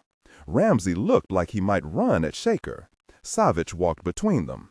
He said, "There's more than the flight plan connecting you, Mr. Shaker. We found the limo the kidnappers used a couple of blocks from Jet Aeronautics at Dulles. There was blood on the rear-facing back seat, not Sherlock's or Molly's, since they were seen boarding the Gulfstream uninjured. Our agents got a warrant to jimmy the trunk and found a man's body in it, a bullet through his forehead. They identified him in our facial recognition database. He was the same man who tried to take Emma at Kennedy Center, the same man who rented a car and a limousine in Washington using the stolen identity of an M.J. Pedersen of Elder City, Nevada. His name was James Pope, aged 34, Mr. Shaker, and his criminal record shows you as his employer. Perhaps you'd like to reconsider what you've said?" As he spoke, Savich moved past Ramsey and stood over Shaker, staring down at him, rage banked in his eyes. He said softly, fists clenched at his sides, "They have my wife. It's time to tell us the truth before I take you apart." Eve roared to her feet. "Don't you dare threaten him, or I'll have you thrown out one of those windows. Dad fired Pope months ago, caught him taking protection money from working girls at the casino. We haven't heard from him since. It sounds obvious to me someone wants you to believe my father is the mastermind here. My father had nothing to do with this. You've been played for fools, and believe me, I would know." Mason said, "I'd easily believe you were a partner with him in this, Eve." Eve took a step toward him. Shaker said, his voice sounding tired, "Evie, sit down. What would you expect Mason to say? Believe you're magically now a saint? Now, they're not about to touch me. Savich is FBI, basically toothless without his bloody warrants and so many bureaucratic hoops to jump through I'd die of old age before he could haul me to a police station." Savich laughed. "And you think I care about the rules? Convince me you didn't take my wife, or I'll lay you out." Shaker shrugged. "How can I do that, since I have no idea who took her? Listen to Eve, you idiots. Like she said, I fired Pope months ago, and I haven't seen him since. I don't know where he went or who he works for now. If he was involved in taking Molly and Agent Sherlock, that's not on me. Both ties to Elder City and Pope sounds to me like someone setting me up." He slowly rose. "You can take this to the bank, all of you. I have no idea where Molly or Agent Sherlock are, no idea who took them. Get out now, all of you." Mason got up, and Elizabeth Beatrice rose to stand beside him. He sounded quite calm. "You've always been a convincing liar, Rule, but you forget I know you well. What I don't understand is why take them and not tell us what you want. Is it as simple as you want another war with me?" Shaker was so angry he shook with it, but his hard voice was calm, controlled. "I don't want anything you've touched, Mason, especially your daughter. As for this bit of skirt you've married, you've despoiled her just as you tried to despoil my Eve. But you failed with Eve. It's a pity she didn't shoot you dead years ago. You killed Melissa, my daughter. Of course I hate you, and you hate me. What else is new?" He paused, eyed Mason. "You talk about starting a war again? I've wondered if that's what you want, not me. Someone has been disrupting business at my casinos, as you doubtless know. Is it you? Is this all a ruse, Mason? An excuse you've arranged so you can attack me? That's absurd. I haven't given you a single bloody thought for at least the past year. Too many important things on my mind. You are nothing to me. About the penny-ante crap happening in your casinos, Rule, sounds to me like what every casino owner has to put up with now and then. One of the costs of doing business that's built into your overhead." "Penny-ante," Shaker said. "Someone set a fire in Calif, my newest casino. No one was hurt thanks to the Las Vegas firefighters I pay privately. They were there in 3 minutes, herding out the screaming patrons without anyone getting trampled. The inspector said the fire started in the high-stakes poker rung and spread from there, but luckily not far into the casino itself. They got the fire out quickly, but the water damage was extensive. The Calif will be closed for 2 months. He looked directly at Mason. I'm told it was arson. You're the first man I thought of, but I had no proof. And neither do you about Molly's kidnapping." Mason said, "Sounds like you have an enemy, Rule, but you know I'd come right at you, not nibble at you and hide in the shadows. So I don't give a crap if you want to think I'm behind it. It's quite true I haven't given you a single thought in months.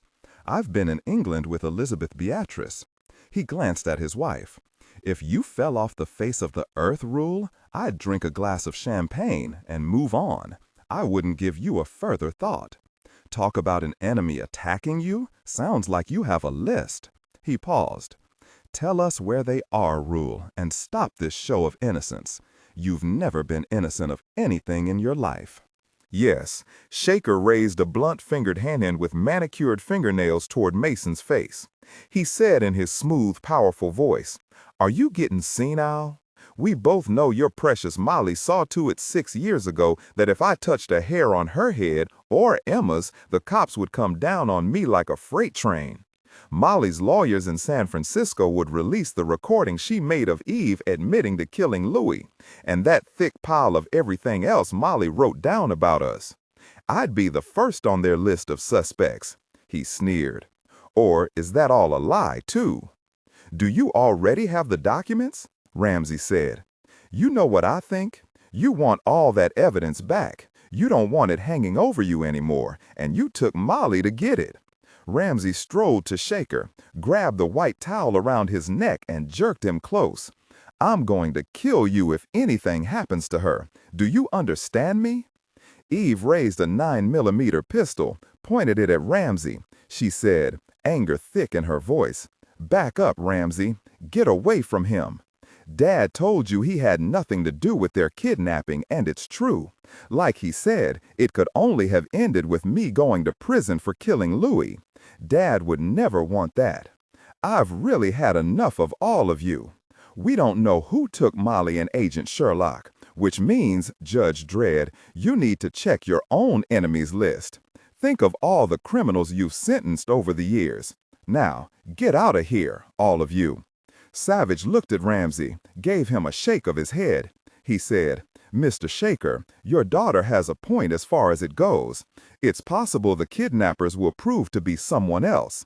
Your life here seems very pleasant and financially rewarding, except, I suppose, for your competitors here in Las Vegas who appear to mean you harm. But you know, if it isn't about getting the truth documents and going to war again, what is it about? Like Eve said, a criminal the judge here sent to prison. Revenge is always a powerful motive." Savich looked at Eve. "You hate Mason for murdering your sister 6 years ago, after you killed Louis. You hate Molly because she found you out and closed you down. Was it you who arranged to take Molly to get revenge for your sister?" Eve's pistol wavered a moment, then she straightened. We've told you, neither my father nor I know anything about this kidnapping. We're going around in circles. It's enough." She paused, sent a vicious smile toward Elizabeth Beatrice. "I'll bet you had no idea what sort of man you married, did you? He's a ruthless, murdering bastard. Probably for the first time in your young life, you got first prize." Elizabeth Beatrice said in a clipped, very upper-class Brit voice as she took Mason's arm. "I found you and your father vastly entertaining. I'm very glad Molly, my stepdaughter, found you out and drew your teeth, and left Mason for me. Oh, and congratulations on your own marriage last year. And where is he? Did your second husband leave you as well?" Eve looked her up and down, smiled. "A pity the kidnappers didn't take you."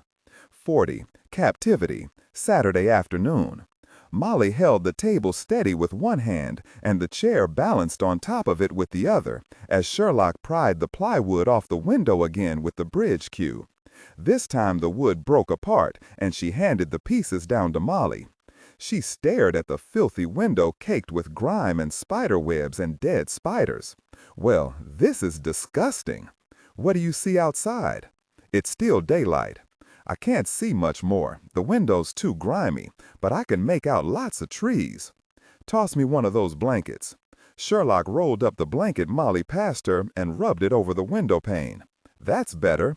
I see trees everywhere and no guards. It's a hinged window with a handle. I'm going to give it a try." She pulled on the rusted handle, but it didn't budge. No surprise. She rolled an edge of the blanket tight and wrapped it around the handle, pulled down on it with all her weight. The window creaked and groaned and finally started to give. She cranked the window open as far as it would go. She said over her shoulder, "Molly, it's time to give it a go. Hold the chair steady." Sherlock hoisted herself up into the window frame, stuck her head through, and worked her shoulders until they were free. Her hips were harder, but she fit, barely. She pushed herself back in and stepped carefully down from the chair and off the table. "Now you, Molly, give it a try." Molly climbed up on the table and then the chair, as Sherlock held them steady for her, eyed the narrow window opening. Sherlock gave her a boost as she pulled herself up and pushed her shoulders up against the frame. She got stuck and pulled back, twisted into a swimming motion and pushed again, one shoulder first. She pushed and twisted and groaned as the window casing cut into her, and finally got her shoulders through, but it was obvious she couldn't get her hips through no matter how hard she tried. Finally, Molly pulled herself back. She was nearly in tears when she stepped off the table. "It's a no-go, Sherlock," she said. "Nero was right. I can get my shoulders through, but my butt's too big." Sherlock patted her shoulder. "We'll figure out something else." She looked down at the broken pieces of plywood on the floor. "There's no way to put that plywood back in place." Molly grabbed her hand.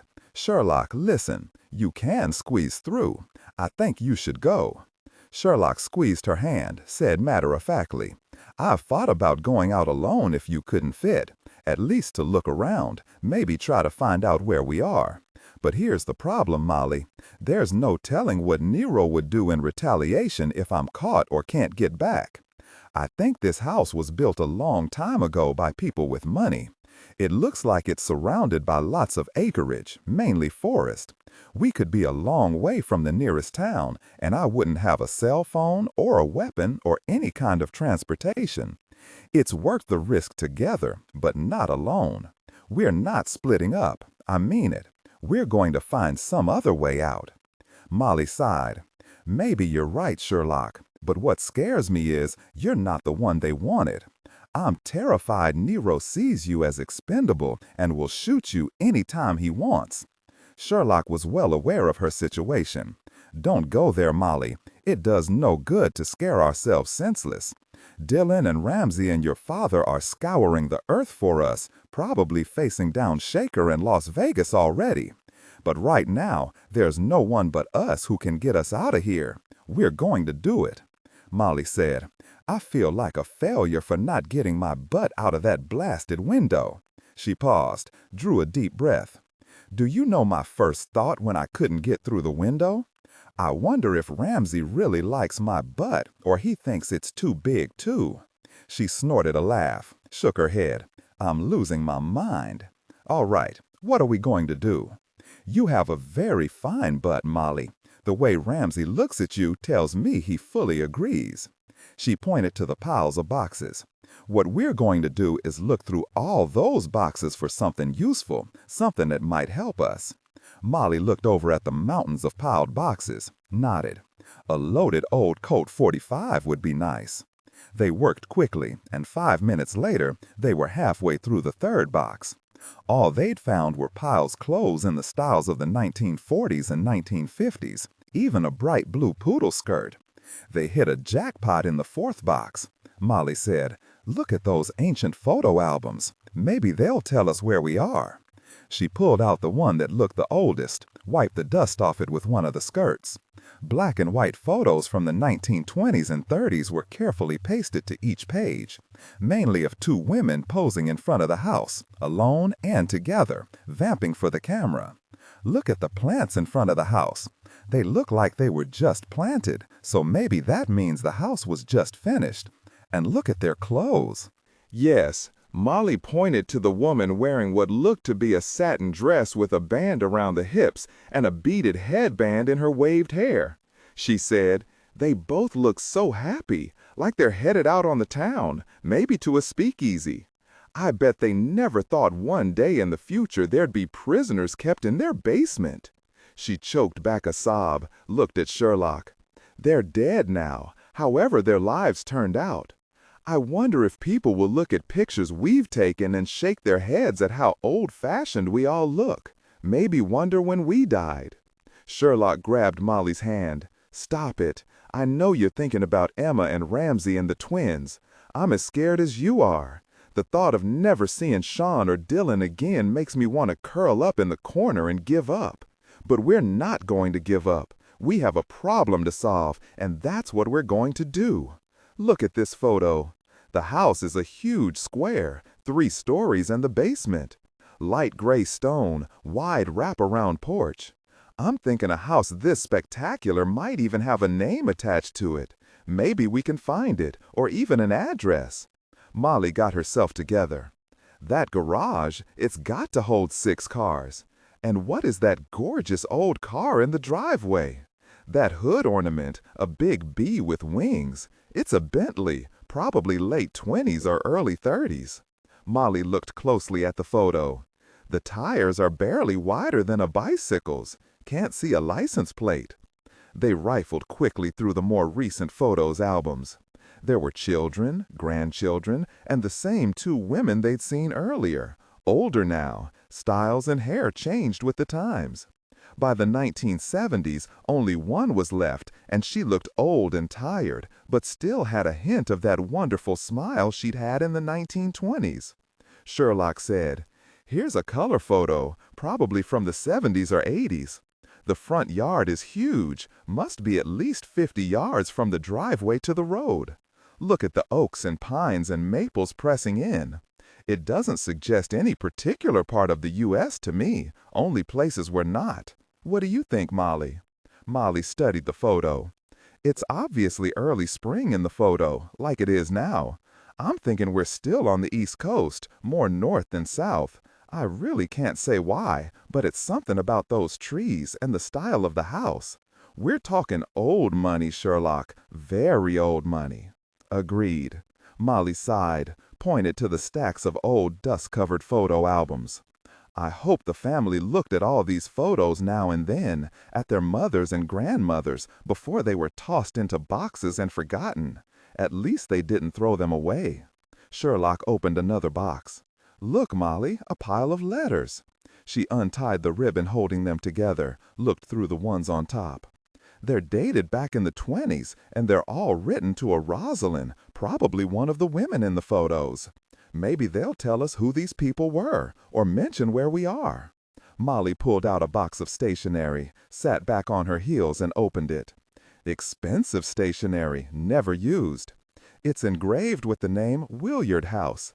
That's got to be where we are, Willard House. I wonder if the same family still owns it. Sherlock shuffled through the letters, muttered under her breath. They don't have any envelopes, so we don't have an address. But there's got to be one somewhere in this pile. But no luck. Molly sighed. Finding an address would have given us the moon, Sherlock. I wish we could pull out our cell phones and type in Willard House. Sherlock swallowed her disappointment. Let's keep looking, Molly. There's still a good chance we'll find the address. But really, what we need more is weapons, something sharp or heavy silverware, knives. They found silverware in 3 heavy burgundy leather boxes, each box etched with a W.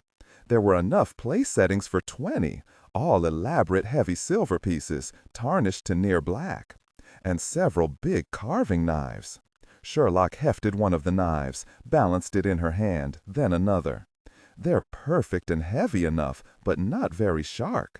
Too bad they won't stop a man with a gun. Molly hefted another one, testing its balance just like Sherlock. I don't know why I'm doing this. I have no idea how to throw a knife. But hey, I can sure wield it if push comes to shove. They heard footsteps outside and quickly closed the box of silverware, sealed it, and slid it neatly against the other boxes. They raced back to the blankets, sat down, and shoved the knives under their legs. When Nero and Domino walked into the basement, they saw Molly and Sherlock sitting side by side on the blanket, their backs against the wall, both looking depressed. Molly said, "I don't suppose you brought us some dinner." Nero looked toward the table with the chair sitting on top, the open window, and the pieces of plywood on the floor. He gave a rictus of a smile. "Mrs. Hunt couldn't make it through, I see, and you could hardly hope to cover all that up, could you? I do wish I could have seen your faces when you realized you'd failed. Actually, you're lucky you didn't make it through, because like I told you, my men would have shot you, or at least you, Agent Sherlock. So, ladies, better you failed." He sounded very pleased with himself. Sherlock thought of bringing up the heavy carving knife and throwing it at him, but he was too far away. She doubted she'd have the time before he shot her in the head. She hadn't thrown a knife in too long a time. She had to get him up close and personal. Domino carried a tray to where they sat and laid it on a blanket. She picked up the old tray with the uneaten sandwiches, rose, and backed away. Nero said, "A pity you wouldn't eat the tuna sandwiches. My men will enjoy them. But now you have something better, meatball subs." Molly pointed to the plastic-wrapped subs. "Are these drugged too?" Nero shook his head. "No reason to drug you tonight. I want you to have one last night worrying about what's going to happen to you." Domino shot a glance at Nero. "No, they're not drugged. There's no reason for you to go hungry." Nero said in a flat voice, "Domino isn't lying. Enjoy them. They're tasty. You'll want to keep your strength up." "For what, you wonder?" "I'll give you this much. We're having a photo shoot tomorrow." He glanced toward the window, smiled. "No, you 2 little birds won't be flying off anywhere." Sherlock said, "You know Agent Savich and Judge Hunt will demand proof we're alive, so that's why you want to shoot a video." He rested his cold, nearly colorless eyes on Sherlock. "It's rather obvious, don't you think, Agent Sherlock? And do give thought to what's going to happen to you if you don't cooperate." He fanned his cig up and down over her. "It seems very cliché, doesn't it? But that's what is required. Enjoy your meal, ladies." He motioned to Domino, and she walked out of the basement in front of him. Nero gave Sherlock a last look and a sneer. "You're not such a hotshot agent, are you, Agent Sherlock? I was expecting so much more given all your heroics at JFK and the shootout at the Lincoln Monument. But it seems you've met your match." He smiled wide at her, his big square teeth on display. He waited, but Sherlock didn't say anything. He pointed his cig at her face. "Say it, bitch, or I'll kill you this instant." Sherlock smiled up at him. "Sure, Nero. I've met my match, no doubt in my mind." He nodded, pleased. "Get your beauty sleep." He looked toward the window. "No, you 2 little birds have roosted. Do get lots of sleep. You want to look your best tomorrow." He walked out and closed the door. They heard the key turn in the lock. Sherlock looked at the meatball subs sitting on the tray. "Do you want to take a chance or not?" Molly said, I'm hungry. While you were thinking about logistics, I was thinking about food. Trust me, I'm as hungry as you are, Sherlock said. I don't see why he'd drug us overnight. She picked up a sub and bit into it. Molly? Molly picked up the other one and chewed on it. Sherlock took another bite, chewed. Yes, I wonder what Dillon will do to Nero after I'm done with him. For a moment, Molly felt optimistic. She grinned at Sherlock. Will there be anything left of him for Ramsey? Sherlock licked the tomato sauce off her fingers. She took Molly's hand and squeezed it. 41 Gully Hollow, Virginia. Sunday.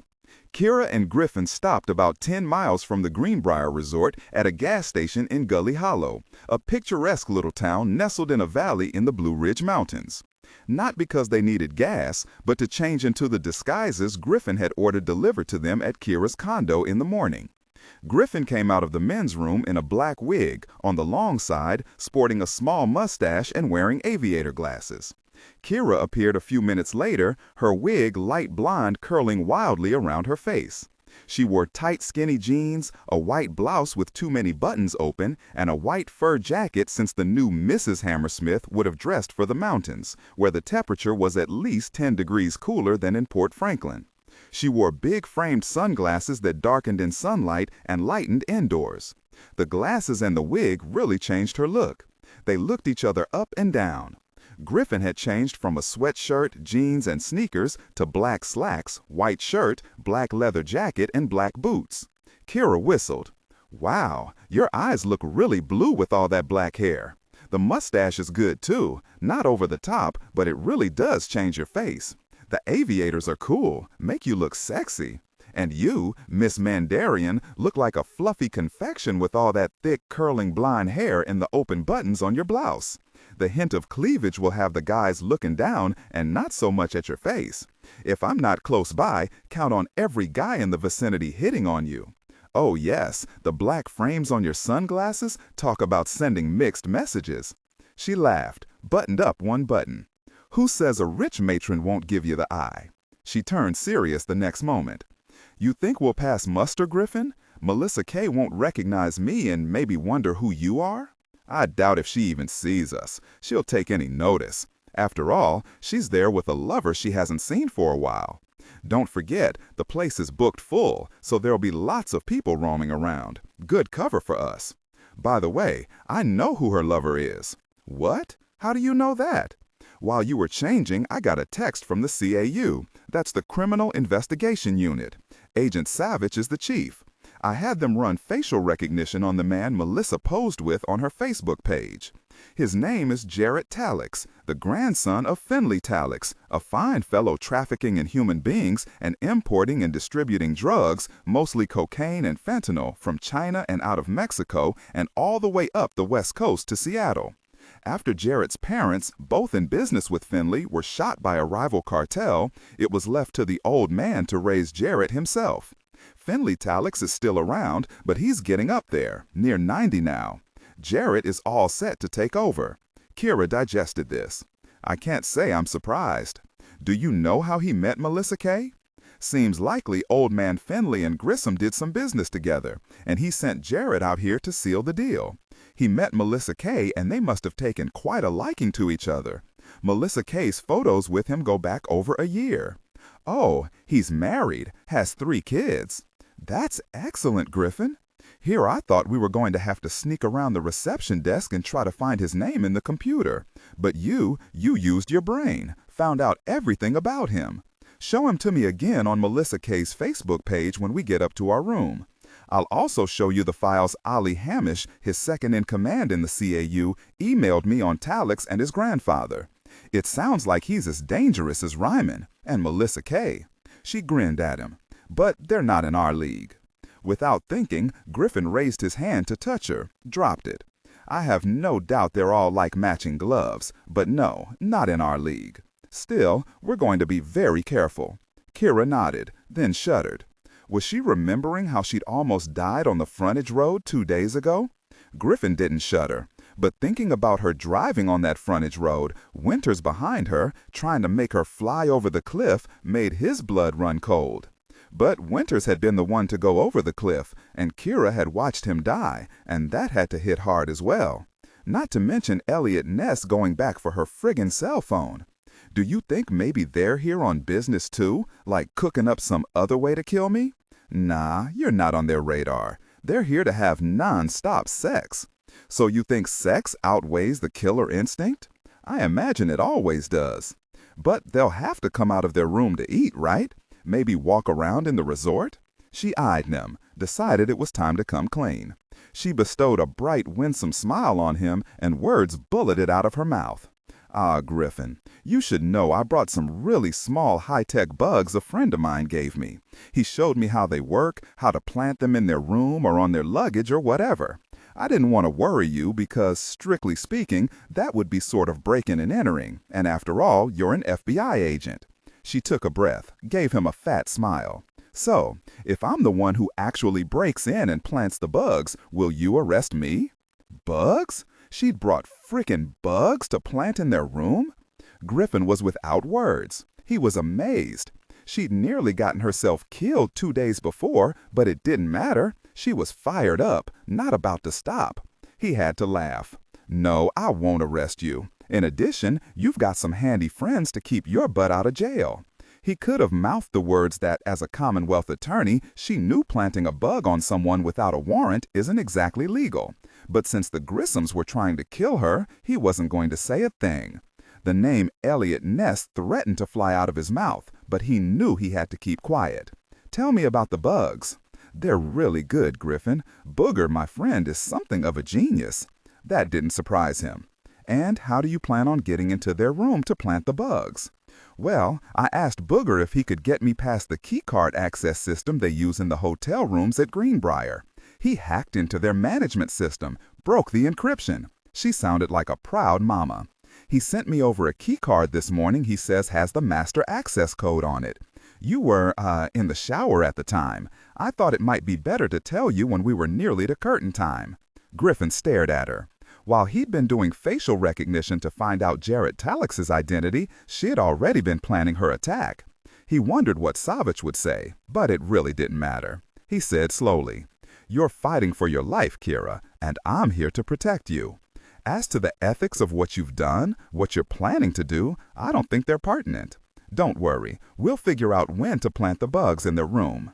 They climbed back into Griffin's Range Rover and started an uphill climb with half a dozen other cars on the winding road that ran the final 3 miles uphill to the Greenbrier Resort. He buzzed down the window and breathed in the fresh air, noticeably cooler as they climbed. It actually tasted crisp on his tongue. The higher they climbed, the more spectacular the vistas became. Distant hills and mountains seemed to roll on forever. They were thick with maples, spruce, and red oaks, and what he thought were hemlocks. There were lookout points along the way, visitors lining up to look through the telescopes. Kirra said, "Greenbrier even has a small observatory, looks sort of like a silo fastened to the side of the main building. If we're not busy hiding in Melissa Kay's closet, we could stargaze." Yes. You know, Griffin, the way you're dressed and with your black hair and mustache, I swear you're better looking. The aviators help. Where was she going with this? He smiled, couldn't help it, and waited. Not that you were a dog before, but the disguise really boosts your chick rating. Don't get me wrong, you've got a ways to go to get to Colin Firth in his heyday, but it's a definite improvement. She laughed, punched his arm. Music to his ears. She was the first woman he'd met who hadn't ranked his damned face #1 of her list, who only cared he looked like some idiot sex god. Griffin beamed at her, saw she was surprised by his reaction. He couldn't very well tell her he was relieved she didn't think he was anything out of the ordinary. He said, "Moving right along. Too bad it's not winter. We could stay and ski. Or maybe you'd like to hike." Stupid question. You've probably hiked every inch of the Outback. Ain't that the truth? Well, not every inch. There are lots of rocks and boulders. Now, our Greenbrier brochure says the hiking here is great. Maybe when this is all over, we can come back and roam the trails, maybe fish for trout, though I never seem to catch anything, so forget that. But go camping with me and you'll be awed. I can set up a tent, make dinner and coffee while you're brushing your teeth. Just like that, and she snapped her fingers. He didn't want to be charmed by her, but he was. Here she was, a woman who didn't run from danger, a woman who was now racing toward another cliff, this one with Melissa Kay standing on top, undoubtedly a psychopath who'd find pleasure in shoving her over with no hesitation at all, a smile on her face. Griffin turned his full attention back to sawing safely back and forth on the switchbacks. He came around a curve to see a bright red Chevy in front of them, the driver going really slow, being careful with his load of kids inside. Griffin eased back, gave the Chevy lots of room. He said, "Kirra, let's say you recognize Melissa Kay's voice, that you're sure it was her. There's still Ryman Grissom. It's likely he was the one with her that night, but you can't be sure, can you? But we're sure he's a hired killer. Eliot Ness texted Jeter, who texted Savich and me, that Oliveras hired Ryman to kill Misha Massel and the young woman who was with him. Then he reported back to Oliveras that it was done. It's a shame we have no proof because Eliot Ness dropped his cell phone and it broke.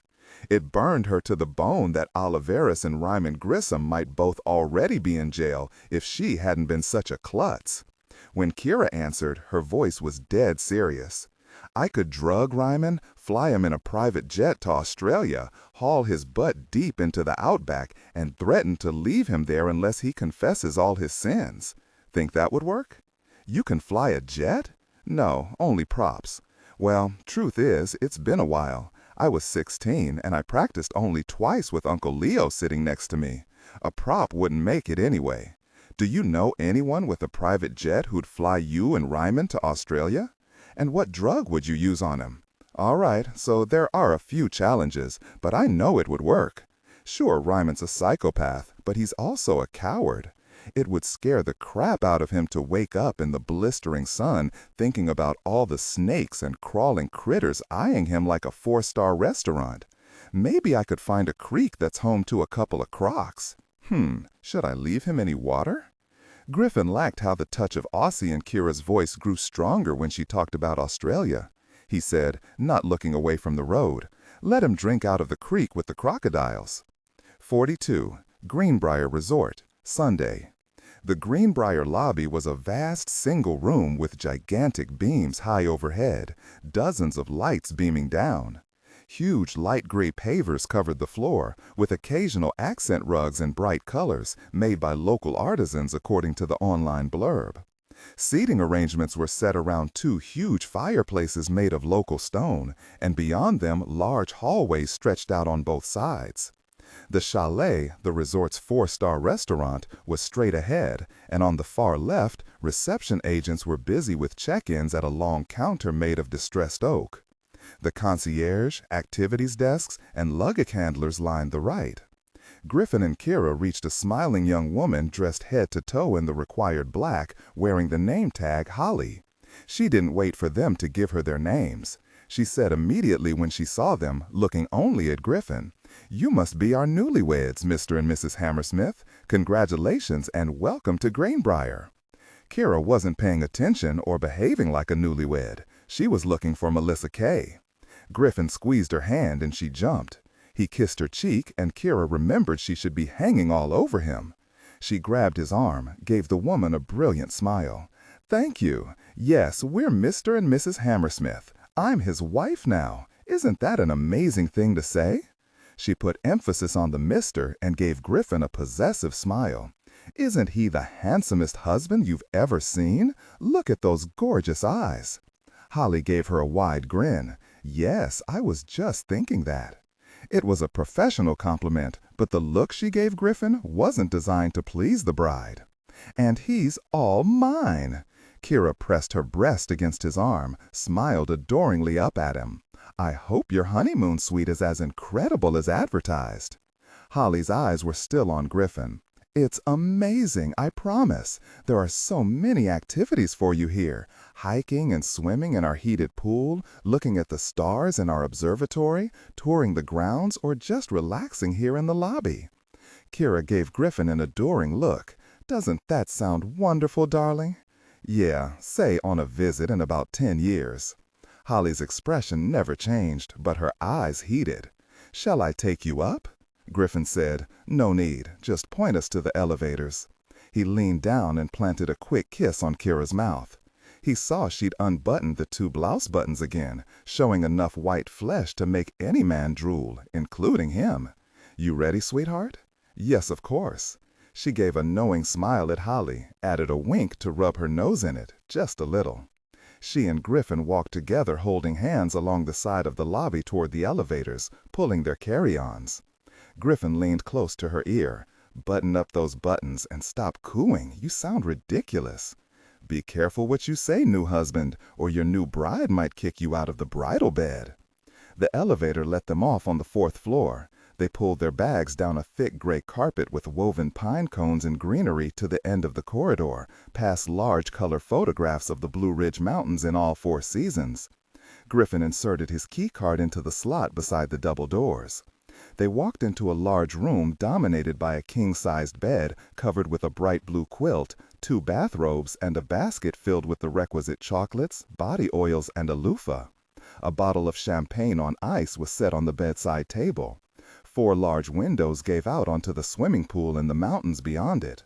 The living area had a large TV on the wall next to stylized 19th century pre-Raphaelite romantic paintings, meant, Griffin supposed, to inspire the groom on his wedding night.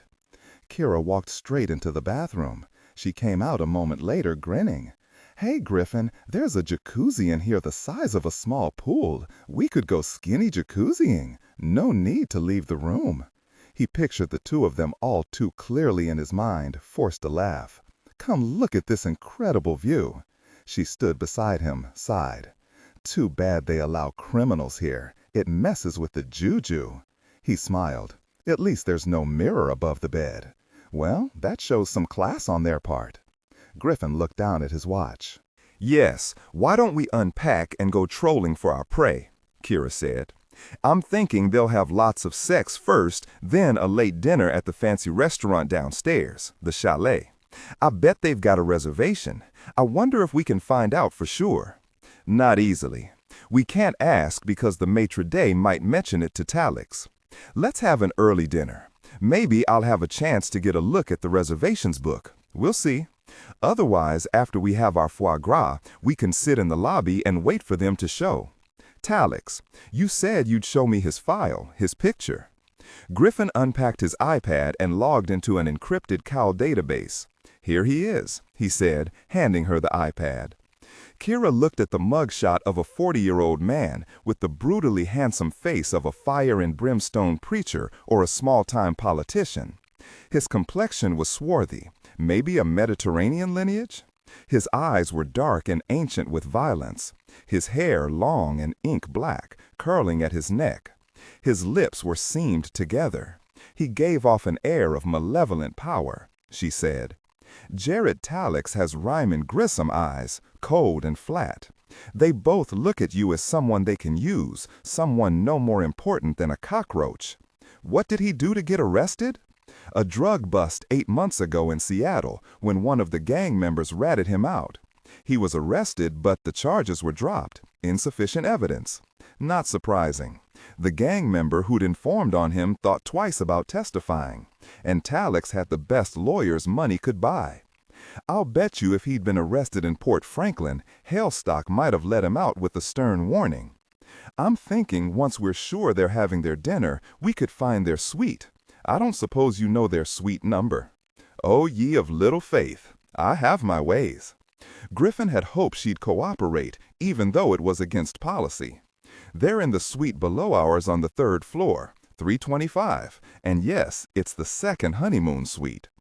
After a fairly spectacular spaghetti Alfredo at the chalet, Griffin and Kirra strolled to the seating area in the lobby, careful to hold hands, sit close to each other, and talk, while waiters came by to offer the guests who gathered around the immense fireplaces trays of coffee, cheeses, and liqueurs.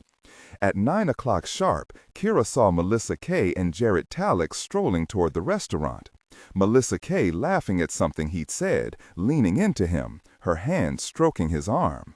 Kirra's heart started pounding. She nodded at Griffin, stood up fast, and raced to intercept them.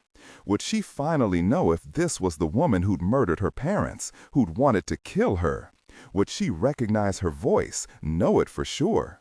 She slowed to a fast walk, lowered her head, and began rummaging through her purse.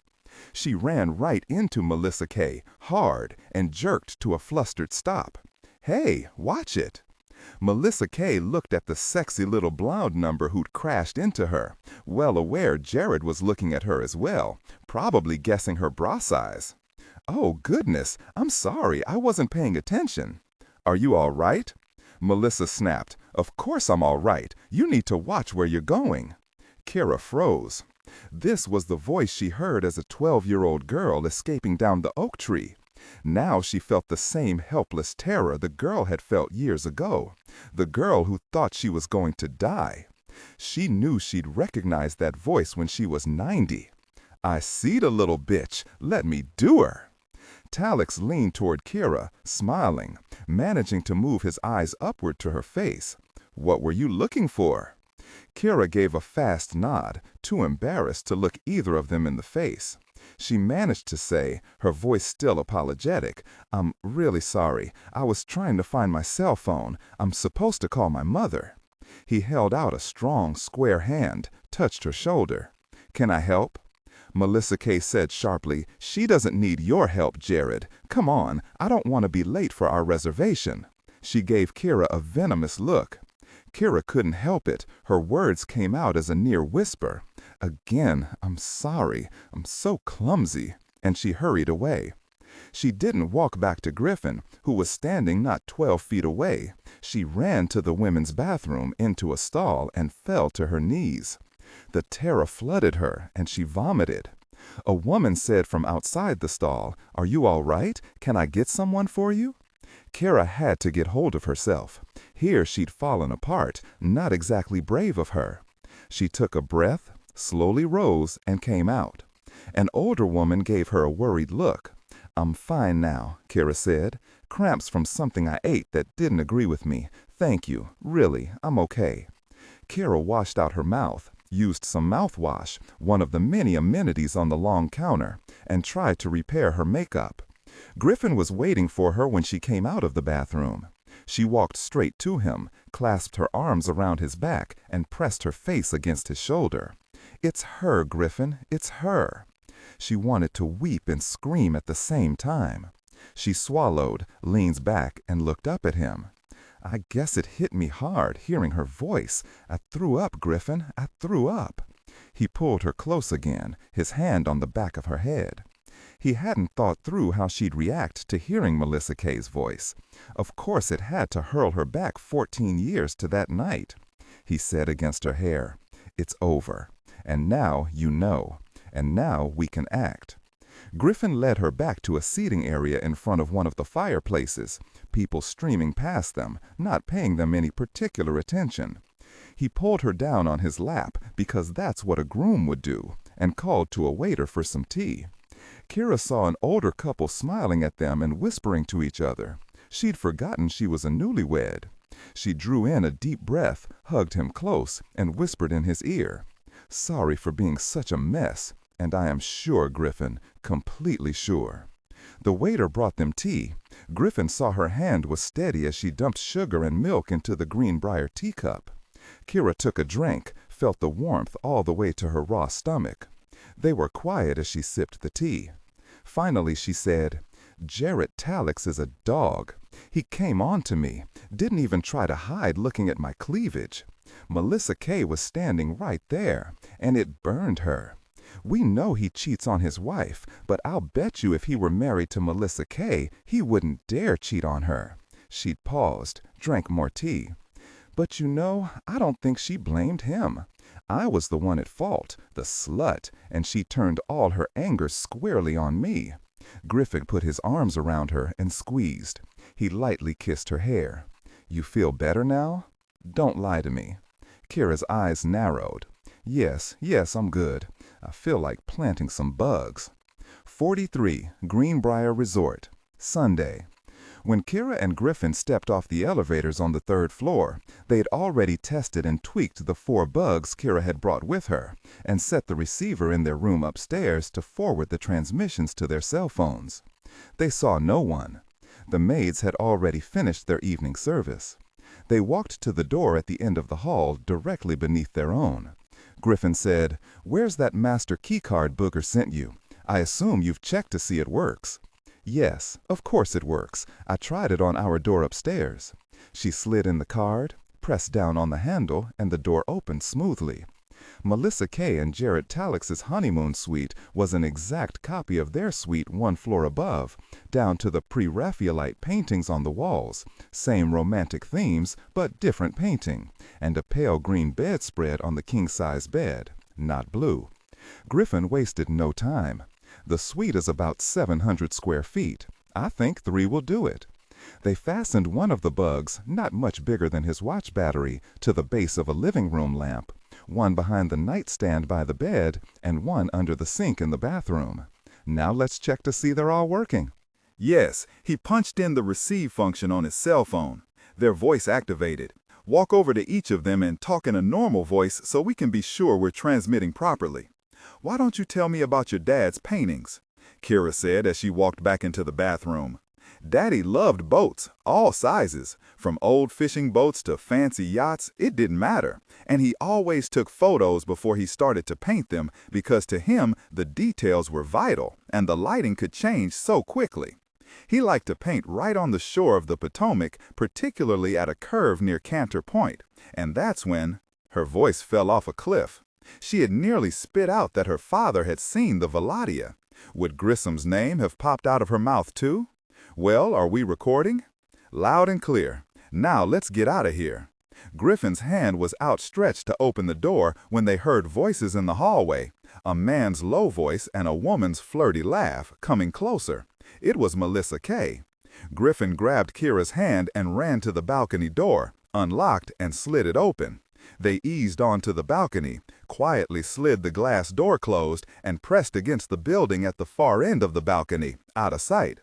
Jared Talix said clearly, "We didn't need dessert." "You're my dessert, babe. Come here." Melissa Kay laughed. "You wouldn't even let me finish my clams. I'm still hungry." "Consider me your next course. We can order up room service later, much later." Griffin looked over at Kirra standing beside him. She seemed more excited than afraid. He squeezed her hand. He knew Talix and Melissa Kay would soon be having wild sex on the bed, focused on each other. But even so, they couldn't take the chance of trying to slip back into the living room and sneak out the door without being spotted. He would bet his mom's apple strudel Melissa Kay had a gun with her, and that she could shoot an acorn out of a squirrel's mouth. Kirra leaned up, whispered in his ear, "I'll stand on the balcony railing with you holding me steady. Then I'll pull myself up to our balcony. I can twist a sheet and throw it down to you, and you can climb up after me." He wished he could think of something else to try, but there was nothing else except to stay where they were and hope they wouldn't be seen until Melissa and Talix were asleep. That seemed even more dangerous. Would she be tall enough to get a good grip on the railings and strong enough to pull herself up? Melissa Kay called out, "Take off those clothes, Jared. I'll be back in a minute." They heard her moving around in the bathroom. "Just a moment," Griffin whispered, and pulled out his phone again. He heard the sound of running water in the bathroom, a woman humming an Adele song in the background. Kirra said, "I think you'll have to push me up a couple of feet so I can grab the bottom rails." She was nearly bouncing in place, as excited as when she raced down the 100-foot sand dunes on Lizard Island, Uncle Leo yelling at her to slow down. Griffin said, "You don't have to look like you're having the time of your life." She whispered, "It's my honeymoon, Griffin. Of course I am." They both quickly realized they had a problem. He said, "I'll go first. I'll knot the sheet and toss it down to you and pull you up." She paused briefly, whispered, disappointed, "I think you may be right. The railing isn't wide enough for you to balance on it and push me up at the same time." She muttered something under her breath. "Fine, you go up first." He touched his hand to her shoulder. "I'll send down a twisted sheet. Don't move and don't make a sound." Griffin climbed up on the railing next to the building wall, pressing his hand against the wall for balance. He stretched up and jumped, grabbed the rails of the balcony above them, took a firm grip. He pulled himself up high enough to swing his leg and hook his foot on the ledge. He climbed upward on the rails hand over hand until he was high enough for his leg to take his weight. He climbed up and over the top of the railing, opened the balcony door, and raced to the bed. He pulled off the bedspread, then the sheet. He twisted the sheet round and ran back to the balcony. Kirra stood on top of the railing, her back against the building to keep her steady, waiting for the sheet to come down to her from the railing above. She heard Jared Talix call out, "Let me see if it's warm enough to have our tequila on the balcony." There was no time, only one choice. She looked down at the swimming pool below her and jumped. 44. In Captivity. Williard House, Sunday. Sherlock was coaching Molly on how best to use her knife as a weapon when they heard steps on the tile floor outside the basement door. Molly, back to the blankets. They managed to slide onto the blankets as the key turned in the lock and the door opened. Nero walked into the basement with his cig in one hand and a cell phone in the other. "Time to prove you're alive, ladies."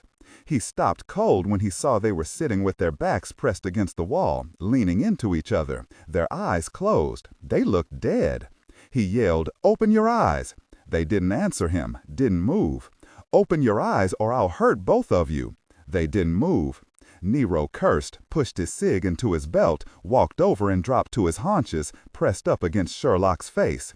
"You little bitch, stop this, now." Sherlock head-butted him, jabbed her knuckles hard into his Adam's apple, and twisted. He grabbed for his neck and gurgled, because suddenly he couldn't breathe. She smashed the butt of her knife up into his groin, and he fell on his side, trying to breathe again, cupping himself. Sherlock jumped on him, grabbed his cig, and dug it into the back of his head. He tried to crawl away until she hit her on the head with the gun. "Hold still, Nero, or I'll finish it." He froze for a second, then pulled out his cell phone from underneath him and smashed it hard against the floor, once, twice. "Stop it!" Sherlock slammed the gun against the back of his head, harder. He groaned, fell onto his face. Domino shouted, "Back away from him or I'll have to shoot." Sherlock's heart skipped a beat. A gunshot would bring the other guards down on them, trap them in the basement. She said, "Domino, his head will explode if I pull this trigger. It wouldn't be neat like the bullet hole he shot in Pope's forehead. There'd be a splash zone. If you shoot me, some of us will die, maybe you as well. Is he worth it? Do you think he cares at all about you? Think, Domino. Do you think he'd hesitate to shoot you dead in a second like he shot Pope? Throw your gun on the floor, kick it over to Mrs. Hunt, and no one has to die." She dug the muzzle into the back of Nero's head. He wheezed, gasped out, "Do it, Domino. She'll shoot me." Domino shook her head at him. "You've really screwed it all up, haven't you, Nero? You were going to fix all our problems. All we had to do was listen to you, because you know everything. You murdered James, that's James Pope, in case you didn't even know his name. You murdered him without a thought, because he made a mistake. I guess that means we should shoot you now? Go ahead, Agent Sherlock, kill the bastard. I'd applaud you, but I'd also have to shoot you." There was nothing to do but pray Domino was bluffing. "I'm not going to shoot him, Domino, and you're not going to shoot me. Why don't we both lower our guns so no one gets hurt, and talk? See, I'm putting his gun down." Domino looked at her, confused for a second, then nodded and lowered the muzzle of her Beretta. Sherlock rolled off Nero's back and hurled the knife that was still in her hand at Domino. Domino raised her gun again, but the knife went into her upper arm and stuck. Domino yelled, and the gun fell from her hand as she grabbed her arm. It skidded across the floor, fetched up against the blanket. Molly slid over to it, snatched it up. Sherlock said, "Come here, Domino. Sit down on the blanket." Domino staggered over and sank down, clutching her arm below the knife. Yes, with no warning or hesitation, Sherlock pulled the knife out of her arm. Domino groaned as her blood gushed out of the wound. Sherlock pressed her hand tight around her arm. Molly picked the napkins off the dinner tray, pushed them under Sherlock's fingers. "Now you do it. Press as hard as you can, Domino. The bleeding will stop, I know. I have 3 kids." Sherlock looked over at Nero, still on his side, his smashed cell phone beside him. "Molly's right," she said to Domino. "The bleeding's not arterial. Keep the pressure on it and you'll be fine. I rarely get to say this. It's just a flesh wound." She picked up Nero's smashed cell phone, pushed on the power button, tried to screen. No go. It was dead. Still, she slipped it in her pants pocket. It still had its SIM card, and Dillon could track the calls he'd made, and maybe the owner. Sherlock said, "Nero managed to break his cell, so I'm going to need yours. Where is it?" Domino said between gritted teeth, "I don't have it. Nero took all our cell phones and hid them." She had to be lying. "Don't give me that crap. Tell me, or I'll hurt you more." As she said it, Sherlock patted down her blouse, her jeans. No phone. Tears fell from Domino's eyes, trailed down her cheeks. "No, please, I'm not lying. Nero told me he was on an assignment a while back, and one of his men called his girlfriend and she told someone else, and he got ratted out. He barely escaped with his life, so no cell phones, only him." She sucked in her breath, closed her eyes again, and cursed. "It hurts." "Well, you were going to shoot me," Sherlock said matter-of-factly. She rose to stand over Nero, who was still on his side, cupping himself. "Molly, search his pockets for zip ties." Molly dug into his pants pockets and pulled out 2 sets of zip ties, meant, she knew, for her and for Sherlock. Sherlock shoved Nero onto his stomach, straddled him, and pulled one of his arms behind his back. He moaned and thrashed until she dug her knees into his back. "Hold still or I'll whack you again. One more good hit and it might scramble your brains." He froze. She jerked his other arm behind his back and zip-tied his wrists together. "Let's see if you have anything helpful in your pockets. The name of your boss would be nice." She searched his pants, his shirts, his jacket. She pulled out the basement key. "Look what I found, Molly." "There's nothing else, no ID?" "No, he's a professional. He wouldn't carry any ID." "Molly, move our girl so we can restrain her." Molly said, "Domino, get up and walk with me to the radiator by the window. Keep pressure on your arm." Molly zip-tied Domino's uninjured arm to the radiator. She rose, dusted her hands, and walked over to Nero. "Now for this monster." She gave him a kick in the ribs, hard enough to make him hurt. "You bitch. You bet, and don't forget it. You'll never get out of here."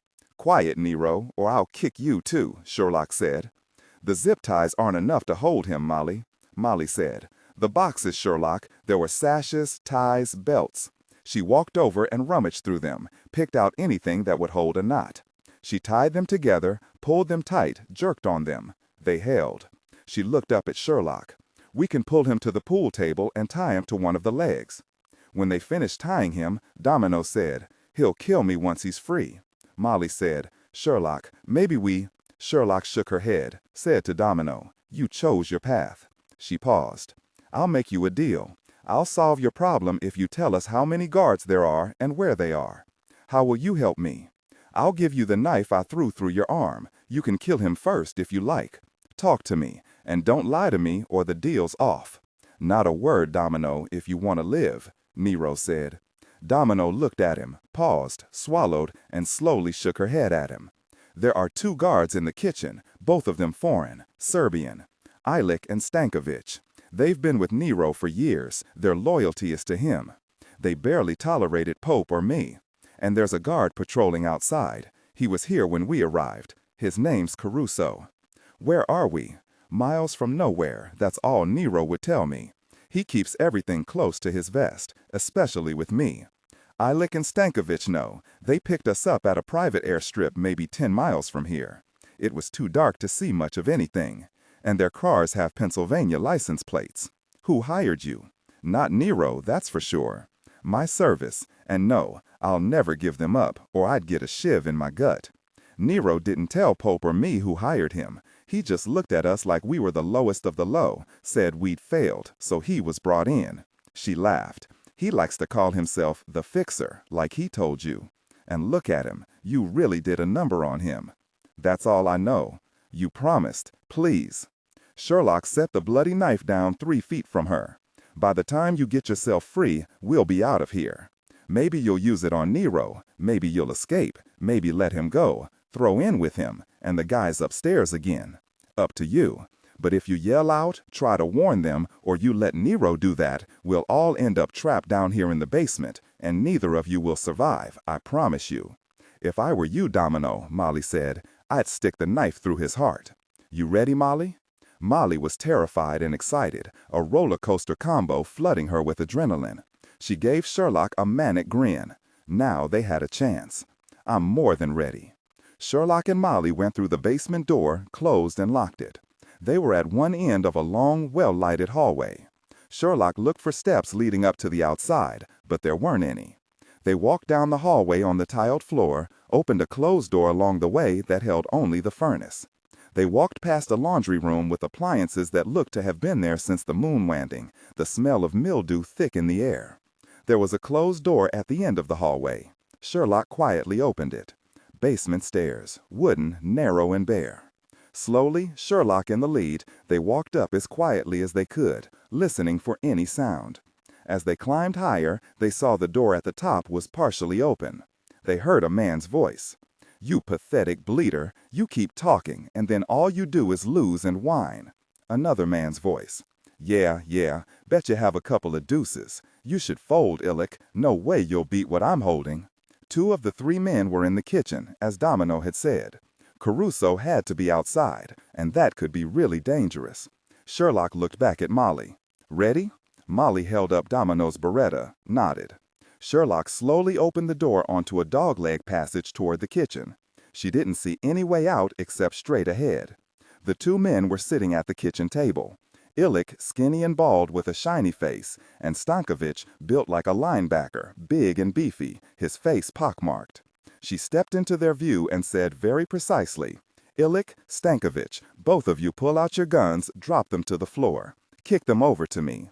If you do not, I will put bullets in your knees and work my way up. You know I'm FBI, so believe me, I can do it." Illick slowly stood and reached for the gun in its shoulder holster, his eyes on Sherlock. Stankovich reached under the table, upended it, and threw it at Sherlock. Sherlock jumped away as Illick pulled his gun. She shot him in the knee. He groaned, fired wildly as he fell to the kitchen floor. Stankovich jerked his gun from his shoulder holster, rolled to the floor behind the table, and fired, but Sherlock had already grabbed Molly and pulled her down. His bullet hit the wall where she'd been standing. They ran for the door, followed by a barrage of bullets. The gunshot stopped. He was out of bullets. Did he have another magazine? "Now, Molly." They raced toward the back door and out into a large yard, firing back at Stankovich to keep him pinned. Oaks and maples pressed in, the grass and weeds growing tall. Yes, they ran around the side of the house toward the front, not knowing if one of them had hit Stankovic. Keep an eye out for Caruso, Molly. 2 SUVs were parked in the driveway. Sherlock opened the door of one of them, found no key. There was a pile of overcoats in the passenger seat. She grabbed 2 of them and shouted out, "No key." Molly shouted back, "No key in this one either." Sherlock threw one of the coats to Molly as Stankovic came running around the side of the house firing. "Molly, drop, roll behind the SUV." Molly fired back at him and he dove for cover. She fired several times until her gun was empty. He laughed at her. "Gotcha, bitch. Now where's the FBI agent?" "Right here." Sherlock rose from behind the other SUV, took 2 fast steps before he saw her, and she fired. The bullet struck his shoulder. He groaned and bent forward, but he managed to raise his gun toward her. She shot him again, center mass. He fell to his knees, trying to suck in air, stared at her a moment, disbelieving, and fell onto his back. They froze at the sound of a man's voice. "Stankovic, what's going on? I heard gunshots. Where are you?" It had to be Caruso, and where had he been? They heard him curse when he saw Stankovic, and then he saw them and fired. Sherlock grabbed Molly's arm. They ran across the overgrown driveway, juking left to right, Caruso firing after them, his bullets cutting into the tall grass beside them. Finally, he stopped. He was out of ammunition, running back into the house for more. "Okay, there's only Caruso left, and he'll have to hunt up Nero and Domino, so we've got some time. But they'll be after us again soon." Molly blew on the muzzle of her Beretta like a gunslinger, laughed aloud. "Not that soon. I shot out a tire on both of the SUVs." Sherlock hadn't heard any tires blow. She grinned at Molly. "I love you. That was great. You've given us more time. We can run along the road for a while, hope a car comes by." But when they've changed the tires, they'll be patrolling the road, so we'll have to be watchful. I have no idea which way to go. Let's go right. The hero always goes right. Sherlock didn't know where it came from, but a laugh burst out. They broke into a fast trot down the asphalt two-laner toward the right. Sherlock raised her hand for Molly to stop several minutes later. They both bent over, breathing hard, slowing their heart rates. Sherlock said, "No sign of any vehicles yet coming our way.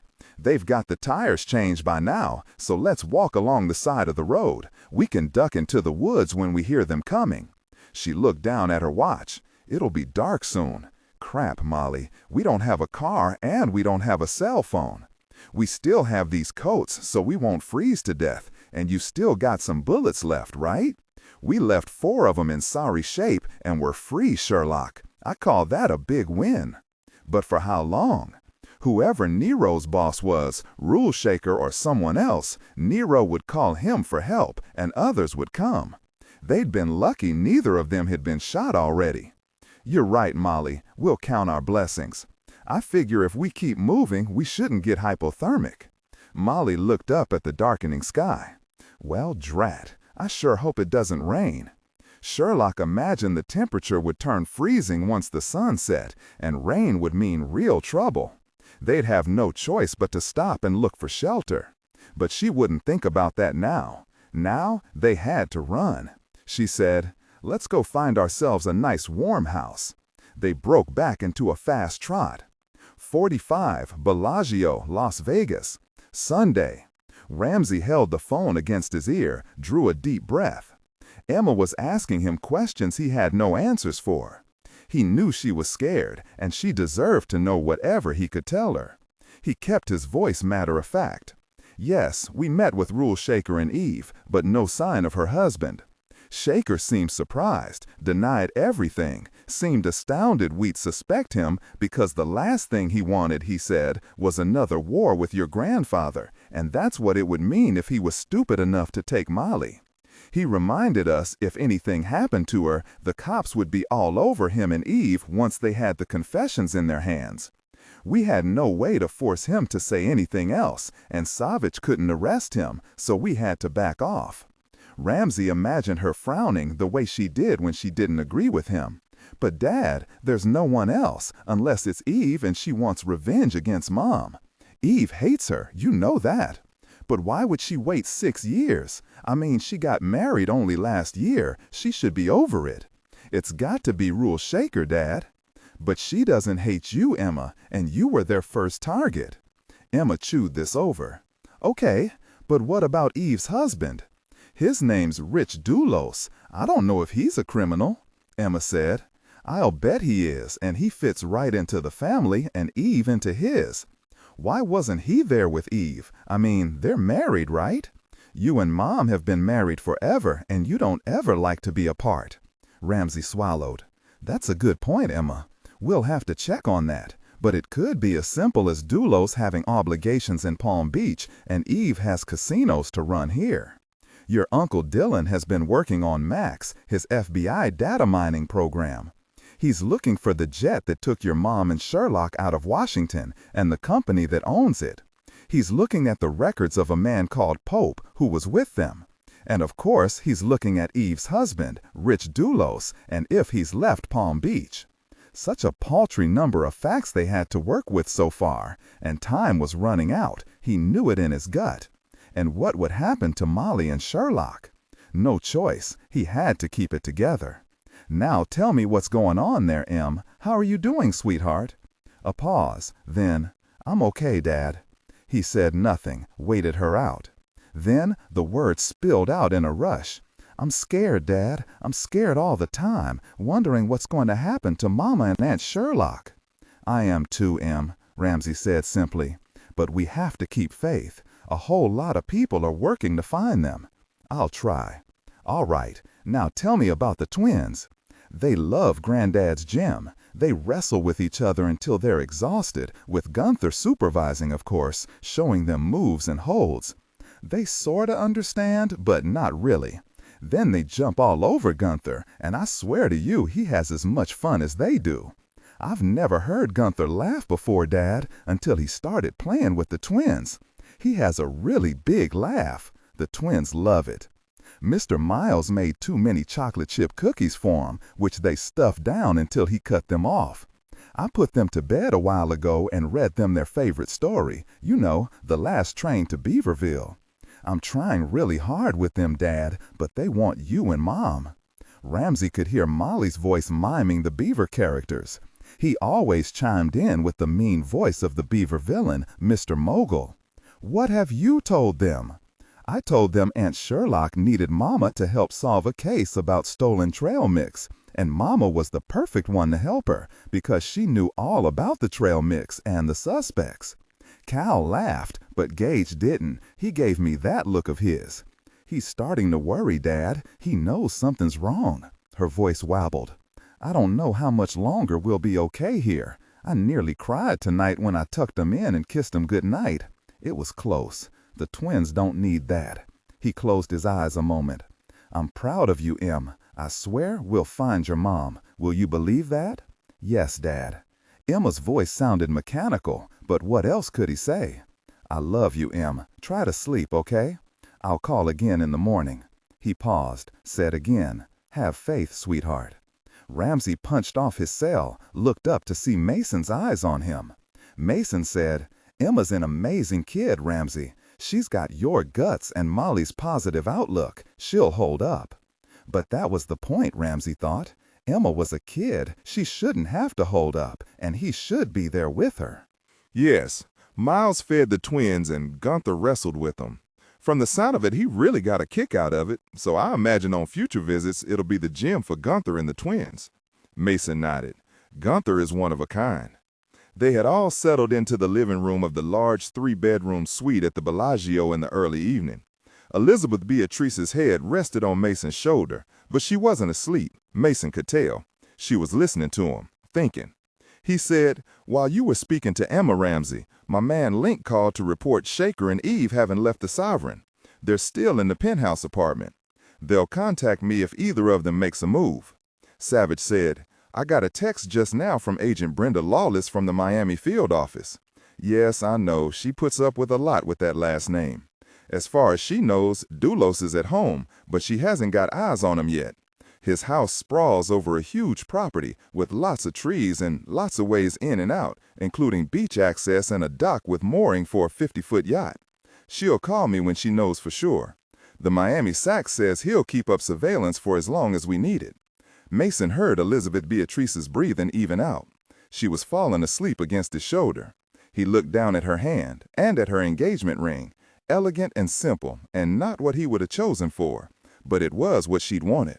He had to admit the plain wedding band she'd picked out to go with it looked perfect on her long, slender finger. They were young fingers, so very young. What would happen to her when he died? What sort of life would she live? Mason shook his head.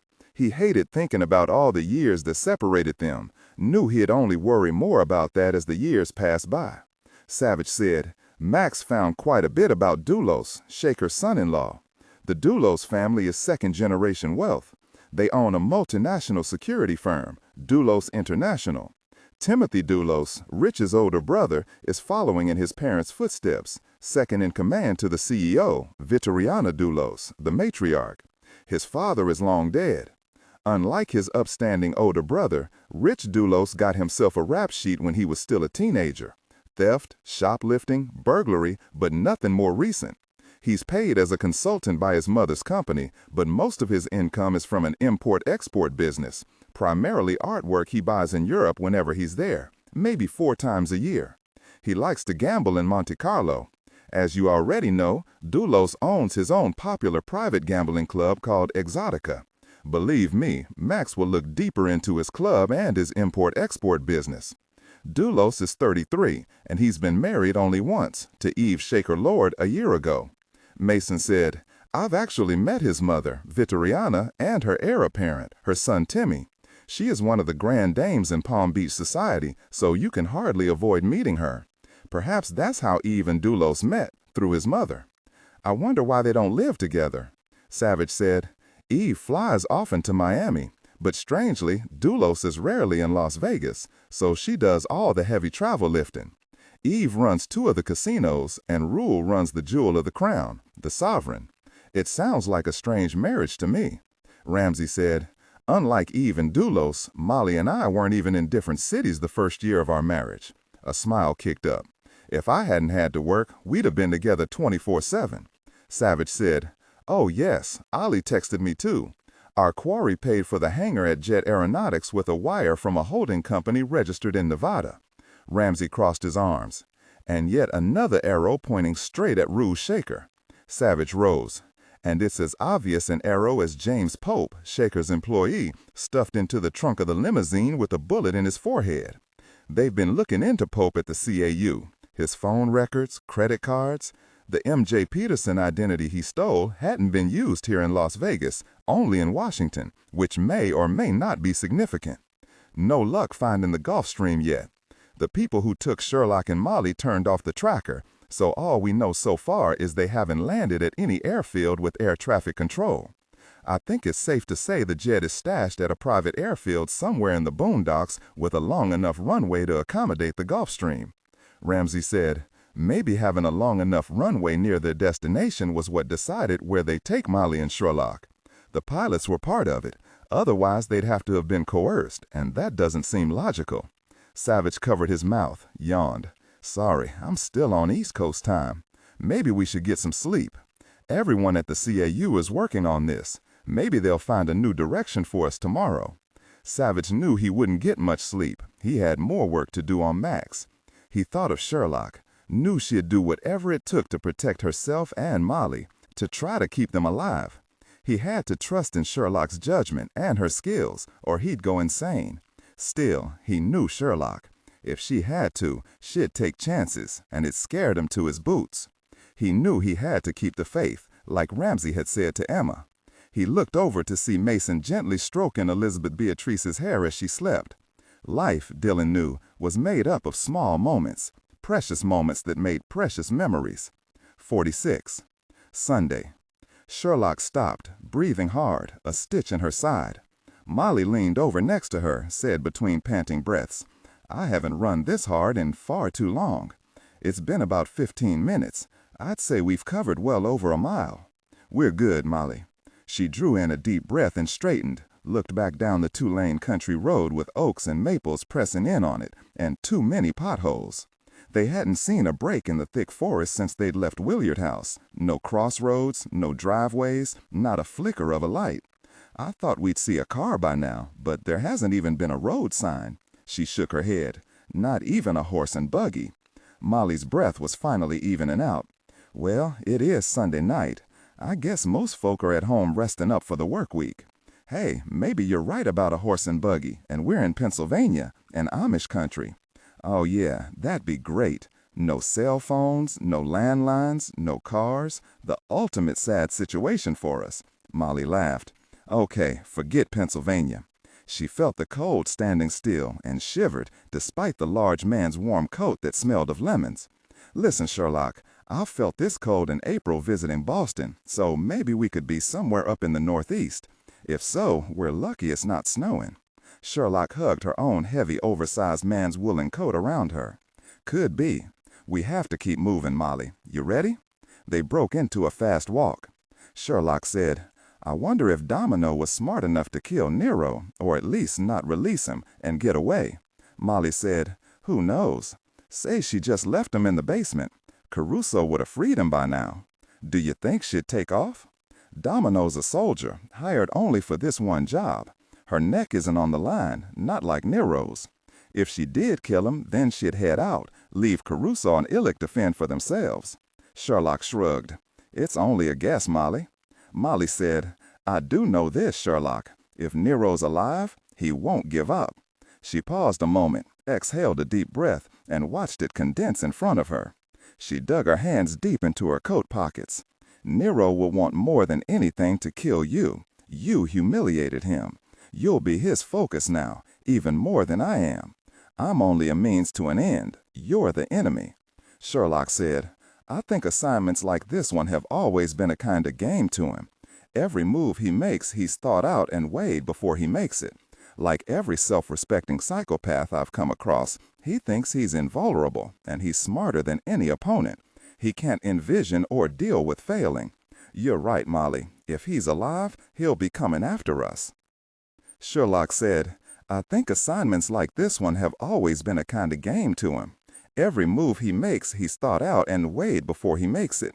Like every self-respecting psychopath I've come across, he thinks he's invulnerable, and he's smarter than any opponent. He can't envision or deal with failing. You're right, Molly. If he's alive, he'll be coming after us. Yes, she heard an owl, heard a small animal moving around among the trees. Overhead, dark clouds floated past a quarter moon, leaving them very little light, barely enough to see the road. She saw Molly was shivering again. Time to move out again, Molly, she said, and broke into a trot, Molly beside her. A minute later, they heard a car in the distance. They veered off the road and into the trees, hidden from view. Molly chanted, "Let it be Mr. and Mrs. Smith with their cell phones with them."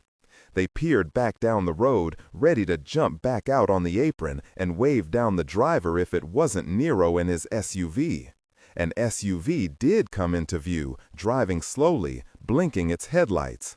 A woman had her head out the driver's window and she was yelling, "Agent Sherlock, Mrs. Hunt, it's me, Domino. I left Nero tied up and I got away. You'll freeze to death out here. I can help you." Molly jumped out before Sherlock could stop her, the "Wait, Molly" dead in her mouth. She stepped out too, no choice, and trained her weapon on Domino's face. "Great, I found you. Hurry, I know Nero will be coming. Get in." But something wasn't right, something. Sherlock realized too late the back window was down. Suddenly, Nero's head appeared in the window, and he had a Walther in his hand, trained on Molly. "Hello, ladies." "No, don't shoot me, Agent Sherlock, or Mrs. Hunt is dead where she's—" Sherlock fired, hit the door an inch from his face. "Molly, run!" Sherlock sprayed the SUV with gunfire as she ran back toward the forest. Nero fired back at them, and then there was a second gun, Domino's gun, the shots loud in the still night. Molly yelled out in pain. Sherlock grabbed her and they stumbled into the forest. She heard Nero and Domino slamming the car doors. Sherlock knew they couldn't outrun them, not with Molly hurt. When Nero fired again, she went down on her stomach, pulling Molly down beside her. She didn't move. Nero laughed, ran to where Sherlock lay face down in the mess of leaves. Molly lay beside her on her back, pressing on the wound in her side, her eyes closed. He leaned over Sherlock. "Too bad you're dead, bitch. I wanted to put some bullets in you before I shot you in the face." Sherlock rolled, jerked up her gun, and shot him in the neck. Nero dropped his gun, grabbed at his neck, and stared down at her, blood spurting out between his fingers. His voice gurgled with blood. "You can't be alive!" He fell to his knees and toppled over. "That was well done, Sherlock. I personally won't miss him. But now it's all over." Sherlock stared up at the gun trained on her chest, looked up into Domino's eyes. "I'm not who you think I am. I am sorry, but I will kill you, you know, if I have to. Now I really don't want to splash your brains all over your beautiful hair, so throw the gun down and we'll take Mrs. Hunt back to Willard House. Neither of us want her to die." Sherlock threw the gun on Nero's body beside her. "Good choice. Now you get Mrs. Hunt. We'll leave Nero here. I'll send Caruso to fetch him. You shot Illick in the knee, so he's not much good. Caruso can bury Nero along Stankovic, and maybe then he and Illick will stop their whining and be thankful they're not dead. Get up." Sherlock rolled up onto her knees. "Molly, I'll help you. You keep pressure on your side and don't let up." Sherlock didn't know how bad the wound was. If Molly died, it would be her fault they'd escaped in the first place. There'd have been another way. Surely there'd have been another way. She flashed on the pain she'd felt when she'd been shot in the side, remembered the pain was bad. Molly was pale, grimacing, but she was holding it together. Sherlock helped her to her feet, whispered against her cheek, "Don't give up, you hear me? And keep the pressure on." "I hear you," Molly said, but her voice was thin, barely above a whisper. Still, Sherlock heard the grit, the determination. Together, they slowly made their way back to the SUV, Domino behind them. 47, Greenbrier Resort, Sunday night. Time stopped. Griffin could do nothing but watch, paralyzed, when Kirra jumped off the balcony railing and cannonballed toward the deep end of the pool. The instant before she hit the water, she stretched her arms and legs out away from her body and broke the surface with a huge splash. He worried she'd slammed into the bottom of the pool and couldn't believe it when she surfaced, sputtering and spitting out water, her blonde wig beside her. His breath whooshed out. She was alive, and she appeared all right. How'd she know to spread out like that? Griffin watched her grab her wig to keep it from floating away, swim to the side of the pool, and pull herself out onto the apron. She was alive. Heart pounding, Griffin ran out of the suite and down the resort stairs. Kirra felt like she'd been body slammed, slapped hard all over, which she had, but she'd survived. Nothing was broken, and she wasn't really hurt. She slipped through a side door near the bell captain's desk. Only one employee was there, a young man who stood gaping at her. He stepped toward her, his hand out. "Are you all right? Did you fall into the pool? I mean, there's no swimming at night, no lifeguard, and the water's really cold." She shook out her blonde wig, gave the young man a big smile. "Sorry if I scared you. I had to jump into the pool because I lost a bet. That'll teach me to bet when I've drunk too much champagne. It won't happen again, I promise." "Wow, you're right about the water being cold. It kicked the alcohol right out of me. Now I'm sober as a judge." Griffin came running around the corner. He stopped short when he saw her speaking to the bellboy. She looked all right, standing straight. Nothing appeared broken, and she didn't look like she was in pain. She was holding her blonde wig, and her hair was plastered around her head. He let out a slow breath. Kirra looked up, saw him, and called out, shaking her finger at him. "Here he is, the wicked man who poured champagne down my throat and bet me knowing I'd lose. He should have known better than to dare me. I jumped right in." She smiled as two more bellhops crowded around, all of them staring at her. If any of them wondered why she was carrying a wet blonde wig in her hand, they didn't mention it. Kirra walked to Griffin, gave him a mad grin, went on her tiptoes, and bit his earlobe. "Take me to bed, Agent Hammersmith." Griffin stared down at her. "I heard your boots sloshing water on your walk over to me." She looked down at her feet.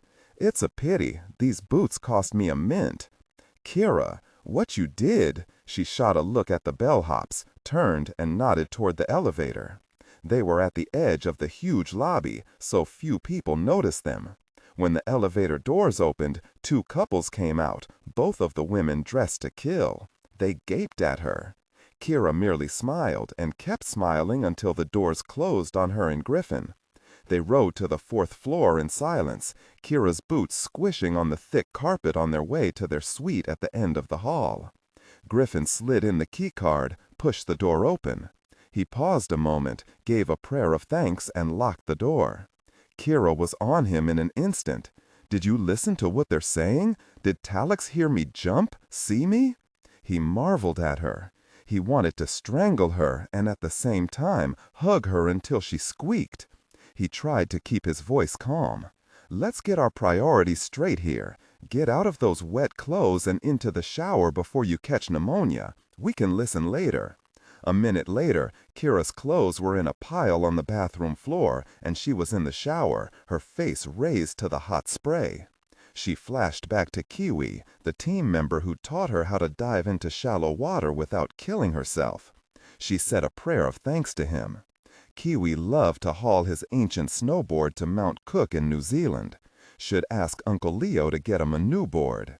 When she came out of the bathroom wearing a hotel robe, her hair turbaned in a towel, Griffin was pacing the length of the sitting area. Yes. He stopped when he saw her. He stared at her a moment, cleared his throat. Are you thawed out? Kirra nodded. What's even better, I don't smell like chlorine anymore. He said slowly, his voice raw. I've only been that scared twice in my life. The first was when I thought my sister, Delcy, was going to die. And the second was when I saw you jump from that balcony into the pool 30 feet down, as in 3 stories. What you did, flatten out before you hit the water? How'd you know to do that?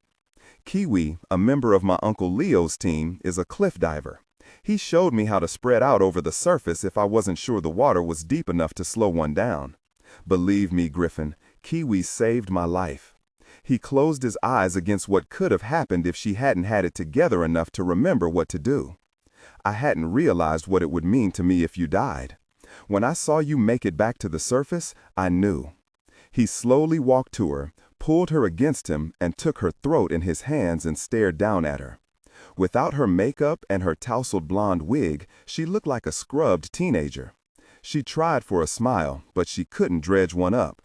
Please don't strangle me, Griffin. What he'd said, it touched her deeply. She kissed him, light, playful kisses, then deep and deeper yet. She jumped up and hooked her legs around his waist, pulled his black wig off and stroked her fingers through his hair, kissed his mouth, his forehead. It was as if a door had been kicked open and she'd rushed through it.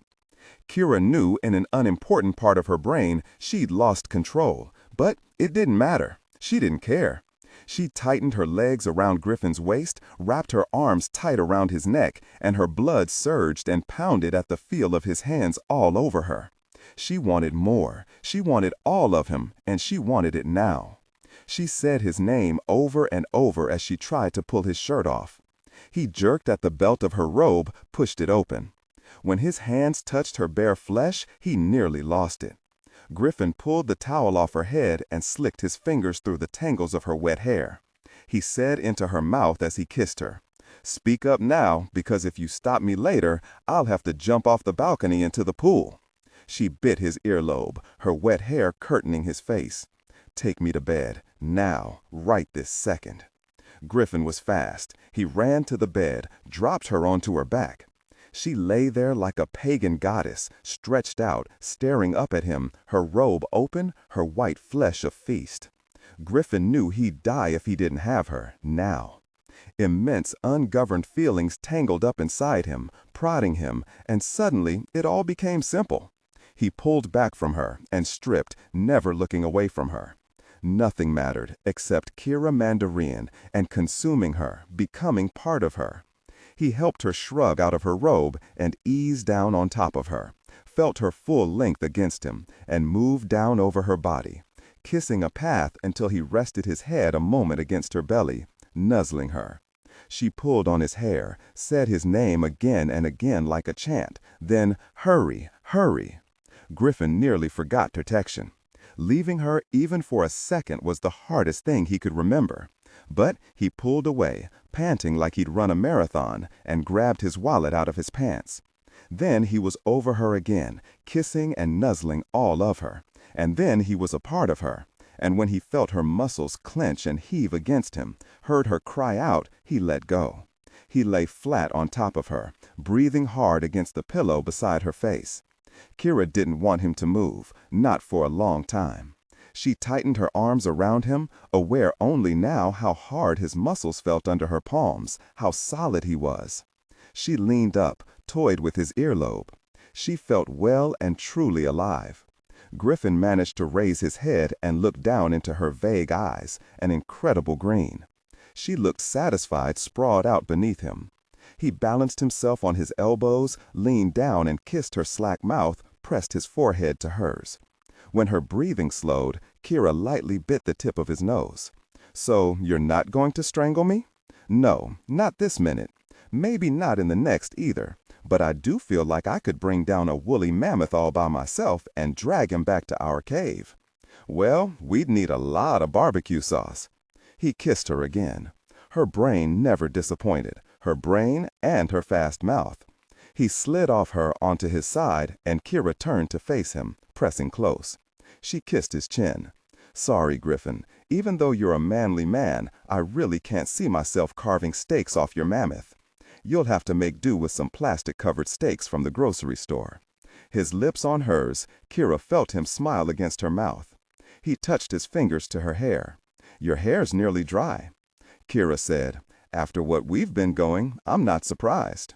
Fact is, you nearly loved the hair right off my head." Griffin couldn't help himself. He laughed, kissed her again. He didn't want to stop. He loved her mouth. He looked into her eyes, not quite as vague now as they were a minute ago. He said, "You're beautiful, Kirra, and you're stupidly brave and smart. When I saw you were alive and okay, I wanted to kill you and kiss you silly and make love to you right on the lobby floor. You really think I'm beautiful? That's all you got from what I said? I got the stupid part. Brave all by itself would have been perfect. Smart was good too." She whispered against his mouth, "If you think I'm beautiful, then I'll admit you're not an eyesore. I have wondered, though, why women stare at you in that wig like they want to gobble you right up. I guess the wig does dash you up a bit, you know, covers your boring blonde hair." Yeah, I know I'm homely." And he gave her a huge smile. "I never said homely, not exactly." He kissed her mouth. "I can't keep my hands off you. I love the feel of you. You're like silk with muscles." At her laugh, he stopped, said slowly, "I hadn't intended this to happen, Kirra." "Well, no. Who did? I mean, I hadn't really intended to fall all over you either." "You mean you thought about it?" "Well, no. Everything just happened, and it was perfect, Griffin." He had his brain back together enough to say, "I'm an FBI agent, and you're in danger. I'm supposed to be protecting you, not making love to you." He paused, frowned. "I'd apologize, but the fact is, I don't like to lie." He pulled her in even tighter and buried his face in her hair. "What's important is you're alive, Kirra. The world simply stopped when I saw you jump into that pool. But you're here with me, smart mouth and all." Kirra ran her hand up and down his back and thought silk with muscles, just like him. She kissed his shoulder, his chin. "It sort of stopped for me, too, but it didn't, Griffin. And yes, now I'm here with you, and like I said, it's all perfect." She fully realized he was no longer just an FBI agent to keep her alive. He'd become much more, and she owed him honesty, no matter the cost. Griffin's cell phone buzzed a message. Griffin didn't want to, but he pulled away from her, read the message, and thumbed his reply. That was Savich, checking in. I haven't told him about the bugs yet. He stared at her, shook his head, and laughed. "I guess we forgot all about Jared Talix and Melissa Kay." She blinked at him. It was a reprieve. "Let's see what they've been saying. I really do wonder if Talix heard me jump from this balcony and land in the water. 48. Let's see." Griffin pressed the recorder on his cell phone, hit play. The first voice they heard was Melissa Kay's, languid and soft. "It's so much nicer inside. It's too cold out there. What were you saying about someone jumping into the pool?" Talix said, "I heard the splash before I got out there. Looked down and saw it was a girl. Looked to me like she splatted. I couldn't believe she jumped in with all her clothes on. She was probably drunk and having fun, like we are." She giggled. "Yes, are you ready? Again? Let's get to the bed this time." There were moans and sounds of sex. Talix was panting. When he had his breath back, he said, "You just keep getting better and better, MK. I miss you all the time, babe. But you know I can't get away from Seattle except when I can come up with a good reason for a business trip. I miss you too. Seeing you only every couple of months is torture. Hey, I was thinking, what if I come out and kill your wife for you? Make it look like an accident? I could, you know. We'd make sure you have an excellent alibi, so even if the cops suspected you, they couldn't touch you." He slowly shook his head. "It's a good idea, but sorry, babe, I can't allow it. There are my 3 kids. They'd miss their mother. I have to admit, Tara takes good care of them. And you know, divorce is out of the question. Tara's father would have me buried deep before I made it home from my lawyer's office. How about I knock off both her and Daddy? Make them both look like accidents, so no blowback on you? We could raise your kids. How hard is that? What do you say? My kids are hellions, particularly my girl. I think she'd love you. You're practically alike. She's much more like you than her own mother." He laughed. There were more sex sounds. Then his husky whisper. "My naughty, naughty girl. When did you ever kill someone and make it look like an accident? You like the spotlight too much. You like to brag to Daddy and Ryman to just look at what you did, all out in the open, and you were so good, the stupid cops wouldn't ever nail you." Melissa Kay said regretfully, "I guess you have a point. It is fun knowing the cops won't ever figure it out. It's Ryman who prefers his hits to look like accidents. He keeps score, you know. It's a point of pride." Talek said, "I thought so. It was Ryman who sent that accountant's car over a cliff. That didn't work out for him, though. Still, the cops can't prove he did it. It makes me so angry. I still can't believe my father might be going to jail for the rest of his life because of that bitch who's been spying on us. I wanted to kill her myself, but Ryman said it could be dangerous, with what's happening to Daddy. So I hired a young guy to take care of her. Winters was his name." "Was? Wait, was he the guy who got himself killed trying to kill some prosecutor? Tried to run her off a cliff?" "Yeah, was. The incompetent fool. He couldn't manage to take her out." She shook her head. "And here I let him talk me into giving him a chance. He was certain he could handle it, swore it'd be a piece of cake for him. Ryman laughed, made me promise not to do anything to her, to let him handle it. I bet that's the last time you hire someone still learning the business." "You're right, he was young, but how was I to know he wouldn't just lie in wait and shoot her? I know. He should have been able to knock her car off a cliff, but she was better. But, you know, I don't want Ryman to off that wretched woman. I want to do it. And yes, I'll make it look like an accident, however I decide to off her. Fact is, I'm better than Ryman. He knows how to kill someone, sure, but I'm a better thinker, something he'll never admit. So I made a mistake with Winters, but I was the one who handled that nosy kid. My money's on you, babe." It sounded like Melissa Kay was purring, nuzzling against him. Talek said, "I'm starved. You pulled me out of my chair in the dining room with only a taste of the clam appetizer." She laughed. "You liar. Come on, let's look at the menu." Griffin pressed his recorder off. "That just happened. It's all we've got so far." "It's more than I hoped for, Griffin." She all but spit out Josh Atwood's name when she said she'd killed a nosy kid. Eliot Ness could send the tape to Jeter. No need to mention an FBI agent was also there. It meant Eliot Ness still had work to do. She said, "Do you think Melissa really would fly to Seattle and kill Talek's wife and father? She made a joke out of it, but I think she would in a New York minute if Talek's gave her the go-ahead." Kirra turned on her back and stared up at the ceiling. She'd been lucky Melissa Kay hadn't spit her name out when she talked about her father. But she would, of course she would. It was just a matter of time. She couldn't wait any longer. She'd been ready to tell Griffin when Savich had texted him. No, she had to tell him now, even though she wouldn't be able to send the recording to Jeter. There was no way she could start a relationship with Griffin based on a lie, a huge honker lie. Griffin had to hear it from her, no choice. She swallowed, spit it out. "I'm Eliot Ness." Dead silence. His hand lightly squeezed her arm. "I know." Shock shot her straight up in bed. She felt as if he'd snapped her. She jerked the sheet up to cover herself and twisted around to stare down at him. She managed to keep her voice even at first, but anger bubbled up and her voice climbed. "What do you mean you know? I only met you last Tuesday. That's only 5 breakfasts ago. How could you possibly know?" Griffin faced her. He reached out to take her hand, but she jerked it away. He backed away in his mind and said matter-of-factly in his professional voice, "Actually, Savich, Pepper, and Jeter all know. It was pretty obvious, Kirra, but none of us wanted to confront you since there were a few illegalities along the way. We were waiting to see how it would play out.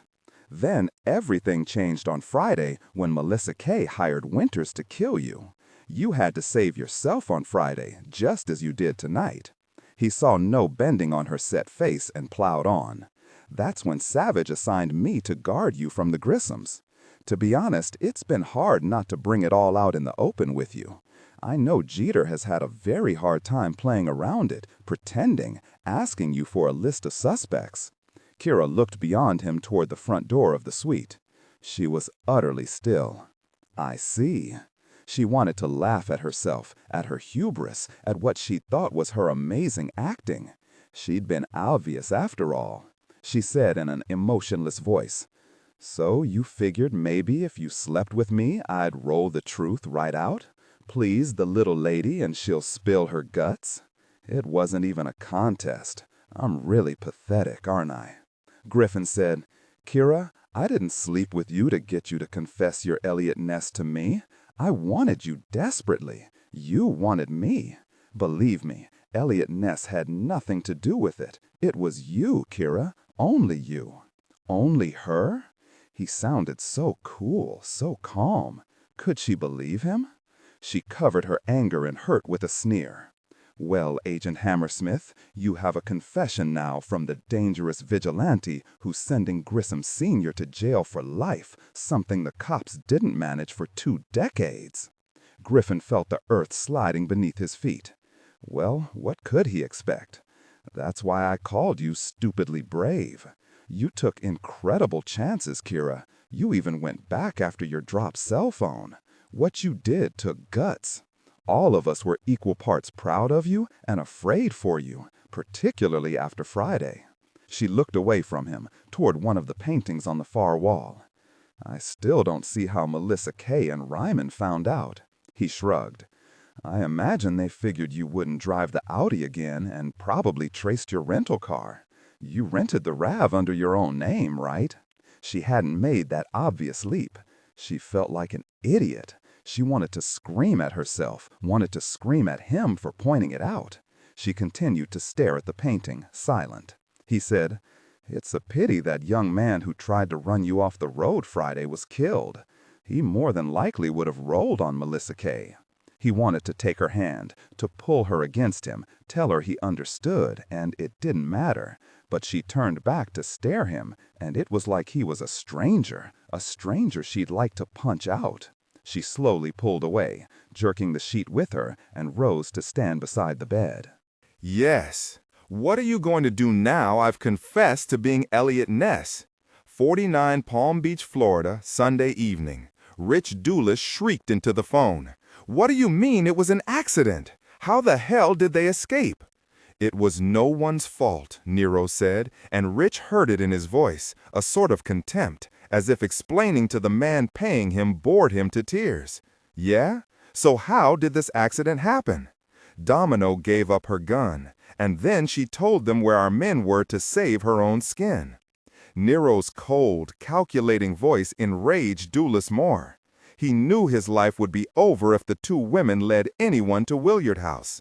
Rich tried to calm his voice, but it was hard. He gritted his teeth. "When I hired you, you assured me I had nothing to worry about, that you'd take care of everything. The women were locked in the freaking basement at Willard House, and they couldn't get out. So tell me exactly how this could have happened, and exactly where were you, Nero?" Again, there was no deference, no apology in Nero's voice, only the voice of a reasonable man to an unreasonable boss. "Look, Mr. Dulles, none of what happened matters now. The FBI agent got hold of a gun and trained it on Domino, threatened to kill her if she didn't give hers up. Would you prefer the bitch shot Domino?" Rich started to tell him that's not what he asked him, when Nero added, "That's not all. The agent shot Illick in the knee when she and the Hunt woman were escaping, and when Stankovich tried to stop them, the agent killed him. Only Caruso can walk." A slight pause, the whiff of contempt. "And Domino, of course, but she proved she's next to useless." If Nero were here, Dulles would shoot him without a moment's hesitation. That's Rich. What planet do you live on? Domino's worth both of your men. Worth more than you unless you can get those women back. Get after them, Nero. I expect to see them locked once again in the basement game room when I get there. You will call me back in an hour, and it had better be good news." Rich Dulles contacted his pilot, gave him orders. He was pacing in his study, back and forth over the rich Aubusson carpet, wondered if he'd walk a hole in the damned thing. It would serve his bitch of a mother right. She'd given his brother Timothy the family house when Timmy married the woman his mother had picked out for him, and she'd moved this moth-eaten old rug to his house. He wanted to burn it, but of course he couldn't because she'd notice. He laughed again to himself. He couldn't wait to tell her what he thought about the freaking carpet, tell her what he thought about a lot of things when this was all over and he didn't need either the rug or her any longer. Rich stopped pacing to stare again at his cell phone sitting on a pile of papers atop his desk. He sat down and tried to calm himself.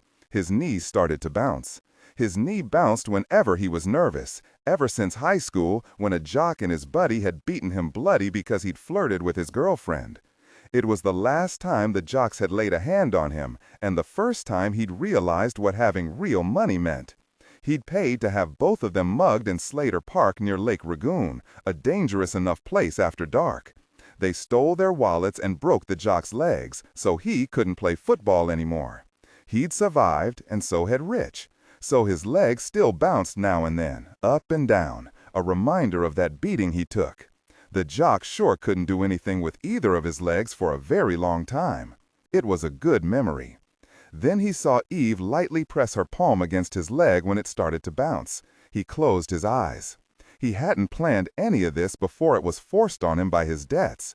It had been sheer bad luck because he was an expert on the odds. He'd learned them on his grandfather's knee, and he was good at gambling. Who could have planned on sheer bad luck?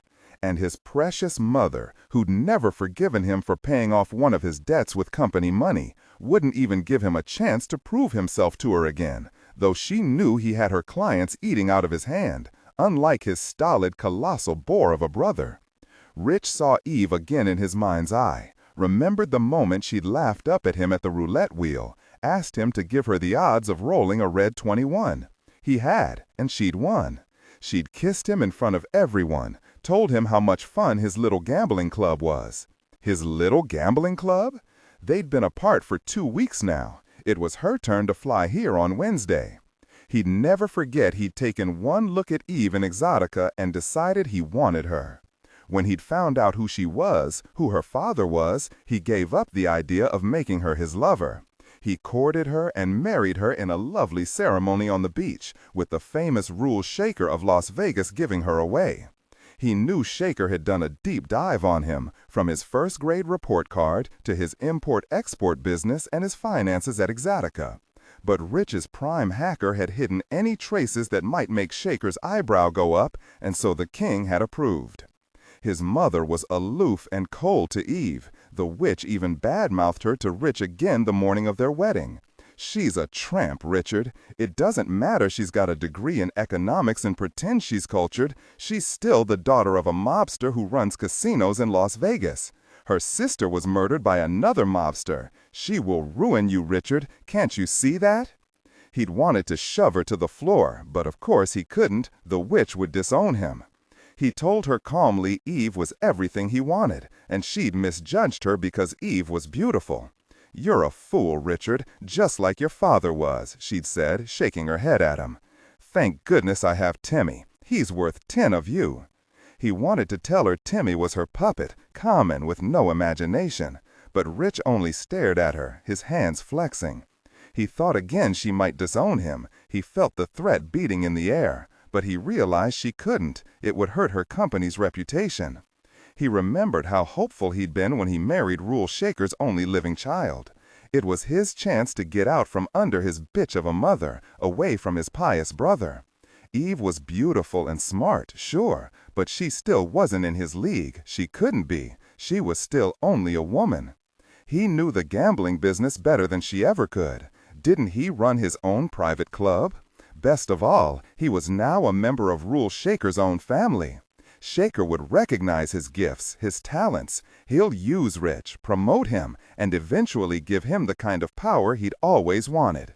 A year had passed, and none of that had happened. He finally had to admit Eve was the only help Shaker needed or wanted. He'd never forget telling Eve while on their honeymoon to Cyprus how well he would fit into her father's empire, how he couldn't wait to prove himself. She'd kissed him, patted his hand, and told him not to worry about the casinos in Las Vegas. She and her father had all the help they needed. He thought about killing the old man until he found out how dangerous the Shakers were.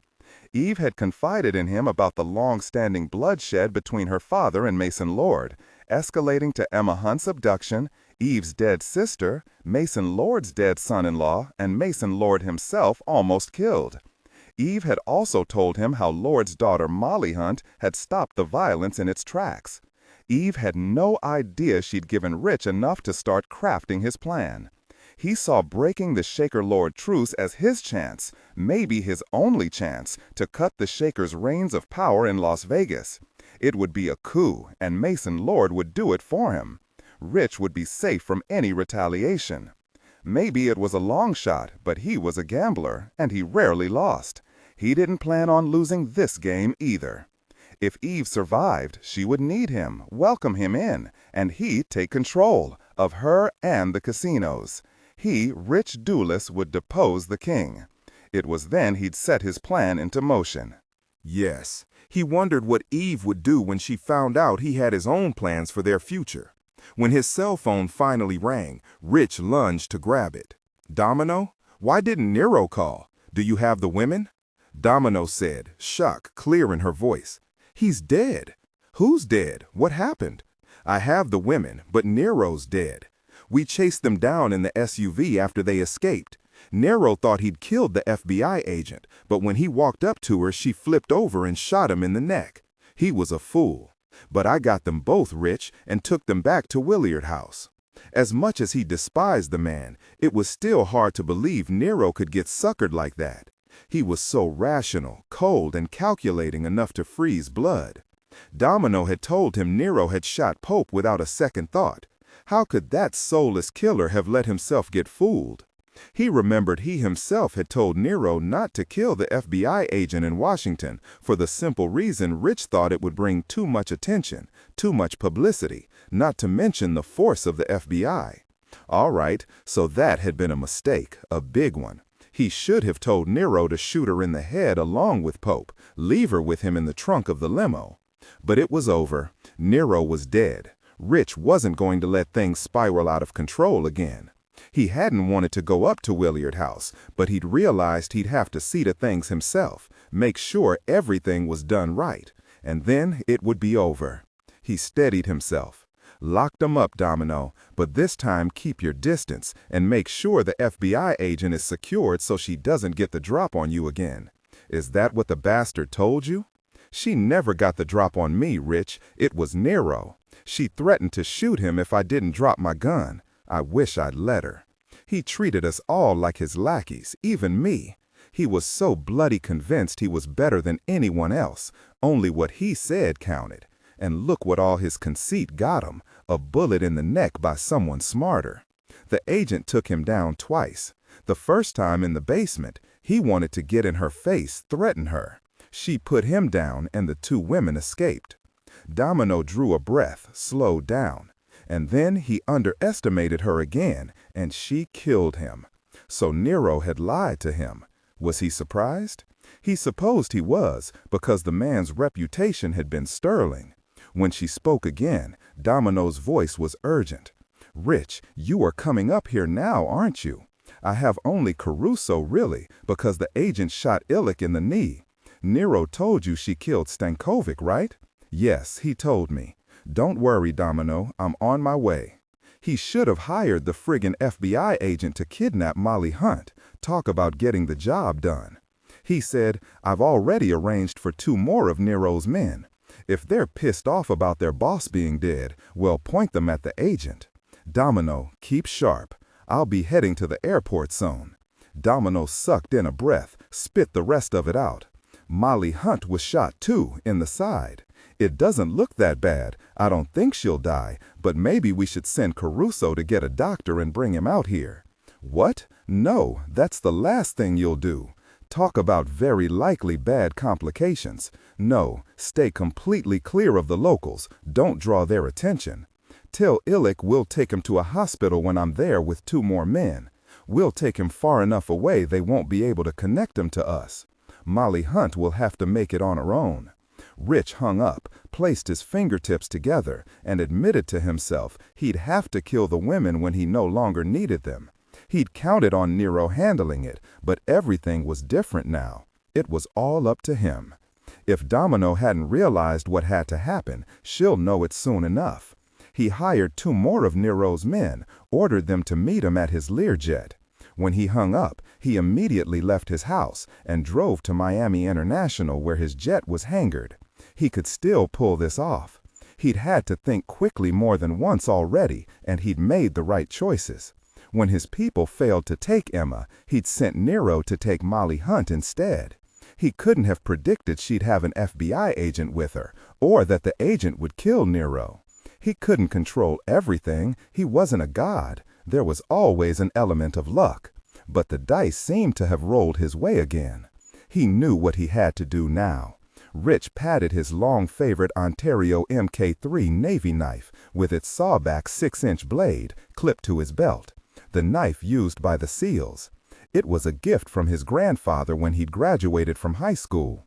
He'd clapped him on the back and told him he was giving Rich his own knife, a knife he'd used many times in his life. On what, Richard wondered. Maybe he'd have to use it on Eve. Rich's knees started bouncing again when he was seated on his jet waiting for takeoff. He popped a Xanax, washed it down with scotch. He pictured the FBI agent firing up at Nero and blood gushing from his neck. He saw Eve lying on her back, and she was smiling up at him as she jammed his Ontario knife into his own neck. He jerked, spilled his scotch with the shock of the image. Where had that come from? He could deal with Eve. He would deal with her. His fingers closed around his knife. He could still make it work. He had to. 50, Bellagio, Las Vegas. Savage's cell phone sang out David Bowie's Heroes. He listened, then hit the off button. That was Agent Lawless in Miami. Rich Doulos and 2 men took off on the family Learjet a few minutes ago. They're headed to Camden, Maine. Mason punched off his own cell phone and said with satisfaction, "Now, isn't that interesting? Shaker's bombardier was just towed out of the hangar at McCarran. Their flight plan is to Palm Beach. But why were Shaker and Eve headed to Palm Beach and Rich Doulos to Maine? Were all 3 involved? What was happening? Nothing made sense. My money's on Maine," Savich said at last. "Let me tell Ramsey." Ramsey walked into the living room with a young man pushing a room service cart. He says these ribs are the best thing at the Bellagio. Ramsey looked from Savich to his father-in-law, didn't say anything more until he'd given the young man a generous tip and showed him out. "What's happened?" Ramsey was standing stiff, as if waiting for a blow to fall. Savich said, "We might know where they are, Ramsey." Mason punched in a number on his cell phone. "Chuck, we're leaving for Camden, Maine in an hour. 51, in the air." Eve Shaker picked up her cell phone and dialed her home in Palm Beach. She tried to reach Rich on his cell, but it had gone to voicemail. Now Dorothea was her last hope. Eve herself had hired her housekeeper Dorothea the previous year and installed her and her 3 children in one of the guest cottages on the estate. Eve prayed Dorothea would know why Rich wasn't picking up his cell phone, why he hadn't contacted her or called her back.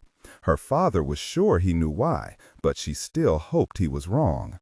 He had to be wrong, otherwise, no, there had to be another reason. Dorothea answered the phone in her soft musical voice. "Doulos residence?"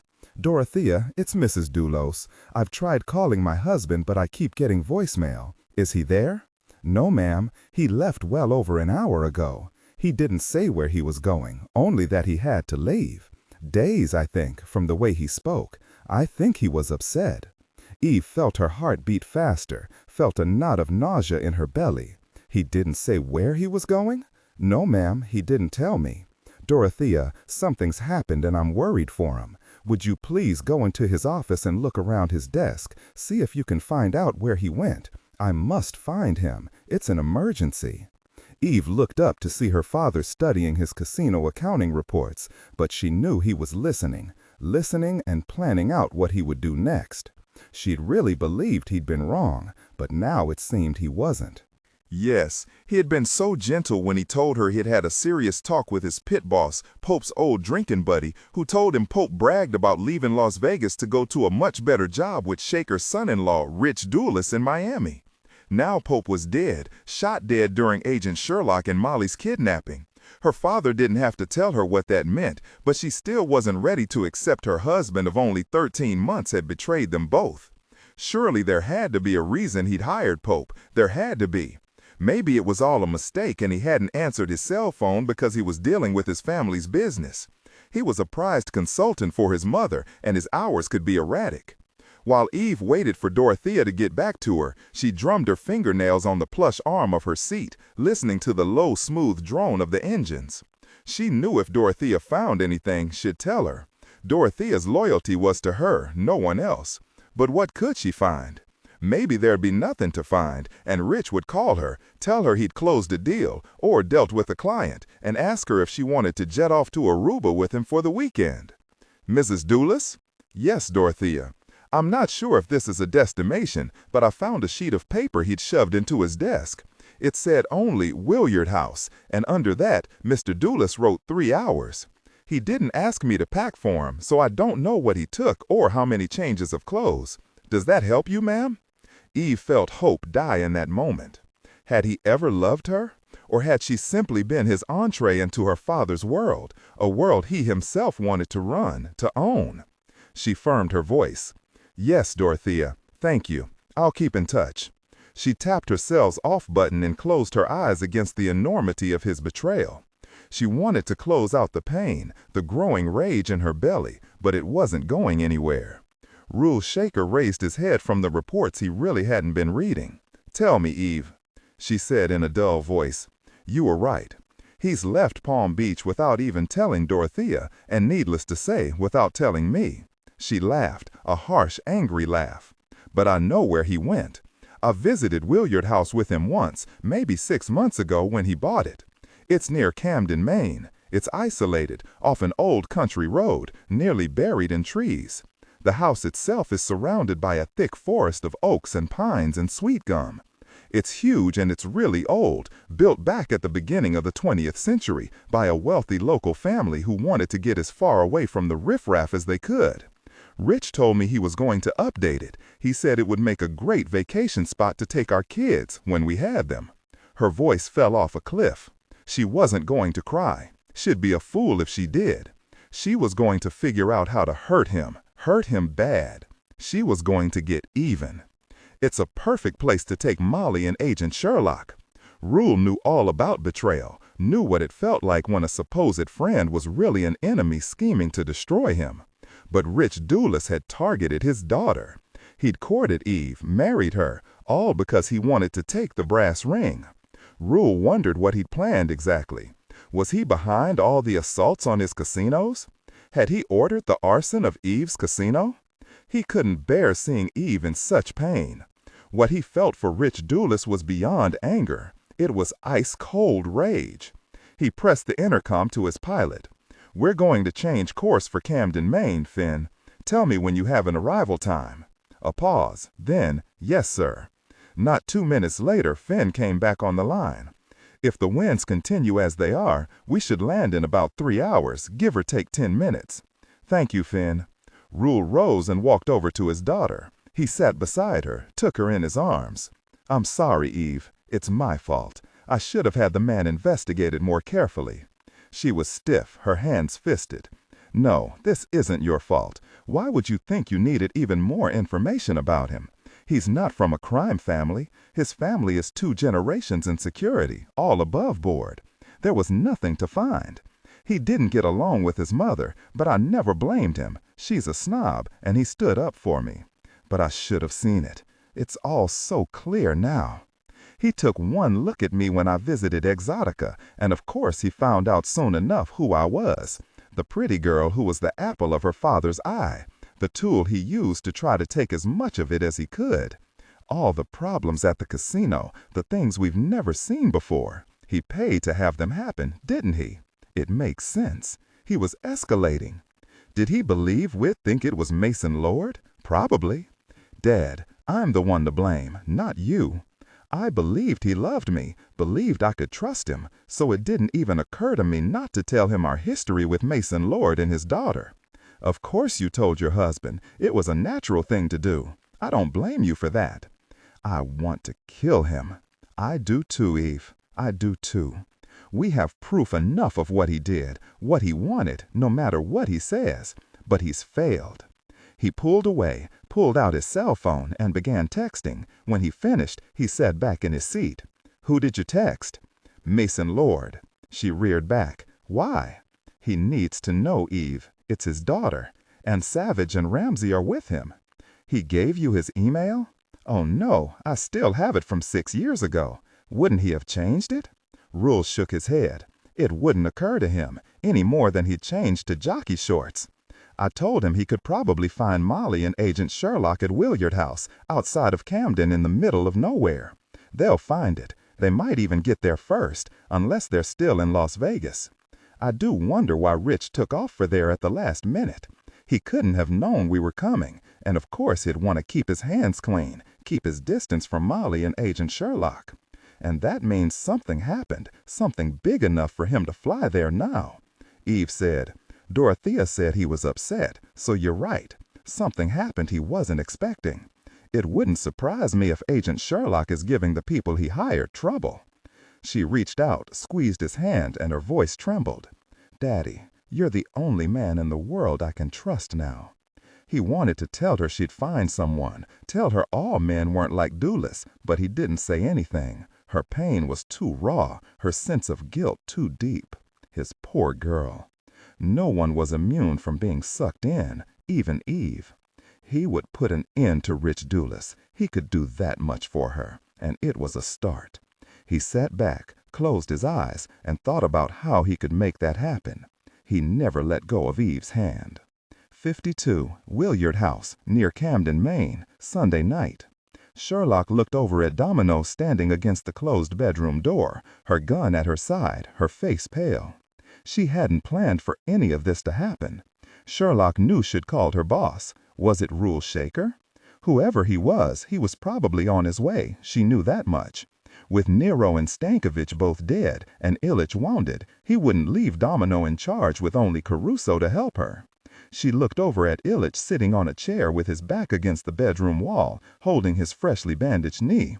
He'd bitched and complained until Domino gave him some oxycodone out of her stash, told him all he had to do was stay awake enough to keep his Beretta pointed at Sherlock.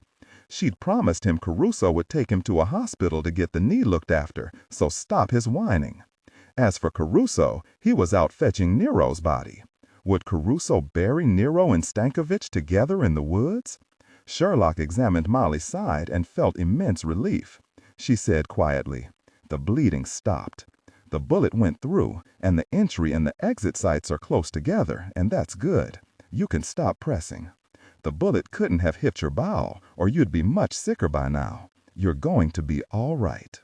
Yes, are you still in pain? Has the oxycodone kicked in? It sure has. I feel like I could fly up to the ceiling and hover there a while. Sherlock patted her hand. You go ahead to hover. She leaned close, smoothed the curl back from Molly's cheek. She whispered, "We're going to get out of this, Molly. I swear it." Molly closed her eyes. Sherlock felt her let go into a drugged sleep. Sherlock said to Domino, "At least we're moving up in the world. An actual bedroom." Domino looked around her, her distaste clear. "This old dump? I hate it. It's a piece of crap, but he loves it, talks on and on about its good bones." She gave an ugly laugh. "Well, this pile of bricks sure outlasted Nero. We're all going to stay together from now on, right here." She eyed Sherlock. "I still can't believe how you fooled him into thinking he'd killed you, but you won't do anything like that to me.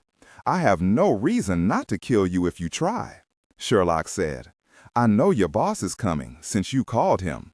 I heard some of what you said on your cell in the hall. So you lied to me. Nero didn't hide your cell. That was well done. Thank you. You told your boss everything was falling apart, didn't you? If he's coming from Las Vegas, he won't be here until the middle of the night. She paused a moment. You have to know, Domino. He's going to kill us. Domino's lips seamed. She shook her head. Sherlock said, You told me in the limo you like playing roles. You were very good playing Nero's underling, pretending to be terrified of him. But I saw it. You really were shocked when he shot Pope between the eyes. Sure, it was a shock. I liked Pope. I asked him if he did it to scare you both into submission. If that was his reason, he was sure wrong. You never give up, do you, Sherlock? Sherlock smiled at her. Nero finally told me shooting Pope was the plan from the beginning. Not telling me was his idea, to make it seem more real. I think he got a kick out of it when I nearly fell apart. Now he's dead. And you trust your boss not to do the same to you? To shoot you dead like Pope? Domino, you're smart. You have to know your boss never intended for either Molly or me to live. Look at her, Domino. Her only sin is trying her best to protect her daughter from being kidnapped again. Did Shaker tell you he kidnapped Emma when she was only 6 years old? Did he tell you Molly and Ramsey had to save her daughter from a pedophile? And that pedophile never gave up getting her back until he was killed? And Shaker sent you to kidnap her again? Were you supposed to kill her, Domino? A 12-year-old girl? No. But you think it's all right if he kills Molly and me because we're not children, we're adults. Will what he pays you be worth watching him kill us? That's not the plan. Now shut up. I don't want to listen to you. She raised her beretta and pointed it at Sherlock's forehead. I mean it. Lie down beside her and keep quiet.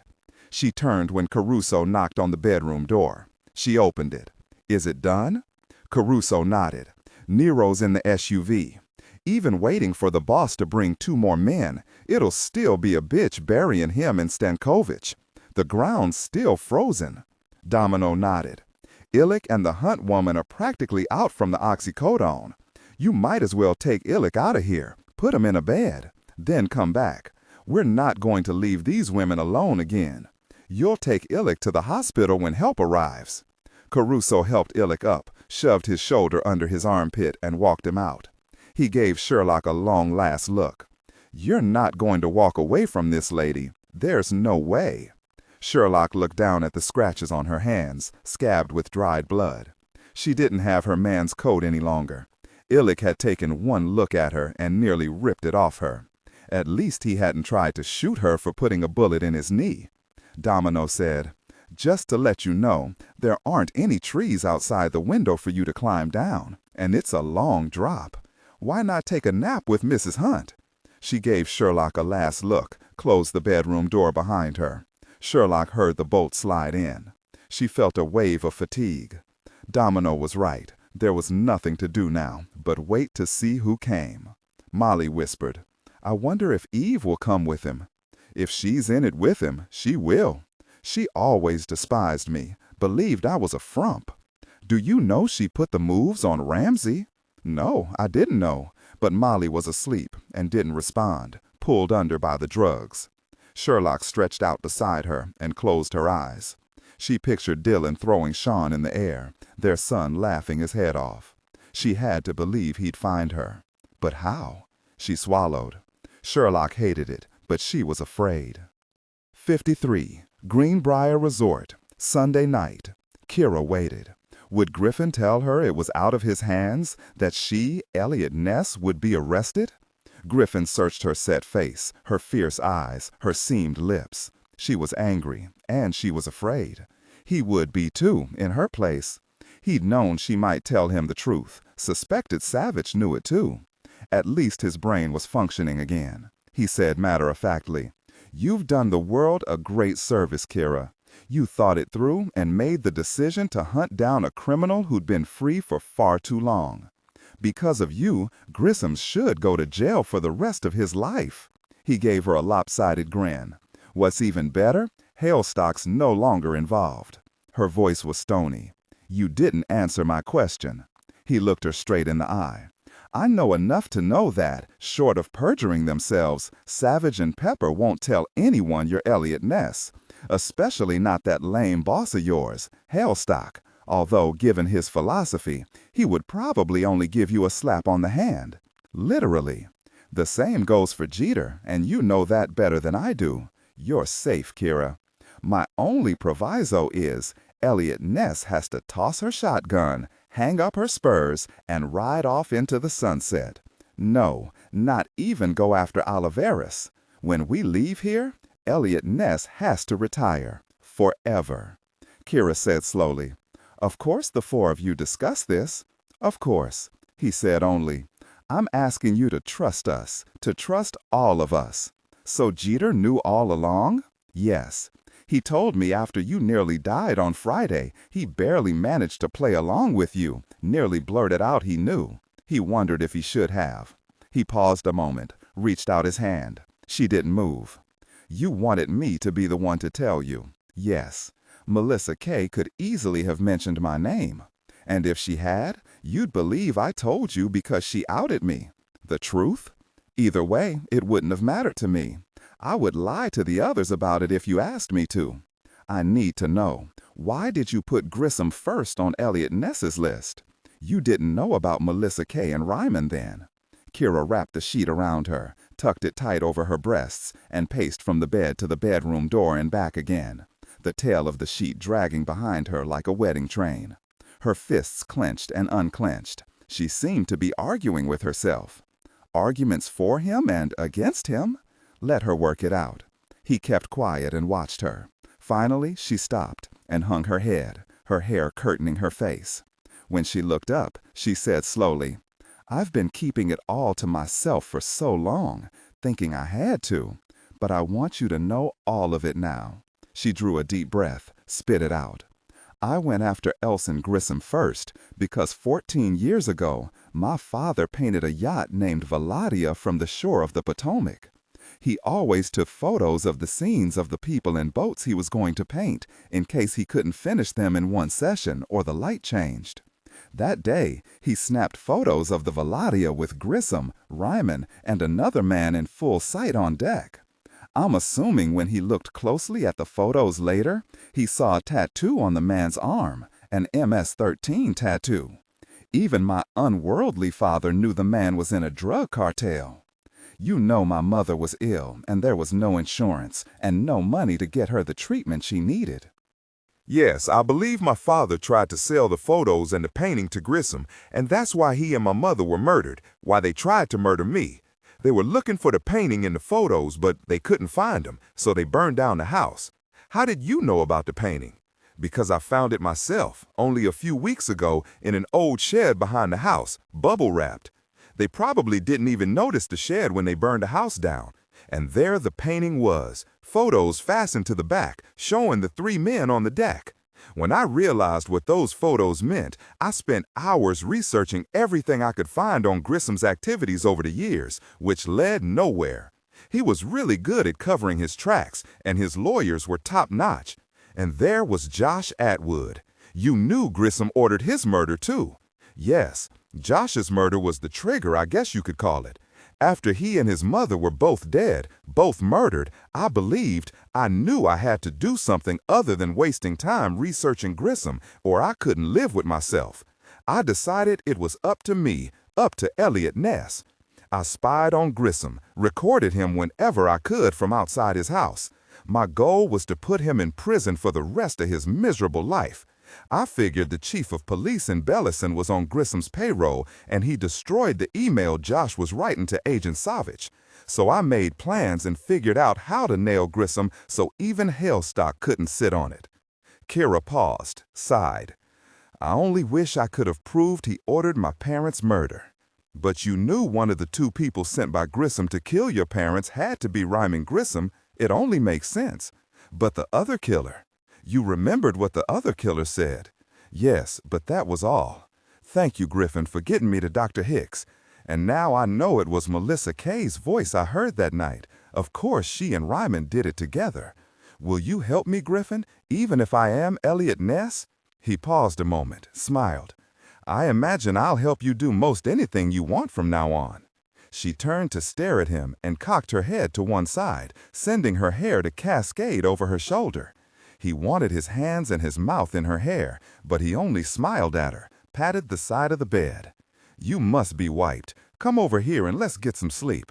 If Melissa Kay says anything else, we can hear it in the morning." Kirra eyed him, eyed the bed. She pulled pajamas out of her travel bag and went into the bathroom. When she came out, he had to grin. Her PJs were red with grinning pink cats. She turned off the light and eased in beside him, leaving a good 2 feet between them. He turned on his side to face her.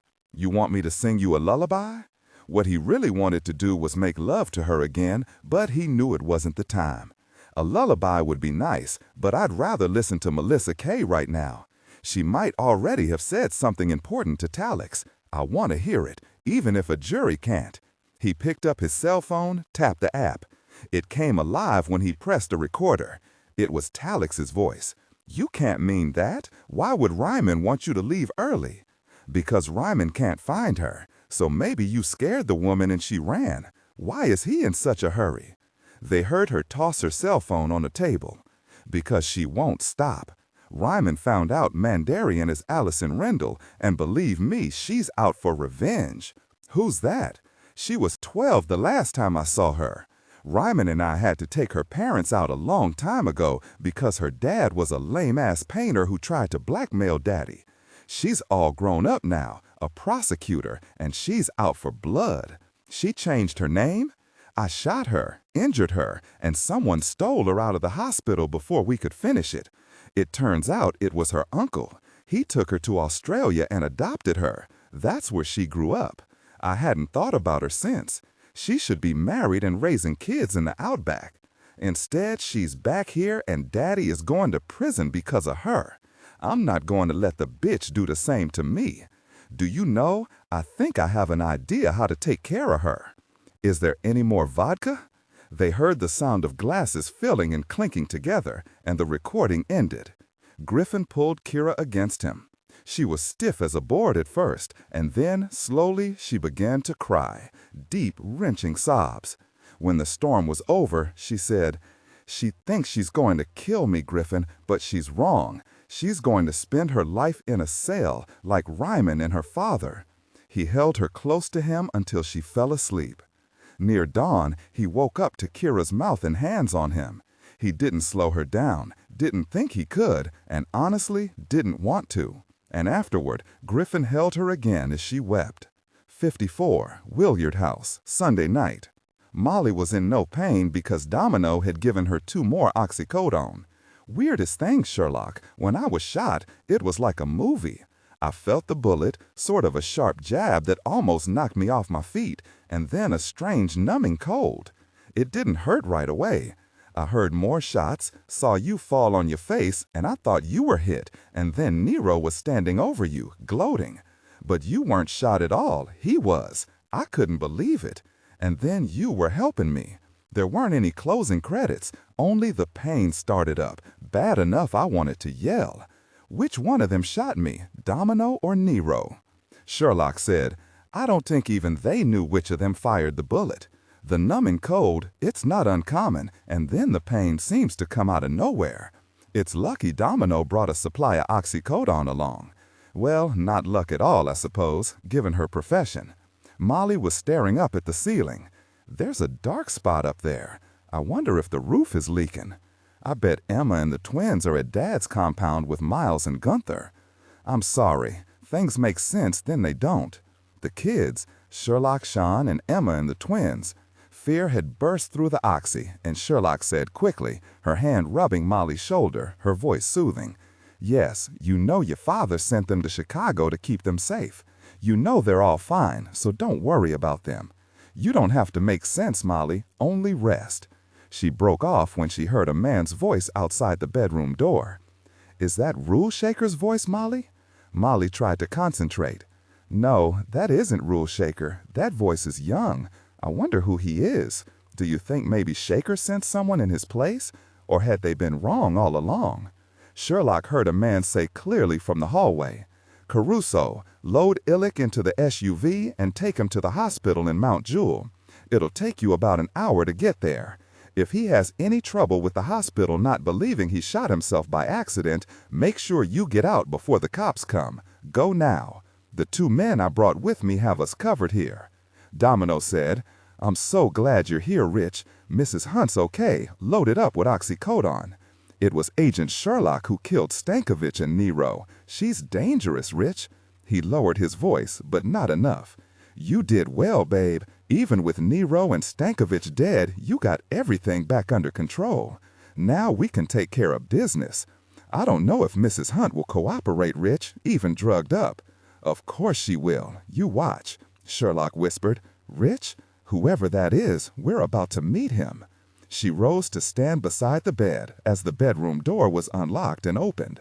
Domino came in first, and Sherlock noticed she'd put on lipstick and brushed her hair. Her gun was on a clip at her waist. The man who walked in behind her was tall, looked fit.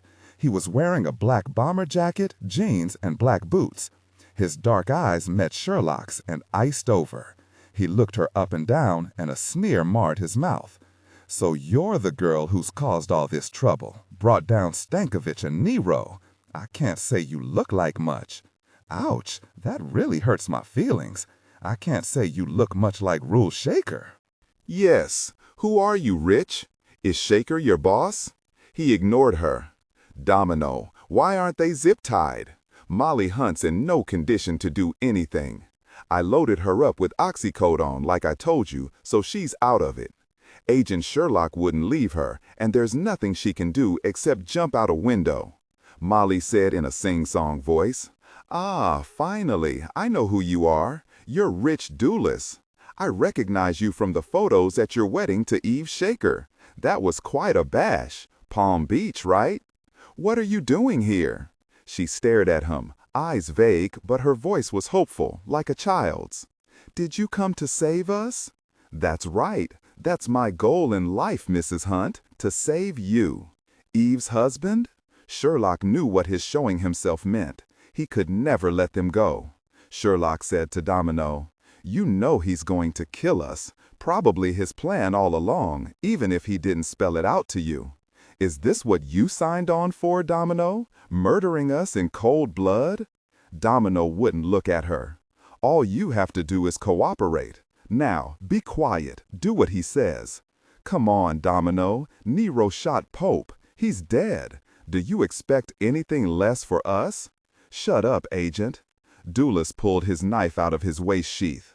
"Now, we're going to get this done, Agent Sherlock. Mrs. Hunt is going to make a nice clear recording, recite the words I tell her to. If she doesn't, Agent, I'm going to have to start cutting her, beginning with her little finger. You can watch me do that, or you can tell Mrs. Hunt to make a simple recording." Sherlock knew he meant it. Would Dulles kill them as soon as he had the tape, or would he think they were still of use to him? She didn't think so. Sherlock wondered if she could take him down before he knifed her or Domino shot her. Odds weren't good. She said, "A little late to be sending a proof of life tape, isn't it?" He blinked, looked surprised, then laughed. "Not very bright, are you, Agent? Shall we get this done?" Molly gave Dulles a dopey smile, started humming. "I remember in the article about you and Eve, it said you imported art, said you were charming and cultured. Now you're acting like Nero." She gave him a big, silly grin. "You said you want me to make a recording? You mean you want me to sing? Do you have a favorite? Maybe I know it. How much of that narcotic did you give her?" "Sorry, Rich. I gave her more oxy right before you came, and she's loopy. I didn't want to listen to her cry and whine." "Sherlock, did I cry or whine?" "Not even for a minute." Molly said to Dulles, "Do you know Eve was married to my father for a while? She was my stepmama, and I'm older than she is." She giggled. "Then she tried to kill him. I'm glad she failed. Maybe you should be careful of her, not make her angry at you." I know. I love Adele. Can I sing, Adele? Shut up, you idiot. He turned to Domino. No way will she make a sensible recording. How long before the drug's out of her system? It was a hefty dose. Maybe a couple of hours. His hands clenched, primed for violence, but when Rich spoke to Domino again, his voice was calm. It's a pity you had to dope up the bitch. Molly started singing Adele's Remedy, slurring the words, her voice soft and dreamy. When the pain cuts you deep, when the night keeps you from sleep, just look and you will see that I will be your remedy. I told you to shut up. Molly's face crumpled, like a child being scolded. Ramsey says I have a nice voice. You don't like that song? He slipped the knife back into his sheath. We'll be back. He motioned for Domino to go ahead of him, gave them one more look, and stalked out. Sherlock heard the lock snick, heard Dulles speaking to someone. A man answered, Blick is outside the window, Mr. Dulles, and I'll be staying inside and keeping a watch on them. We'll trade off in an hour or so. Dulles said, Sounds good, Billy. We'll be back in a couple of hours. But pay attention. Domino, let's have some coffee and talk. I can't believe it's damn near the middle of the night. Their footsteps faded down the hall. Sherlock leaned close, whispered against Molly's cheek, Well done. Molly gave her a lopsided grin. Her eyes were still vague, but she was mostly there. She ran her tongue over her lips. I didn't know what else to do. It just came to me. Emma loves Adele. That's her favorite song. She's always singing it around the house. You bought us time, Molly. When he comes back, I've got to try to take him, so you'll have to distract him, all right? Molly nodded. I'll try. Let me check out your side. Sherlock pulled down the bed covers, checked the bandage she'd placed over Molly's wound. It was dry, no blood. She said, Looks as good as I hoped, Molly. Molly pressed her palm against her head, whispered, I wish I could think clearly. I know he's planning to kill us, Sherlock. If he'd come in wearing a mask, there was a chance, but not now. She closed her eyes. A tear slipped down her cheek. Sherlock's voice was a promise. We're not going to die, Molly. Don't even consider it. The more I think about it, the more I doubt Rule Shaker or Eve are involved in this. Did you notice how he spoke to Domino? How she looked at him? I think they're lovers. 55. Knox County Regional Airport near Rockland, Maine. Sunday night. Savich looked down at Willard House on Google Maps. It was isolated, the nearest neighbor 5 miles away, with a single country road cutting by it through a thick forest. Savich looked at Mason. Do you believe Shaker and Eve really aren't involved in this? I hate to say it, but it wouldn't make sense for him to tell us where Molly and Sherlock are being held if he was behind the whole thing. Ramsey said, To draw you out there? Lie in wait? Mason would have consigned Shaker directly to hell long ago, but he knew his enemy well. No, the Rule Shaker I've known for longer than I care to remember wouldn't lie in wait if I was his target. He'd be in my face, that's how he'd do it. So no, he's not involved in this, and probably not Eve either. I think his son-in-law has betrayed them both, plotted all this to start up a war between Rule Shaker and me. He wants control of Rule's casinos, with or without her. Mason shook his head. Poor fool. Rule will crush him now, maybe even before we get there. You asked him to wait for us in your last text to him, Savich, but he didn't even answer you. Rule's a lot of things, but rarely does he make decisions without thinking them through. And that means he's got a plan. Ramsey said, You mean shoot his son-in-law in the head before we can arrest him? Mason shook his head. I doubt it. He knows we're coming. He can't very well kill Dulles. He'd have to deal with Savich. I don't know what he's planning, but he won't want to take any chances he or Eve would be arrested for murder. Elizabeth Beatrice said, Why aren't we calling the Camden Chief of Police or the FBI in Maine, Dillon? Savich said, The closest field office is in Bangor. I don't want to involve them until I need them. Too many people, too many explanations, too much chance of things going sideways, maybe a hostage situation. I want to keep control. He eyed Mason. Whatever Shaker's planning, I have a gut feeling he's going to be a cowboy, and there's nothing we can do about it. Mason walked to a safe in the galley, brought out 2 handguns and ammunition, gave one to Ramsey and kept the other. Savich didn't stop him.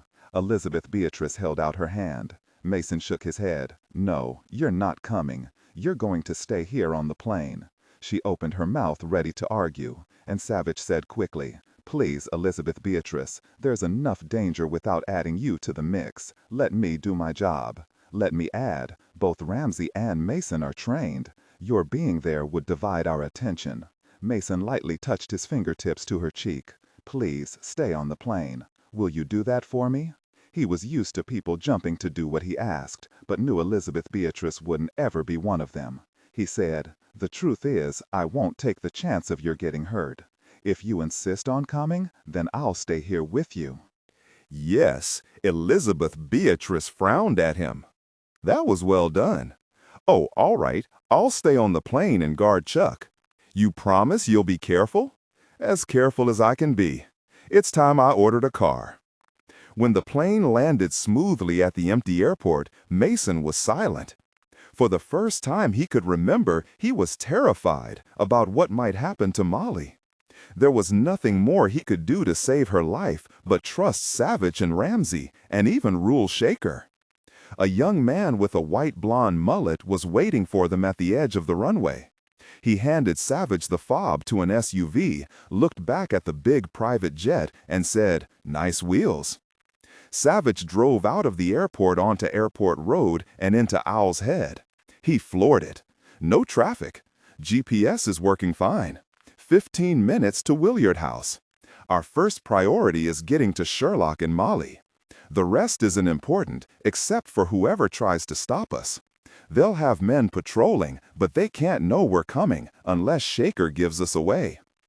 Mason's cell buzzed. He listened, punched off. "Chuck, our pilot, wanted to let me know Rule's plane landed about 20 minutes ago. Ramsey said, 'Why don't you text Shaker this time, Mason? Tell him we're close and try to get him to wait for us.'" When he finished, Mason read his text aloud.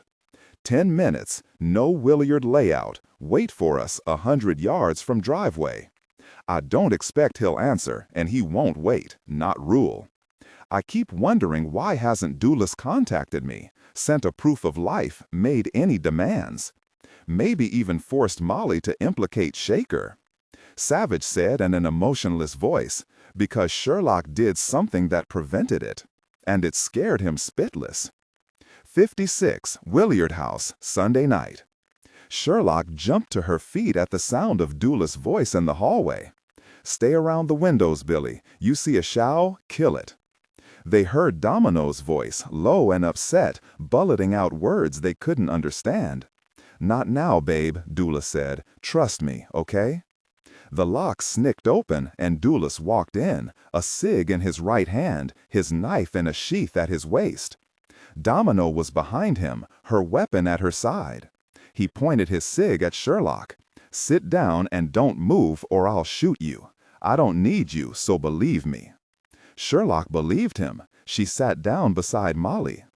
Dulles said low to Domino, "I promise we'll talk later, Domino. Right now, I need you to watch the agent while I conduct our business with Mrs. Hunt." Sherlock said, "Talk later about what, Domino? About how important you are to him? That he might even marry you once Eve is out of the way? Don't hold your breath. Dulles thinks you're only hired help, and you'll do whatever he says, including sleeping with him." Domino said, "I'm not hired help, I'm—" Dulles pointed his cig at Sherlock's head. "Ignore her, Domino," he said. "She's trying to cause trouble.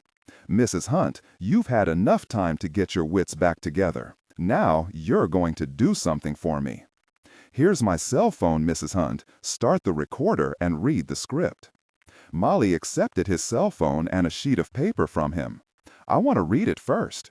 She read aloud. "Dad, it's Molly. It's Sunday in the middle of the night. I don't know who these people are, but we've been told we'll be released if the audio tape incriminating Eve Shaker and the papers I left with my lawyers in San Francisco are delivered to them. Ramsey can get them. They'll send more instructions later. Please, Dad, Sherlock and I want to come home. Molly looked over at Rich Doulis and slowly shook her head. So Eve told you about everything that happened between my father and Rule Shaker 6 years ago, and you dreamed up this ridiculous plan? Both you and Eve? No, wait a minute. Rule Shaker and Eve know very well what would happen. You're not working with the Shakers at all, are you? Shut up and read it. Molly laughed at him. Have you lost your mind? Do you honestly think you can manipulate my father and Rule Shaker into restarting the war? Into killing each other? And then you'd swoop in and take over? That isn't going to happen. I guess you didn't know my father just got married. He isn't interested in any war. If one was threatened, he'd put an end to it with one phone call. You've got to stop this, Richie. Hang it up before you get yourself killed. Don't call me Richie. As I said, Mrs. Hunt, it doesn't matter what you think. I don't mind a gamble, and I like my odds. Maybe I'll shoot your daddy's new wife. That'll be enough to get him to go after Shaker. Molly shook her head at him. You're dealing with Rule Shaker and Mason Lord. They've both stayed on top this long because they're smart. You, Richie, you're nothing compared to either of them. You're a joke, a little man of no account at all. Trust me, they'll see right through this. Doulis was breathing hard. Shut up, you stupid bitch. Read that damn script.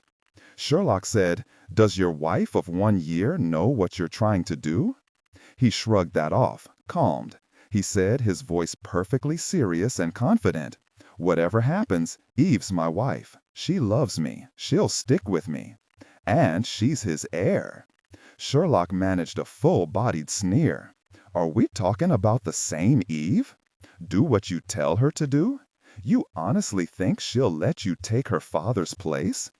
If you believe that, you're pretty stupid. When Eve finds out what you're planning, be afraid. She'll gut you. If she lets you live, nothing would save you from Rule Shaker. She wanted to bait him more, but she saw ungoverned rage building in his eyes. To her surprise, he hesitated. She saw it. Sherlock said slowly, You plan to kill Eve, too, and blame her murder on Mason Lord. She'd be another casualty of the war you're going to try to start. Murder is nothing to either of those two old men. It's easy for them, a snap of the fingers, and it's done, by them or by their thugs. Both Shaker and Lord warred on each other for years, unlimited murder and mayhem, until Mrs. Hunt stopped them 6 years ago. They'll do it again. They'll explode each other's worlds, and when they've destroyed each other, I'll come in and take over. I'm married, Eve. I'm Shaker's son-in-law. I'm his natural heir, like I said.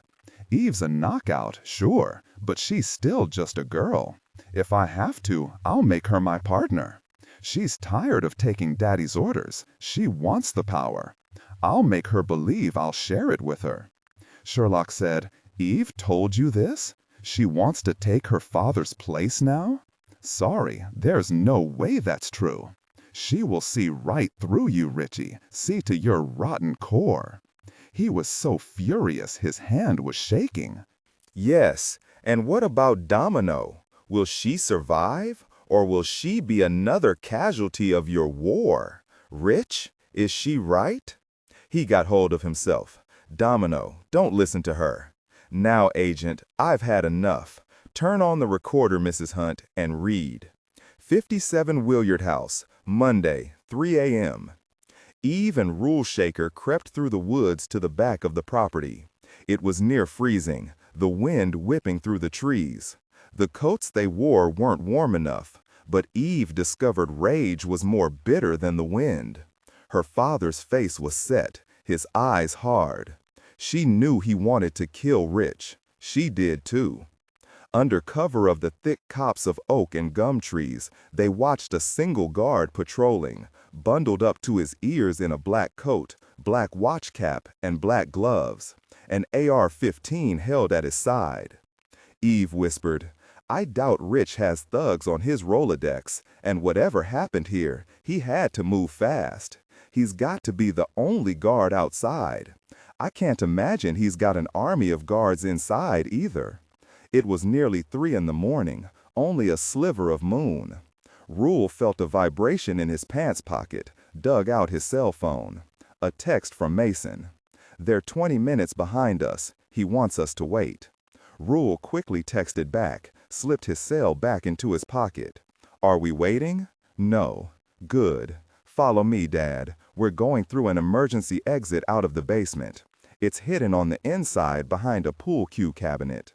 On the outside, it's covered with a huge bush. He nodded. First, we take down the guard. 4 minutes later, Eve slipped her Derringer back into her jacket pocket and held the guard's AR-15 at her side. Now, I'm ready. 58, Savich pulled the SUV to the side of the country road, a quarter-mile from Willard House. The 3 men ran into the forest, came out again at the back of the house. Mason held up his hand, pointed his Beretta. They saw a man lying on the ground, his wrists zip-tied behind his back. He looked dead. Savich fell to his knees, pressed his fingers to the pulse in his throat. He's alive. He rose. Shaker took his gun. He's not going anywhere. We'll go in through the kitchen, Ramsey said. I'll bet the last thing the guard was expecting was anyone to come here in the middle of the night. Ramsey and Mason ran bent over after Savich toward the house, their weapons at the ready. It looked like every light in the house was on to help the guards see the grounds. Savich crept up to the back of the house and looked through a window into the empty kitchen and felt his heart seize. Blood smeared the tile floor. A table was overturned, 2 chairs on their sides. Violence had happened here. He gently tried the door. It was unlocked. The 3 of them walked as quietly as they could, alert to any sound. Through the kitchen, past a dining room with 2 crystal chandeliers high above a long table, and into a huge entrance hall with a floor of massive black and white stone squares. A wide central staircase went upward. Savich motioned them quietly up the stairs. Where were the other guards? 59. Slowly, quietly, Rule Shaker eased the bedroom door open, but Dulles didn't hear him. He had his back turned, and he was holding a gun on Molly. Domino gasped. Rich whipped around. Eve's gun was raised to his chest. Hello, Rich. Fancy meeting you here. No, don't even consider firing at me, or my father will shoot you between your eyes. Dulles couldn't believe what he saw. Just couldn't. It made no sense she was here. Eve here at Willard House in frickin' Maine? He stared at his wife, frozen. He couldn't seem to breathe or think. You usually have lots to say, Rich. Nothing this time? Her gun never wavered. Rich slowly lowered his weapon, thinking furiously. Eve, Mr. Shaker, what are you doing here? I don't understand. Rule Shaker said, his voice hanging judge cold. Rich, drop your weapon, now. He moved his gun toward Domino, standing silent and disbelieving, her back against the wall. And you drop yours. I'd rather not shoot you. Dulles felt lightheaded. He slowly sucked in air. He still couldn't believe all his dreams, his plans, his world, all exploding. He saw death in Rule Shaker's eyes. He dropped the gun. As Domino leaned down and laid her cig on the floor, Sherlock scooped both guns up, kept one pointed at Dulles, stepped back to the bed, and gave the other to Molly. Molly knew these 2 were here to help them, but she couldn't begin to understand how or why. She said slowly, I hadn't expected to see you, Mr. Shaker, and you, Eve, but thank you for coming. As you can see, Sherlock and I have been held prisoner here. She winced, pressed her hand against her side. Rule said, What happened to you, Mrs. Hunt? Did this moron shoot you? Molly almost smiled. No, it was another moron named Nero.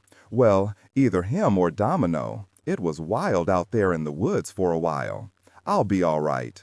Where's Ramsey? Shaker said. Savich, Ramsey, and Mason are a bit behind us. They flew out from Las Vegas after we did. I sent your father a text so they knew where to come. "Are you sure you're all right?" Molly couldn't believe it. Everything seemed sideways and backward, but who cared? Both Rule Shaker and Eve had come to save her and Sherlock? Molly shot a big smile to the man she'd considered an enemy for many years, jerked her head toward Dulles. "Yes, no thanks to this clown. I'm wounded in my side, but I'll survive. Thank you both for coming. How did you find us?" Eve sent a frigid smile to her husband. "Easy, really. My dear husband was supposedly at our home in Palm Beach. When he didn't answer his phone, I called my housekeeper. She told us where he was headed." Rich couldn't believe it. Words spurted out of his mouth. "No, that's impossible. Dorothea didn't know. I didn't tell her." Eve laughed at him. "You're so smart. You left Williard House written on a piece of paper in your desk. You should know Dorothea is loyal to me, not you. She would have looked in your underwear drawer if she'd had to." She turned away from him, or she might shoot him.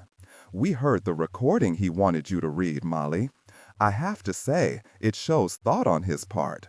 Threatening and vague at the same time, but still clear enough to point squarely at my father." She turned back to Dulles. "Do you think it would really work, Rich? With my father?" Shaker's voice was emotionless. "She's right, Rich. It amazes me you could think for even a minute Mason Lord and I would believe that drivel. Then again, you don't know either of us. Not very bright, are you, Rich? A man shouldn't act before he has all the necessary intel. And what did you have? Nothing but a 6-year-old story Eve told you. Did you really believe we were stuck in the past?" Rich took a tentative step toward his wife, his hand out, his voice earnest. "Eve, listen to me, please. You have to believe me. I did this for you, for us. I didn't want you living under the threat of all that evidence against you. You know Mrs. Hunt could release it at any time and send you to prison. All I wanted to do was get it back, and I would have. Sure, it was dangerous, but it was nearly done when you came in. Let me continue. We can continue. You can be free of her and the threat." Eve could only laugh at this man she'd believed she loved. She looked him up and down. "What a fool I was. You seemed so charming, Rich, and fun. You seemed to admire me, then to love me. And you were ambitious. I saw that, and I in turn admired you for it. I actually came to trust you. What a shock to discover I was your mark, nothing more. Imagine, Dad, this worm says he did it all for me. And Rich, this girl, she's your mistress, isn't she?" He shook his head, his voice frantic. "No, she's my employee. She means nothing to me." "Rich," Sherlock said. "Sorry, Richie, you really are a crappy liar." He whirled around to Sherlock. "If he'd had a gun, he would have shot her." "Shut up, you bitch. You don't know anything," Eve said to Domino, who looked white and scared, and was staring dumbly at Dulles. "I recognize you. I remember you were at Rich's club. I wonder what he promised you." Yes. Didn't you realize he was a born liar after he married me? Domino shot a look at Rich, slowly shook her head. "No, I believed him. If I'd been rich like you, he would have married me." "Possible. He played both of us for fools." Molly said, "Eve, you heard what he wanted me to record to send to your father. And then, you won't believe this, he swore he'd let Sherlock and me go free, as if we didn't have a brain. If you and your dad hadn't come, I'm certain he would have killed us." Dulles was shaking his head, his voice frantic. "Sure, I had to threaten them, Eve, but I'm not a murderer. You have to believe me. I love you, sweetheart. Please, I would have explained everything to you. We can run the casinos together, you and I, partners in business and in life. Your dad's going to retire soon, right? To his villa in Sicily. You and I can visit him there. We can." Eve walked over to her husband, smashed her fist into his jaw, and brought her knee up hard into his groin. He groaned, cupped himself, and slid to the floor in the fetal position. She kicked him in the ribs. Are we going to kill him, Dad? The little shite isn't worth it, Eve, and there'd be too many complications. He looked down at his watch. Well, leave them both to Savich. He, Ramsey, and Mason should be very soon now. Semi-automatic rifle fire sounded fast and obscenely loud from inside the house. On and on it went, as if the shooter was spraying a wide arc. Dillon and the others were in the house. Sherlock ran toward the bedroom door. Rich, Dulles, saw Rule look away from him. He pulled his knife out of his belt sheath, aimed it at Eve, but Rule was fast. He fired first. Dulles yelled, grabbed his arm, and the knife clattered across the floor. 6, Sherlock shouted over her shoulder. It's the other guard. He's trying to kill them. Molly, don't move. Mr. Shaker, that was a fine shot. Please stay here with Eve, guard the door and this idiot. She was out of the bedroom in the next instant. The rifle fire in the closed confines of the stairwell was deafening, and it was constant. She felt spit dry in her mouth. Any one of those bullets could kill Dillon, could kill any of them. She crept toward a turn in the hallway, heard Dillon's sharp voice. No, keep back, Mason. He was all right. He was all right. Sherlock dropped to her knees and crawled around the corner to see all 3 men crouched near the top of the stairs, guns in their hands. But they weren't semi-automatics. The continuous rifle fire sent shards of ceiling plaster raining down on them. Suddenly the gunfire stopped. Was the shooter out of bullets? Did he have another gun, another magazine ready to slam into place? A single second and he'd be firing again. She nearly cried out when she saw Dillon step out and stand at the top of the stairs. He calmly fired 1 shot. She heard a man groan, heard him fall. Sherlock nearly threw up when her fear changed so fast to relief. She shouted, Dillon, there was only 1 guard outside. This one's the only guard in the house. You got him. It's safe now, but please make sure he's down. At the sound of her voice, Savich felt a boulder fall off his chest. I'll be right there. He ran down the stairs to check on the man who lay at the bottom, on his side, an AR-15 still clutched in his hands, breathing hard. Savich dropped to his knees, studied the man's face. He was young, his dark eyes glazed with pain, and his face as pale as the plaster. I shot you in the shoulder. Apply pressure or you'll bleed to death, and don't move. Savich picked up the AR-15, quickly turned to see Sherlock racing down the stairs, a gun in her hand. You got him! I knew he'd be no match for you! And she leapt at him. He laughed, caught her, hugged her close.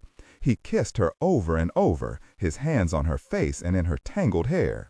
He hugged her again so hard she squeaked. He buried his face in her hair. Ramsey and Mason ran to the open bedroom door to see Rule Shaker standing over a moaning Dulles on the floor, and Eve holding a gun on another woman. Molly was sitting on the edge of the bed, holding her side, a gun in her hand.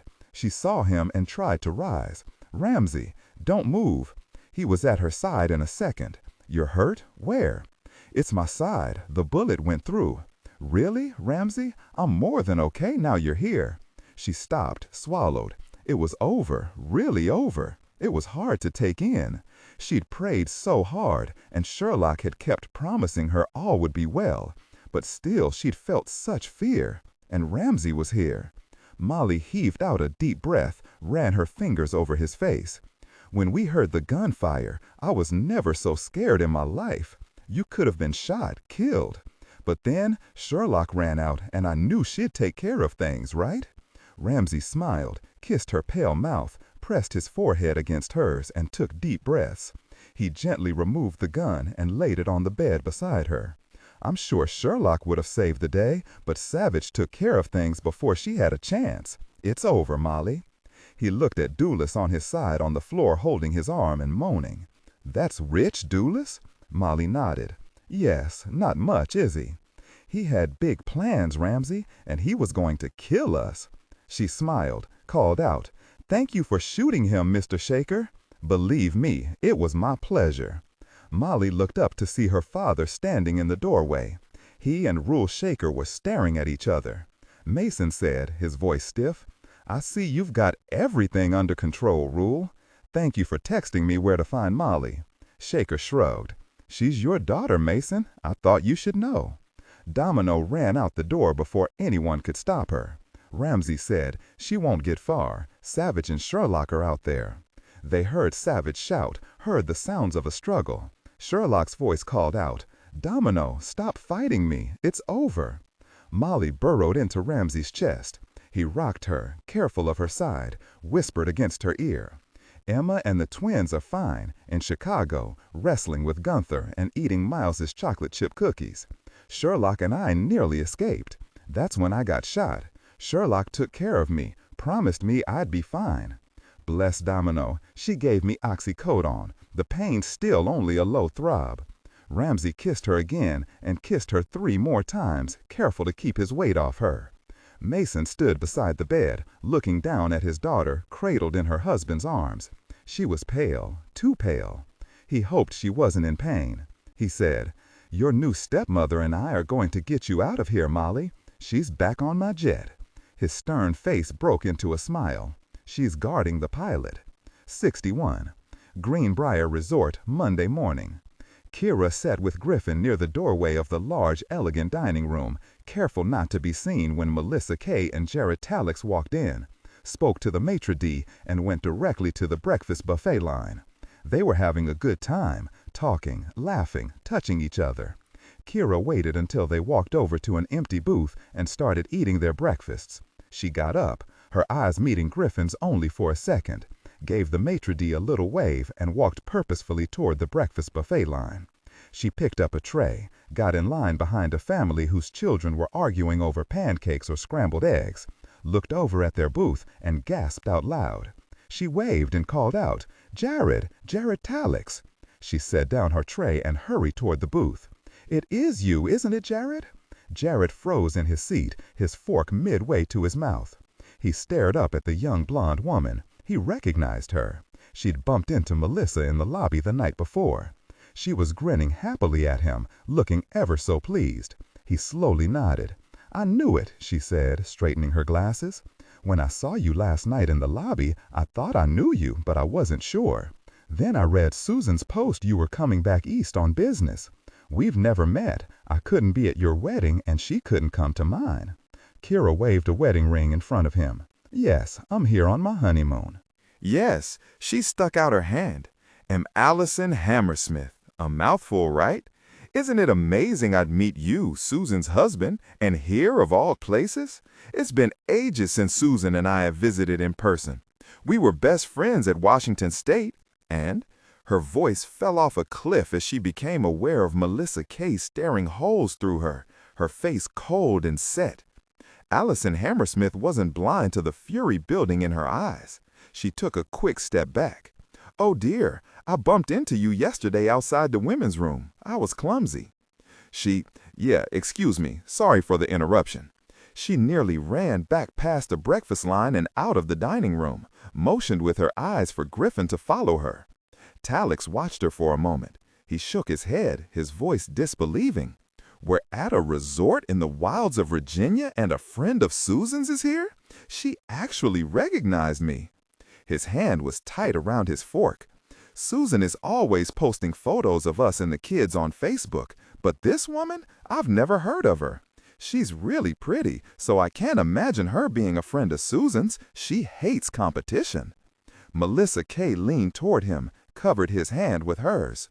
Will she tell Susan? Of course she will. You heard the bitch talk. I'm a dead man. She said her name is Allison Hammersmith. She's on her honeymoon. And you've never seen her before? Talix said. I don't care who she is. He cursed. Maybe I've got a chance if I leave right now, get back to Seattle and do damage control. An eyebrow went up. How do you propose to do that? I'll tell Susan I happened to meet 2 friends at Greenbrier where I was on business. I was having breakfast with one, namely you, when a friend of hers waltzed up and introduced herself and came to the wrong conclusion. She didn't even give me a chance to make introductions. Yeah, like that'll fly. You've told me Susan's her father's daughter. She'll sniff out that lie in a nanosecond. This Allison is a newlywed and a non-stop talker. She's probably telling her fresh-baked husband right now. Should I tell Susan her husband's screwing around on her, honey? He might even be against his bride telling your wife anything at all, but that won't stop her for long. She'll be all too happy to share the amazing news with her best friend, Susan. I don't know when, but she will tell Susan, no doubt in my mind. Kirra pulled Griffin with her through the lobby and outside the Greenbrier, gave him a fist bump, and sat him down beside her on a double porch swing with a magnificent view of the mountains. I don't believe what I saw, Kirra. What did you say to them? I'll tell you later. Turn on your cell phone. We can both hear what they're saying. He opened the recorder app on his phone and hit play. They heard the sound of a knife tapping on a table and Talix cursing under his breath. Then, as I said, if you're right and she talks, I'm a dead man. Susan doesn't keep secrets from her father. He raised her himself after her mother died of cancer when she was a little kid. They still speak to each other every day. He knows more about our children's lives than I do. Something exciting happens, she calls him first, not me. You might think he'll hold back since I'm his grandchildren's father, but the thing is, he already gave me an ultimatum a couple of years ago, warned me to always be discreet and never to get caught again. Or, he didn't have to finish. Melissa Kay said very precisely, a smile on her mouth, then why don't we kill her before she decides to contact Susan? An unfortunate accident on her honeymoon. So tragic, the poor little bitch, a newlywed. Boo-hoo. Jared Talix stared at her, not exactly surprised, since he knew who and what she was. He just hadn't gotten there yet. He hadn't realized it before, but Melissa Kay's and Susan's fathers were bookends. We're in the boondocks, he said slowly. There's nothing but forests and lakes around this place. But, as you said, they're frickin' newlyweds. Do you think she's ever out of his sight? They're probably in bed 22 out of 24 hours. Like us. She sighed. So, if we can't get her alone, we'll have to kill both of them. I imagine Greenbrier management have experienced their share of guests taking off and disappearing over the years. If we make them disappear for long enough, how can anyone connect us? With any luck, they've got a hick sheriff who'll offer up platitudes. How sad, and that'll be that. Griffin and Kirra heard coffee cups clicking, then Melissa Kay's voice. Do you know what? She looks familiar to me, but I can't place her. Isn't it strange she ran into me yesterday, all apologies, and she only recognized you today? Talix said, well, she didn't really look at me. Talk about bad luck, her spotting me here in the dining room and recognizing me at all. Bad luck or a stupid coincidence. Sometimes crap just happens, Jared. Now we're going to make it her bad luck. I'm going to give Ryman a call. He wanted me to come back and help with Mandarin, but your Allison problem comes first. Better if there are 3 of us here for this. There was a pause. Trust me, we'll fix this. Let's get out of here. We've got things to do, plans to make. Griffin closed down the recorder app. That's it. They've left the restaurant. Getting a bug into their booth was clever, Kirra, but it was dangerous. One of them might have noticed. No one did. That was the weirdest feeling, Griffin, listening to them deciding to kill me. I hope they make their plans up in their suite where we can hear them and not while they're out scouting murder spots. I wonder if they'll decide to throw me off a mountain or slam me over the head and bury me in the forest, maybe drown me in one of the lakes. This place is vast. They've got lots of options. You heard them. They're going to try to kill us both, not just you. I wish you wouldn't smile like a loon. She shook his hand, squeezed it. Griffin, don't you see? We had to do something. What else was there? If we'd gone back to Porte Franklin, Melissa Kay and Ryman would have come at me anyway and picked their time and place. Can you imagine living like that? Or, I guess I could run and hide, maybe go into witness protection. But now we can get them. You heard her. She's going to call Ryman, get him up here. Then they'll act. Fast. The first thing they'll do is try to look you up online. They don't know your maiden name, so you're probably safe, but I'm not. What if they figure out I'm Griffin Hammersmith, FBI agent? Kirra said, You know what? Even if they find out who you are, I don't think that would stop Melissa Kay. I don't think it would even slow her down. She's bad crap crazy, Griffin. I don't suppose Eliot Ness would consider leaving here. Stop giving me that brooding look of yours. Look, Eliot Ness is a mensch. He faces every threat head on. You know I'm right about this, Griffin. This is our chance. It could be my only chance. Griffin gave it up. We'll stay out of sight for now. They've got a plan, so we can listen to them up at our suite. We'll need backup. Savich is still in Maine, but I can call Jeter, get him and a few of his detectives up here. But Kirra, listen to me. I'm going to be the one who decides what happens here from now on, not Eliot Ness, not Allison Hammersmith. If this thing threatens to go south, I'm going to tie you up and haul you out of here if I have to. She gave him a fat smile. Understood. You're the boss. I know the last thing you want is for something terrible to happen to the newlyweds. Griffin arched an eyebrow at Kirra. He knew her, this fearless woman he'd been with for such a short time. So much had happened between them. She'd opened something deep inside him and burrowed right in. He knew it had to end here or her life wouldn't be worth spit. He knew he'd do anything to stop Melissa Kay and Ryman Grissom today and stop them for good. Justice for Kirra's parents or revenge for what they'd done to her? He chose to believe it was both. 62. Greenbrier Resort, Monday afternoon. There were no guests outside today. Yes, the drizzle hadn't cleared up as hoped, and it had turned cold, a plus for Griffin and Kirra. They were alone, but within view of the large hotel front windows, where Melissa Kay and Jared Talix could easily see them. Kirra was walking beside him, her long legs easily keeping up with him on the expanse of rough grass bordering the golf course. Both of them were alert, constantly scanning the golf course and the copses of thick trees alongside it and trying to be discreet about it. Griffin said, "You can bet they now know I'm an FBI agent. Will it stop them? No, but it'll make them more careful. I don't think they'll care one way or the other, Griffin. Actually, Melissa Kay might like to add an FBI notch to her belt. I doubt they'll think you'd bring your Glock on your honeymoon either, so they'll believe you're as helpless as I am, right?" He said as he looked off into the copse of maple trees beside the green. "I don't go anywhere without my Glock. Ingrained habit." I'd really hoped they'd go back to their suite and make plans, but that didn't happen, and there wasn't any way to get close enough to them to record what they're planning. At least we know they want us to disappear, not shoot us in plain sight at the hotel.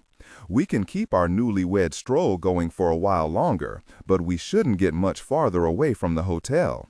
He tapped his earcom. "Besides my Glock, I have Jeter in my ear. He and his men are in place. It'll work, Griffin." She was holding his gloved hand, and now she leaned into him, stepped up on tiptoes and kissed his neck, whispered, "Cold doesn't matter to honeymooners." He laughed and felt lighter, but soon enough his worry broke through. "It's a good plan, Kirra, but the fact is you can never plan for every possibility with any op. Something unexpected always happens. Something always goes sideways." He didn't say it was different this time, too, because she was with him and it scared him to his bones. She said quietly, "I know you're worried, Griffin, so am I, but this is the right thing to do. No way could they foresee this. I know, too. Melissa Kay might be crazy enough to step out of the trees and shoot us, not caring if it's in clear sight of the hotel workers and guests.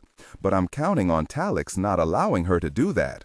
Of course, Melissa Kay has a gun, or if not, Ryman brought her one. At least it's unlikely Jared Talix have a weapon since he flew commercial. You know they'll probably try to get us at gunpoint and haul us away. Not smart to shoot us anywhere near hotel grounds. It'll be all right, you'll see." Griffin looked down at her serious face. Who knew her serious face would become so vital to him in less than a week? He kissed her, lightly stroked his fingers over her eyebrows. "Do you know it makes perfect sense they'd want to kill you to keep Jared safe?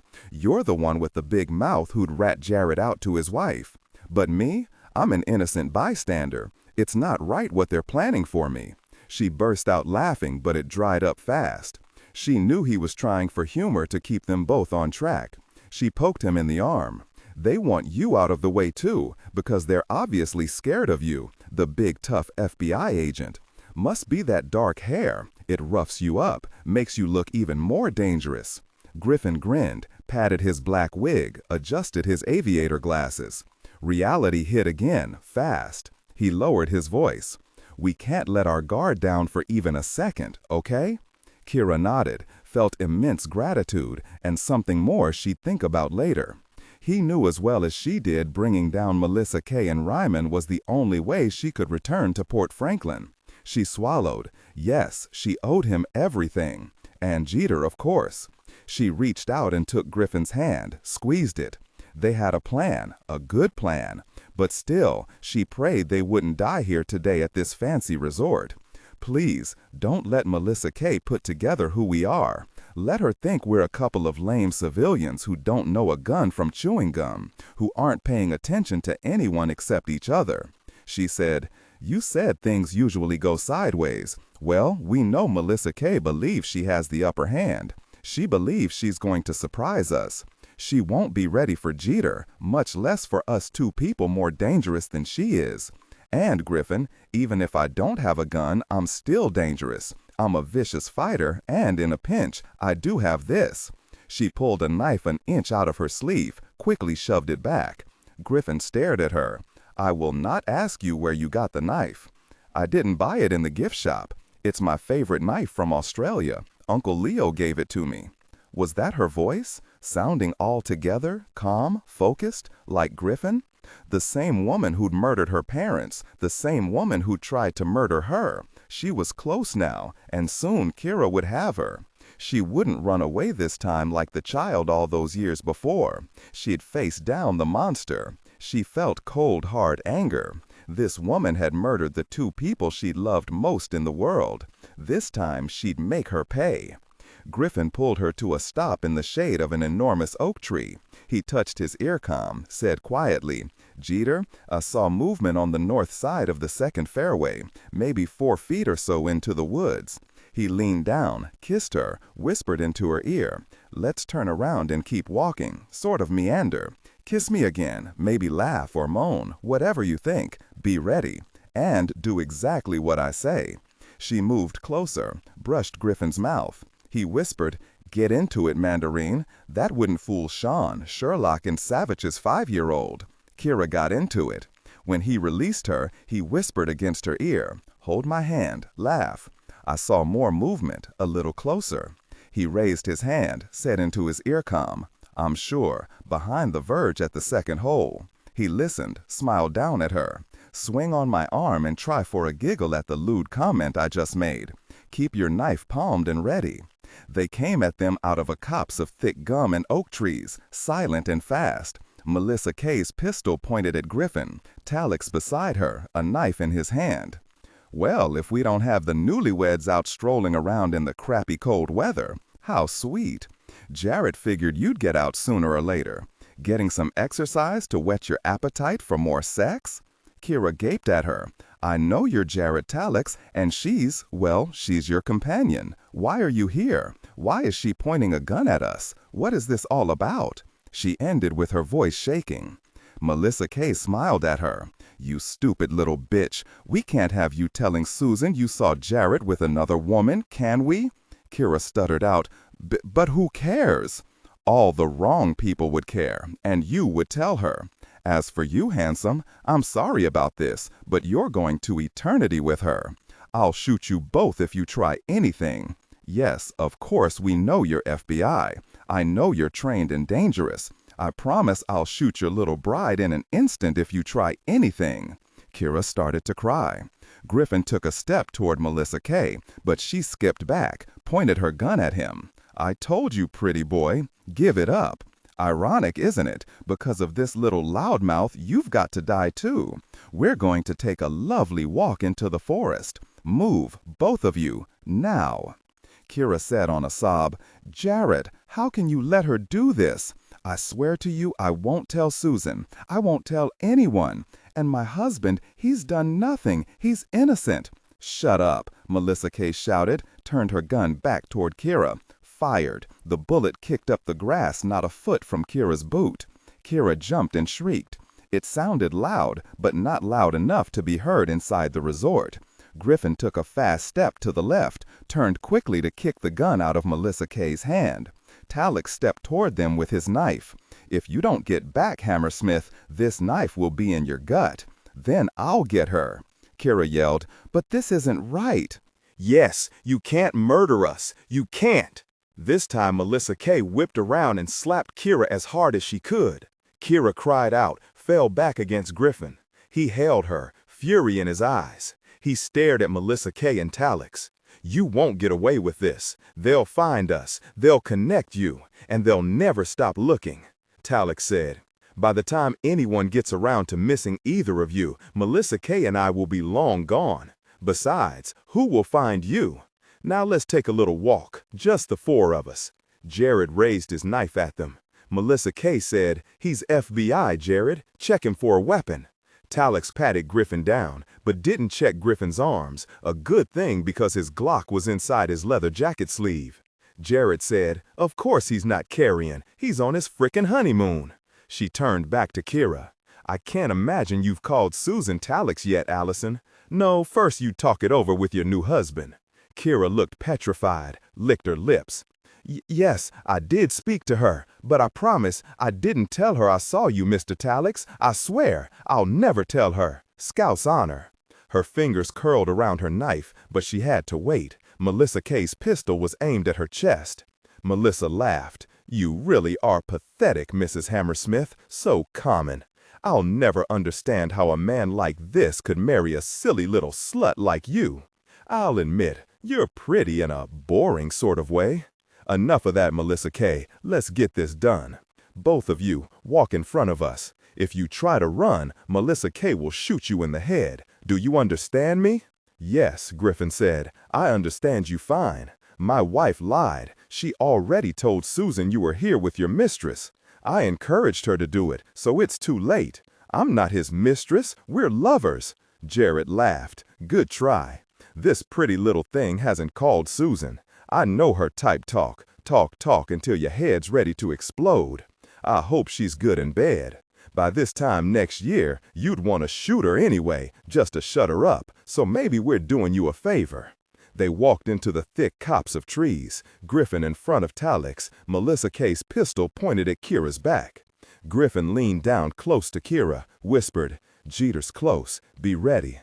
Ryman Grissom stepped out from behind a gum tree, stared at them. He said slowly, "I really don't believe this. It's you, Miss Prosecuting Attorney, Kirra Mandarian? The blonde wig and the glasses, they change you, but not enough. I'd recognize you anywhere." Ryman stepped up to her and jerked the wig off her head and stepped back again. "You didn't recognize her, Melissa K? You said you looked her up online." Kirra heard Melissa K gasp behind her. "This pathetic little slut. I thought she looked familiar, but I couldn't place her. You're the little bitch who's been coming after us, trying to put Daddy away for the rest of his life? And you followed me up here to Greenbrier?" She stepped up and sent her fist into Kirra's jaw, knocking her to the ground. She stood over her, legs spread.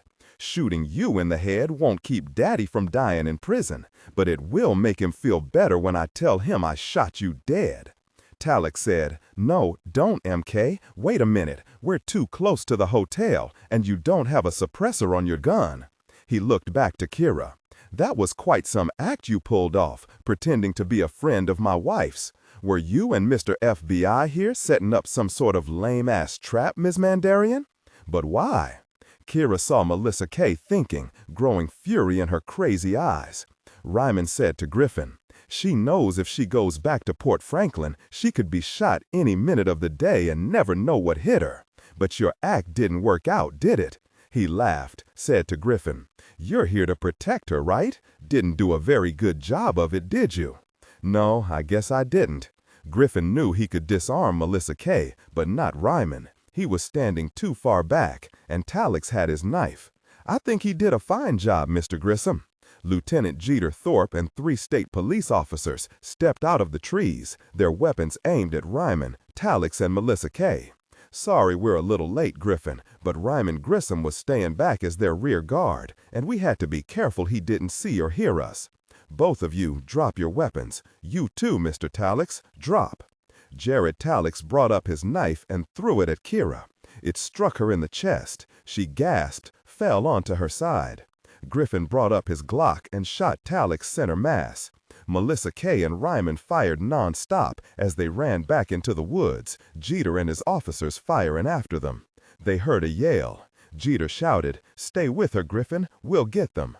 Griffin was already on his knees beside her, dialing 911. The knife had fallen out when she fell. Blood was gushing out. He slapped his hand over the wound. She looked up at him as he gave the dispatcher instructions. He dropped his cell phone, pressed both his hands onto the wound. She whispered, "I'm glad Talix picked me to kill and not you." She gasped, closed her eyes. "It sorta hurts, Griffin. Hurts kinda bad." He kept pressing. "Keep breathing, Kirra. That's all you have to do. Help is on the way." She groaned, deep in her throat. "Hang on, sweetheart. You can do that. You've got more guts than Sherlock, and that's saying a lot." He leaned down, kissed her forehead, her nose, said again, "Breathe, Kirra." The bleeding's nearly stopped. The dispatcher said, 10 minutes, just 10 minutes. It sounded like an eternity to Griffin. He was more scared than he'd ever been in his life. His hands were covered with her blood, but the blood had stopped spreading. He leaned close. "Listen to me, Kirra. You won. You hunted down your parents' killers, Josh Atwood's killers. You have nothing more to think about. Just hold on. That's all you have to do. Jeter will handle them now." He heard more gunfire from the forest, heard Jeter shout, "Down, now." There were more shots and the sound of voices. Jeter came running back, clipping his gun back onto his belt. He dropped to his knees beside Kirra, took in her pale face, her clammy skin, the blood covering her white shirt and Griffin's hands. Kirra opened her eyes. "Jeter, you're okay. What happened?" Jeter took her hand, leaned close. Ryman Grissom kept firing, wouldn't give it up. Melissa Kay starting weeping hysterically when he was hit, made my 2 men chasing her ease up just a bit. She shot one of them in the shoulder and ran into the woods. They chased her, had to shoot her when she wouldn't stand down. She's dead. Talix is in custody. The dispatcher said you'd already called, Griffin. The ambulance will be here soon. You hang on, you hear me? She smiled up at him. "I will, Jeter. You did good. I'm sorry I couldn't tell you earlier." Her breathing hitched. I can't.